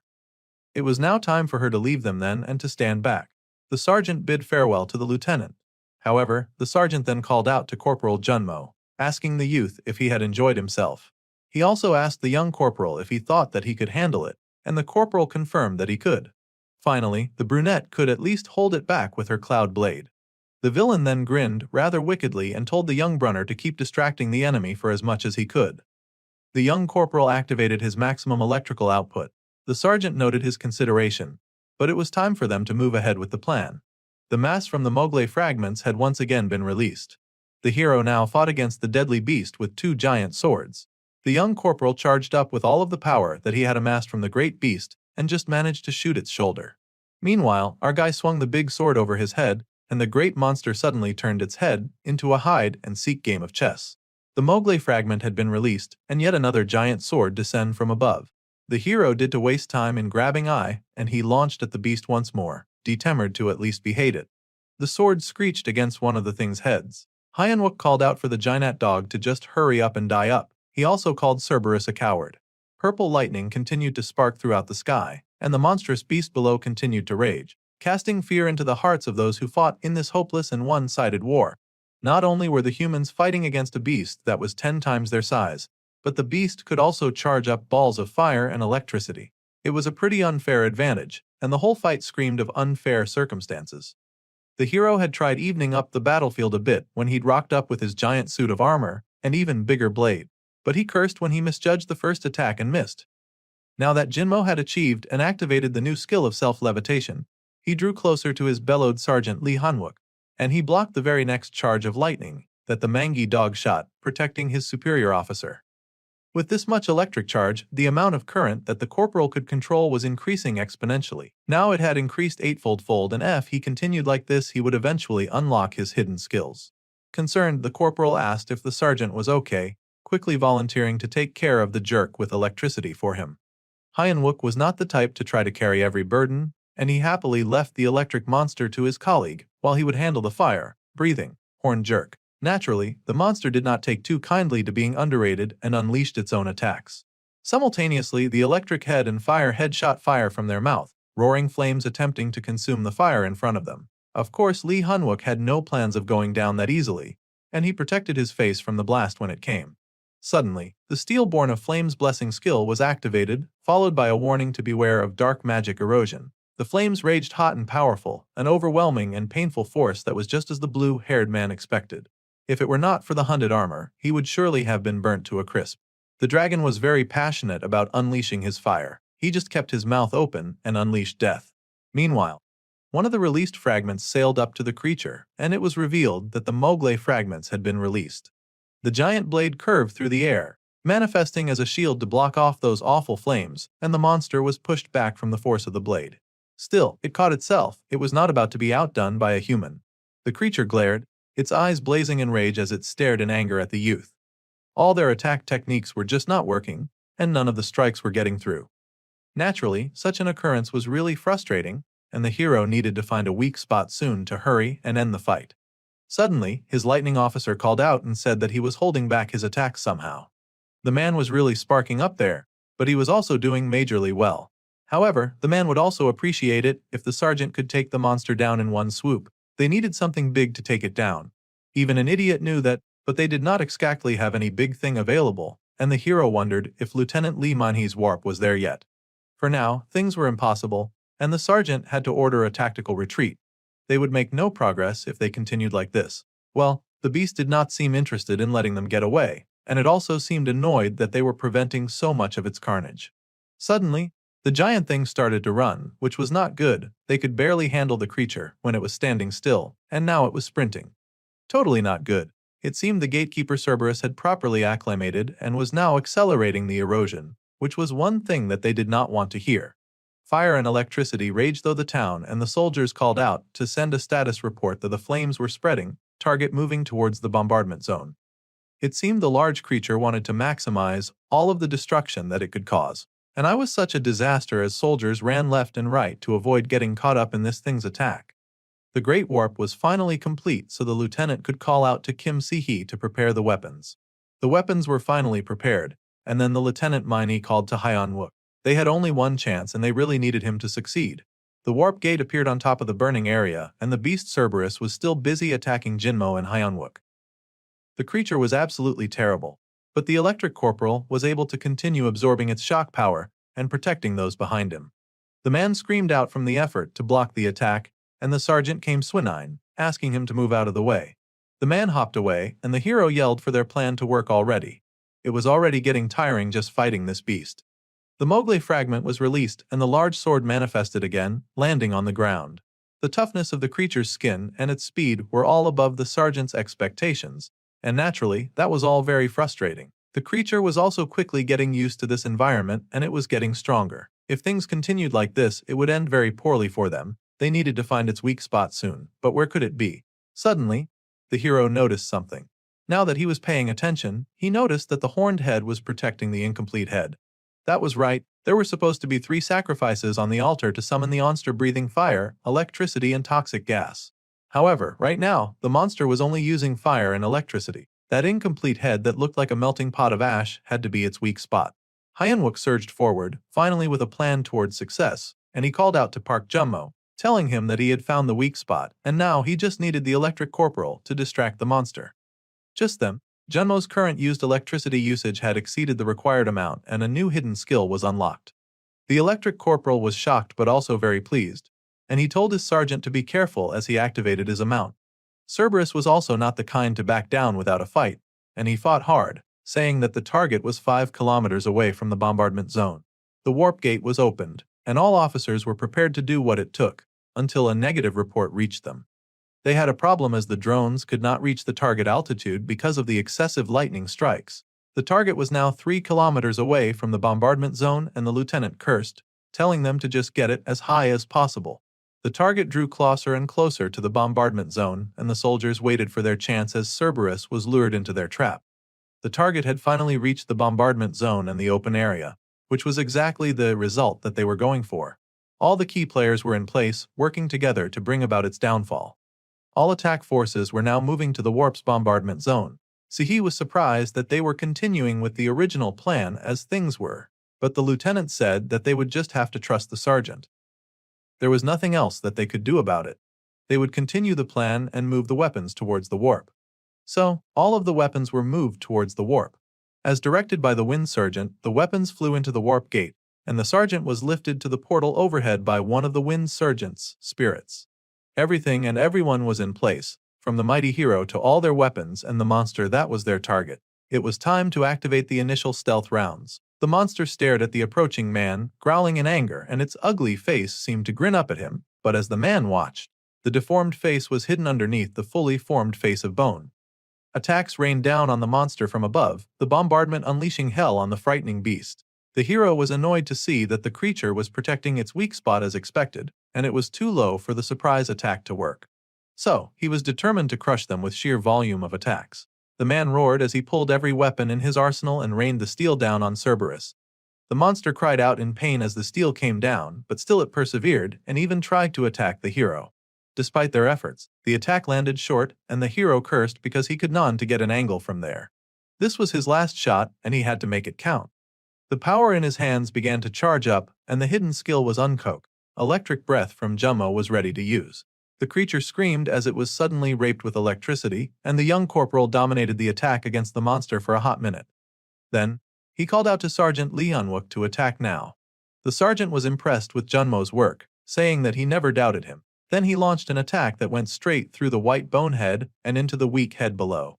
The demon flame head roared in anger, spitting out flames as the hero then summoned Mogle. Maximum release and the shard activated at once, manifesting from inside Cerberus' head and splitting the weak point as the creature roared in agony.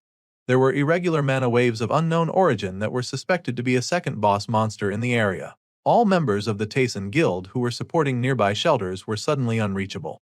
The guild lady was frustrated, wondering what Chu Kyoyong was doing. The man was supposed to be Korea's hero, but now he was nowhere to be found. Kang Seoyun gritted her teeth in frustration, and then she turned in surprise when someone greeted her. There were many feet, and she scowled to see Chien Myago from the Black Tiger unit. However, he was more of the presidential secretary of National Gate Strategies. The man acknowledged that he had many titles, but the lady could call him whatever she felt comfortable with. At any rate, he was here to ask for her cooperation. The warrant officer, Chian Mayano, was a tactical instructor and a secretary of the National Gate Strategies. Everything besides their name was classified. Seoyun had thought that the government was focused more on protecting its own instead of taking down the waves. She sure did not hold back on criticisms and pointed out that they had done nothing to help them tackle the problem, but now they suddenly wanted their help. The secretary defended himself, saying that a country's strength was determined by its number of players. Besides, not a single wave had been defeated by man until now. The United States and China had failed their first and second attempts to take down a wave, and they had spent 10 years dealing with the consequences. If they were to try that, there was a chance that they would never recover and get conquered by another country instead. It was a good example of why the number of players in a country corresponds with its defense capabilities. By cooperation, the guild representative could easily tell that they were asking her not to do anything. However, it was the opposite, and their special forces had set out to be the first in history to defeat a wave. This was surprising, and the woman asked if the special forces rumor about that F-rank soldier was true.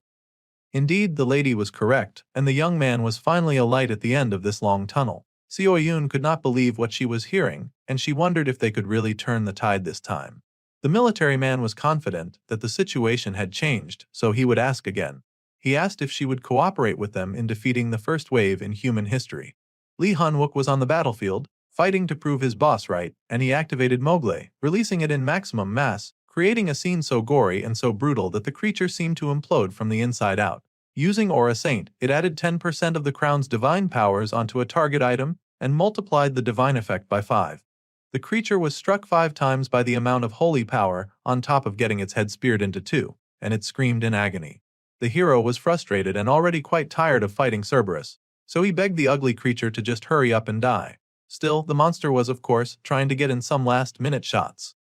Cerberus was also rather frustrated. It was just trying to immigrate, and all these humans were in the way. It was so annoying to Cerberus. The beast's eyes smoked with rage, and the hero gritted his teeth when he saw the beast fighting till the end. It was something he could usually respect, but not when that nonsense put the lives of his crew at risk. If this was how Cerberus was going to ask, then he told the monster to dare him. He had grown as much as expected, so he could handle this much. However, the hero wondered if he could really handle the incoming weight. Metal control was activated, and the monster screamed in fury as the hero put in all of his power to decimate that resisting head.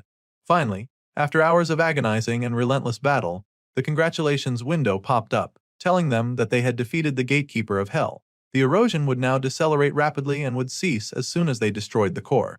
The hero breathed a sigh of relief, his halo on his head, as he noted that the second source of erosion was finally clear. They had done it after hours of work, and the soldiers gathered around celebrated, having survived a terrible and ugly battle for so long. There was the shout of rejoicing and celebrating, but they were taking things way too easy.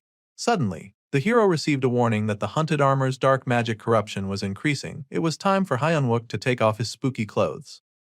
The hero gritted his teeth and glanced toward the tree. It was still too early to celebrate.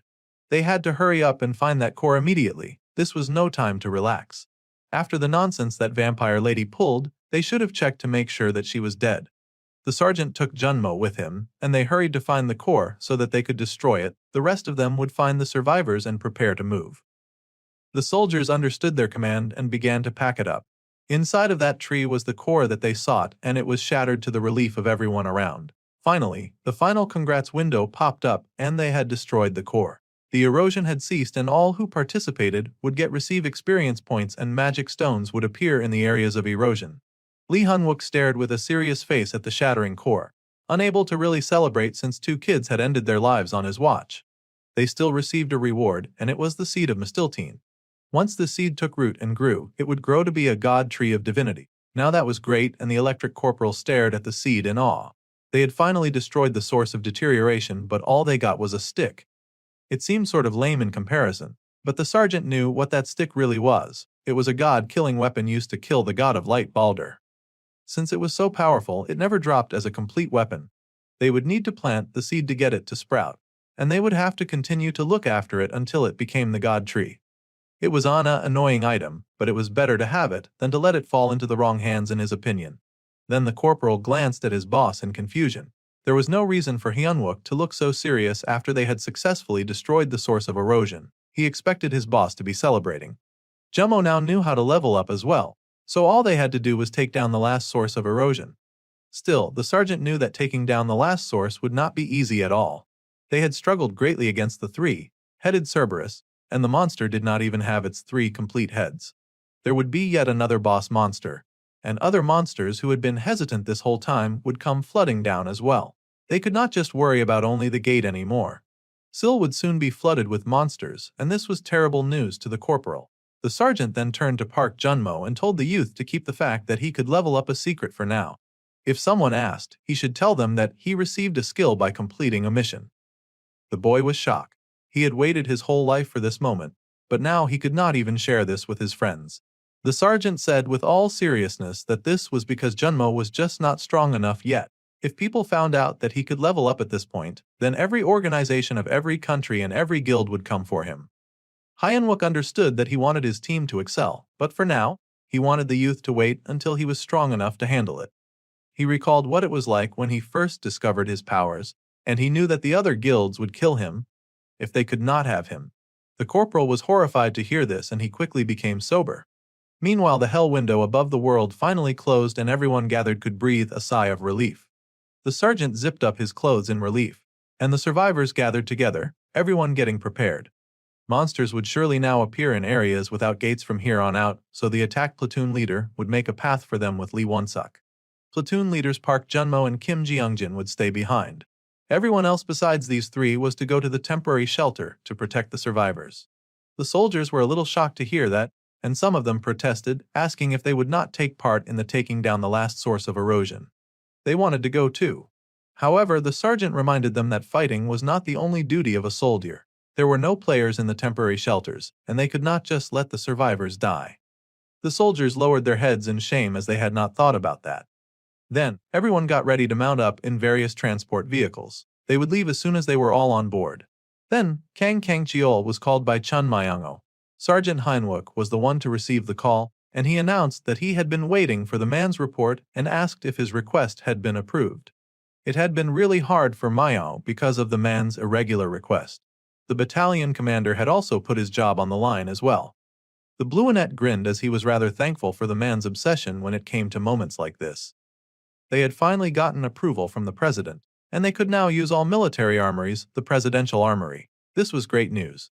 Then the man asked if the hero was aware that a player being able to access the weapons for an entire division had never been approved in the history of the AMT.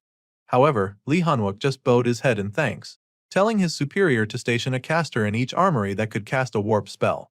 The young hero had also just received permission from the Zumaner Guild to access their armory as well, and Kang Xiaoyun popped in from the Zumaner. She had some high-level players with whom they were in contact with. They were all A-rank players, and she felt that they would be of help if she were to get in contact with them.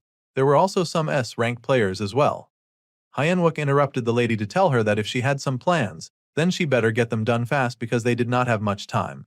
The mana storm was confirmed, and the people at the information desk could not identify the source, but they knew that it was growing bigger. It was about 20 times as big as a normal gate. Kang Xiaoyun was shocked and wondered how such a thing could even be possible. The window that opened in the sky glowed with colors of black and gold. It would be so beautiful if it was not so terrifying. Out of the hole grew yet another ugly thing, because there could never be a world of beautiful monsters. It was a hand, a long and large red demonic hand stretching out of that hole, and when it touched upon the ground, the earth shook and trembled. To make things worse, more and more portals opened, introducing the way for more and more horrible and dastardly hands. The soldiers stared in horror at the ugly things, and even the paladins stared in horror. They had barely survived the last battle, and now this really ugly thing was manifesting out of nowhere. The black-hearted creature of the night looked like the devil itself, and its face was just as ugly as its hand, with a gaping red maw that made it look rather toothless. The king of hell, Beelzebub, was getting a bad rep yet again, and he was trying to enter their dimension. The king was also rather pissed at losing his gatekeeper. They basically killed the man's dog and created John Satan Wick. The military head did not distrust Lee Yunwook, but he wondered if the hero could really slay this beast.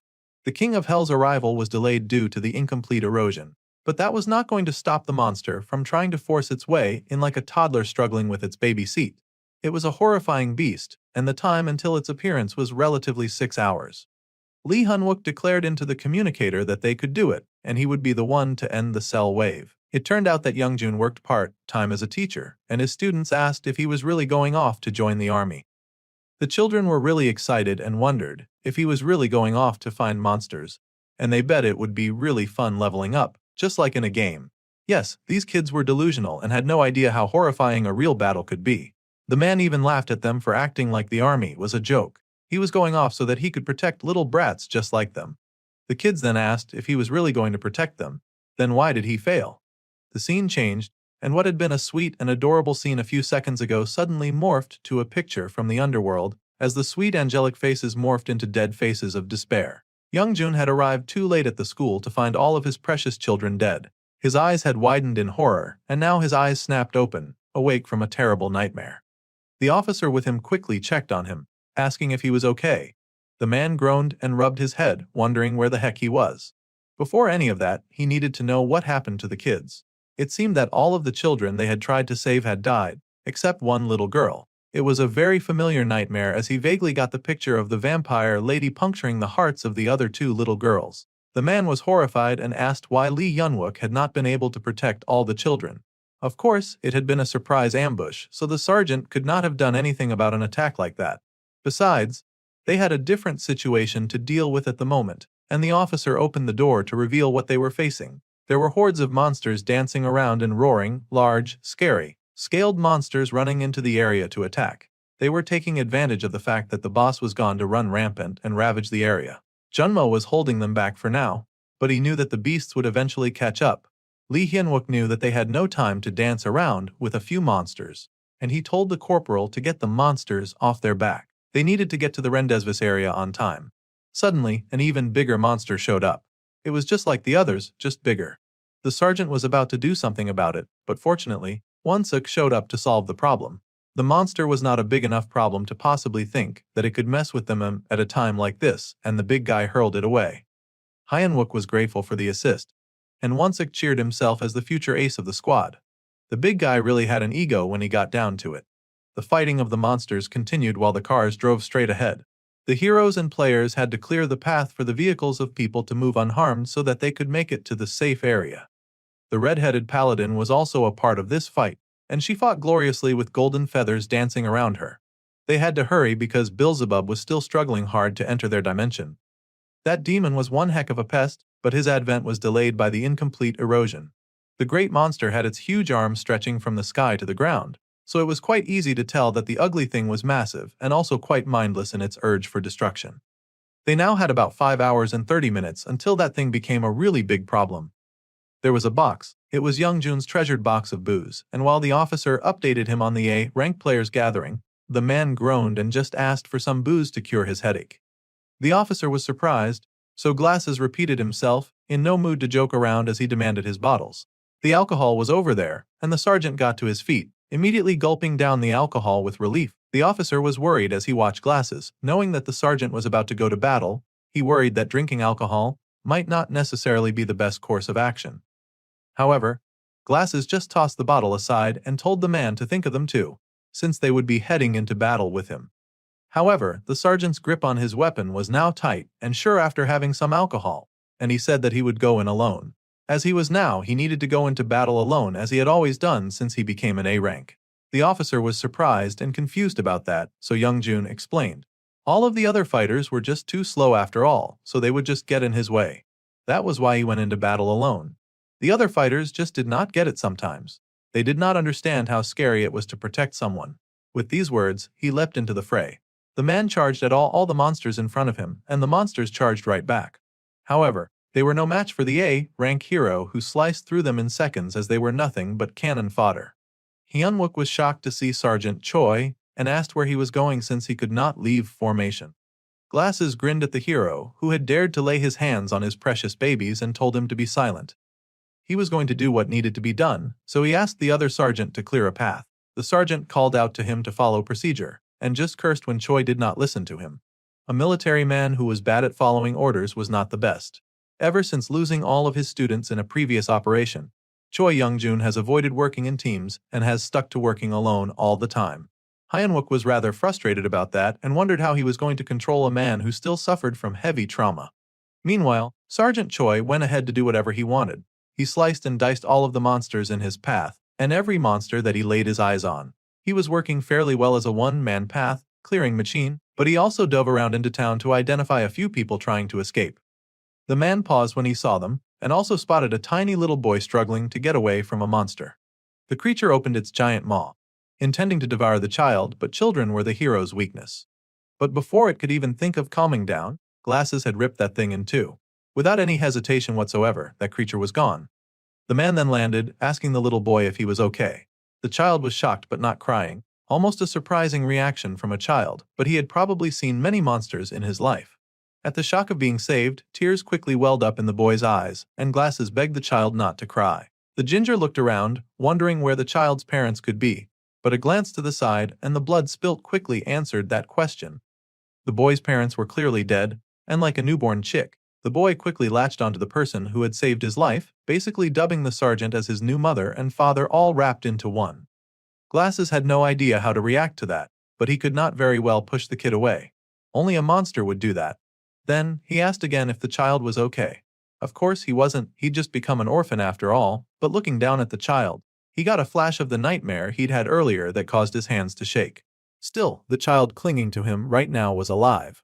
Youngjun cursed his horrible memories that chased him everywhere, but he did not have time to nurse a child. The monsters were coming. Lee Hyunwook showed up then to scold Sergeant Choi for leaving formation during an operation, and people got killed that way. Imagine the sergeant's surprise when he saw that the ginger had apparently given birth, because he had no idea whose child that was. The Blueonette was especially shocked since usually the ginger was scared of kids. Well, Youngjun did not appreciate that reminder, but he mumbled that they would, in fact, be taking his new baby with them. The child had no one to protect him, and he did not feel that it was right to end the boy alone to a shelter. Now, that was the most insane thing that Hyunwook had ever heard, and he immediately dismissed the idea. They were facing a literal demon straight from hell. They could in no way bring a child near that fight. That would be homicide on so many levels. However, Glasses insisted on bringing the child, saying that he refused his refusal. Who did he think he was, Monkey D. Luffy? At any rate, the sergeant had also seen that shelters were not safe anymore, and anything could happen. The ginger wanted his baby within sight range so that he could always watch him and protect him. Sending a child to a shelter alone would be the same as killing him, so Youngjun could not accept that situation. Hyunwook was still in disbelief and gestured to the giant hands that were literally popping out of the sky. They could not take a child to that war zone. If they did not take ownership of the last source of erosion, the sill was surely going to fall, and the people would fall alongside it. The orange-haired man insisted that the A ranks would be there, so it would be the safest place in Sill right now. Either way, he was not letting go of his child. They were wasting precious time with this back and forth bickering, and the hero groaned when faced with this level of delusional stubbornness. He'd had to deal with it in his past lives too, and he knew that nothing would get through to Youngjun whenever it came to kids. Suddenly, an idea came to Hyunwook as he stared at Youngjun being a complete mother bear. An idea that would finally make things work. So, the sergeant agreed to take the child with them. However, the sergeant had one condition. They would take the child to the rendezvous point, and the ginger would be solely responsible for taking care of the child. One last thing, the ginger had to follow every order until they finished dealing with the Sil wave, only then would he allow it. The Bluenet had finally found a way to corral the ginger who had baby-trapped himself in a dog collar. The ginger was slightly annoyed by the terms, but it was not something that he could not work with. He agreed, and he figured he could decide whether to listen or not, but our guy was insistent. He wanted this man to follow absolutely every order, and no exceptions would be allowed. The ginger groaned, understanding that he had backed himself into a corner, and he growled that he would listen, calling Hyunwook annoying. Well, that worked perfectly for the sergeant, and his first order was for the ginger to get moving. They had to hurry in order to get to the rendezvous point on time. The ginger glanced down, trying to make the kid let go of him now. They needed to move after all. Meanwhile, the Bluenet had a very satisfied and devilish grin on his face. This would finally take care of his consistent Youngjun problem for a while, and they could advance towards that massive monster peeking from the sky. The battle between players and monsters raged on below, and players were getting knocked out left and right. The announcer repeated a warning over and over again. All the A-rank players and above were to move immediately to the rendezvous point. It seemed the monsters were also making their move to prevent that.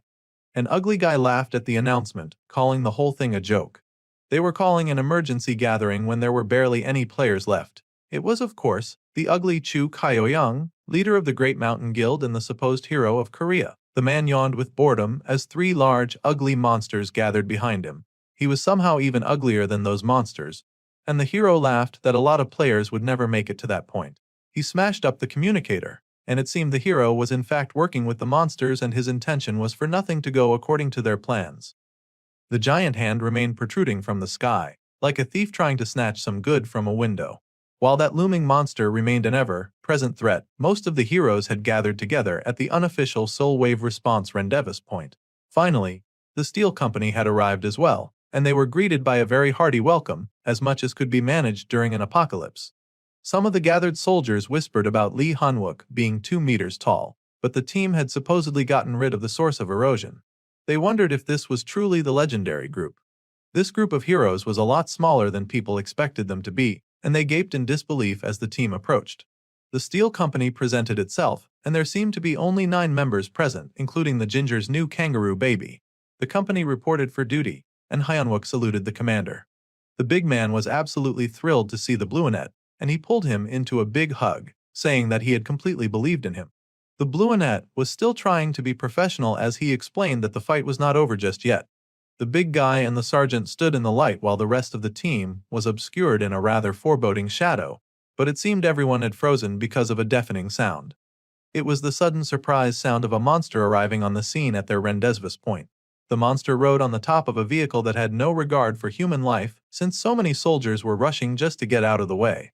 It nearly ran over the Steel Company. The paladin stood tall, telling the soldiers gathered to prepare for battle, as they readied to strike down the beast that dared to infiltrate their camp. All the soldiers raised their weapons, and they were definitely going to fire at that audacious beast. That was until the head called out to them, and told all the soldiers to halt. That was an ally that approached, and then he told the ally to stop messing around. Of course, the stranger then stepped out of the vehicle, a smug look on his face as he said that he had just been testing to see if the troops were truly ready for battle. The man stood there, his eyes shining with a dangerous light, and the other adventurers gasped to see Chu Kyoyoung of the Great Mountain Guild. The ugly dude was a big hotshot among players, and he smirked from arrogance, saying that the military was just where people train players. But it was annoying if the army brats messed with their work. The head of the military slammed his head into Kyoung's, asking if the other man dared to insult the military, as that was a direct insult. It was like watching a beautiful blue tiger bash heads against an ugly-ass green ogre, or watching a smaller green ogre bash heads with a stubborn gorilla. The two stood there, and the guild hero threatened to show what it really meant to insult the military. The ginger was rather disgusted by their behavior and quickly covered his child's eyes, telling him not to look because it was filthy. The tiger told the guild leader to think of it as a blessing that the military was not allowed to hurt civilians, and the ugly ogre dared accuse the military man of being scared. Clearly, the beast had been sent to egg them on and waste the little time that they had left to use on preparations. It was working so well, because the ugly brute was an A-class rage baiter. But then Hyunwook showed up to yell at both of them. No one had time for this, and if Kyoyang was here to represent his guild, then they would interpret his actions to be the position of the Great Mountain Guild. The guild leader was annoyed that a random soldier would suddenly butt into their conversation. However, the tiger leader smiled, saying that Hyunwook was, in fact, the key to getting rid of the sources of erosion. It probably was not advisable to say that in front of someone who was likely an enemy, and the tiger dude went on to say that the Blueanet would be commanding the operation to get rid of the final source of erosion too. Now this was all too much of an honor than the guild leader could take, and he asked if they were all out of their minds. Well, no one really paid attention to that guy, and soon everyone got together to plan a course of action. There were 3 gates to consider in Gangbuk, Gangnam, and Gangseo, which opened in response to the King of Hell. After a set time, the 3 gates would combine into one, and they thought that was when Beelzebub would arrive. In order to fight that massive attack, the AMT Player Alliance would arm themselves with holy weapons and bombard each gate with holy magic. That was the plan anyway. Kaoyang was pissed to hear such a well-thought-out plan, but of course he had to throw a wrench in the idea. The ugly leader insisted that they could not destroy a gate that way, and that all they would accomplish is holding the King of Hell back for just a few seconds. The ugly man said that he wanted to hear if they had a proper plan to kill the beast above them or not. Currently, with the resources that they had, it was likely that they could not kill it, and the guild leader cursed at them, calling them crazy as he pointed his finger in rage. The sergeant had dared to summon such high-level players without having a plan and was acting like he really wanted to die. The military man told the guild man to calm down. He wanted to hear all of what Hyunwook had to say, because the man did not talk just for show.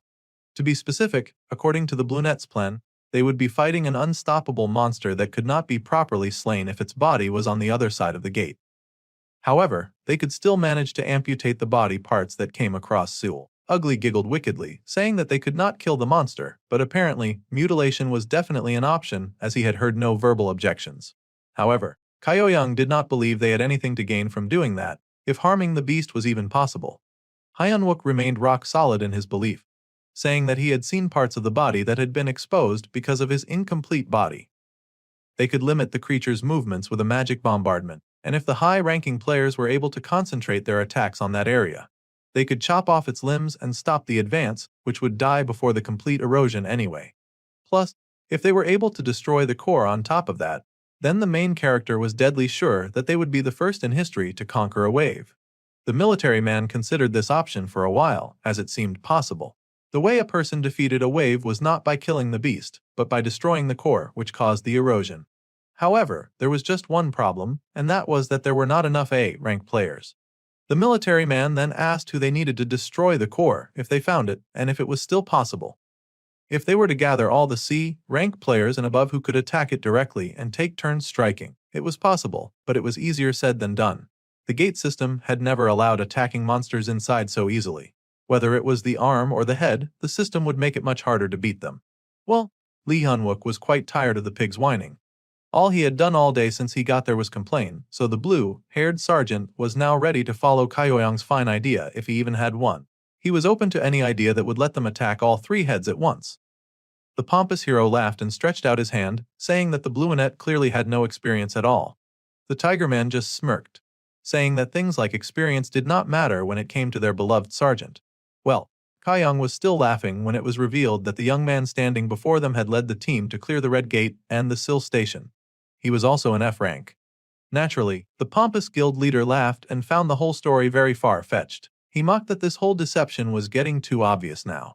The guild leader was an A rank after all, close to being an S rank, so he had a point. However, attacking all 3 targets was much too difficult because not one other A rank besides himself had shown up at the Rendezvous point, and it was likely because the ugly head had spent the entire trip here, killing them off. The main character, as well, suspected that something was off, and he asked if the man knew why such a thing had occurred. The ugly leader now scowled with a bit of worry in his face. He wondered what was up with this weirdo that was now suddenly asking direct questions like that. Kyoyang wondered just what Lee Hyunwook knew about what he had done, but quickly mouthed off that the other fighters had probably run away to hide in another location, or they had died on their way there. At any rate, there was no other option outside of attacking all three at once. So the guild leader offered to take one himself, then the others would figure out a way to get the rest somehow. Despite saying these encouraging words, the wicked man was sure that they could not fight him if he offered to be helpful and to protect an area by himself. It was his job to take out all of these troublesome heroes out one by one, and he planned to get to work as soon as they spread out. The ugly guild leader just kept on mouthing off like no one had ever taped his mouth together before as he tried to goad the hero. Kyoyang insisted on taking command as the representative of the Great Mountain Guild. However, Hyunwook grinned a rather mocking smile about how safe he felt if the ugly guild leader took over. Now, the sergeant had the guild master exactly where he wanted him, so he smiled, saying that they looked forward to Kyoyang's active participation. The ugly guild leader felt something was definitely wrong with the way that guy was acting, but he was not sure what. The dude was really acting rather fishy, and his smile was foreboding. They would go ahead to proceed with simultaneous attacks then, and since the guild leader had promised to be the face of Great Mountain, then the man could do them a favor, and the ugly guild leader instantly detected an incoming problem. Grinning like a devil, the sergeant laughed that in return, they would dictate each step of the army and the guild. So, they quickly began the raid with soldiers moving out to Gangbuk, and the team was ready and in position to attack. In Gangnam, one hand had appeared, and the common townspeople gathered nearby with their own weapons drawn, also ready to flee at a moment's notice. Team 2 was also strategically positioned and ready to attack. Meanwhile, Team 3 gathered in Gangzio and stared in horror at the creature's head. Facing the demon's ugly face was exactly where Lee Hunwook had sent Strike Team A, consisting of Chu Kyoyang, their likely deserter, platoon leader Lee Mimi, Sergeant Lee Hunwook, and Sergeant Kim Si.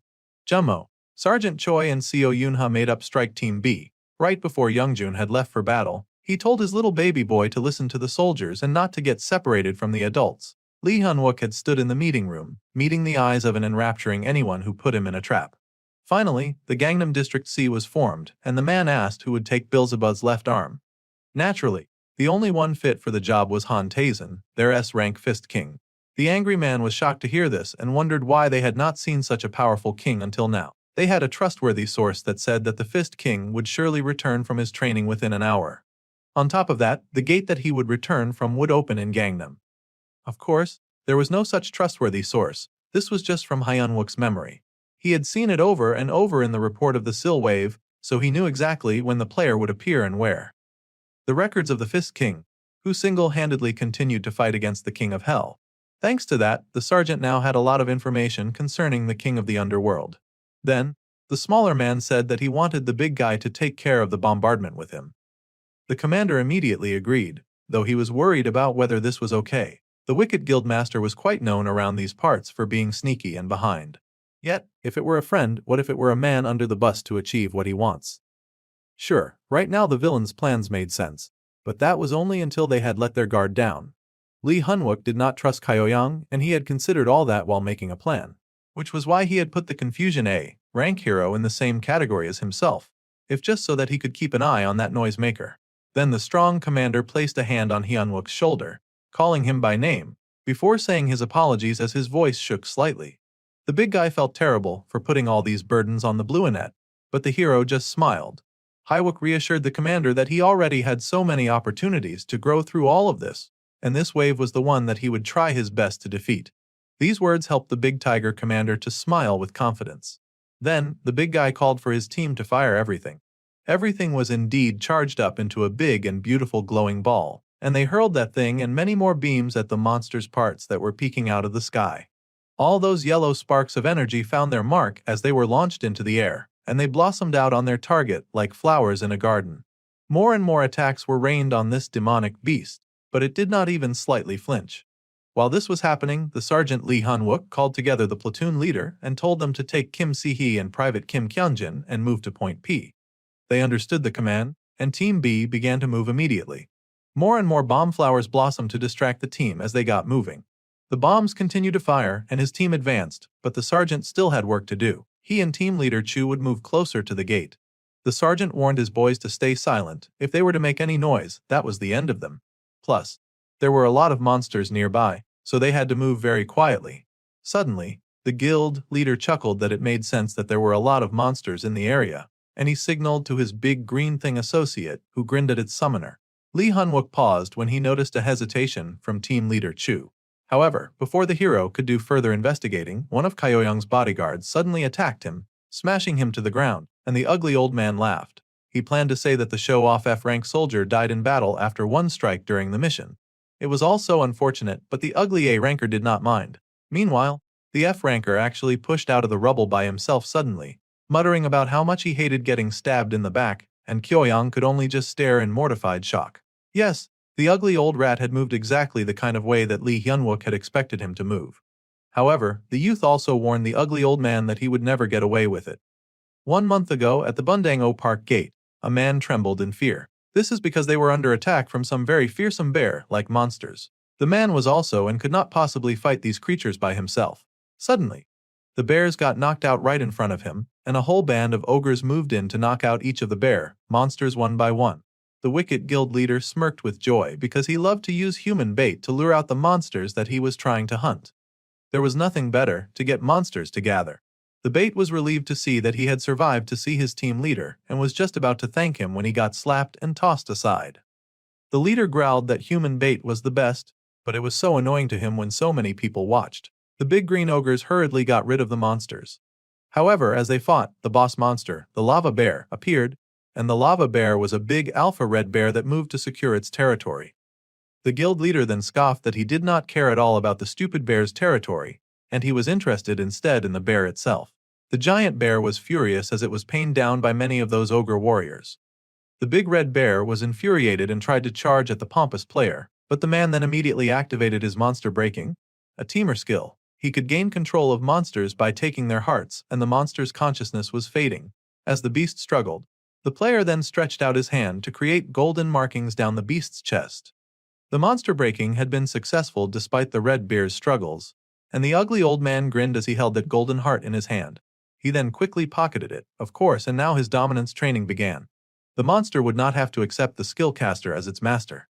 Finally, the big red bear bowed in defeat as Kyoyang took over its heart, mind, and soul. In the hero's past life, the ugly Chu Kyoyang had led a monster that rivaled the mid-sized guilds. That horrible man was regarded as the A-rank player who was the closest to becoming an S-rank player. However, after the Sil wave was over, nobody had been able to find him. According to the records, a necromancer, quite similar to the one that they had defeated earlier, who was able to control a monster army, appeared after Kyoyang disappeared.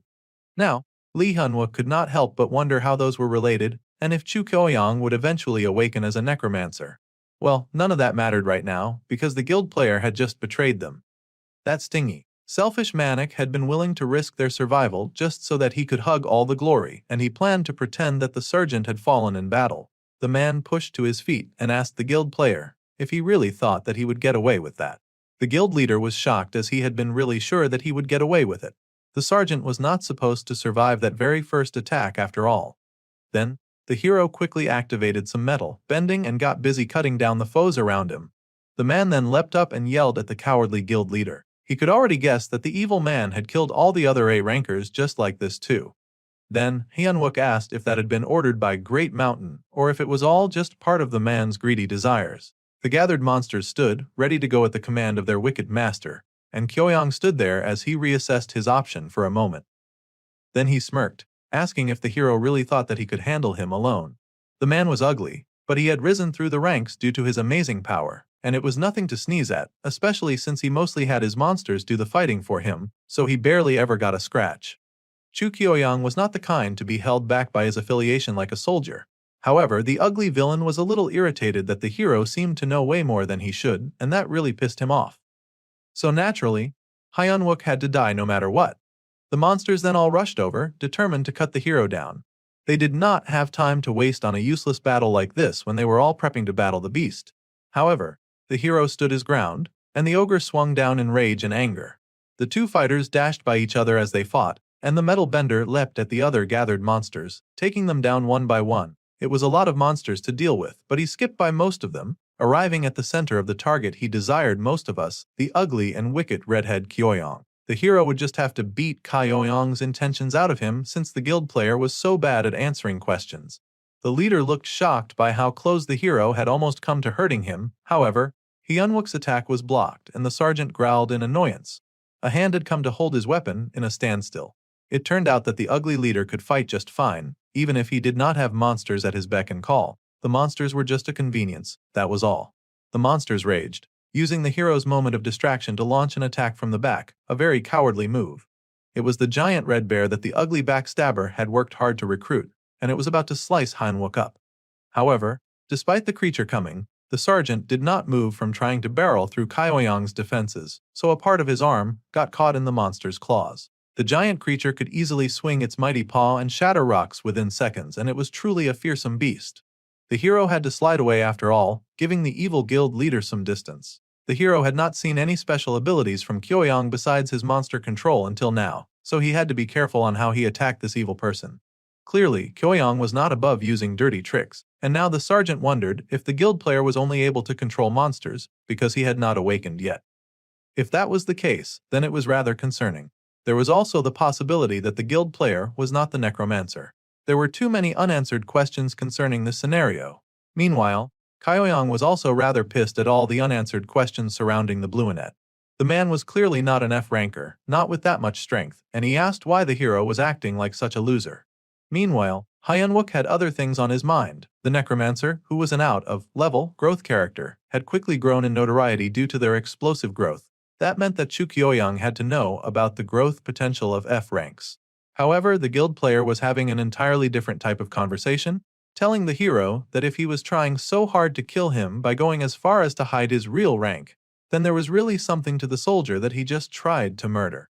It was gonna feel like a job half done if he just killed him, so he wanted Hyunwook to spill everything with an arm gone too. It seemed the wicked guild leader planned on collecting a heavy toll, including all the information that the hero knew, as well as his death. So, the guild leader pulled out a weapon, and the hero's eyes widened in shock. That thing that the A-rank player had just put in the red bear's hand was clearly a fragment of Mowgli as well. This was despicable work, and the bear brought that scary weapon down, shattering the ground and all who stood on it and around it. There was a huge explosion from that area because those two idiots were busy fighting themselves instead of the monster that they came to slay. The hero was then attacked by the horde of ogres again. It seemed that Kyoyang had no intention of holding back as he just wanted Hyunwook to be crushed. The monsters did indeed shove him into the floor, and it looked for a second like they were really going to crush him. Then, the guild leader commanded his beasts to cut the hero, and they were just about to do that when the hero panicked, saying that he had information regarding the villain's quest. He also had key information regarding the King of Hell that was required to clear that quest. It was interestingly the first time in a while that the hero had found himself pleading like this. The man was pressed to the ground, and he waited for his enemy to take the bait. If the guild leader was the villain, then Hyunwook was sure that this information would be appealing to him. Well, the guild leader took a moment to consider the villain quest, and he asked what that was. Now this was absolutely shocking news to the hero, who had not considered the possibility that Kyoyang was not a villain and was just in fact a bum who loved to oppress people. In truth, there was no point to the guild leader lying that he was not the villain, because the villain alliance did not really care what they had to do to achieve their goals. This could only mean that Kyoyang was truly not a villain or a necromancer. This was also confusing to the hero as he could not fathom why a non-villain would act shamelessly like a jerk for no reason. The hero asked in anger why the guild leader was killing people, and why they were getting in the way of conquering this wave. Now, this made Kyoyang smile, and of course, the greedy jerk said that it was obviously because he really thought that he could tame the King of Hell and finally rise in ranks to become an S-ranker. The guildmaster had told the man to do what he wanted, so he had no reason to stand back. That meant that he had no reason to stop the descent as long as he could take the king for himself. At the end of the day, it was about pride, ambition, and a lot of overwhelming arrogance.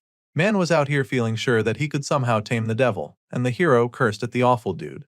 Hyunwook was so pissed at his enemy for being such a lousy villain, saying that he should at least have a proper reason for dooming all of humanity.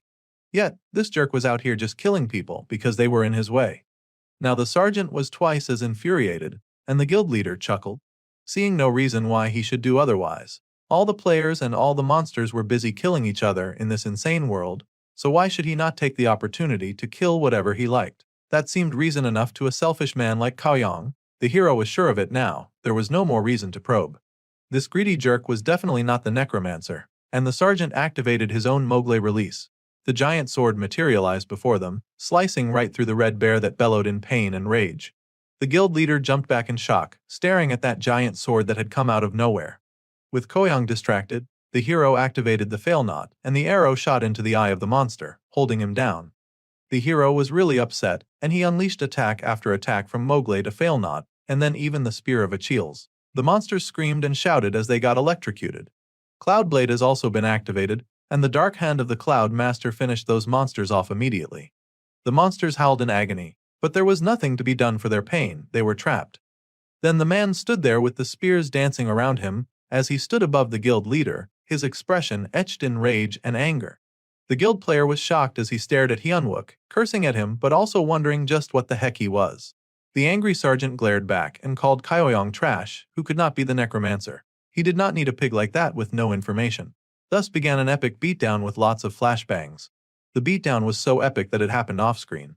Meanwhile, a hero stepped out of a portal, a traveling bag on his back, and he looked around in confusion, wondering where his house had gone, since it had been replaced by suspiciously familiar-looking rubble.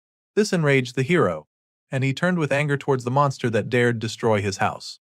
Meanwhile, the soldiers were still at the ready, and they loaded up the second line, Holy Cannon Reload. They also loaded up the second line Reload and wondered if they truly could break through that monster's hand. They had been shooting energy balls for ages, and it did not seem to make a dent. Suddenly, the soldiers' attention was drawn to something above, and they all looked up in awe to see an angry hero flying right at the monster in the sky. It was indeed a rather audacious thing to do, and they watched in awe as this person fired right at the giant hand in the sky, actually blasting a hole through it. This was a shocking development to the onlooking soldiers, and they gaped. It was an explosion so huge and formidable that it could be seen from miles, and the angry handsome hero landed, growling that the monster broke his house, so now he was going to break it. The sky lit up in brilliant lights of electric blue.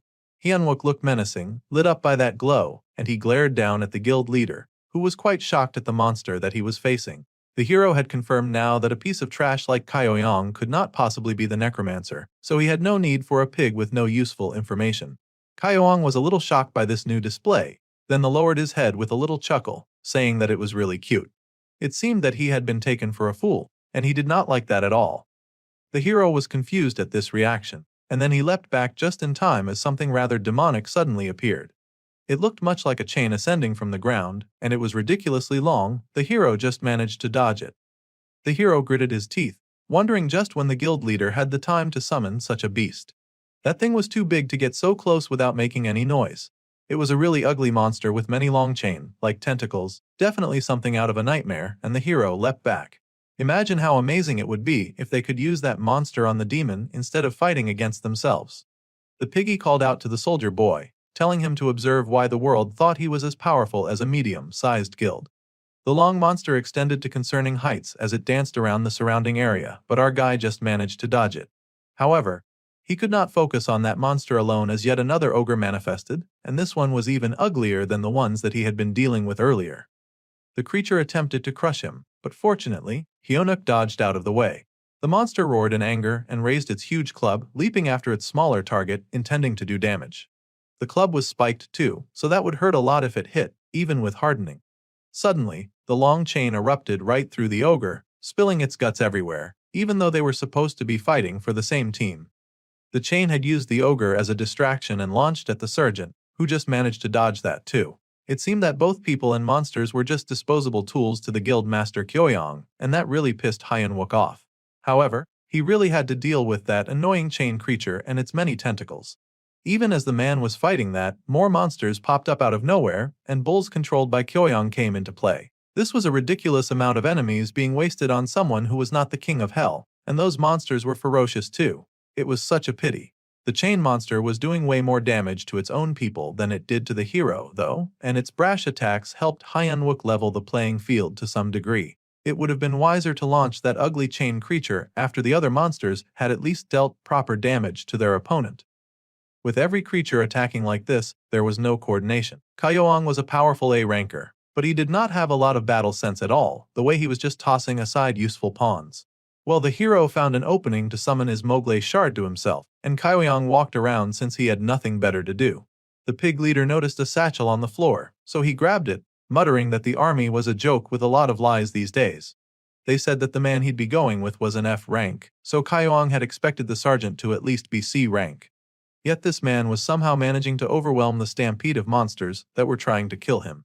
That was rather embarrassing to Kaoyong. This weirdo had shredded his orc and ogre armies without a second's thought. Obviously, no simple F-rank soldier could achieve that, but the chain monster remained in the game at least, though it suffered some damage. The sergeant was even somehow managing to block the tentacles of one of the strongest ancient beasts, the Jacalopterus. A beast that would have killed an F-ranker in an instant. The guild leader was quite annoyed by this display of power, reasoning that the fighter was probably at least an A-rank hero. He had thought that it was weird that a weakling had so much sway in the military. So, this had happened because this weakling was not weak at all. The pig leader cursed at the military, but he was still the epic Chu Kyoyong, and he was not scared of their sleeper agent strong fighter. A single A-rank soldier would not be able to withstand the might of a man like the beast tamer, and the man called out for all of his monsters to assemble. The monsters did indeed assemble like a messed up version of the Avengers, and they raced at the hero, who noted their approach.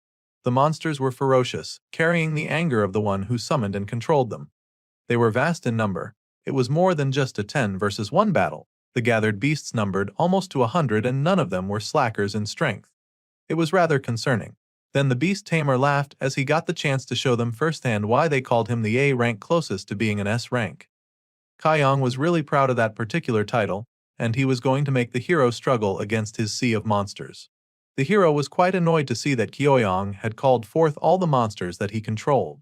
The wisest thing to do would be to lead all the monsters towards the beast that they were trying to attack so that they could get some hits in. Even the hero had no intention in fighting every single one of these summoned monsters when he had bigger fish to fry. So, the man decided that he would go for the kill. The guild leader saw the man coming and laughed, impressed that the fighter was not stupid after all. He really thought that he could end all this by getting him, the commander of all the summoned beasts. It was not an incorrect deduction. The question was what would block the hero's way. Kyoyong was, of course, not going down without a fight, but a man-to-man battle was exactly the way Henwook preferred to do things. He used his metal bending to block off the attacks that the ugly pig shot in his direction. The two struggled even as those tentacles grew closer, aiming to add an advantage to Kyoyong's fighting style. The man laughed, asking if the hero thought that the beast tamer had gotten this far just because he could control a few monsters. It was more than just a few monsters, but the pig called the hero an idiot all the same. The hero called the pig an idiot, as he clearly knew nothing about how to control Mowgli. Well, that worked in the sergeant's favor, and his own bigger Mowgli descended from the sky to drop on the annoying Kaoyong. The man had to abandon any chance of fighting the hero, using his hands to stop the sword from crushing him. This left the guild master open to attack. The hero would be foolish not to take advantage of the situation. However, Hyunwook said that what he aimed for was not Kaoyong. Sir Tristan's Failnaught was then activated, and the man's eyes widened when the arrow slipped into the pouch bag on his waist. The hero snatched the bag instead of killing the beast tamer, and he looked pretty proud of himself too. The beast tamer was at least infuriated about that and yelled at the hero for daring to lay his hands on his packages, even ordering the sergeant to return them immediately. The man smirked, saying that he knew well what he held, and that it was the inventory bag of all of the monsters' hearts that he had collected. Now things were going better than expected. He did not need to hurt the wielder if he could just steal the weapon. The guild leader was horrified that the man had him by the bag, and he tossed aside that mighty sword, obviously willing to fight to the death to get that bag back. For some reason, their hero still stood within sight, posing. If they were to release that bag, hundreds of monsters would immediately go on a rampage and they would both die. Now Kyoyong was trying to reason with him, how admirable. The hero, however, knew quite well that he would not be the target of these monsters if he were to release the bag. In fact, he was sure that all of the monsters present probably had a lot to settle with the pig guild leader first. They were all looking at him rather menacingly, too, the promise of pain glowing in their eyes. This was even better than just finishing the trash guild leader off with his own hands. Kyoyong panicked, telling the hero to be realistic. Obviously, they could not take down the king of hell without the beast tamer and his monsters. The hero said that he could try. After all, it would be a pain to work with someone who had a track record of stabbing other people in the back. The guild pig got angrier and angrier, cursing the hero for lying about being an F rank, and that it was in human nature to lie, cheat and deceive. Well, Hyunwook thought that he was talking straight nonsense, and that lying and being a terrible person was not all there was to being human. Not everyone was like the selfish guild pig. The man held open the hearts. He was being really dramatic with it, too. The beast tamer screamed in defeat, but all of those hearts came soaring down, and Kyoyong was instantly killed by the tentacle monster. He had been so focused on the bag that he did not even try to defend himself. Well, the guild pig was trapped by the tentacle beast that looked like it had a lot to say, and the beast tamer cursed in rage, cursing the beast for going again at its master. Well, Kyoang had not been a very kind master, and each of his slaves wanted to lodge an official complaint about that. The hero did not mind, he left them to it, and the beast tamer spat blood as those monsters beat him up. There was so much blood and gore that the hero had to leap away to avoid getting splashed. Well, that was that, and he stood there, looking around. The Mogle fragment, hero grade, had the mass seal and release, and it granted a sturdy constitution to the user. Now, the hero had also obtained Kaoyang's Mogle fragment, and he glared at the ugly pig, thinking that it was a fitting death for someone who treated lives like they were nothing, and a stranger hero had done significant damage to the king's hand, since it had dared to destroy his house. The strange hero had already made a significant hole in the monster's arm, and the stranger explained that he did not like to drag things out, so he would end things in one go. He was really talking to the arm like it was an independent entity. As the man approached the arm that protruded from the glowing holes, the soldiers below recognized the skill from the S-rank Fist King, Han Tae-san. They were shocked as a large explosion was made when the hero made contact with the monster's arm. The stranger stared in surprise as something had appeared out of nowhere to block the damage. How bothersome! Another super handsome villain had appeared, and it launched an attack at the stranger, punching the surprised man in the face. This sent the fist hero flying to the ground in a huge explosion, and the man kept going. The force of that punch was so great that the man broke buildings as he fell. Then, a warning came up that the King of Hell had unlocked the first of his 3 thought forms. This dude was out here fighting them with the power of his imagination, but this imagination was kind of hot. The winged creature was a manifestation of the king, and he was strong enough to knock down the fist hero. This form was Pride, and it had revealed itself to the world with blazing red eyes, long elf ears, and a very strong jawline. He'd hit the fist hero so hard that he looked passed out on the floor. The scene remained as expected, with those giant hands protruding from the sky. The fist hero's eyes snapped open, and the man leaped right back to his feet, scowling as he wondered if all the civilians in the area had gotten the chance to evacuate or if they had died. Either way, there was no one in the vicinity for him to worry about, and he did not take too kindly to getting punched in the face. So Han Tae-san began to gear up his next attack, golden light forming around his fists as he noted that it had been quite a while since he had got to go all out against an opponent. Let's hope all out actually makes a difference against the King of Hell. And Tae-san shot off immediately, with the urge to conquer blazing in his eyes, as he threatened the ugly demon to do his worst. Well, the new form was in no way ugly, though he was not as handsome as the hero. It almost seemed that the devil took offense at being called ugly. The two clashed, hero versus devil, with the redhead blocking the hero's fist punch from connecting with the giant, meaty arm behind him. However, to Beelzebub's surprise, that punch was much stronger than he had expected it to be. It made contact and impact, causing a huge explosion right near the arm once again. And the red-headed demon's eyes widened in surprise at such a feat. In the middle of Seoul, in Gangnam District, this beast had shown up out of nowhere to destroy the hero's hopes of having a house there. Now the redhead was standing there like he did not care. These were things that Tae-san generally found unforgivable, and he swore to destroy them. He leapt at the monster once again, this time releasing a charge more powerful than the last, causing a huge explosion, while the soldiers below cheered him on, and also ran for their lives as so much debris came down. They reminded each other not to panic. They needed to continue supporting the Fist King as he fought, and everyone had to hold fast so that they would not get crushed. The Fist King's punch had actually been strong enough to turn Beel's Fei to the side from the impact, and he was still not done. He planned on delivering yet another earth-shattering blow. That was generally unacceptable to the king of the underworld, and without even turning to face him, he grabbed the fist hero by the neck. The king was really mad now, his eyes blazing red, and he started to tear away from the side of the arm. It seemed the weird red guy was in some kind of cocoon trying to grow out the rest of his body, and he was furious that this man had stopped the process. He pulled completely free of it now and spread out huge bag wings in the final formation of his evil form.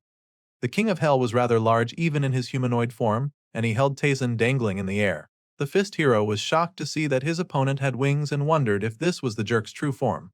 Of course, he had no idea about the King of Hell business, so he was in here fighting blind and getting bullied. Meanwhile, Gangbuk Region's Strike B team fired on the arm immediately, putting in their all to bring it down. The paladin asked Choi Youngjun if he could use the quickest sword energy to damage the right arm. She was willing to widen the wound by following up. And then Park Junmo could hit them with the double Wummy electricity combo. Everyone had to stay alert because they were fighting a monster of nightmares. They would soon head into a fight. However, the two men behind her saw something absolutely terrifying, and they told her to raise her shields immediately. A large bud suddenly dropped in front of the three soldiers, and it seemed the king of the underworld had also noticed their efforts in bringing him down, and he did not like it. The bud began to sprout, and inside the bud was something that looked like a head. Indeed, just like with the left arm, a new form began to emerge from the bud, and it stretched out as it came to life. A femme fatale of a ridiculously large size with pink hair.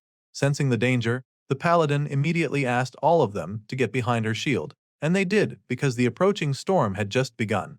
The redhead summoned the holy dome, and it was just in time, considering the pink-haired form fired off a blast of electric energy right at them, almost as large as Cerberus. Electric energy was their opponent, so it was quite fortunate that they had Jummo here with them.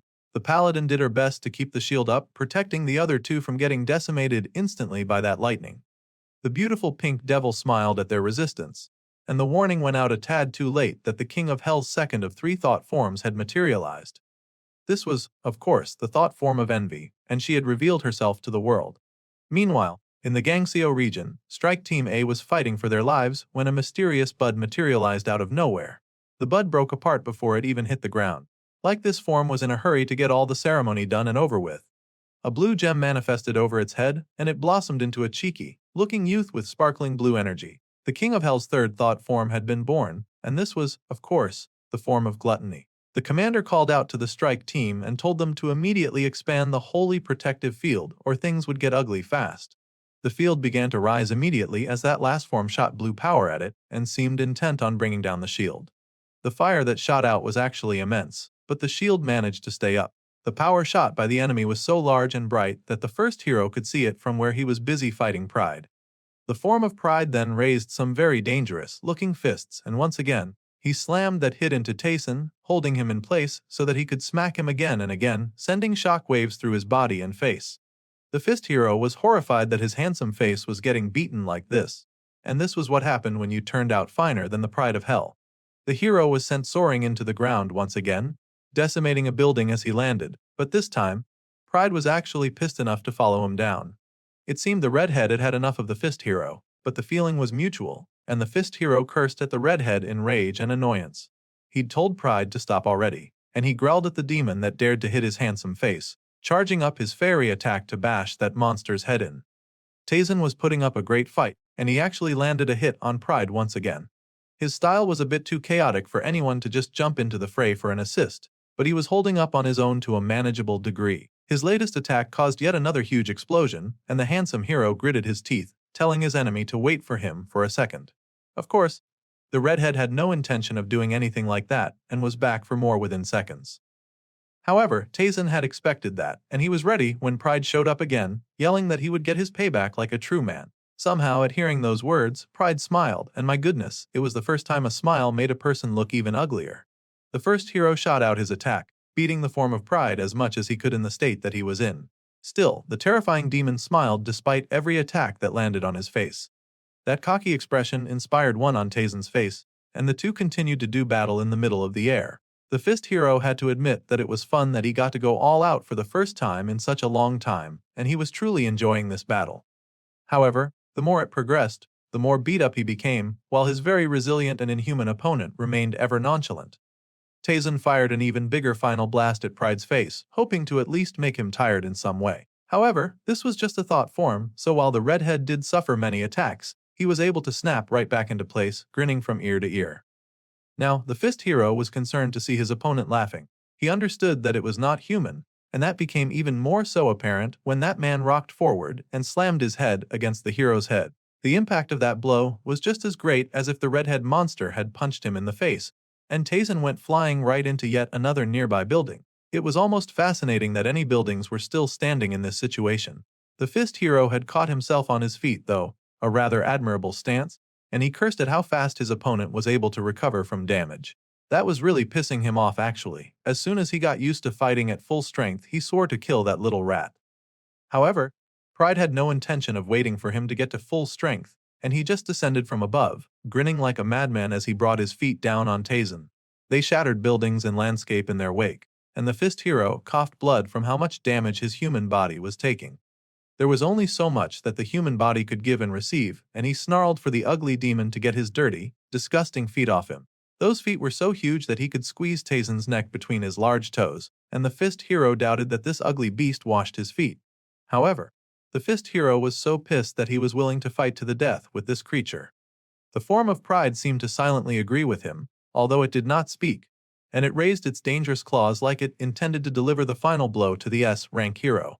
Laughing rather demonically, Pride sharpened its razor claws against each other, and Tazen wondered just what he was looking at. The claws came down, and he just managed to block them from hitting his face, using his fist to stop them. Suddenly, there was a light from a very familiar voice that asked a very familiar question. This new stranger wanted to know if the demon was powerful. Multiple lights came up around the form of Pride, dancing in every corner that he could retreat to, and it slashed apart the building, its wreckage, the streets, and the demon as well. Pride leapt away from Tazen so that he would not suffer even more damage, and a familiar swordsman stood next to the Fist Hero, sheathing his sword. The Fist Hero instantly recognized the language as Japanese and gaped, wondering if this new stranger was some form of weeb or anime nerd. However, this person just asked the Fist Hero to hurry and leave because he was weak, and his eyes glinted as he activated his one blade. One slash cut through the air, and Pride's eyes widened as it came racing towards him. A long slash appeared, cutting a terrifying straight and deep line across the demon and its surrounding area. Usually, the beast had been able to successfully dodge or stop attacks like that from taking effect. However, Tazen's eyes widened when he saw that deep gouges had actually appeared on the demon's arm. Even Pride was shocked, and he was not pleased at all. The newcomer smirked in satisfaction because his new opponent was definitely strong. The Fist Hero was surprised but still cursing, asking just what this swordsman was doing, as if he had not appeared to save his life. The swordsman sighed, telling the hero that he was weaker than the demon, so it was best for him to back off. Naturally, the Fist Hero was not about to back off just like that, but he did understand that he was speaking to a foreigner, and there was going to be a communication barrier between them. At any rate, Tazen wanted the stranger to understand that he did not appreciate when people tried to steal his kills, and he did not want this strong fighter butting into his fight. Before their conversation could continue, Pride descended, and he looked pissed. He looked pissed that his opponent had acquired a new friend and pissed that he had been cut at all. It seemed the redhead demon was willing to start taking this fight seriously. Tazen boldly stood once again, telling his actual savior to stand back if he did not want to die.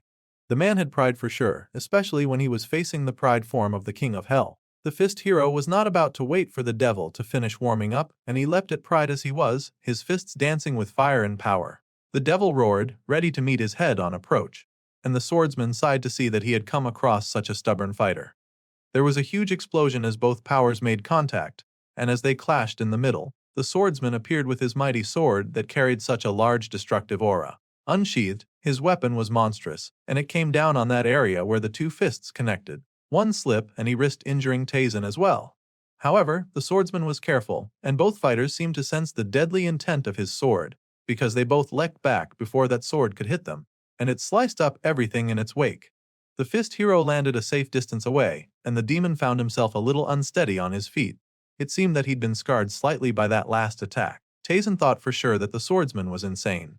Arrogantly, the swordsman replied that the Fist Hero should be grateful that he was weak, for it had saved his life twice. However, if the handsome man kept interfering with his fights, then he would surely be the next to go. There was a strange pulsing in the air, and something began to take form before them. The two fighters immediately got on their guard, and they saw the devil form manifest a strange thing on its hand. A purple claw with long extended talons. Pride refused to be defeated by two nobody humans, and he screamed in rage, powering up in front of them like a super saiyan. The monster then grinned with arrogance, as if daring them to try him now that he had upgraded again. The swordsman was rather impressed with this new form, but Tazen just thought that the ugly beast had just got uglier. So, it had hidden its powers all this time, big deal. The arrogant man was not about to back out now, and both fighters leaped at the monster without any hesitation. The monster grinned, and it had indeed gotten uglier. That new transformation had done absolutely nothing for its hairline. Still, it grinned at both opponents that came at him from the left and right, raising his fist to punch them both and toss them aside.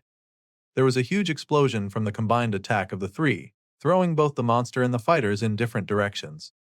The creature truly had powered up, as it was the only fighter standing on its feet after that last blast, and it chuckled like a horror movie villain. Pride was feeling very prideful after leaving a large gash from their failed attack, and Tazen growled as he dragged himself to his feet. Sure, he was lazy, but he was getting persistent now. The demon was making him persistent in this fight. Even the Japanese man grinned as he pushed to his feet, admitting that it had been a while since he had felt this nervous. The demon Pride also seemed to be greatly enjoying himself, and he smiled as his opponents attacked once more. The swordsman attacked first, activating his one-blade mystery and stabbing the void. The monster grinned, raising his hand to deflect the attack as the sword sank into a portal hole. However, that was all part of the plan as the sword reappeared near the demon's red core on his chest and the slash elongated to strike home. The creature had been using brute force to counter everything until now. However, this time, it seemed to be shifting its body to dodge, and the swordsman wondered if the monster was trying to protect something. Its hand was raised, and it almost seemed fearful as it dodged quickly. The swordsman noted the cause. The giant red gem in its center was their target. The swordsman swiped immediately, but Pride dodged just as fast, even covering his side with his large arm. The swordsman could not waste this opportunity, seeing how the monster was going berserk. It was going to become dangerous unless he finished the beast off in the next two attacks. Suddenly, that idiot fist fighter showed up to yell about the swordsman stealing his opponent. He roared that the foreigner was taking what was his, which was not wrong, but they needed to do quick work to destroy the core. Especially since he now had Pride on the run, they had to cut him down immediately. The swordsman, as well, cursed the appearance of that fist-fighting idiot, and a huge explosion landed. However, the fist fighter was not entirely an idiot, and he'd noticed how the devil had been fighting, dodging, and protecting his belly. This instantly made him deduce that Pride was hiding something in his guts. If that was the case, then he was going to aim there. The devil was also definitely not going to let that happen, and he hurled a punch against the fist fighter to knock him down.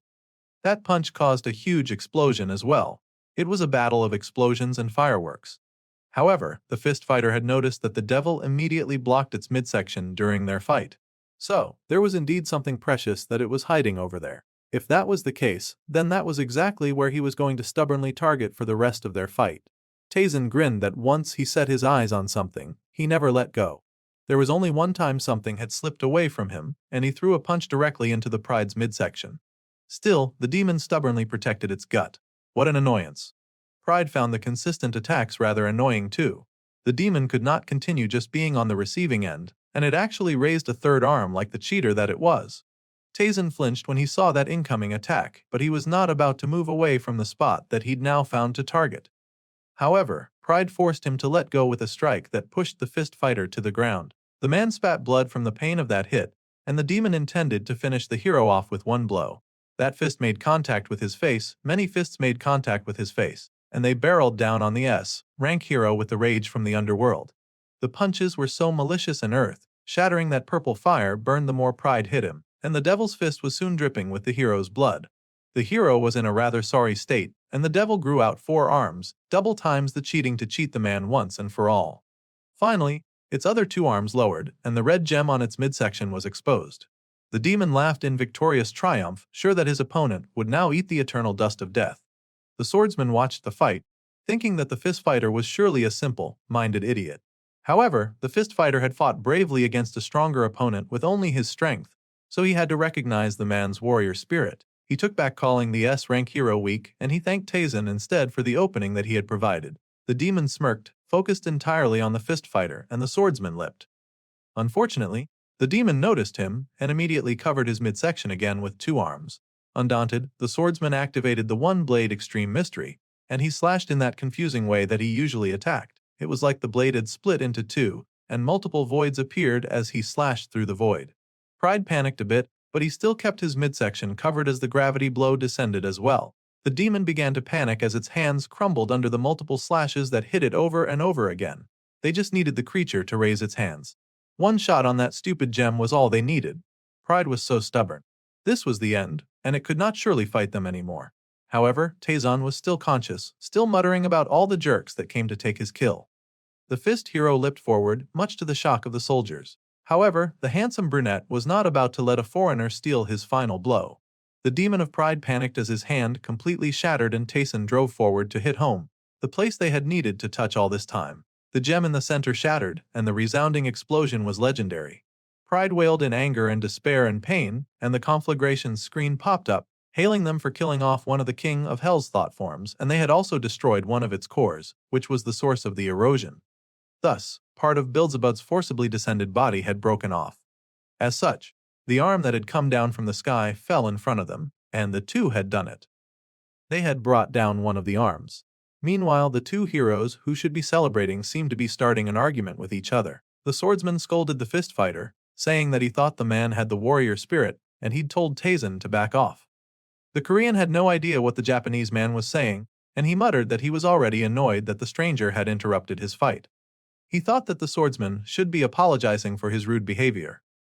Well, if this was how it was going to be, then, even in his battered state, Taisen was willing to fight him too.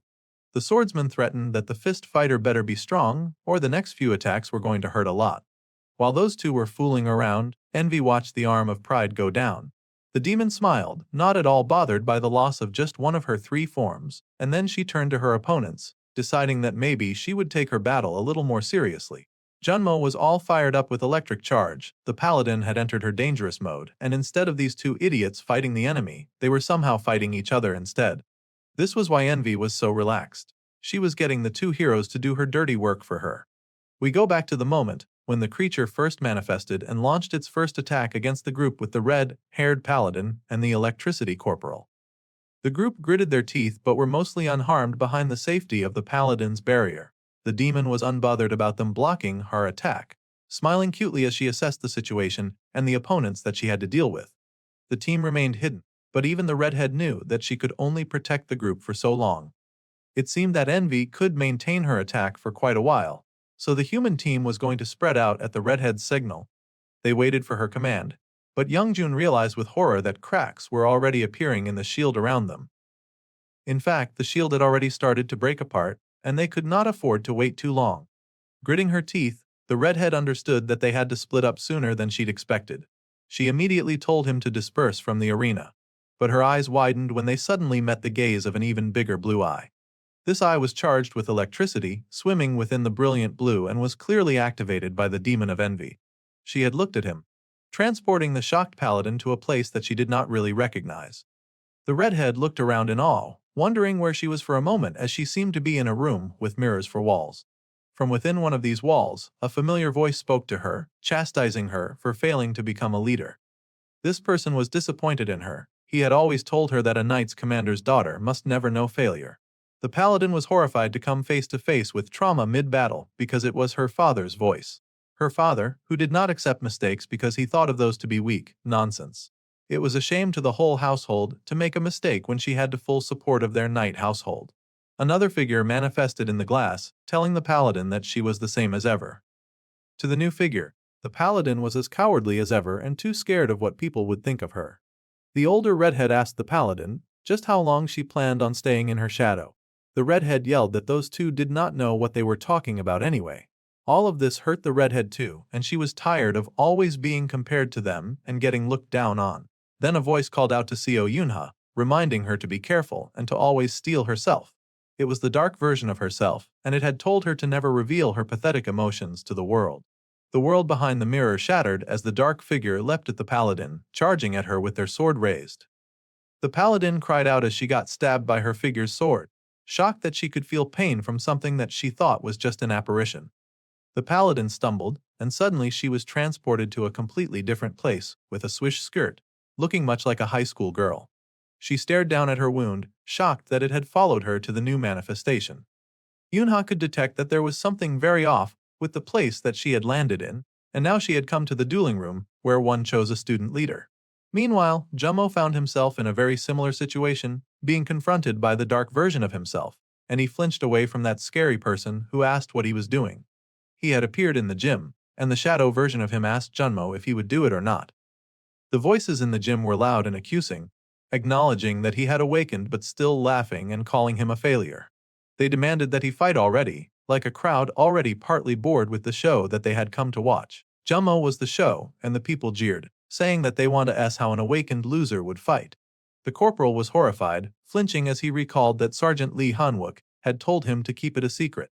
The people laughed at the corporal, calling him a loser as they jeered, even saying that he probably asked for his sergeant's permission to use the facilities as well. They were mocking him and saying that being a loser would always run in his DNA. Those were frustrating words to hear, but the electricity corporal was not even being given the chance to back down, because his shadow self suddenly leapt at him, swinging its mighty weapon. The young hero leapt back, managing to dodge that attack, but his opponent was not having it. The dark shadow yelled, asking again if the corporal would do it or not. The young soldier was confused, trying to understand just what the weird shadow was saying over and over again. The people at the gate continued to rage, asking the young man to hurry up and get serious. They complained that he was acting like a failure on purpose, demanding that he could not keep dodging. With all of their strength, these shadow people were doing their best to goad the corporal into attacking, and the pressure started to get to poor Junmo. He apologized, saying that surely he would do better, but the shadow people were not settling for sorry. They wanted more. They wanted violence and fear and carnage. The electricity sparked as this time the shadow version of himself turned its attack towards the people gathered. It would get the corporal to attack him at any cost, and the bystanders were blown away, shouting in pain. Some of them flinched and ran when they saw that the monster's focus had shifted, and then the shadow twin turned to the corporal, asking if he would finally do something now. The shadow wanted to properly show everyone that they were not to be messed with, that they were not weak. The other person was like the personification of Junmo's internal frustration and anguish. The soldier stared in awe at his shadow twin. Outside of these illusions, envy continued to manipulate and lie and twist. She oversaw the paladin and Junmo, who now faced each other, taking pleasure in how beat up they'd become as they warred against what they thought were their enemies. Their eyes were lit up with the light of possession, and envy grinned in wicked, malicious satisfaction. The fights within the two raged on, with Yunha fighting hard against her internal demons. The knight was valiant, fighting against the older and more corrupt version of herself with everything that she had. The lady continued to swing her giant sword, and the shadow blocked with her giant shield. The shadow noticed that Yuna was getting emotional, scolding the redhead who fought her with gritted teeth. The shadow easily knocked the smaller girl aside with her shield, telling her that her emotions made all of her weak moves obvious. If she could not overcome this, then she'd never defeat a single foe. To make things worse, the redhead was trying to copy her sister's flow. These personal words hurt the redhead deeply, and the shadow continued to mock her, even making fun of her for crying. Another figure manifested in her vision, and the redhead saw her sister standing before her. However, instead of appearing to help, her sister then put her sword to the paladin's neck. Harsh words fell from her sister's lips, telling Yunha to just die so that she'd stop embarrassing her family. The redhead was insulted and yelled, her confidence refusing to accept such an accusation. She asked what more these ghosts wanted from her when she had only done her best. Obviously, they wanted to strip her of body, soul, and sanity, but they could not tell her that. No, instead, these monsters goaded her, calling her childish and saying that her best would always amount to nothing if she did not accomplish anything. They were sure that she already knew that. That was why she ran off to join the military. It was emotional damage after emotional damage, and her sister's shadow ghost was serving it hot, with spices that pierced deep into the paladin's heart. This somehow made the shadow sister more enraged, yelling that she'd told the redhead to stop showing her emotions. It looked like Yunha was on the verge of giving up. Junmo also faced an enemy that was fine with wreaking havoc on the world. The soldier tried to stop his doppelganger from hurting more people, grabbing the man and trying to force him to stop, but the creature hissed at him, yelling to let go. The poor corporal was tossed aside by the beast, who growled that he would show all of these bullies who the loser was. The angry version yelled that the corporal surely wanted to show the bullies their place as well. For years they had bullied them without remorse. Surely they could not let such a thing go so easily. Even Jamo had to admit that he did, in fact, want to show all those people who'd once called him weak. The corporal sparked and crackled with electrical fire, buzzing around him. The boy so badly wanted to be accepted, but not in this horrible and violent way. He raised his weapon against the shadow version of himself, and the shadow version glared at the corporal's stubbornness. This was so annoying to the shadow corporal, and he yelled that his twin was an idiot after all, an absolute weak idiot.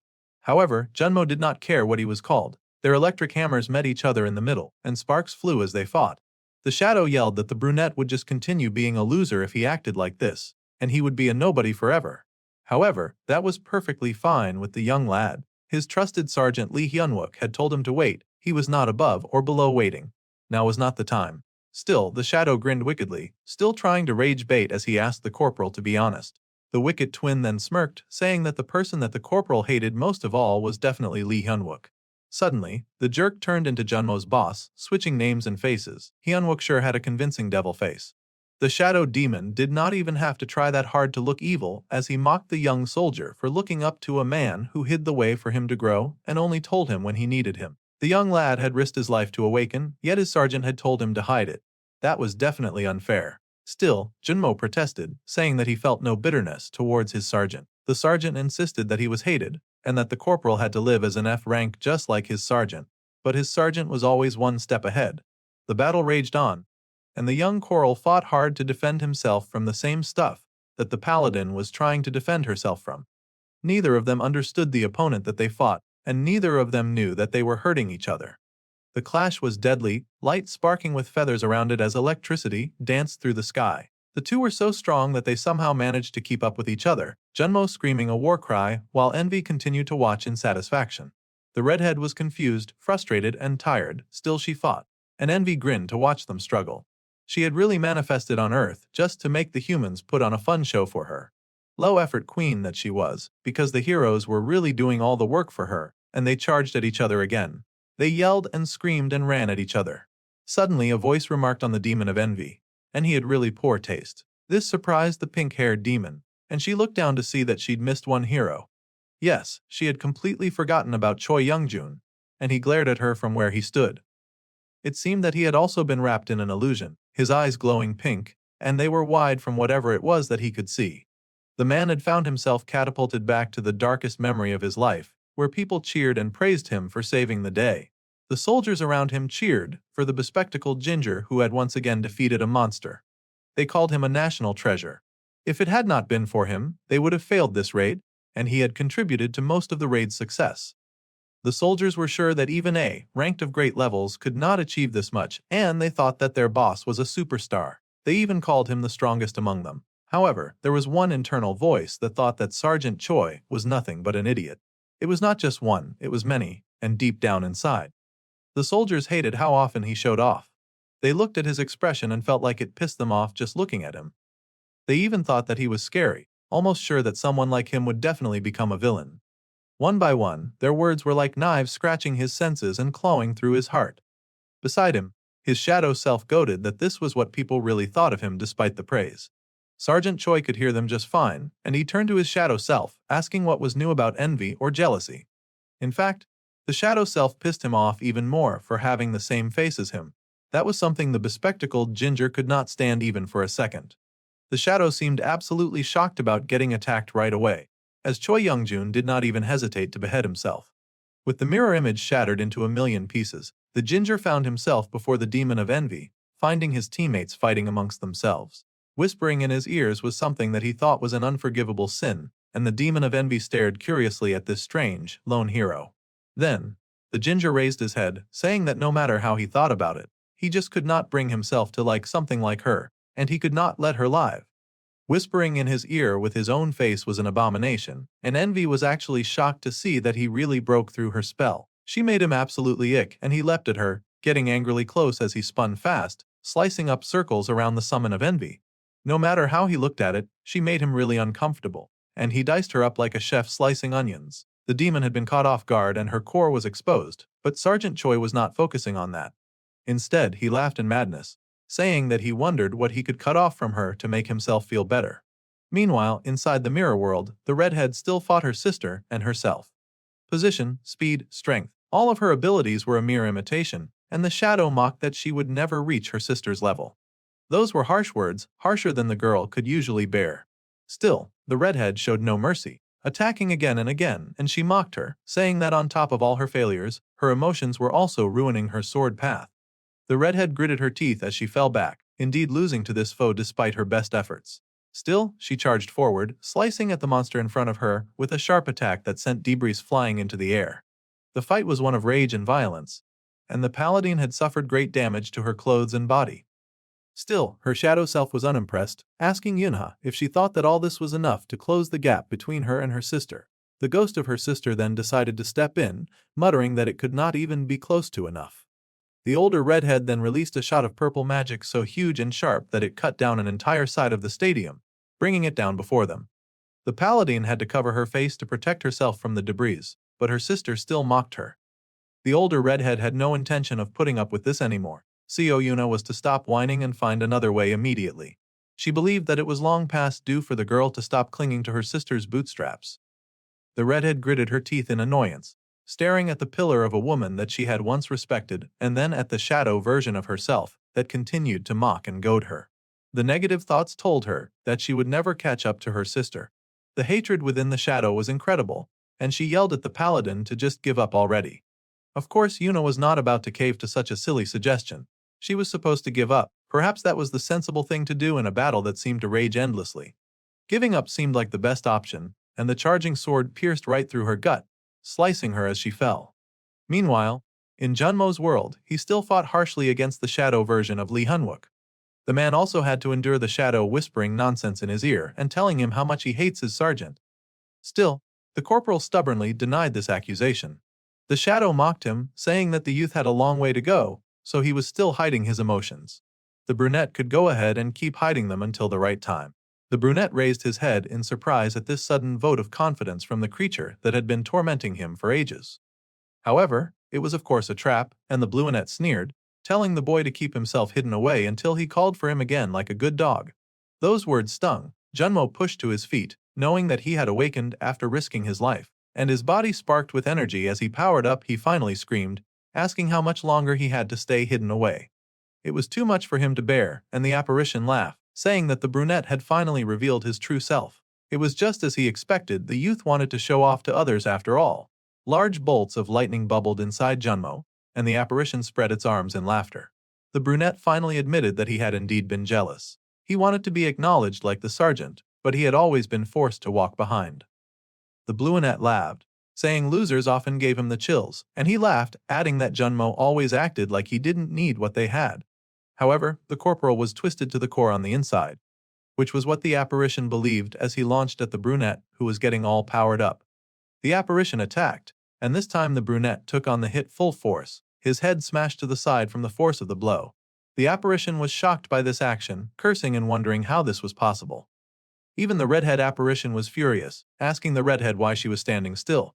However, something had finally occurred to Yuna as she held on to the sword that had pierced her. She had given up already, and even her sister slowed as she watched her. The paladin raised her head and confessed that she had completely given up on the idea of becoming her sister, at the cost of losing herself. That was not the kind of life that she wanted. From now on, Yuna would be known as herself and herself alone. She would not pretend to be anyone else. The shadow looked furious, manifesting sharp and angry fangs. She screamed at the paladin for being cocky, saying that she was nothing and that there was nothing that she could accomplish. However, the redhead spoke with confidence, knowing that she would not live a life alone anymore. Now, more than anything, she had trusted allies who would give her detailed reports. She recalled listening to Lee Hunwook's plan before they set out, and she had asked if he really thought that the three of them could take down a part of the King of Hell, worried that it would be too much. However, the sergeant had looked at them with confidence, and she blinked, wondering why he stared like that. The man had asked if she was nervous or thought that they could not do it themselves. Either way, she did not need to worry. Lee Hunwook trusted his comrades. The man was sure that they would always get the job done, so the paladin, Junmo and Sergeant Choi. He hoped that all three soldiers would also firmly believe in themselves and trust his decision as well. It was such a touching and moving speech, because he was standing behind them all, believing in them without hesitation. Knowing this, the redhead could not bear to let him down. The apparition said that she had lied to herself for her whole life, but that did not matter anymore to the redhead. Even if she had lied and could not believe in herself, then she would believe in him, in the one person who had not lied to her. She was sure of it. Yuna would believe in her comrade Sergeant Lee Hunwook, and saying this with confidence and the strongest of beliefs, the glass surrounding them shattered. Even Junmo had strengthened his conviction. Even if he knew that he was just a pretentious loser in his former life. That was also the reason that he could so easily and blindly trust Lee Hunwook. The apparition yelled at the lightning boy, asking him to pick up his weapon. However, the brunette would not do that, because Sergeant Lee Hunwook trusted even someone like him. Thus, the mirror around him shattered as well. In a dark haze, Envy was losing control of the situation as she fought against the valiant Sergeant Choi. The man was frustrated about her inability to pin down the fast-moving hero who zipped around her like a fly chasing food that he desired. He moved so fast that within minutes, he was able to close the gap between them once again. The demon of envy was a giant summon, but he was fast and confident enough to slice her over and over again, though he was rather frustrated with all of her dodging. The demon hissed at him, baring her teeth as she was sliced and diced again. While he fought, the ginger demanded that she show herself again so that they could end this fight quickly. The demon hissed, baring fangs at the man in rage as more of her blood flowed from the wounds that he cut into her. The demon lashed out, finally catching the speedster with her claws, and she brought down her second hand, determined to slice the man into ribbons. However, before she could do so, her eyes widened in horror and she turned in time to see the paladin come charging right at Ezer. The ginger immediately yelled out to the platoon leader, telling her about the gemstone target at the demon's navel, for that was her core. The redhead did not need to be told twice, and she readied her holy golden sword. The paladin pushed forward with a scream of power, slicing right at the exposed naval core with brutal efficiency. She had been so focused on dealing with Sergeant Choi that envy was caught wide open, and the slash that followed sliced her core in two. However, in an almost impressive display of desperation, the panicked demon grabbed the paladin's sword. The strong fighter had already made a dent in the pink stone, but envy would not let her cut more. She refused to die this way, stopping the core from completely falling apart. This was frustrating, and the ginger called out Park Junmo, asking the brunette just what he was doing at this crucial moment. Just as he spoke, there was an answer of purple lightning that danced into the horizon, and Corporal Park Junmo appeared, swinging the power of Thor in the mighty hammer that he held. She came full force, charging at the monster that was even more wide open, with one hand occupied with the ginger and the other hand taking care of the redhead. With that much open space to work with, the lightning corporal immediately hit his goal, and the demon shrieked in pain and horror as she began to fall apart. Envy looked very upset, shrieking and crying in rage, as her core disintegrated, and so did she. The congratulations window popped up, wishing the heroes a great success at defeating Envy, one of Beelzebub's 3 forms and the second source of erosion. Now, part of Beelzebub's force-descended body would have to break off. The corporal screamed with joy, throwing his hands in the air to celebrate their success. The paladin was exhausted, but she also acknowledged their victory with a tired smile. It was a sight so blessed that the other soldier pointed out that he had never seen her smile before. Just then, the ginger recalled that he had forgotten to shred her for the maximum amount of pain, and they'd ended up killing her way too quickly. It was such a disappointing waste. As the 3 sat and recovered, the hand nearest to them disconnected from the portal and slowly began its crashing descent. Choi was still heated, though, and got in a few annoyed licks at the fallen demon while his teammates watched in amusement. There was now only one part of the core left, and Jummo wondered if Sergeant Hyunwook would be fine fighting on his own. The redhead was sure that the man would somehow pull it off. They would trust in him the same way that he had trusted in them. All that was left now was the face of Beelzebub, and the great demon did not at all like seeing the fall of the body that it had worked so hard to sneak into the human world. Now, all that was left was the demon of gluttony that almost looked bored, quite different from its cheerful appearance. The demon was disappointed by the fall of envy and pride, and it watched curiously as a portal emerged midair. Gluttony turned to study this portal, in time to see a pair of legs pop right out of it, quickly followed by a very familiar-looking blueanet. The demon was curious as it studied the appearance of Lee Han-wook in its life, and the blueanet called that all units of AMT should open the warp. With that, multiple portals opened all around the demon of gluttony, so many that the demon was quite alarmed. Then the hero called out for steel rain, and the bombardment preparations were now complete. Meanwhile, at other parts of town, orders were given out to quickly identify casualties and to move them to the rear. Anyone who could still fight was ordered to move forward. The soldiers called out to the commander, who directed them, saying that they could not last long in their current state, worrying if they could really trust that one F-rank soldier to handle the most important job of all. The commander immediately responded that the only reason that they had survived the Sill wave was thanks to that one man's tactics. Still, the soldier worried that they lacked men to deal with a threat of that scale.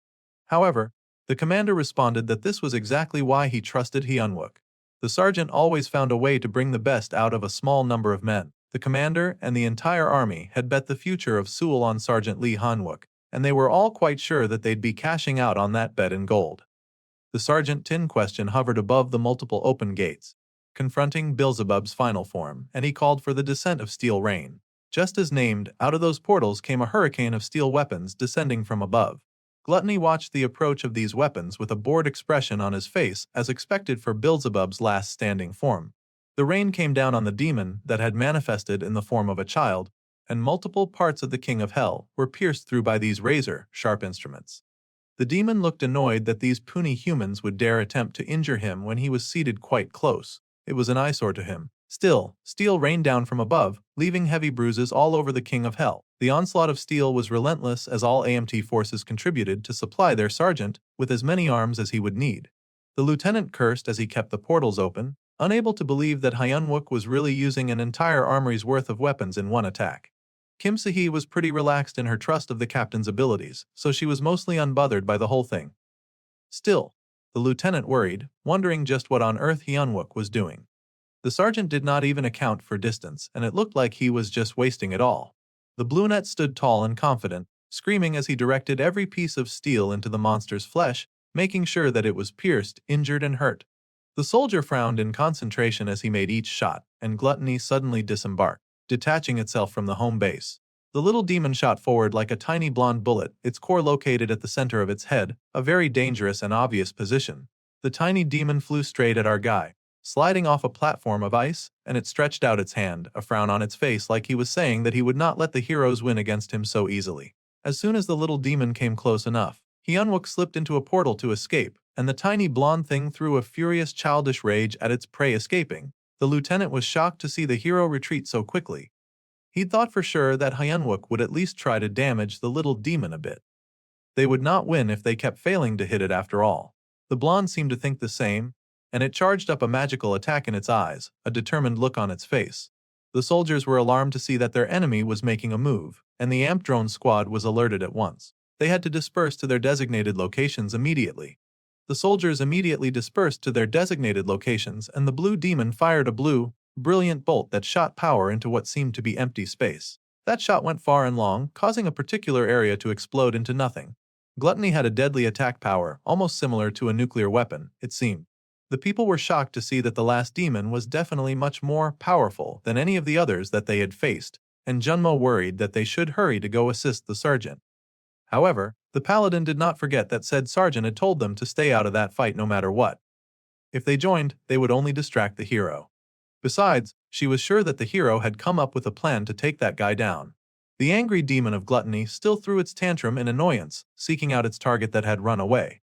Suddenly, the hero returned, popping out of another portal as he sent forth the dark hand of the Cloud Master.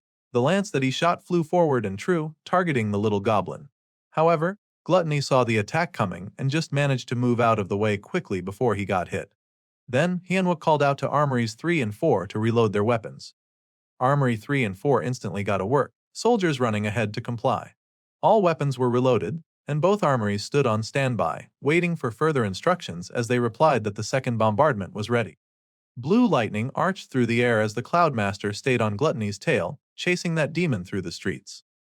The little thing screamed in rage and tried to counter it with his own powers, slamming the lance away and then flying up to claim the life of his target, Hyunwook. The hero saw the tiny demon coming and with gritted teeth, he ordered the release of his Mogle blade. The blade appeared just in time, acting as a powerful shield between the human and the demon. It deflected Gluttony's attack, and the blonde child became even more furious at the course of events. In anger, the blonde doubled his power, knocking that sword aside in fury as he hungered to claim the blood of his enemy. However, Hyunwook was able to keep the Mogle shard standing tall, so the blonde pushed even harder. He wanted so badly to get his hands on Hyunwook, growling and snarling as the human somehow managed to withstand the attack. Then, the brunette called out to the platoon leader. The hero's location was verified, and they were ordered to push the drone as close to him as possible. He did exactly that, and it turned out that she was not messing around with a phone, but was in fact piloting a drone. The drone flew forward speedily with the escape portal, but the blonde must have seen that his prey was about to get away, because he blew away with a blade with one forceful blow, and was on top of our guy in seconds. It turned out Gluttony could really hold a grudge, and that small child, like hand wrapped around the sergeant's throat with intended malice and hate. Things were not going as planned as the Mogle shard fell to the floor, and the blonde shoved the hero through buildings, shattering them as they passed through. Quickly, Hyunwook activated hardening to stop from sustaining further damage and getting a concussion during one of the most important battles of their lives. The hero was able to control the damage with hardening, and Gluttony did not like that at all. It seemed the little boy was a glutton for causing pain and suffering because it did not let go, until it saw a blue crackle in the distance. The Mogle shard had risen once again and was returning at full speed, heading straight for the blonde. The weapon landed, crashing into buildings and scattering dust everywhere, but not even the presence of that weapon had been enough to make Gluttony let go. Whatever the reason, the blonde had beef enough to blast a hole through the walls and send them crashing through every last one of them.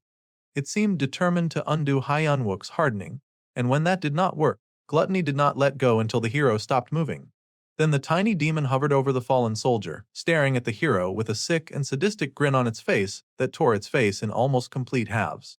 The other soldiers called out in concern to Lee Hyunwook, worried because they had seen him go down. They begged for the sergeant to respond, and they cursed at the lunatic, worried that he was actually hurt.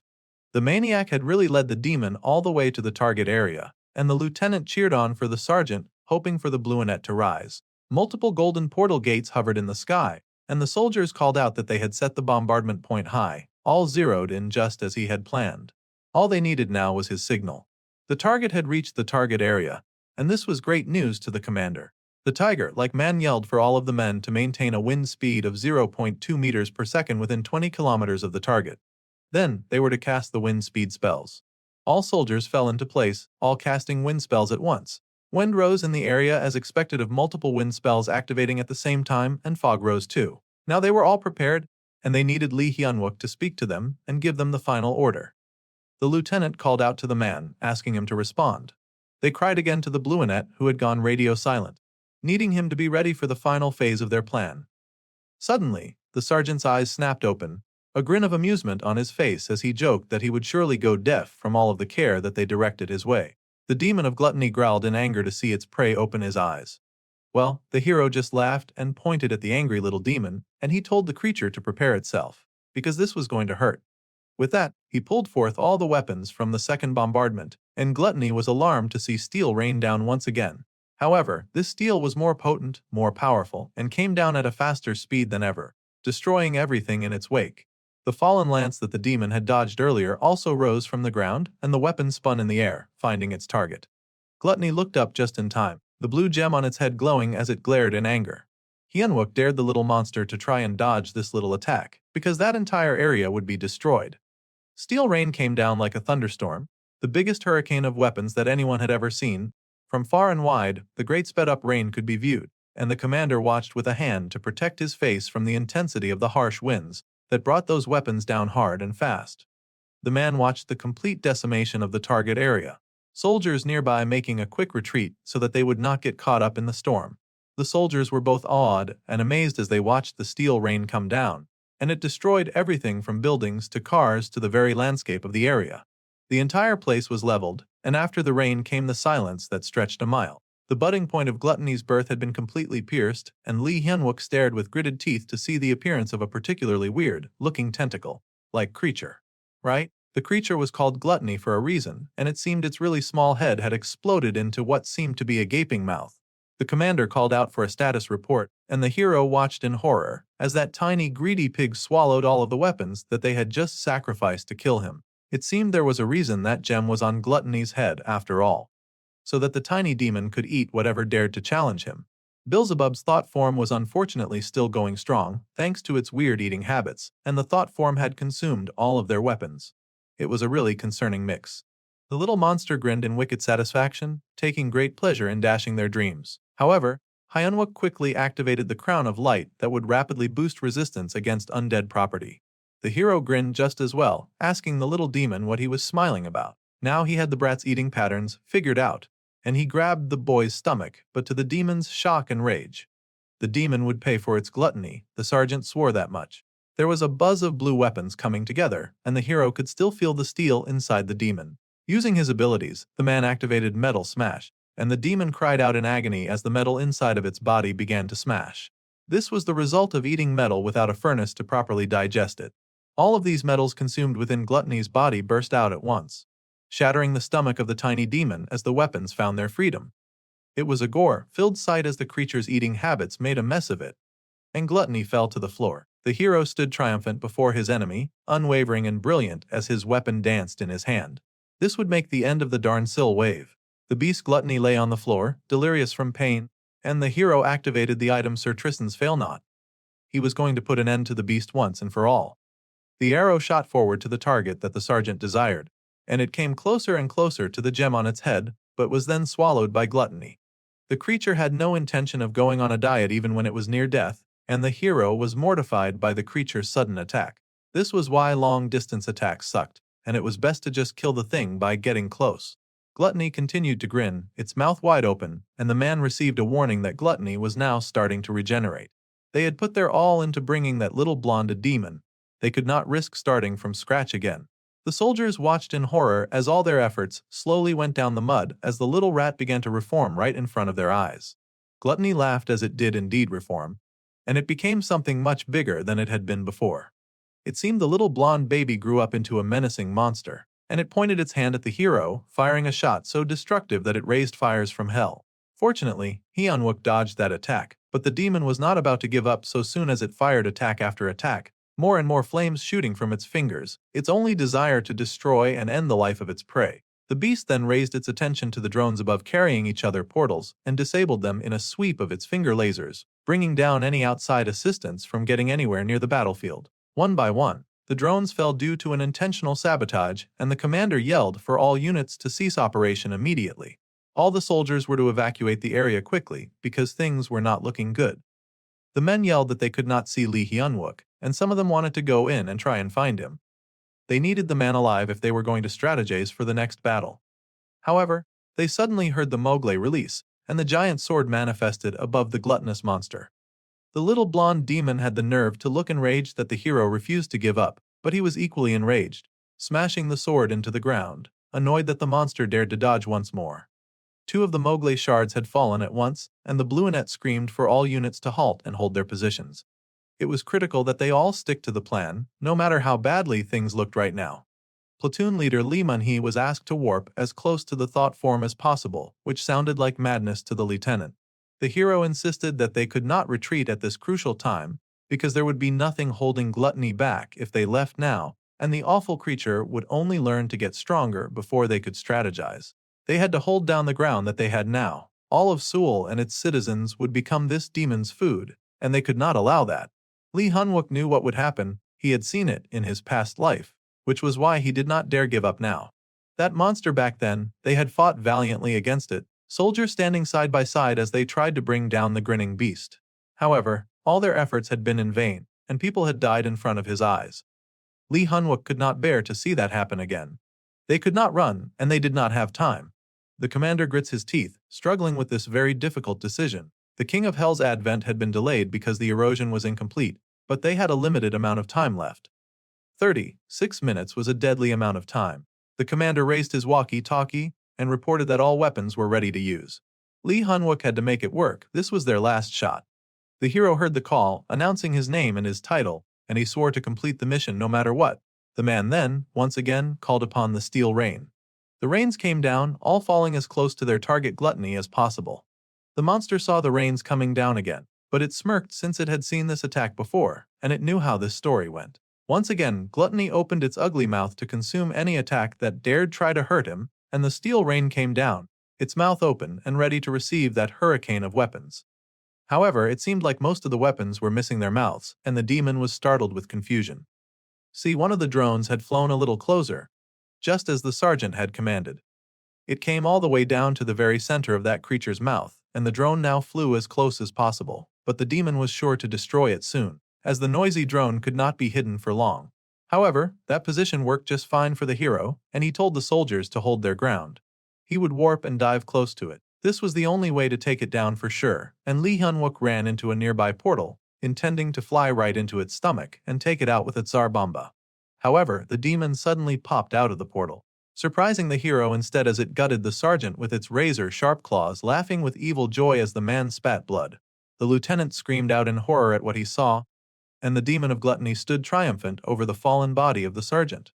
The monster's hands were stained with blood, and it grinned a wicked smile of victory. The commander called in for a report, desperately asking what was going on, and the lieutenant shakily reported that the cause of panic was Lee Hyunwook. Their brave and fearless sergeant had fallen after his chest was pierced. All who heard the news were horrified, eyes widening in dismay and shock. The commander immediately screamed for all AMT units to fall back. If that thing had taken down Hyunwook, it was just a matter of time before it took down the rest of them. A brilliant blue bird rose into the air, sailing high from the commander's location, and various other animals raced forward, including a tiger and a gorilla. The commander yelled that he would go in Hyunwook's place and try to buy them some time as the troops retreated. But he needed every functional soldier out of that place immediately. There was chaos as Gluttony casually looked down at the fallen man like he just wanted to confirm that the man was dead and gone. Hyunwook was still, but suddenly a huge tiger appeared before the demon sin of Gluttony. The commander had arrived at the battlefield, and as expected, Gluttony immediately opened his mouth. The demon form now faced both the tiger and the gorilla in a murderous 2-against-1 battle. The monkey roaring its anger while the tiger lashed out, leaping at the demon, which dodged the attack. Then the blonde fired off some attacks of his own, aiming to eliminate either one of those beasts. The gorilla seemed the first one to fall, bathing the atmosphere in its blood as it hit the ground. So, the demon turned its attention to the other beasts that it battled. The bird appeared behind the blonde, intending to swallow the demon whole. It did successfully consume the demon. However, in a battle against gluttony, a bird was not about to out-eat the biggest eater. The brilliant blue bird flew forward, like it was trying to capture the demon form, but suddenly its head erupted in a spray of blood, and the entire bird found itself sliced in perfect halves as gluttony emerged from within its belly. The bird beast plummeted to the ground, but the idea was not for the beasts to win the battle but to buy time. They needed time for the men to get away, all were on board, and it was time for the soldiers to hurry out of the area. Gluttony grinned as he seemed to spot the escaping soldiers, and it started making its way towards them, intending to cause carnage and harm. However, before it could get to the innocent people, the commander leapt from the ground, finally arriving at that point of the battle on time. The big man was able to grab Gluttony in a bear hug, letting the demon know that he would not be getting past that area if he could allow it. They both crashed into the floor, as the demon was too surprised to redirect, and the commander's grip was too strong to wiggle out of. The demon hissed in annoyance. It just wanted to cause havoc, but there were always soldiers in its way, and it found that so annoying. The commander's hands were flung off, and then Gluttony attacked the big guy, tossing him aside like he was nothing but discarded waste. The man was able to catch himself, though, as he would not be going down that easily either. He groaned in pain and activated the power of the tiger. The man understood that he alone would not be enough to stop Gluttony. However, he gathered all of his beasts together, the bird, the tiger, and the gorilla, powering him up to 1,000 folds. Even if his mana was to run out, even if his body was torn apart, the big man was sure that he would never allow the blonde maniac to pursue his soldiers. The demon grinned at this challenge, eager to prove the big man wrong. The power of all three beasts launched at the demon of gluttony, but the demon was already ready and fired off its latest beam at the approaching beast. Each time the demon leveled up, it became even stronger than before, and this latest nuclear blast was strong and wild and powerful. It shook the city to its core and set the whole place on fire. The lieutenant found himself shaking Kim Se-hee. She had to wake quickly so that they could retreat. The lady could not accept their defeat, yelling that they had not confirmed if the sergeant was dead or not. They had to confirm this much at least. However, the lieutenant had to remind her that the sergeant was dead. They had all seen his heart get torn apart, and not even a healer of S rank could do anything at this point. They had to leave him behind. There was fighting and chaos, and Lee Hunwook continued to lie on the floor, emptily staring out at the world. The hero looked well and truly dead. However, something inside of him was activating, and it was called the Breath Room Flame Rank B. The man's life force was fading, which would cause his internal furnace to die out, and then came the warning that the relic of the fallen angel Gregory Azazel had not yet been fully absorbed. The hero continued to lie dead on the floor as the commander's beasts were ripped to shreds. The commander coughed out, acknowledging the strength of the demon that he faced. The demon still hovered, mostly unscathed by all of their attempts to bring him down. The creature then opened its giant mouth, meaning to devour the commander. The big man knelt, accepting his defeat as there was no more he could put into the fight, and he just hoped that the soldiers were able to get away in time. This was going to be the end as he knew it. However, before those tentacles could consume him, the redhead paladin showed up, fighting for their commander to stand up. The commander was horrified and asked the soldier if she had gone deaf when he gave the order to retreat. However, the lady reported that there were still some soldiers evacuating. The commander had bought them good time, but they needed some more, so she would happily spend her last moments fighting at his side. The demon of gluttony was quite annoyed to see the appearance of yet another fighter, and he reined his mouth back in. Rather interesting that he always refused to eat them when they were in full power, like perhaps his insides were his weakest link. The paladin had come to assist, but she did not come alone, as the crackle of electricity and the speed of light revealed the presence of Junmo and Surjit Choi as well. They were all ready to fight to the end, though Young Jun thought that it was pretty inconvenient that the creature chose to fly to escape their attacks. That was very annoying. The monster was also not a big fan of them, and it growled in annoyance to see them there, stretching out its hand to shoot a beam in hopes of disposing of them quickly so that it could eat them all. At any rate, the ginger turned to the commander, yelling that the man needed to escape. The monster was clearly charging up a wide area attack.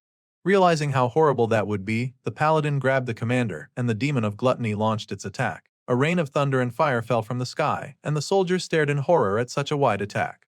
Ironically, the lieutenant and Sergeant Se-hee did nothing to evacuate either. However, they were focused on the body of their fallen sergeant. The corpse stared vacantly with eyes wide open. Meanwhile, the redhead platoon leader continued to do her best to escape with the commander in her arms. That blast was furious and strong, tossing aside the soldiers even as they tried to escape. Still, Hyenwook lay dead as a dodo, the relic within him slowly activating. The breath room flame once again notified him that his life force was fading, causing his internal furnace to die, and the situation was so bad that the breath room began to stutter. Then, the golden relic within him flared to life, surrounded by bright fire, and they immediately received multiple warnings and error messages at once. The skill metal bending was about to violate the rules, however. The hero could not care less, and it seemed he unconsciously worked to bend the metal for the holy relic. There was another warning that he had been caught attempting to break the rules and abuse a skill to replace his internal organs with an item that did not function that way. This immediately caused severe errors in the system.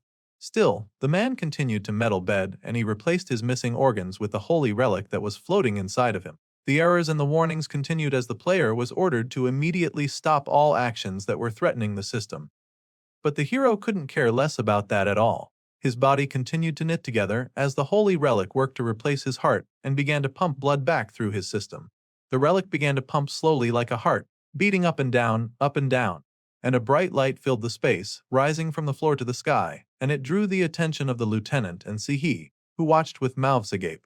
They stared in shock, their arms blocking their faces as they beheld a miracle happening in front of them. Even Gluttony turned when he saw that bright light, instantly knowing that something was wrong. Lee Hunwook's body had risen in the air, getting powered up like a Super Saiyan covered in red. There was then a critical system error, and the player was no longer accounted for and no longer recognized as a player. The sergeant ripped his torn shirt from his body, basically rising from the dead, and the system asked just who he was. The man replied, with vengeance in his eyes, that he was the 3rd Anti-Monster Brigade of the Steel Company, Sergeant Lee Hyenwook. The player was no longer accounted for and was now free from the rules and the game's control. The man had aura farmed and cheated his way back to life, and he glanced at the game window that was acting a little wonky. The man had a lot of questions so frit, but for now, they had to take care of that monster that was standing in front of them. The glutton almost looked pleased to see its favorite enemy again, as it was overjoyed at the thought of breaking it down once again. Wickedly, he fired a beam right at Lee Hyunwook, intending to quickly end him once again. The man activated his Mogley release, and the Mowgli obeyed his summons, descending from the sky. The large sword stood before the strong fighter, and Gluttony hissed in annoyance to see the man block his blast of fire with those powerful shields once again. This was the type of fighting style that was known to drive Gluttony crazy, and he could not stand for it happening again.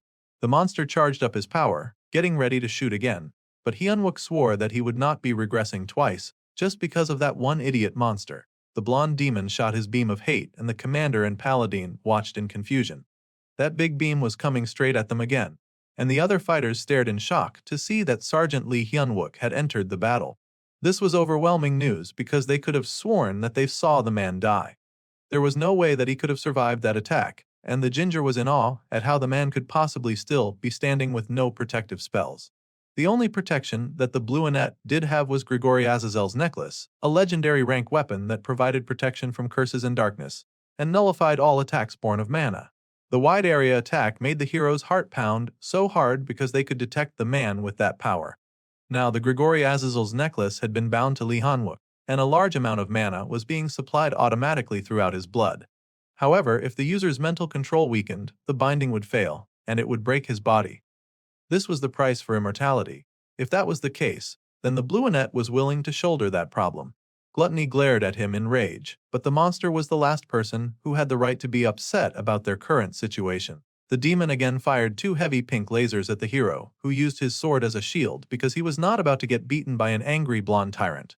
The Mowgli shards were lifted by the human, much to the horror and surprise of the blonde demon, that could not understand why his prey would not just die and stay dead. Then, the sergeant pointed intentionally at the demon of gluttony, activating his metal control. The metal within the blonde demon once again began to churn and spin as he had swallowed all of their last attack, and Gluttony found himself suddenly suffering from intense stomach aches. The demon's belly began to grow, and the sergeant reminded the monster not to ever dare look upon him. He did not take kindly to those who underestimated just how wild he could be. His fingers remained pointed as power continued to erupt through the blonde demon, and the monster thrashed and screamed, as if trying to escape the situation that it found itself in. The power within it was overwhelming, and the creature writhed on the ground in pain. Gluttony raised his head, an expression of rage and anger on his face as he faced the protagonist, who met his gaze with a level glare. The creature had devoured countless weapons, so he would never be able to escape the metal bender, and it was time to end this fight once and for all. Though with how many times they had tried to end this fight, it would be a miracle if they actually defeated Gluttony this time. The demon grinned, seeming to have yet another trick up its sleeve, and the progress screen warned that the Devil of Gluttony had upgraded its bowel system and was now absorbing the weapons inside of it to strengthen its attacks, because, of course, that happened.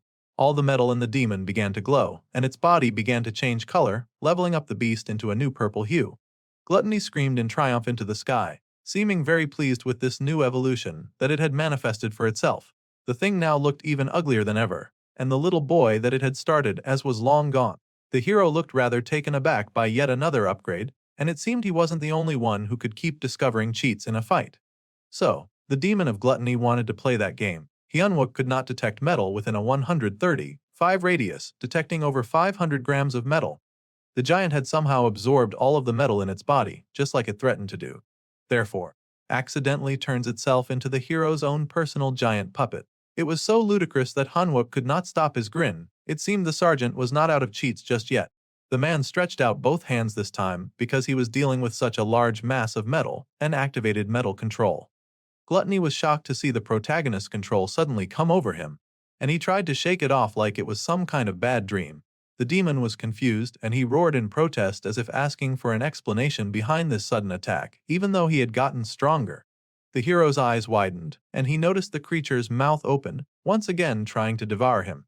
It seemed the demon thought of the man as too much of a threat to bother killing him first and was going to eat him right then. Well, the sudden turn of events was rather convenient for Lee Hyunwook, who immediately grabbed one of Gluttony's very large tentacles, shocking the demon. His past self had run away the last time Gluttony tried to swallow him. However, the one being swallowed now was going to be Gluttony. That threat was definitely terrifying to the blonde monster that tried to pull its tongue back. But it was much too late for that, and the sergeant activated metal bending. The monster's body began to bend and twist and distort at the man's command. The activation of such an intense skill immediately pulled forth an error message, of course, because the hero was still breaking a lot of system rules. The hero would not care less about that, because before he faced whatever consequences came with his action, he needed the monster in front of him to give back what was his. The demon of Gluttony screamed in protest, but the hero was not in the mood. All of those weapons did not belong in the monster's mouth. The hero began to tug. From deep inside of Gluttony, he summoned all the things that the beast had devoured, pulling and tugging until he had pulled forth the arrow that would always hit its mark. With that, the hero activated fusion reconfiguration. The blonde hissed, looking vengeful and angry as the red spun in his hand, and he screamed at the power that overtook his body. Metal fusion tied the demon's body in knots and pulled his form until it shrank into a small, angry ball. With this, the core crystal fell from the demon's form, and the hero sent his arrow immediately, still doing long-distance attacks at this time. Fortunately, the core no longer had a physical body and could not dodge, so it was shattered, and the pop-up window popped up. The heroes had now successfully defeated the form of Gluttony, which thus destroyed the King of Hell's 3 forms with his 3 cores. Thus, all the parts of the king's body had been broken down, and the descent was averted. The man now looked at the demon metal ball he had in his hand, and of course, he ate it. The sergeant was not about to let a good meal of metal go to waste after all. With that, his glitching body detected the presence of the metal and it absorbed the target. The fusion began, but the hero was warned that other additional fusion in this current state could cause his form to break. Well, the hero was well aware of that, but he had already died and come back and defeated his foe, so he no longer really had much to lose as the fusion began. The giant ball in the sky shattered into pieces, and the congratulations window showed before all the players, telling them that they had successfully cleared the sill wave. Tea was a matter of celebration as they had completely eradicated the spread of the erosion, and they had destroyed all the cores. Now they just awaited He wave clear rewards. Hyunwook stood in the light of the beautiful sun, softly acknowledging that all the sources of erosion for the sill wave had been destroyed. The mission was finally complete. After failing over and over again, the hero had finally achieved this goal. The other players gaped in shock to see that the lunatic that they believed in had actually done what was once considered impossible, and he had fought death to do it. The commander and the paladin were proud, while the lieutenant and Sergeant Sihi leapt for joy. They almost could not believe this success, and the battered world around them once again felt the light of the sun. The school children who had been rescued looked at the sky in awe, and the people who'd hidden in shelters stepped out for the first time to the dawn of a new era. It had been so long since any of them had seen that beautiful blue sky. The world had suddenly become brighter and fresher, and they rejoiced because their pain and panic were really and truly over. The sky was lit up with beautiful light, and it shone over the broke soil, bringing back new hope and rejoicing to those around. Jummo stepped forward then, very concerned for their dear Sergeant Lee Unwook, and the man asked if the hero was okay. They had really cleared the sill wave. His dream had been achieved. But the sergeant was just standing there taking in the light of the sun. Still, the hero stared and then declared the ominous words that it still had not come. Just when all thought that they could celebrate, here came the sergeant to rain on their parade. The man stood there with his arms stretched, asking for something to reveal itself. The other soldiers were so confused and wondered why their commanding officer was being creepy and ominous when they should be celebrating.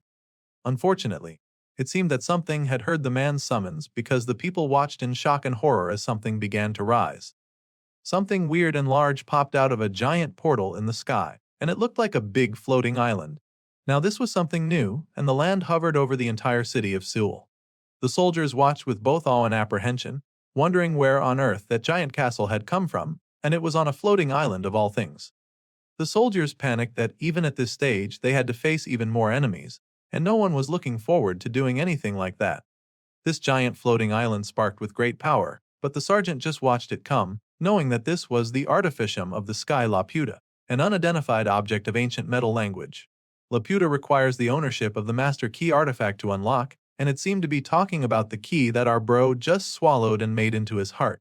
The giant island hovered close to the sergeant, who stretched out his hand towards the giant construction, and he recalled all the hard things that he'd had to go through in order to stop the beginning of the net of humanity. He and his soldiers had sacrificed way too much for this moment to come, and with dozens of memories flitting through his head, the man looked seriously at the floating island as he spoke the magical words. Now, with Laputa, he would prevent all of their deaths. The gathered group were immediately congratulated for being the first in the entire history to clear a wave. Seal would now receive a special reward for all of its efforts. This special reward then descended from the sky, a floating island. The people gathered stared in awe at the castle that had suddenly appeared on a floating island, and for a moment, they feared that more enemies might have appeared. However, this giant platform descended quite close to our dude, who stretched out his hand to welcome it, as he had been waiting for this moment for a very long time. The wave-clear reward was the artifact of the sky Laputa, an ancient material of holy properties, with special authority requirements to claim ownership of the island. They needed a master key. The giant island hovered just above Seoul, much to the surprise of the Seoul survivors, and they were informed that the source of erosion had finally been eradicated and the reward distribution quickly began. Equipment and relics were distributed according to battle participation experience, and the top 15% that participated in the Wave Clear mission would get rewards like corruption resistance and stealth modifier in areas of deterioration. The surviving soldiers were surprised to see their screens pop up, and they stared at them in awe and joy. The rewards for the top 15% included Purification Mission participant. Their damage ability went up, and so did their corruption resistance and other factors unique to their skill. The soldiers celebrated to see that they had leveled up once again, and at this rate, they were sure to become the best in the company. It was just as their Sergeant Lee Hunwook had predicted, and they were very pleased to see that he was right. The little girl that they saved pointed in awe at the sky, asking if the nightmare was really over, and if there would be any more monsters coming. Honestly, no one had ever cleared a wave before, so they were not too sure, but one of the men was very convinced that there would be no more monsters from now on. The war was over, and they had survived. It was a great cause for celebration. The girls were relieved, and the smaller one cried out tears of joy, unable to believe that she had survived that hellish night. The lieutenant screamed out in victory when he noticed that he had leveled up once again, and he had to apologize for scaring his colleague because it had been a while since he had been rewarded for the good work that he had done. The commander chuckled in amusement to see that he also leveled up, though he thought it was rather embarrassing to upgrade from commanding alone. The top 10% of battle participants also got unique rewards too. A full player set called Orihalkan, which was rare too. Seo Yunha gasped and gushed over her reward in awe and joy, knowing that they had to start cleaning up the city immediately, but she was enjoying herself too much at the moment. The platoon leader quickly turned, saying that she would send in a report on what they could do to quickly make repairs in the necessary areas. However, the commander just laughed and told the sweet girl to claim her rewards first. There was no need to rush, and she had earned the 5 seconds of peace. Besides, they could do a lot with these extra bonuses after all. The girl was surprised but also very thankful, because she really wanted to get over her reward just a little longer. Junmo, who was also considered part of the top 10% of participants, had received a dark wood wand, which was also of rare rank, and the boy gasped in awe that he had made the top 10%. He even got a quest reward item, and the youth was amazed. The brunette was so happy to see a reward, knowing that he had always been of F rank, but now he was a proper player, and he nearly cried for joy. The corporal was so excited that he started yelling out to Sergeant Lee Hyunwook, calling out for the man to see that he had leveled up to the top 5%, and he was so thrilled about it that it was kind of adorable. Even the sergeant had received a reward, and he smiled fondly at his fellow F-rank heir as he received the Ring of Gigas, which had the incredible skill of making him invisible and undetected. It was nice to have something useful, and he smiled in satisfaction to finally get the exact reward that he had been waiting for. The man knew quite a few heroes who went missing because of this item, so with this, he had saved their lives as well, and it was such a relief. The ring slowly began to be invisible on his hand, and the man paused for a moment to think if this was really everything, there had to be more rewards regarding the Laputa. Just as he thought that, another reward was gifted, the portable auto-adaptive shield, and it was gifted this time to the ginger, with the ability to develop in dangerous situations, with increased effectiveness with other skills. The ginger was not as amazed or pleased with his gift. In fact, it almost seemed like he did not want it. Since it was a shield, he figured he would give it to the kid he loved so dearly and happily. He claimed the reward with a smile on his face. The commander was still in work mode, of course, and he called for the steel company to round up immediately. They had defeated the foes, but the city was still in a heavy state of disrepair. For now, they had to immediately start clean up, find survivors and rescue anyone who was trapped in small crevices. A giant portal had opened up in front of them, and it seemed to be the gate that the island had crawled out of. The soldiers stared in shock at this new gate, and suddenly they got a hidden quest. How annoying.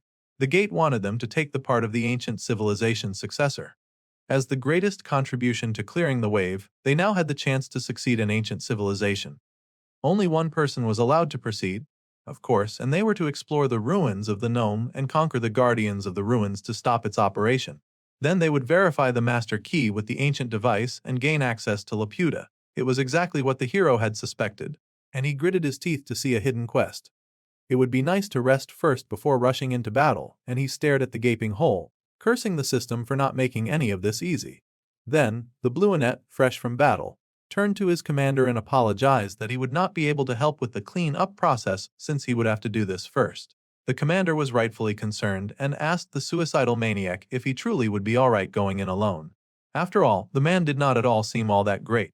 Even the redhead was worried and felt like they should at least contact the healers before letting him leave like this. The platoon leader ordered Lee Hyunwook to at least gather himself before her set off to these ancient ruins. The man had just died. The sergeant thought that caring about first aid and recovery was such an annoying pain, but the city was in ruins, and he was admittedly tired from the last battle.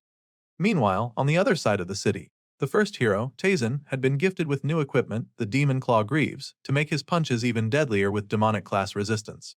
A pretty sweet weapon. The fist fighter somehow looked very upset to be receiving a reward in this annoying situation, where he had been pushed around by his enemy. The man cursed and spat about how low the first king had fallen, and he somehow cursed the foreigner that he was so sure was just an anim nerd. He even promised to kill him. Later on, when the sergeant was a bit more rested and cleaned up, the commander ordered Sergeant Lee Hyunwook to carry out the hidden quest as he so desired. The brunette saluted the man before him, reporting his willingness to do so. The big man had a lot of questions for the younger man, but he would ask them after the man had returned. For now, he wished the young soldier good luck, and the platoon leader reminded the sergeant not to die, since he seemed rather fond of entering near-death scenarios that ached their heart. That last one was not an order but a request, and the sergeant smiled. He told his friends not to worry about him, saying that he came there prepared to die, but he did not intend to die twice. The redhead was surprised to hear these words, and the man got serious as he turned towards the portal that had opened before him and then entered the hidden gate. Somehow, the news channels were still working, and that was the most unbelievable reality so far. The news reported the existence of Laputa, floating above the skies of Seoul. The entire world of politics now had its eyes on Seoul at the moment, and many people in different countries checked their phones in awe. It seemed Seoul had not been the only place to clear its wave and gain a blue sky. The Korean army was noted to have defeated the final GAT Corps, though sacrificing a lot. They had not fallen to the wave like many other countries had. The first wave in California, the second in Shanghai, and the third in Berlin had seemed to be a challenge thought impossible to beat by humans. However, a country in Asia, South Korea, had defeated the Sil wave for the first time ever, and this was making international news. The whole world was sending messages of congratulations to Seoul for being the first, and the defeat of the Sil wave was a miracle and something to celebrate. However, considering the large amounts of energy stored in Laputa, the politicians suddenly dared to discuss the next step as if it were their decision, and if they had done anything to help stop the Sil wave. Sil was now a symbolic meeting place of the past and the present all of a sudden, and they applauded the heroes for saving the day. But now the greedy politicians were saying that they needed a fair and reasonable solution for the usage of this global relic.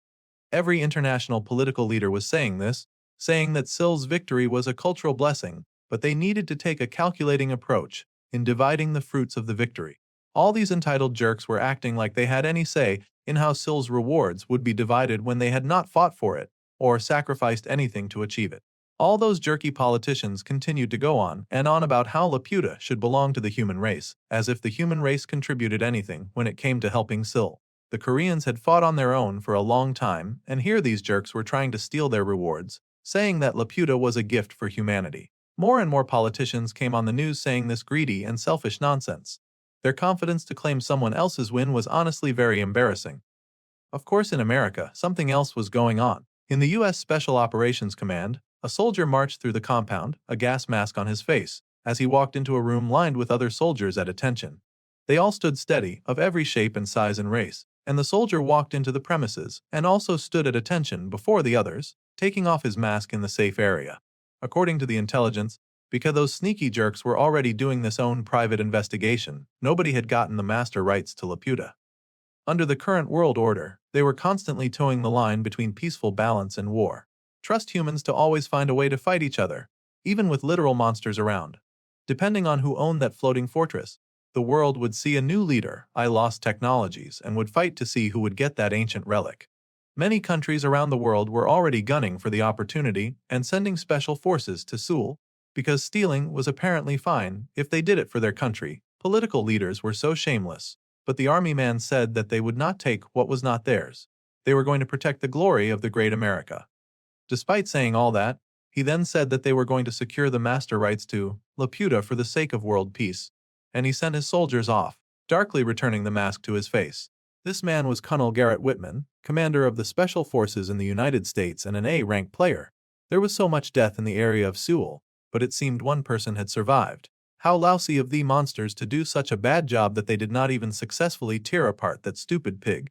There had been so many of them, but they failed to kill one human. It was unbelievable. Still, the pig guy looked really messed up, and he shook with pain in his effort to stand. However, there was suddenly a boy staring at him. That child looked eerily familiar to the boy that the ginger had picked up. The boy stared with empty eyes, not at all bothered to see a grown man torn apart and dying on the streets. The dying player stared at the boy, unable to speak. That was when the boy's eyes grew red with wicked glee. This was the worst. The little child was a necromancer, and he activated his effect to absorb the skill of the target. There was a small chance for the thoughts of the eaten target to enter the user, and if the control failed, they would transform into wrong thoughts. The necromancer summoned a creature much like a giant snake, and this large monster stretched forth to devour the dying beast tamer, consuming Chu Kyoyang's monster, breaking skill. The skill reconfiguration was in progress, and the young boy stood over the corpse in silence and satisfaction, a dark aura around him. The hidden quest, the path of the ancient civilization's successor, had opened up to Heinwook Lee, and the dedicated soldier was ready to conquer it alone. The man raced through the greenery that greeted him, wondering how on earth this was supposed to be a puzzle quest, and he thought that it was making a complete fool out of him. Still, time continued to count down, and he had about 12 seconds left to find one piece before the Guardian of the Ruins caught up to him. The Guardian of the Ruins was a giant warrior in a massive and thick suit of armor. A truly impressive and terrifying piece of work with an even deadlier weapon. The sergeant just barely managed to dodge the strike of that mighty weapon, the coiled chains dancing around him as he missed the brunt of each attack. Of course, the hero was not about to stand idly by and get railed. The Bluenet summoned the release of some of his powers, tossing the never-failing arrow at the giant that chased him. There were now 6 seconds left, so the man had to hurry. The sergeant raced forward, dodging 2 guardians and casting his release at them too. 2 seconds left, but the hero hurried on, growling that he just didn't have time to waste on NPCC fighters. He raced forward and completed the mission he'd come for, eyes widening in surprise when the whole place lit up. Lee Han-wook was immediately congratulated for connecting all the circuits. All the curious puzzles of the Akashic Armory were placed successfully into their respective spots, and the reward was the Akashic Armory. The man stood now before the two attacking guardians that suddenly returned to their resting positions before him, like they recognized him as worthy. Then a blue light flooded the room, filling some parts of the area with hues of purple, and the hero groaned, wondering what on earth was happening now. This system that he worked with was never the type to be kind enough to give him something easy to work with. Suddenly, the blue thing in front of him began to speak to life, and the hero tensed, bracing himself for anything that would appear at this crucial moment. The window popped up, still as damaged and shaky as ever since his fight against Gluttony, and it informed him that his main and sub quests were completed. The circuit was stabilized, but the administrator authentication was not done yet. As it was, the player just did not match the records in the system, and it was having a whole breakdown over it. Naturally, Han-wook was furious about the whole thing, and he yelled, asking why he'd been given the quest if they were just going to fail to recognize him at the end of it. He had come all this way and had conquered all those guardians to get to the front of the gate. There was nothing else that he could have possibly done in a battle heated enough to nearly claim his life. His body had been corrupted to win the battle against the enemy, and there was nothing that he could do about that anymore. In the end, what Bakesel said all came true. The lady had yelled that it was insanity to replace his body with items, and that such a thing would definitely kill him. Even if he did succeed, he would end up outside of the system's parameters, and he could lose his powers or be expelled from the system and omitted from all quests. Such a risky operation was sure to affect him negatively somehow, and she had pretty much guessed correctly. Back then, Bakesel had warned the hero that he did not just belong to himself anymore, so he must never think of doing something unverified like that for everyone else's sake. She dreaded the idea of something like that ever happening. Unfortunately, something like that had happened after all, and now the hero found himself in a fix. In his last life, where they had failed the wave, Laputa was not a reward but a disaster, and it had been said back then that humans did not have the right to use the ruins. Even though it said that, the villains had been able to use the weapons of Laputa, and that was naturally very annoying. The Bluenet then grinned that this was good news however, because it meant that there was surely some other way to get in. This was why one needed to look at contracts very carefully to find a well-designed loophole. The system flashed with many error warnings, but that was old news now and basically background music to the hero's schemes. Only the emergency key could allow the hero to enter in accordance with the administrator's emergency protocol.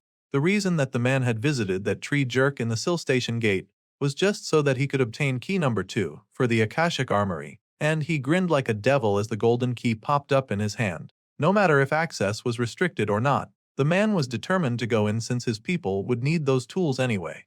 He slipped the key into the lock, and it sparked as a recognition pattern ran through the whole door. The door split from top to bottom, the symbol on the door lit and magic charged around it as it finally swung open. The sergeant was surprised, covering his eye from the bright light that emitted from behind the door, staring in surprise when he saw something that looked much like a round table meeting hall. The hero gasped, wondering why on earth there was nothing substantial behind the door that he had just opened. He searched around desperately for any sign of weapons or, at last, the master key. He could not believe that this equipment was missing. Suddenly, he raised his head to see something suddenly come bouncing over, and it looked much like a cyber camera that was about the size of a football. It turns out that the spherical object was almost the size of a small table, and it hovered over the sergeant. The hero had fought countless foes and immediately got into battle stance, thinking perhaps that this creature would also be a threat. However, this item was just scanning the hero that stood before it. A quick scan of the sergeant and the man was lit up in beautiful galaxy colors as it took in as much information about the man as it could. However, there remained error after error from the messages detected.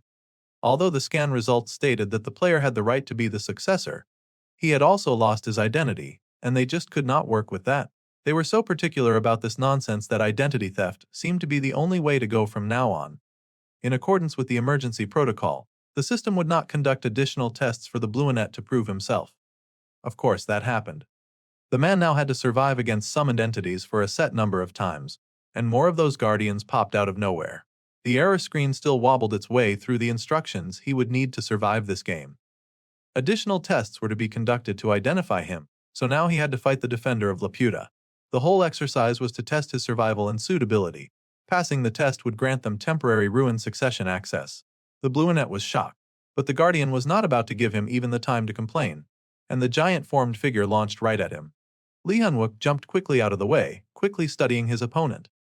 The hero gritted his teeth, saying that at least he had been given a chance, so he would be grateful for this opportunity, though he found it very annoying. Still, as long as he took down this one guy, then he could get what he wanted. The new enemy fighter was now just a robot created with Hextech, and he was ready to finish the creature. The man sparked as he tossed his never-failing arrow again, hoping to bring down his opponent in one blow. Obviously, that did not work, and the opponent managed to deflect the sparking weapon, which greatly impressed the hero. The Guardian's eyes flowed maliciously, and it focused on the human, focused on its goal of annihilation, and the camera continued to watch the whole fight proceed. Lee Hyun-wook had previously wondered what the camera meant by test, but it seemed like it was never intended to give him access to the goo in the first place. However, the sergeant had no intention of returning empty-handed. Instead, the young sergeant swore that he was going to rat his own right to us in this place, no matter what. The Guardian either could not make sense of his words, or it did not just care less, because it quickly charged at the man once again, but the hero stood his ground. Summoning up his power, the man jumped, saying that he had not regressed quite easily after he sacrificed his heart. The hero then activated the Metal Smash version up. His power activated, eyes glowing faint blue, but the attack burned to red in the Super Metal Smash. Meanwhile, back in the human world, small lights brought illumination to small human settlements, and of course, small human armies. It seemed even Inia was sitting out, and the fighters were told that their identities would be erased once they began the mission. This entire mission was top secret, but they were sending so many men out there to get it done. So many shameless thieves want to get their hands on the Laputa, and even the South African army had mobilized, encouraged to think of their families that awaited the news of their success. If they succeeded, then they would be recognized as a first world country. Russia was also having out. It seemed every world power on every continent was doing its best to acquire those weapons, and they swore to possess top-tier arms as soon as they conquered Laputa. All the soldiers were to bet their lives on that mission. At a time when fighting should be over to some degree, human armies prepared to fight themselves. The preparations for the United States were completed, and the man looked up, all geared up in his camouflage outfit, and encouraging words were yelled out at the soldiers. The men were encouraged and told that they were the best in the world, and that they would continue to be.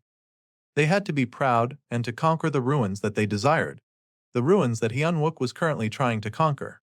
Green lights ahead, and a group of soldiers gather around the warp gate. They halt, all in neat and beautiful lines, ready to give their all to fight for their country. It was the American army that was the first before a warp gate, and then they were deployed, a fighter running headfirst into an unfamiliar country with unfamiliar terrain. They leapt through the portal and reappeared in Korean airspace, falling like stars from the sky. Meanwhile, the Korean soldiers were still very busy trying to clean up and repair their destroyed homes, just for the colonizers to pull up just in time and ruin their day. Junmo noticed the falling soldiers first and called out to the paladin, telling her of the place and positions of these strangers falling from the sky. The redhead immediately recognized them as a threat and yelled the warning of the ambush to her superior officer. The commander has also noticed the colonizers and cursed at how quickly they had moved out. Multiple countries were dropping from warps in the sky, all of them gunning to steal what was not theirs. There were currently 9 confirmed warps, all likely from 9 different countries. One of the descending soldiers suddenly got hit with firepower mid-air, much to the surprise of his colleague. Enemy attack was identified, and another of the falling soldiers opened fire, shooting as they fell. It seemed all of these strangers and enemies had suddenly stopped mid-air to fight each other, engaging in international battles in Sill's airspace. Back at the American portal gate, their commander told them to keep up the good work at firing their weapons, but they had to drop quickly onto Laputa's surface. More than anything, they needed to be the first to land on the ruins, and the soldiers warred and fought, shooting each other like their lives depended on it. This was because, more than anything, they could not forget that their only target was Laputa. All of these shameless soldiers fell like stars from the sky, each from different countries, and all trying to take over a treasure that was not even theirs. On sensing all of these intruders, Laputa's defense systems activated to protect itself, summoning the automatic 2-layer defense protocol. The first layer pulled forth the holy field, and the all-encompassing collision barrier created from an ancient energy matrix. The second layer came with lightning strikes, an arcane field that would shield the holy field. Immediately, the special island lit up when all of its fancy defense activated, shielding and protecting it from the harm that the soldiers would bring. The foreigners still charged forward, unbothered by all the lights that had activated over their target. Some of the men who made instant contact with Laputa immediately got electrocuted, the shield throwing them aside. Others merely bounced off the protective barrier unharmed. It was a fireworks of attacks from the sky to the island, and the whole thing was so intense that Laputa seemed to turn into a living storm in the sky. The island thundered and sparked, and the soldiers studied this new two-layer defense system that had been activated on Laputa. Thus, some of the soldiers who had come prepared quickly activated their personal protective equipment, starting tactical skydiving protocols. The Americans seemed to have a special skydiving armor that apparently created a shield around the air and could negate the danger from magic, shock, and electricity, because of course it could. Of course, this equipment also had its limits, but it could absorb the shock from a landing and was great at keeping serious damage away from the wearer. It was money well spent and would be fun to watch in action if it was not being wielded by the enemy, who had shown up to steal and destroy. The first soldiers land on the shield and happily report that their personal protective equipment was working just fine, and it saved them from any serious damage. With that positive report, the soldiers continued their descent, and all of them pushed forward to land on the island. Of course, in the air, war was still waged between soldiers of different countries. Some of them could not make it to the island, so they were determined to take down the ones that could. It was a fierce battle of both power and wit, and the sky thundered as various soldiers flew around, firing arms and weapons. There was a report from the Lieutenant Breeson. It seemed that most of the men were fighting in the sky, and no more than 10 had made it to the landing point. Still, the soldiers would continue the mission as their protective shield would last 5 minutes at most. So they did not dare wait for the others, or they would be fried. Instead, they needed to get through this defense matrix immediately. The soldiers agreed with the man's judgment, and were all ready to give their all to achieve success. Thus, all the soldiers would then begin Laputa defense shield penetration, breaking in like it was their birthright. The tactical knife being used was called the Acid Bane, and it used poison materials from an acid Draco. It could be used without mana and could disable all magic. Sergeant Serrano was told to stand by in preparation to help. Those who could fly and those were left were to fire back against other countries until these greedy guys with the best equipment could get exactly what they came for. Everyone present was in agreement that their needs came first, so they charged on. No matter what, the Americans had to be the first to enter the Laputa control rooms and seize all the power.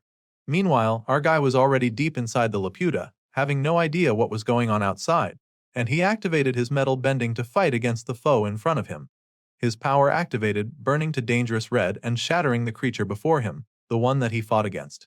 Really hard to fight against a metal bender when your body was made of the material that bent to his will. The sergeant was serious against his foe, gritting his teeth as he waited for their next move. The hulking monster was not quite done yet, a giant thing it was with dangerous spikes protruding from every orifice. The hero once again got yet another error code. His metal bending fusion was reconfiguring, and the effects had now changed, causing the free manipulation of metal in a wide area and ultra defense complex fusion. This was great news to the young man who stretched out his hand and then activated the fusion reconfiguration as all the metal in the room bent to his will. The man squeezed it up into a ball, closing his fist so it could get smaller and smaller. With metal bending, he had detached the creature's body from its head and then squeezed it so small that it could no longer fight back. Finally, the man had overcome the trials and tribulations that had been set up for him to face, and he had collected a freed weapon. This was a legendary rank shield with flight ability. It was so cool and could reflect physical and magical damage. This item was, of course, restricted to being used only by the successor of Laputa. With that, the hero turned to the giant globe in the sky, hoping for some recognition finally. The globe studied him, scanning the player in front of it once more. Lee Hyunwook tensed for a moment, a scowl on his face as he told the globe not to make him do anything weird again. He had already been through enough just to come here, and fighting any more monsters would be ridiculous. The island had said that it would be a puzzle, but he'd just gotten hazed since the moment he stepped on the island, and he did not like it. With those words, the man pushed the metal ball to his mouth, intending on snacking on it. He did not like that the creature was trying to kill him, and wondered if he really had the right to this place. Hyunwook assured the scanner that if it did that again, then he would be eating it as well. The robot scanned the man, assessing his threats and promises, and studied his every move. Finally, the red on the scanner gracefully turned to blue, and it seemed that the hero had finally been acknowledged. Identity verification was complete, and the young man had successfully passed the ruined successor test. The man had now been given temporary administrator rights, providing administrator master key to him for his use. The control core, which seemed to be the creature scanning him, was called Talos, and it was an artificial intelligence core with Laputa's master key embedded in it. It allowed on to enter Laputa's central command rooms. It allowed the disabling of administrator verifications and gave priority to ancient system activation. The man's eyes widened to hear this, and he pointed at the globe with very childish laughter. So, it was the little floating thing that was the key after all. That was really shocking, and he now understood why the key was so naggy. He encouraged the little thing not to be shy and to let him love tea. The key was not at all impressed by this grouchy behavior and imposed a restriction due to vulgar language. Now, Hyunwook had to choose between the master key or the freedom to possess with him outside. The bot really whirled its back to the man like a huffy girlfriend breaking up with him. Even the sergeant was rather stunned by this behavior. It turned out that the key to access a treasure of weapons was a rather uppity princess type. The hero threw a fit, yelling that he said he'd be nice to the big globe, so it should stop messing with him. Of course, that vulgar language was not scoring him any affection points either. Suddenly, the Bluenet smirked when he realized something. The globe had said that it possessed only one to bring outside, and the globe turned curiously at the hero's smile. The hero tasked the artificial intelligence with just what it meant to possess again, and that meant to belong and to own. Well, this was great news to the hero, such great news that the camera orb began to sweat, suspecting something that it could not believe. Only Hyunwook could make a machine sweat, and the Bluenet grinned wickedly, realizing that he just needed to devour the globe and become the key all by himself, especially as the key looked so tasty looking in that moment. Meanwhile, the global thieves were still hard at work outside, and they were doing their best to cut through the shield of Laputa. They put in all that effort into breaking an entry, and diplomacy was probably nothing more than an after, though to them. At any rate, the shield was finally opening, and they would finally be able to enter the secret island and snatch as much as they desired. The rest of the soldiers were to prepare to enter Laputa, but they had to act fast so that no other enemy soldiers would be able to slip through. They had to get in before someone got there. There was a flash of power, and suddenly a huge explosion sent soldiers flying, parachutes popping up on different sides of the island. The raging fire grew even wider, surrounding the island's defenses like it were consuming them. The soldiers had to groan and block their eyes from the bright light, cursing because they had fumbled, and it was much too late. Korea's tactical nuke of a human had shown up, and the man had come much faster than the soldiers had expected. It was the AMT, the 3rd Anti-Monster Brigade Commander, the Brigadier General Cho Jung-kyeol, and he was ranked the 31st in Korea, an A-rank player and able to cast large-scale light magic all by himself. The chief roared in rage, asking who dared to try and mess with Korea's sky. Such a sin was unforgivable and he would not stand back and watch it happen. More explosions rocketed through the sky, tossing foreign attackers left and right, throwing them right off Laputa and defending their new national treasure. The soldiers below watched in awe and a portal gate opened behind them, just in time for Lee Hyunwook to pop back out of Laputa, and the man gaped in awe to see that they were now under attack. Junmo was shocked and relieved to see the sergeant return unharmed, and the man asked what on earth was going on. An invasion had begun while he was away, and the Brigadier General himself had to step up to protect them. It was all really intense. The sergeant tensed up in horror to hear this, and his pouty tech girlfriend popped out beside him. It seemed he had not eaten the ball after all. The others stared in shock at the giant thing that Lee Hyunwook had brought with him, and they quickly told him to turn around. Something weird had appeared behind him. However, the hero had to quickly assure them that it was perfectly fine and the big globe hid behind the smaller man. It was the control artificial intelligence of Laputa, also known as the Master Key, and it was just floating around casually behind the sergeant while foreigners fought to steal it from the island. Then Commander Kim Kang-seok was suddenly contacted by the Belgrade commander. The man had taken down as many fighters as needed, but he was now reaching his battle limit. Then, he asked how much progress they had made in securing the Master Key. It turned out that the Master Key was actually pretty secure, and Lee Hyunwook effectively communicated that he now had the Master Key. All that was left was for them to enter the control room. The Brigadier was all down for that and asked the sergeant what he needed to get this done. All Hyunwook needed was for the sergeant to do what he did best. He was to destroy everything and clear up a path for him to pass through.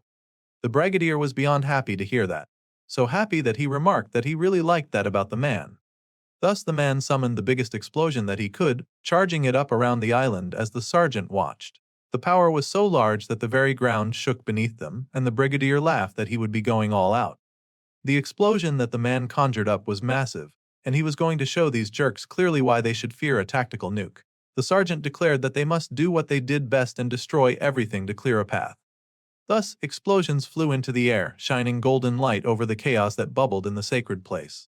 The old military man was happy for the permission to go all out, and he declared that he would show these jerks clearly why they should fear a tactical nuke. Saying these words, the old man happily unleashed his full potential, sending explosions through the air as he knocked out those foreign soldiers left and right. The man called to Commander Kim Kang-seok, even as all the other thieving brats from the other countries returned fire, as if they had any right to. The large golden explosion grew and grew behind the old military man, and when they tried to fire on him, a large beautiful blue bird appeared, blocking off their shots and keeping the old man safe. The gathered soldiers were shocked that they would be blocked this way. Meanwhile, the commander down below called out to Lee Hun-wook, explaining that he had to go and aid the commander. Those who survived the crash would surely go after him soon, so they needed a proper line of defense. Now Kang-seok did not have much mana left either, as most of his main summons were injured from the battle. He would not be much help to the young sergeant even if he went with him. Besides, the old military man would be defenseless after he uses his skill. The sergeant completely agreed with this assessment and wanted the commanders to back each other up. So, the commander asked the sergeant to take care of his men. It was his only request. Then, the commander launched off and the other special agents turned to their sergeant, clearly awaiting further instructions. For now, it was best for the rest of them to head into Laputa. The electricity kid was surprised by this order, asking the sergeant how they were supposed to get to it when it was in the sky. They had so little faith, but Hyun-wook just shrugged and pointed to his giant key, saying that the big orb would take care of it. Suddenly, all three special soldiers were wrapped in bubbles of blue, much to their surprise. They were taken into the air, the key carrying them away. Youngjun shivered inside the weird blue bubble and groaned about reaching his fighting limit. He desperately needed some alcohol to recharge. Meanwhile, someone was arguing with Sergeant Kim Si-hee and insisted that she had to obey an order. The commander had already used his skill. If she did what she wanted to do, she could end up caught up in the attack. Still, the young girl just told the lieutenant to open a warp next to Laputa. She would handle the rest. There was no way that the Sergeant Lee Hun-wook was okay now. He needed all of the help that he could get. The lieutenant had to admit that this was true, but their orders was to stay in the rear. Plus, the girl didn't necessarily owe the man anything, so he had no idea why she was going so far. Well, she did owe him a lot, as she recalled how hard the man had fought for her. She recalled how kind he had been to check on her from time to time, and the history that they had briefly shared. The young girl smiled as she admitted that she still felt like she owed him something, even though her debt was not truly heavy. The fighting went on between the soldiers in the air, and they regrouped to re-strategize, analyzing each other. It seemed they'd taken a break from just shooting at each other, and were now focusing their hatred and attacks on the giant blue bird in front of them, determined to take the poor thing down. The old military man could not stand the sight and success of those awful men trying to rob them, which was true. Now they dared to hang up on an old man like cowards. The sky lit up behind them, and the man's bomb grew even bigger and bigger, until it was darn near supernova. At this point, the man decides that his bomb was big enough, and he curses at the men who would dare come to rob them. He fired the bomb at them, telling those brats to get off his lawn. The soldiers moved quickly, trying to evade the effects of the blast, and all men were asked to take cover. The result of that large explosion lit up the world for miles. Even the commander down below flinched at the incoming storm. Lee Hun-wook raised his arm in the bubble to protect himself as that explosion hit the area, and it resounded in a nightly kaboom that shook the world around them. Terrifying, merciless, and powerful that explosion was. The smoky aftermath left just the glowing shield over the Laputa shining brilliantly like a beautiful blue moon. The old man still hovered over the world, panting as he caught his breath, staring out at the cleared path. The man was exhausted now and said to Sergeant Lee Hin-wook that he believed in him. The sergeant thanked the old man with great gratitude in his heart, and he promised to definitely secure the Laputa. With all that said and done, the four fighters pressed forward with the key between them.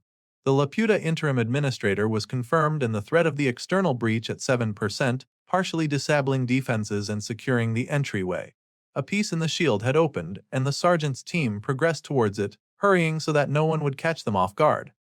They drew closer and closer, and Hyun-wook had a serious expression on his face.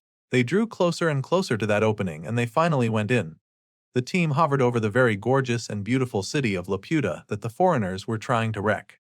As the sergeant looked down at the city, he swore to have it in this life, which could come off as creepy, but he was talking about the Hextech city Laputa. A little circle above the opening began to spin suddenly, and the Sergeant Kim Si broke out from it, just barely managing to slip through the cracks.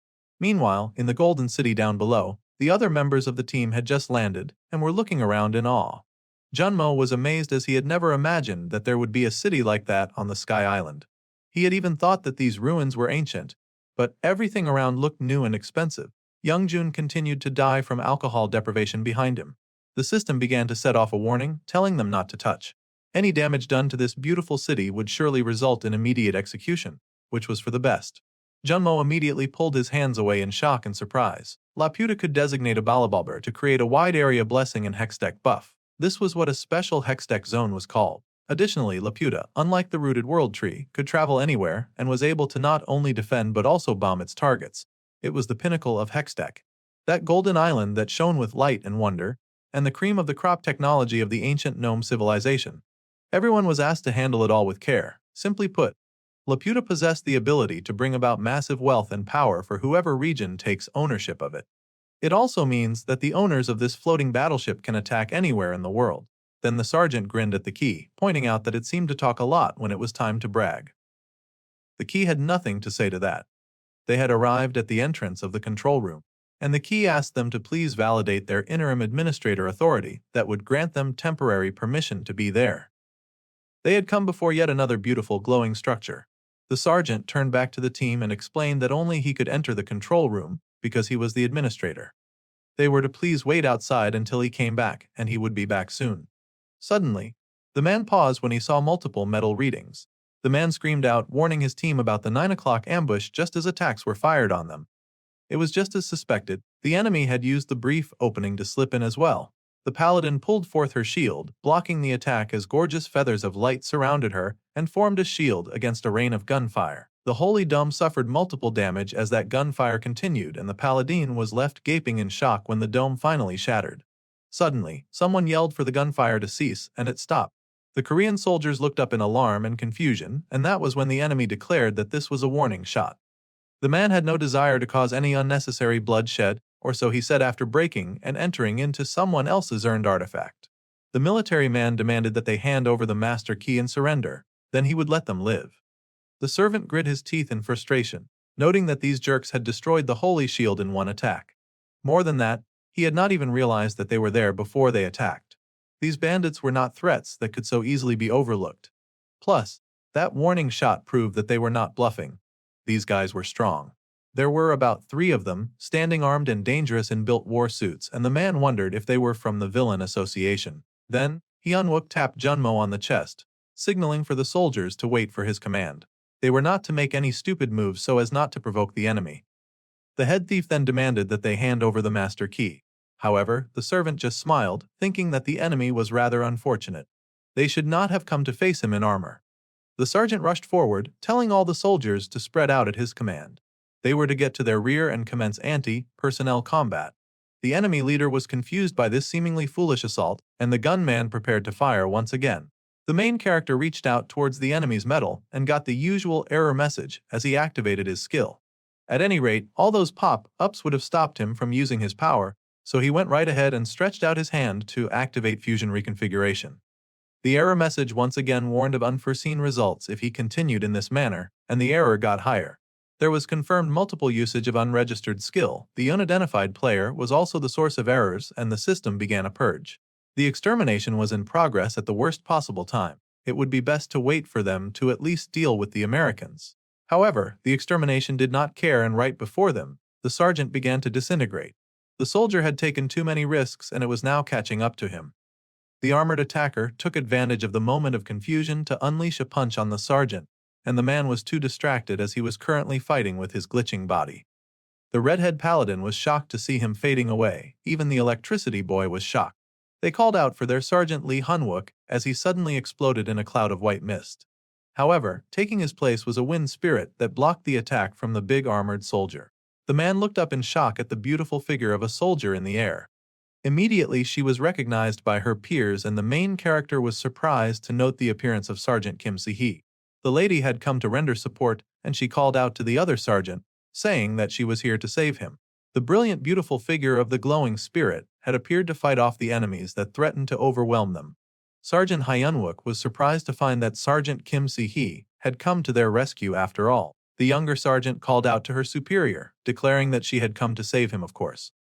The battle raged on at the special sacred ground, and the wind sergeant tensed when the enemy aimed a scary-looking gun in her direction.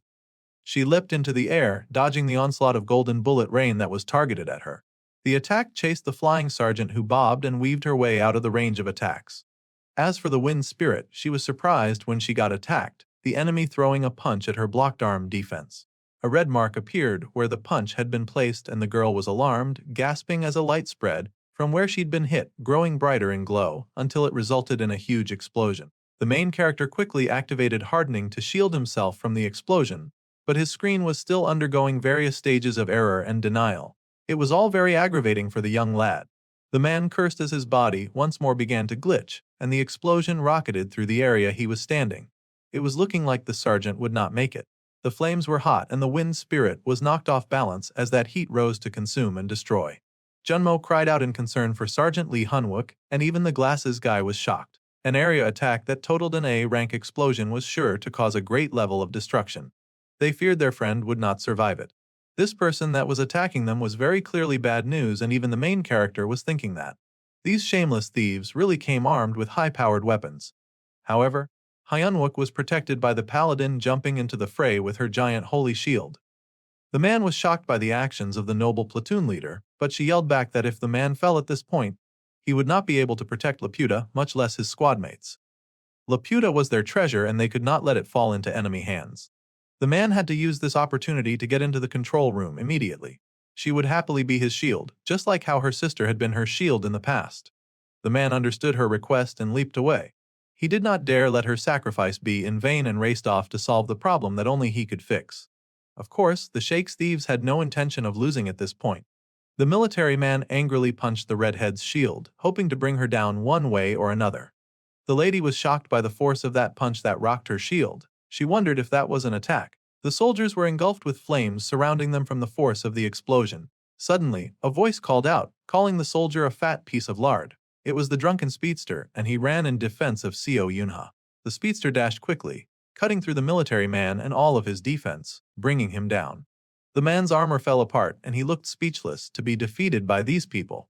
There was yet another large explosion, and the other Americans watched as this fight went down. As the battle raged, the Korean forces encouraged Sergeant Lee Hunwook to keep going in quickly, because they would hold the enemy and make sure that they could not pass. Glasses was shaking from his lack of alcohol as withdrawal was painfully bad for him. His body was not even listening to him anymore. Still, he needed to stand steady because the sergeant was leaving the defense of that place to them. While they fought, Hyunwook summoned Talak and got ready to go to the control room immediately. The Americans watched, with one of their fighters down but two more still raring to go. They said that he'd only have to worry about the soldier who controlled metal, so the American general was furious that his informant was not trustworthy at all. There turned out to be a lot of powerful soldiers on the Korean side after all. The Americans then began to power up because no one was as dedicated to stealing as they were. They powered up and their bodies began to glow, using an ability called Absorb Wound. The name was barely imaginative and it did just about what you'd expect it to do, just minus a few health points. The first soldier that fell was ready to fight once more, and the Korean soldiers were horrified to see that happen when the dude had been troublesome to take down in the first place. As if healing their wounds wasn't bad enough, the colonel of the American side was also tossing out buffs like candies to his soldiers. Those guys powered up ×2 and they were looking very deadly with their equipment, ready to cause carnage. The whole thing was very inconvenient, and the colonel ordered his soldiers to charge once more. The paladin yelled for her soldiers to stop them in return. They had no intention of letting these guys just do whatever they wanted. Everyone charged in at the same time, with the fighting and the roaring and the exchanging blows. It was a battle filled with color and flashing lights, a battle of wills, seeing who would be the victor and who would be left standing to claim the trophy of Laputa. The female watched with her gun, fixing a target on where she felt the enemy was too troublesome. Then she raised her gun. The paladin hissed and winced, noticing that they swapped the bullet attribute without even changing rounds. The lady with the gun was dangerous. The paladin yelled for everyone to get behind her shield immediately, and they all raced to obey her command. The soldiers were shocked, each of them running as fast as they could to escape the large metal bullets that came barreling towards them. John Mo and the glasses all ran, but who knows if they made it in time before the huge explosion happened, smoke covering everything and everyone. It seems the speedster was fast enough to escape the explosion after all, as expected from the fast ginger. He slid to a stop away from the blast zone and looked up in great horror. Each of those horrible soldiers seemed to be as powerful as a company, and he wondered just who these guys were. The dedication of thieving Americans was not to be underestimated. Suddenly, he realized that the huge attack had become a large block of ice. Inside the ice, all of his comrades were frozen. Hyunwook also seemed to have reappeared in his bubble shield. The sergeant stared in horror, recognizing the recovery and buff battle style. He knew exactly who had come to face them now, and he did not look pleased about it at all. The attribute buff enhancement was activated before his eyes, and the muscular soldier leapt forward, aiming to take down the steel-eating soldier. The blue-haired soldier grit his teeth to see the man approaching, and he braced himself for the attack that was sure to come. The speedster screamed to protect the main character, yelling for the large soldier to focus on him instead. The soldier raised his arms in defense, ready to in fact focus on the man with glasses.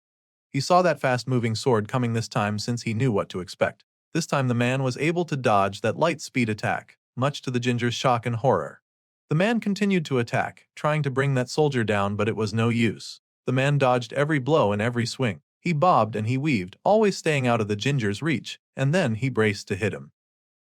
The speedster then realized that the man could not just notice him now. That fast-moving soldier throwing a punch in his direction could suddenly now move just as fast as he did. This was a horrifying realization, but the speedster was able to block that blow, and a resulting explosion followed. The flames already bubbling in the Laputa grew with intensity, and the man with glasses was blown backwards, crashing into the walls. The Sergeant Lee Hyunwook was horrified and called out to Sergeant Choi Youngjun. He had been their last man standing. Now, Lee Hyunwook knew what was going on, and he ordered Youngjun to get the man casting buffs in the back. That was their true hindrance and opponent. If they could get that guy, then they could win. They had to hold off these fighters until the main character could come back. The speedster cursed at him, since his boss was talking like it was some kind of easy thing to do. The important thing to the ginger was not holding them back.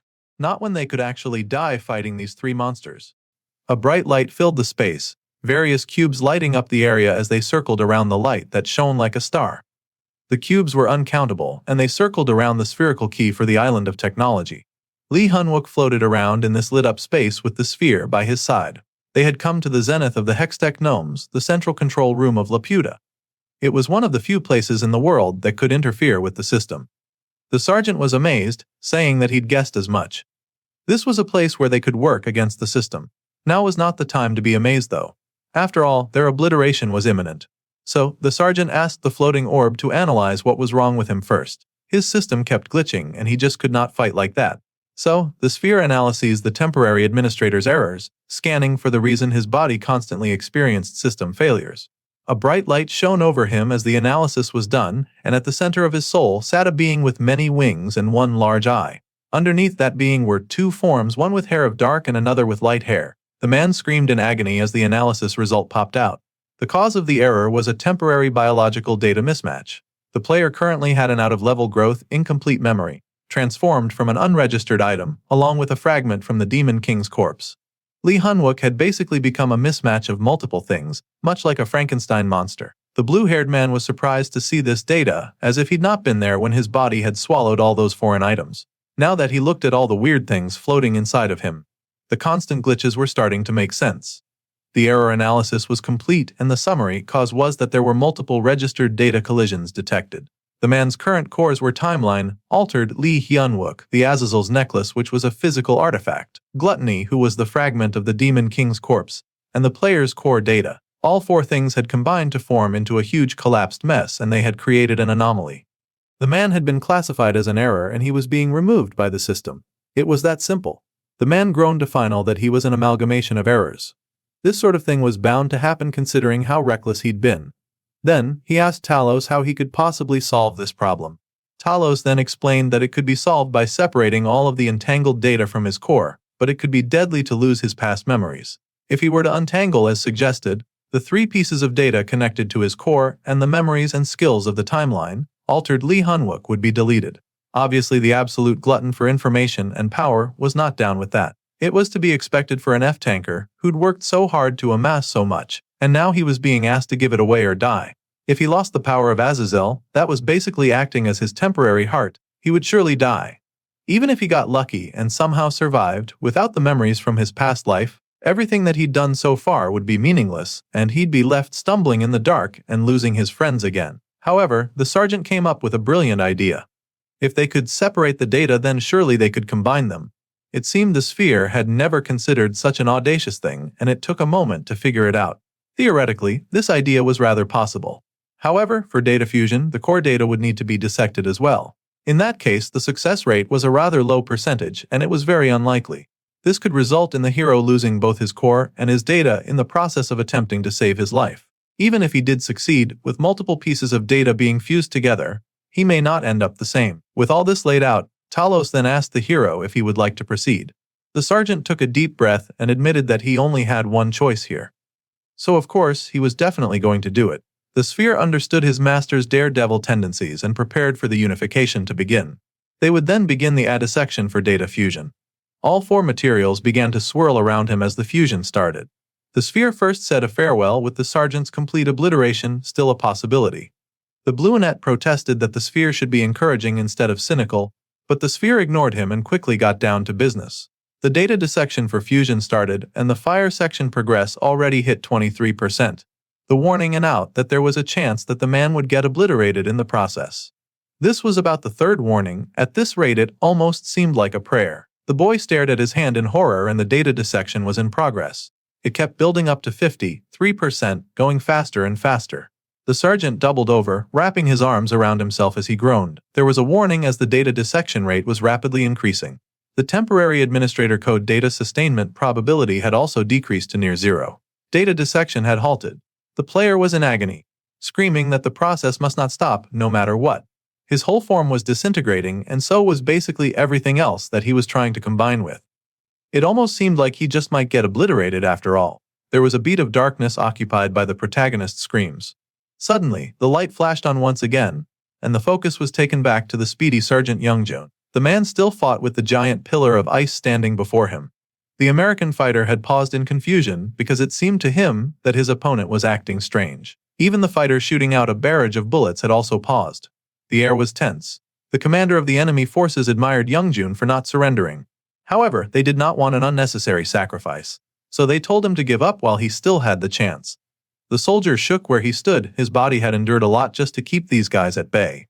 Then he whipped forward, a shit-eating grin on his face as he laughed and asked exactly what they were talking about. He did not understand their translator at all. The ginger stared ahead at the icy wall in front of him and considered his options. He wondered if his odds would increase if he saved the squad members first. However, the enemy would not give him time to casually get reinforcements. The soldier growled that he should not have gotten back up, and he prepared to beat up the ginger again, saying that he didn't like hitting people who were already unsteady on their feet. Tough luck, because the ginger laughed that he'd already done so much that he might as well keep acting like a villain. They had legit broken into the country just to steal something that did not belong to them. So Youngjun also intended on playing dirty without feeling guilty. The fight restarted, and the bigger man flung his fist. The speedy ginger retaliated by sticking his sword between his legs and slicing up, much to the horror of the bigger soldier. The man managed to dodge that very dangerous slice, and they both twirled and dodged as they fought. The bigger soldier was irritated as he dodged the man's fast jabs, and the ginger raced ahead, leaving the muscular dude behind. He'd managed to trip him up and make him fall, so the speedster was not going to miss this chance. He zoomed forward into the ice and created a whirlwind as he spun with his blade, heading straight for the fighter with the powerful gun.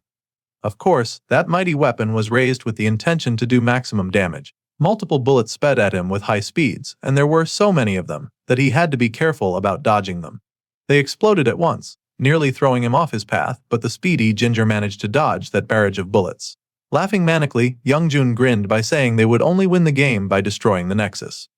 Then, he approached the commander, who was shocked to see the speedy soldier get so close. Naturally, the commander did not fancy such a mistake, but it was too late to dodge as the speedster put his all into slicing and dicing the lead man as much as he could. With a joyous grin, the ginger landed, and the commander seemed to be falling apart behind him. However, the man's face suddenly hardened into a frown, and the scary old man activated an ability called the Armor Reversal. This ability could reflect a portion of the physical damage received back to the attacker. To his shock, Youngjun's glasses split in two. His attack had been reserved, and he felt all the cuts that he'd slammed on that wicked commander fall back on him. The ginger took maximum damage, losing his footing and falling. The commander looked down on the fallen soldier with an emotionless expression on his face. The man thought it was a shame. After all, the speedster would have made a great ranger under his command. So not only had they come to steal the artifact, they also didn't mind stealing a couple of citizens too. All the soldiers had fallen at this rate with the paladin. The flying sergeant and Junmo frozen in ice and Youngjun fall into his own attack. The commander then yelled out an order for his commanders to follow. They were to capture the master administrator within the control room. His dedicated soldiers yelled out their affirmative intention to follow that order. Deep inside the administrator, a bright light was lit aglow. Talos bubbled with energy as he worked to fix what was wrong with Hyanwook.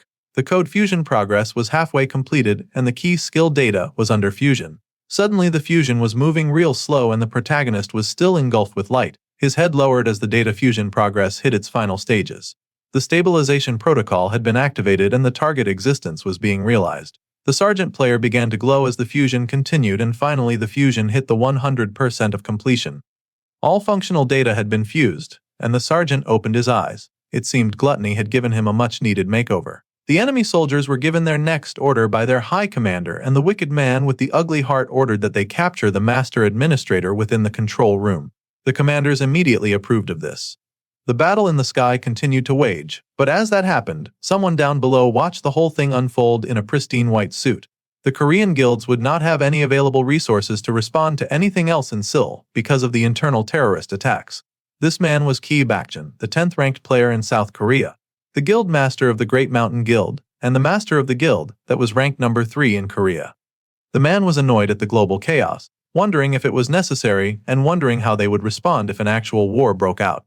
The person at the other end of the call laughed, asking why a response was necessary. There was more for them to gain with everyone in the world at each other's throats. Besides, their plans would be in trouble in the off chance that Korea gained control of Laputa. The ginger at the other end of the line laughed, saying that the man must be getting old and he was worrying too much. They deployed American assets where elite troops trained to assassinate S ranks. So it seemed the Korean government had a little backstabber in their midst, and the wicked man with the slit iris went on to say that the Fist King was unable to act, so there was little left to stop them in Seoul. Little did they know that our fancy-dancy protagonist had just undergone a fancy-dancy new upgrade. The newly formed man emerged from the system like a butterfly breaking away from its cocoon. His wild hair had grown longer like a wolf's mane, and he almost seemed calm in the few seconds after his rebirth. It was hoping for too much that he'd get light hair like gluttony, but our guy would work with what he got. At any rate, his eyes flashed open with the blinding beauty of heterochromia, one blue and one of gold. He looked upon the carnage before him with a new light, taking note of the giant ice tower in the middle of the battlefield. Talos emerged with him, releasing a warning as damage was detected within the Laputa. Those foreigners were already busy on their way to steal, kill, and destroy. The cause of the damage was determined to have been done by an unidentified number of intruders. Their soldiers were still frozen in ice, and the sergeant looked round to find Youngjun in a pool of his own blood. He also looked to the side and located a few more of the intruders busy doing intruder things. The ice towers were also rather dangerous and pointy. Registering all these things, the sergeant then informed his buddy Talos to assess their casualties first. This command was confirmed. 3 frozen squad members were identified, and they were not in danger of any life-threatening injuries. One squad member was also found on the ground with deep cuts and his condition was considered rather critical. However, he had also been given first aid by an unknown party. That was indeed surprising. Still, Hyunwook advised the Key not to get too close. Just as he said that, something hot emerged from the ice. It almost looked like a mechanical hand shooting hot flames from its midsection. It was not the only of its kind either, as multiple little hands popped out as well, and they flexed out, showing off their midsection where large and long dangerous-looking chains shot out of. All those dangerous-looking chains came flying towards the sergeant. These were the special American military special equipment.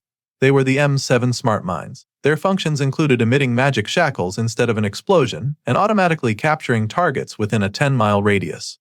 On resistance, shackles could immediately become tighter and stronger. These shackles could also restrain the player's man recovery and make their abilities unusable. These wicked chains could even restrain an S-ranker, and these were the chains that wrapped around and detained the Sergeant Lee Hyunwook. The commander remained calm as the enemy soldiers yelled and told him to surrender immediately. His squad members had been neutralized, and these intruders decided by themselves that Korea did not have the power necessary to control Laputa. So they wanted the sergeant to hand over the controls. The enemy commander even said that if they surrendered now, their squad in Korea would not need to suffer anymore. Spoken like a selfish jerk. They came to someone else's home, and they wanted to take everything they wanted because they assumed that Korea was weaker than them. Hyunwook asked if this was how Colonel Garrett Whittle of the Anti-Rank S Division conducted his duties. There was silence between the two for a hot minute as the Colonel considered these words.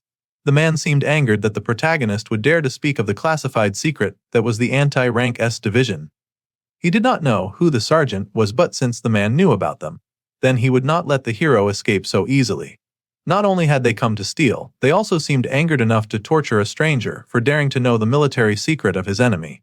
They even planned on taking him with them, so they were going to steal him too. There was no end to their thievery. His officers were down with that too, and they rushed ahead to capture Lee Hyunwook with force. However, the newly fused sergeant was unbothered by the attack of weaklings, and his eyes glowed as he activated an extreme metal smash. The chains that held him down broke apart underneath him, and the colonel realized that they'd made a terrible mistake. The man called for his soldier to fall back, but it was too late for the thieves as the chains snapped around the blue-haired sergeant. Then, the man activated his metal control. Still, the enemy soldier somehow felt convinced that he could stop Hyunwook on his own. A rookie mistake. The chains broke apart, and a huge explosion rocketed through the area as they both attacked at once. Fire and debris flew through the air, and the colonel could only watch with apprehension. The flaming fist had connected with the sergeant's face, but the sergeant had already activated hardening. He mocked the thief for not listening to his commander. He then placed his hand on the big man's armor and activated metal bending and metal control. The soldier was thrown back, hitting the ground with the speed and force of a falling star. His armor shattered around his body, and the man spat blood when he made contact with the ground. Then, Hyunwook whipped round to face the next foe. He fired toward, aiming for the commander where he stood, as this fight was personal. The colonel yelled that they might have to damage Laputa a bit in this battle, but he commanded his forces to take down the fighter at all costs. The sergeant then activated his own super fancy dancy ability of the attribute buff maximum enhancement. This ability would increase mana, and he targeted this buff towards his other sergeant Camilla Serrano, who was still an active player in this dangerous game. It would also enhance her speed and increase the power of her projectiles. Empowered by the colonel, the sergeant prepared to fire, zeroing in on our guy, and was ready to do what it took to take him down. A barrage of bullets was unleashed right at him, not caring the damage that any of those bullets could do to Laputa now. As those bullets raced towards him, Hyunwook stretched out his hand. It was a pitiful thing when all weapons were made of metal or steel, and they were attacking a metal and steel bending genius. Those many and many bullets were halted in their path, dancing around the sergeant like stars would around the pale blue moon. A huge explosion sounded around the sergeant, but he was untouched and unaffected by the carnage that happened around him. Instead, he sped forward without hesitation, and the enemy sergeant became a little intimidated, wondering who this guy was and why they were having such a hard time fighting him. The man was deflecting all of her mana rounds while she was buffed to the max. The blue-haired hero told the other officer to stay out of this, and he stretched out some fingers in her direction. He could not trust a soldier not to fire their weapon after all, so he had to get rid of the weapon and activated metal decomposing. All of her armor flew away, melting into nothing and leaving her in her camo. The erosion also stole from her the weapon she'd used to ruin so many lives. That was 2 enemy soldiers taken down, and the sergeant raced ahead to take down their head boss and the man in charge. The female sergeant fell, so in shock that her weave came undone. The hero sharpened his finger into a dagger as he approached the main man in charge, determined to do harm. The colonel grit his teeth but prepared to face this powerful devil. As the hero approached, the man activated his own abilities, and of course it was armor reversal, a very dangerous ability that could reflect a fixed ratio of direct physical and magical damage back to the attacker. Currently, the reflection rate was 120% based on the caster's defense and focus. It was activated as soon as the user was hit, and it would consume about 10% of HP. However, this ability could not be used consecutively and required a 60-second cooldown period. This was an advantage that they could exploit. Plus, if the reflection damage was too high, the user's muscle tissue and nervous system could suffer backlash. If HSS over 3 times, the user would temporarily be unable to battle. The hero slashed the commander's face, tearing it open with his dagger in a brutal display of efficiency and power. That was a dangerous move because it meant possibly blinding himself with that reverse damage skill on.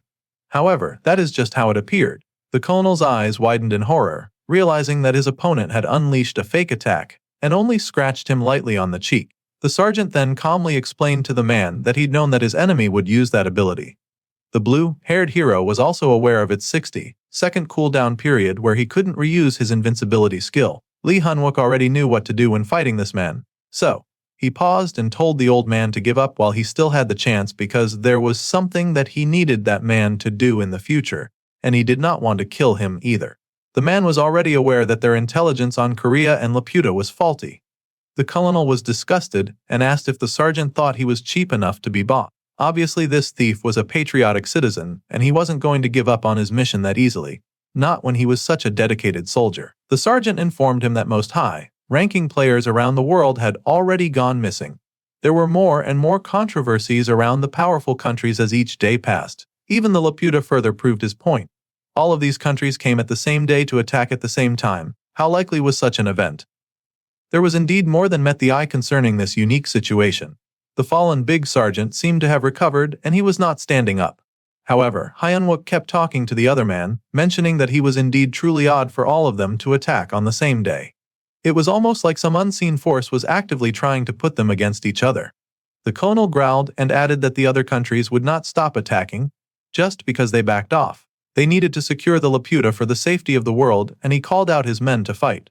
So this stubborn old thief was not going to back down. Well, since that was the case, Hyunwook called out for Talos to open the armory.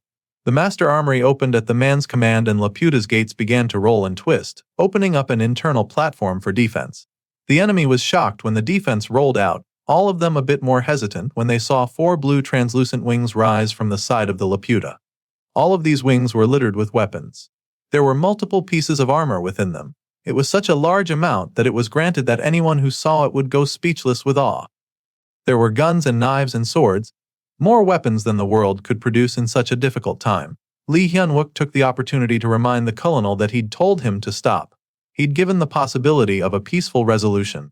Now the enemy commander gaped at him in disbelief, almost unable to believe that Korea could in fact handle their property very well actually.